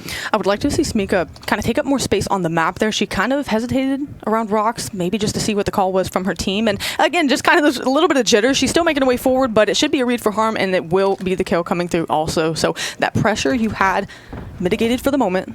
Arrows facing forward, waiting for this next wave. It's going to be FDL in time for the moment. Anarchy just lying in wait on this top plat side. Mizu, another big double, able to hop on now, looking for the triple. Mizu looking to show out once again on this Sunday. Harm going to be over towards the backside. You did spawn close. If you are the Omid Queens, not going to be able to find anything quite yet. You will have number 6, Anarchy towards that top side. Fiddle started to push in. You can't find the kills, but it will be contested for now. A 60-point advantage for Elation. They've started off hot here in map 1. They're applying pressure. They're finding kills. Clove gets 2. FDL gets another. Camps with the cleanup. That'll be the break, but Split Spawn's going to come in. The call as well. Everyone needs to turn around. No one really in a great spot. FDL will get eyes on players first. If she can get one, that would be great, but isn't able to. Now 1v1 Camps takes for scrap. Rotation underway. A 40-point lead for Elation. They've got numbers at new. You got number 6, Anarchy, looking to show up huge. A 2-piece towards the new time. Smika able to find the final kill. So as this P4 pops, the side of Elation going to be on top of the rotational battle again. They have been phenomenal on these money hills. P2, P4. That has allowed them to get this 50-point advantage. The side of the Omid Queens, you now have to push in through the front side, but the side of Elation continue to fry. I think you touched on it there really well. It's just Elation getting out on rotation. They're getting rid of the scrap time because they're winning the front 40, 45 seconds of the new hill. So they're fine to give up 15, 20 seconds to Omit, knowing that they've been strong on their setups. Everyone playing well, the slaying slow for Omit Queens, uncharacteristically. FDL having a slow start. Anarchy doing her thing, but you need to to get going. And Smika, she's going to pop a few and say, hey, if you were waiting for my pop-off moment, we'll give you a little taste here. Yeah, we touched on that before. Smika, when do you show up? Well, right now is the answer. Mizu finds a double as well. Elation start off this series with a bang. A 70-point advantage. Make it 80 now. We go into this second set of rotations. You will have Omid Queens on top of this P1 time to start. Can you find some time here to start bringing yourself back into it? Elation have done a great job to this point, just managing the game. They're taking up space on the map. They're knowing where their cutoffs need to be and finding those kills, trading effectively. I think for Omit, you just need to slow things down a little bit, get the game back in front of you, get the easy trades. You can't win it all back here, right? You just need to chip away a little bit. They have mid-map control. That's going to be good. This next wave of gunfights could be enough to get them that confidence to say, okay, we've settled into this one, but Elation playing a near flawless hardpoint to this point. Klo over towards the top secret side. Just going to be looking for Anarchy towards this side. Mizu strikes once more. Able to find a double. Fiddles follows it up with a double of her own. A big 2-piece, and now you look at that mini-map. The rotation is on. The side of the Omid Queen's going to be rotating through lobby, through that P2. On the flip side, you've got these players from well for Elation. This is going to be an absolute bang out to try to find out who will claim this P2 time. I mean, in both bodies falling there, that's just going to be the green light for Elation to fly forward. You need to do your best to stay alive. Camps making the read, or excuse me, Anarchy on where this last player is going to be. You need the reinforcements. Are you going to be where the flank? It doesn't matter. You need to get spawns, and you just aren't winning those gunfights. The 1-2 pieces you need. Elation are cleaning up on. You're in the time for the moment, but the pinch quickly coming. 30-point advantage for Elation now. The side of the Omid Queens, you've started to bring this back, but this 43 seconds could it be huge for the side of Elation. You get them to spawn the backside. Yoru started to push forward. Going to be looking for these initial kills. The reinforcements started to show up for both sides. Yoru, shots downrange. Smika, no, Klo finds the 2-piece. Camps, last one up for the Omid Queens, and she's just going to have to wait for those reinforcements. Has to wait, and again, you're just kind of pinned back. Harm's going to be the one you maybe can get a pinch and get them off time, but it's Mika this time out on rotation, going to get across the map and secure spawns. And that's what you can do when you have a lead like this. You are able to fly around the map and say, look, we aren't the ones battling for time. We have them pinned in the back. Sure, they're out mid, but we're aware of it. And Omit Queens, a little disconnected. The timings are off. Things just aren't going their way. Fortunately, you know, just a 75-point game, but we're getting close to eclipsing that 200-point mark. This is maybe where that panic button sets in, and Smika having her way here out to 19 and 13. The rest of the team close in tow. Yeah, 20 and 11 from Mizu as well. Those two have been the standouts for this Elation roster in this grand final so far. Will be kills back and forth. Klo able to find a big double. Anarchy finds the response. Yoru starting to push forward. Will be Camps able to find that kill. Camps starts to push forward. Hops on top of the time. 35 seconds to vibe for here. Yeah, got Miss Pretty Toes towards the top side. Blatt able to take down one. Klo towards the outer side time. This is started to collapse on it. Is the side of Elation, and that's going to be a 2-for-1 exchange. Omid Queens holding on for now. Oh, Smika, you get the trade for Anarchy, so you're good. You're sitting in time. A good chunk of time to get here. You're cleaning up these kills, and you can tell Elation, what's their call going to be? Early rotation. So Omit, they're going to be ahead of it for the moment, going to try to get out, but you have players lying in wait like Lily just to collapse and get calls on where these players are. She's going to clean up for exit, and you're trying to see if Smika can do another heroic play early at P5, but P4, but not going to be the case. Reinforcements here, a 1v1 for early time. Do you take it if you're Omit? No, Chloe puts her down. Another two-piece. Fiddle towards the mid side. Anarchy able to find one. Anarchy finds a second. Fiddle looking for that third. FDL will not find it, but Camps will, and that's going to be Anarchy striking 4 down in the feed for Elation. Omit Queens, you stay alive, you break into this P4 time, and you need all of it to claw your way back in. Take a breath here. Get ready for the setup. Get ready for the next wave of gunfights. Cam's going to be the aggressor. Going to slide out and get 3. Why not? If there ever was a time to get going, it'll be now. That'll be all 4. Once again, a breath of relief for Omit Queens as they're able to get a significant, much-needed chunk of time. Elation for the first time feeling pressure here. Oh, Camps on a 6 spree. Finds another double. Starting to heat up here is the side of the Omit Queens. There's 12 seconds left on that P4 time. You're just vying for this top pulse control. If you are both sides, you start to push it out. That's going to be a 1-for-1 exchange initially. Smika going to be playing these exits from the P4 side. Anarchy towards the bottom. Secret just going to be trying to push on. You don't want to give up too much as Elation has already crossed that 200-point threshold. Smika looking to strike. That's going to be 2 down. Elation finding the kills once more. You get 2 in response. Now you're able to get 3. Again, I was going to note to Omit here in mid. Haven't been able to get much power position control. This is a moment where they're at least able to clear things out and get some time, but now spawns are going to be everywhere. It's crisis management, and they're taking care of things for the moment. Elation, they're just going to try to get to their spots. They don't ever look frazzled or flustered around the map for the moment. They know what they need to do. Sure, there's 30 seconds to fight for, and it could tie the game up, but they know the importance, the longevity. They need to get P2. They've locked it down every time.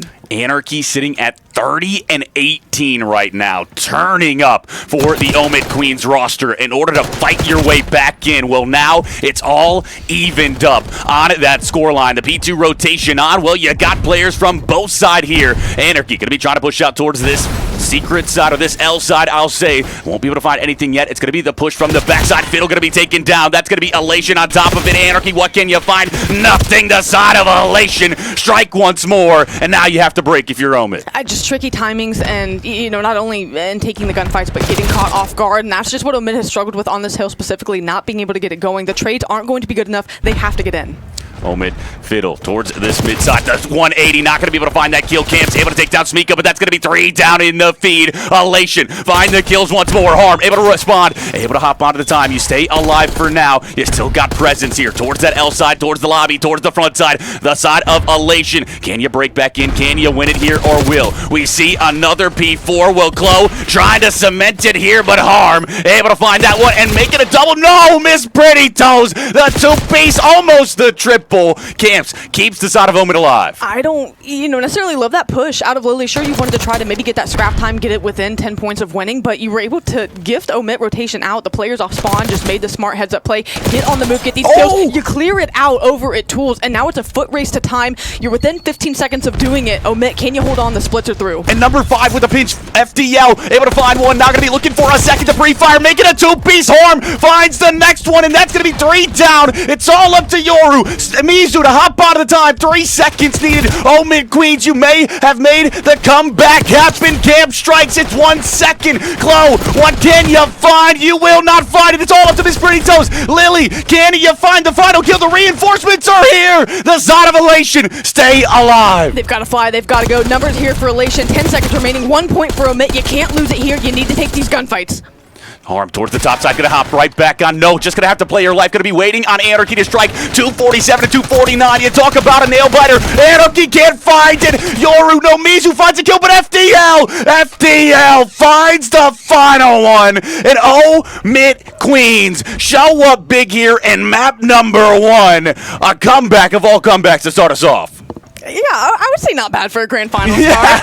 Honestly, that could not have been more down to the wire. I mean, it was just what player can you call upon? Everyone I felt like got 1 or 2 there. Anarchy gets the big 2. FDL on the cleanup. 34 and 24 to finish this one out. I mean, as far as submachine guns went, had her way here, and it took every kill, every ounce of effort for them to get this done. OBJ, Harm, getting it done again. FDL 116. Everyone kind of distributing that time evenly. You had Chloe and you had Mizu soaking time there for the moment.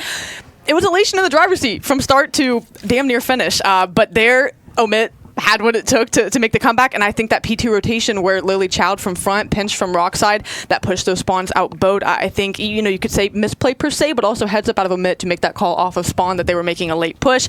It's going to be a series like that where decisions are going to decide it.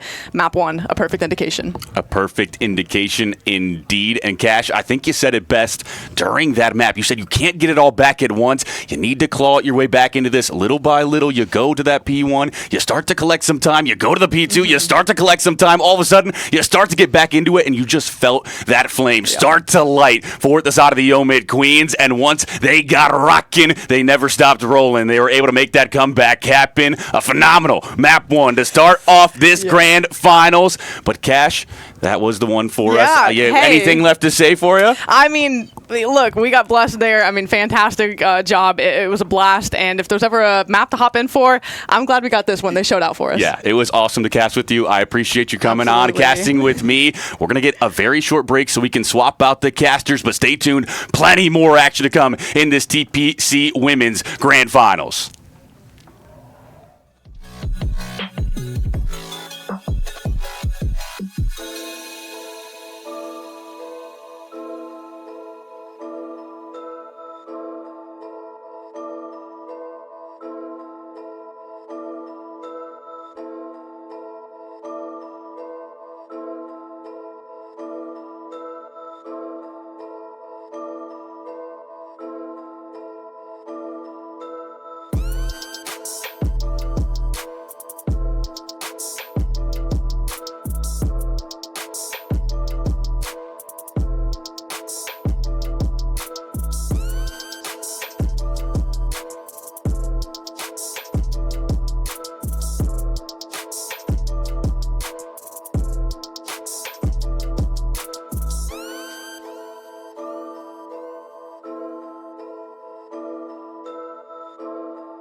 Ladies and gentlemen, welcome back. We're ready for more action in this grand finals. We had Cash out of that map 1. Well, we're back to tantrums. And tell me, how do you feel about that map number 1? Talk about a nail biter. My God, a nail biter, more like a heart attack. My God. I mean, if you're an Omit fan, you just are holding your breath for just a moment. You thought somehow, some way, Elation was going to close that one out. I don't know who it was at the end. I mean, I didn't see which player it was. Just pops on onto the hill, gets a big 2, calls game. And, you can't make a 100-point comeback unless you're down 100. And Omit Queens writing that script very early in the series. Yeah, they heard your words of wisdom, and then they were able to get it done. You look at this map, too. Protocol S&D, the side of Elation. The wind has fallen out of your sails after that comeback from Omit. How do you find a response here? How do you tie this up 1-1? What's going to be the keys to victory on this protocol? The keys to victory, of course, you go to a Protocol S&D, and we saw it from the men's grand finals, now on to the women's grand finals. It's going to be playing together as a team, orchestrating pushes together. From that last hard point we just saw, Omit really struggling kind of to play together and start doing their things. You have players like Camps popping off, and especially on a map like Protocol, where the subs can get loose and get a going. Camps is one of those players that can take off. Absolutely. And for the side of Omid, Anarchy showed up big in that map number 1. I'm looking at her to show up big here in this map number 2 again, but we get into it. It will be the side of Elation on the offense. The push going to be coming in. You've got 2 players towards the P2 side. Mizu starting to fly forward, able to find the first kill. That's going to be Smika, able to follow it up onto Anarchy. 2 down, the numbers advantage the way of Elation. Yeah, you got the 2 toughest players off the map now. Fiddle going to be able to get a pick with the AR, brings it down, and now a 2v2 in the play, but the bomb going to go down, so now from a minute to 45 seconds left on the clock. He evened it up. If you are the Omid Queen, Smika going to be watching towards this spiral side. He will drop down. That's going to be Smika, able to find the initial kill. Harm, able to trade it out. That's going to be a 1v1. Harm versus Chloe. Who can get it done here to take round number 1? Well, 28 seconds. You got to push forward. Harm going to try to grab an SMG, and instead, you get the kill. You survive. If you are the side of Omid Queens, a great job on that round. Or, excuse me, if you are Elation, a great job grabbing that round number 1. No, it's a great job grabbing that. Chloe just holding the iron, just making sure she's not going to be able to move. And for a moment, I thought Harm was about to cause all types of harm to the side of Elation and take that round number 1. Would have been a big 1v2 to kick us off here. Will be flipped on its head. The side of the Omid Queens, you now go over towards this offense. Elation, able to find success at the A site. Will you try your hand at it too? Or will you decide to go over towards the B site? Well, initially the posturing is going to be over towards B. The side of Elation, you sent 3 players towards A. It might be a free plant here for Omid Queens. Can you get the bomb down early? Can you make it a 4v4 retake type of situation? Yeah, but I think the side of Elation starting to read this wide open here. Number 1, not going to be able to get that pick on the bomb planter, so it's going to go down. 4v4 retake going to happen, and Mizu draws first blood. 4v3 will be Miss Pretty Toes. Lily towards this backside. Going to be looking, where did Camps go? You won't be able to spot him out. Now you'll spot out Harm. That's going to be a team kill coming in. Lily takes down Chloe. Not going to be a 3-2 numbers advantage. Still the way of Elation. You're 25 seconds. You got to find these kills. It's all up to Harm. Left alone as Camps fell down. Harm started to strike. That's going to be 1. Almost a second. Not quite the case. The defuse started to be popped, and you got to go and check this Harm. You're left by yourself, and that's going to be a clean defuse from Elation. They're looking to respond here in this map too. Yeah, I mean, Elation goes up 2-0 right there, and Harm has a great flank, able to get that first person off. And you're able to almost get that kill on the helicopter, but the bomb plant just not in your favor, planting more toward that back spawn side. You were thinking you wanted that back cannon early after the post plant situation, but you're just not able to get it. And of course, big thing I like to talk about the form is just getting position on the map. Elation, they get the retake, they get those positioning. Of course, you control the back spawn, and that's exactly a reason why you win that right there. Elation, you take the 2-round advantage. You're back on top of this offense. Going to be pushing over towards the B side. FDL able to spot you out. The shot's going to be going down. She doesn't find the kill. There are 2 players towards this backside. Mizu looking to strike, and she will. She takes down Harm. The numbers advantage once more for Elation, and these first bloods have all gone their way. Yeah, 40 seconds already on the clock, and you got to get a retake here if you're Omid Queens. Sneaker going to be able to check that bomb. Nobody home on it, at least Mizu with a big 2 as well. Camp's going to be able to find the trade, but now 2v3, 30 seconds left. Yoru towards top trip. Smika towards the backside. We'll have to worry about FDL. Looking to get the ninja defused in. Smika going to check it, and Cam's going to be able to find the kill. Now, will you double back if you are Mizu? FDL, the ninja defuse. Omid Queens get round 3. And talk about Elation. Where were you? You didn't check the bomb. AKA Ninja Fiddle getting it done.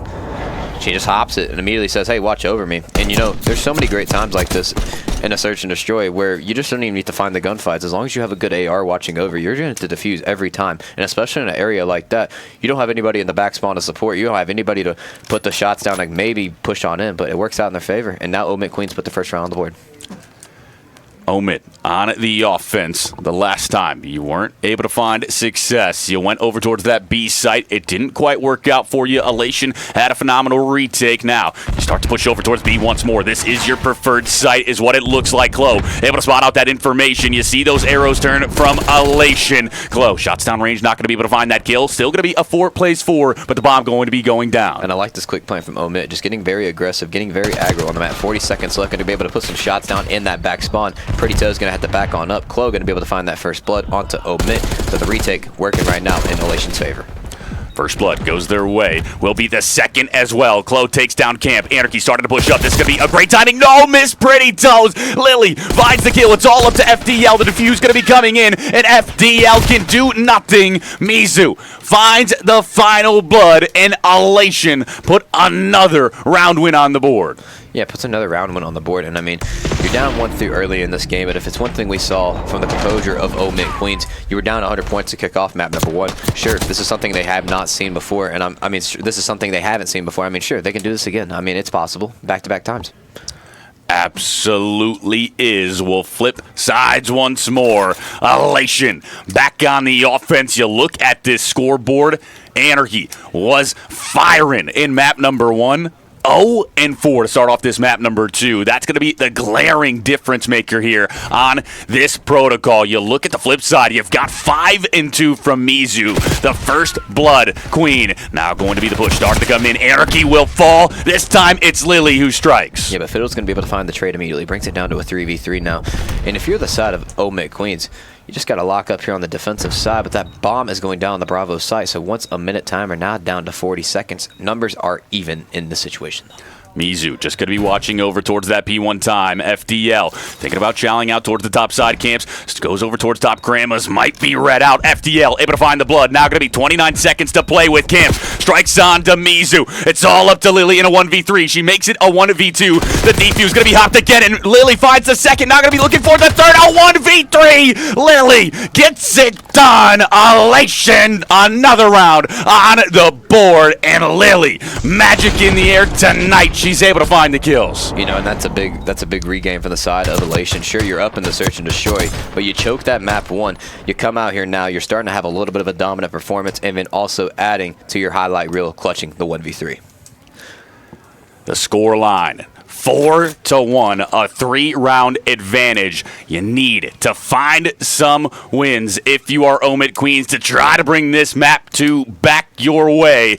Elation looking to respond here instead, but now the push going to be coming in from Omit. You start to go over towards the A site, possibly thinking about changing up the strategy. No, you'll just go towards mid. Camp's going to be looking to get aggressive. She's in towards the bottom side. Will be read out close, going to be able to find the first blood. Some extra shots to show some love. The Anarchy able to take down close, and now going to be a 3 plays 3. Yeah, going to be a 3 plays 3 minute left on the clock as well. And the side of Omit Queens just don't stop going to this Bravo side. They want to get one good control. They want to get one good plant over here. They're able to do that. Smika going to get some shots. Able to get the turn and the burn. Brings it down now to a 2v2. Harm misses the shots on Mizu. That's going to be the information gained from both sides. Mizu, SMG in hand, looking for that player towards that P1 time. Smika able to strike now. Going to be a 1v2. It's all up to FDL. She's able to find that kill onto Smika. Now going to be a 1v1. The chase is in from Mizu. Won't be able to read him out now. Just going to be trying to push over towards the side. That timing horrendous. FDL going to get caught. No, the turnaround. No.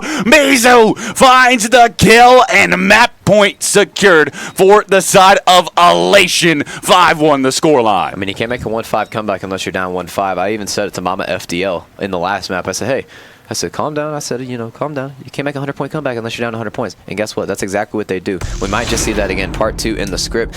But the way it's looking right now, Elation's this retake. Everything looks so good. Omit's not even having a struggle before him getting this bomb down. The question is, it's the post-plant scenarios.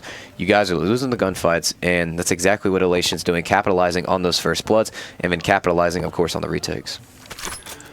One more round.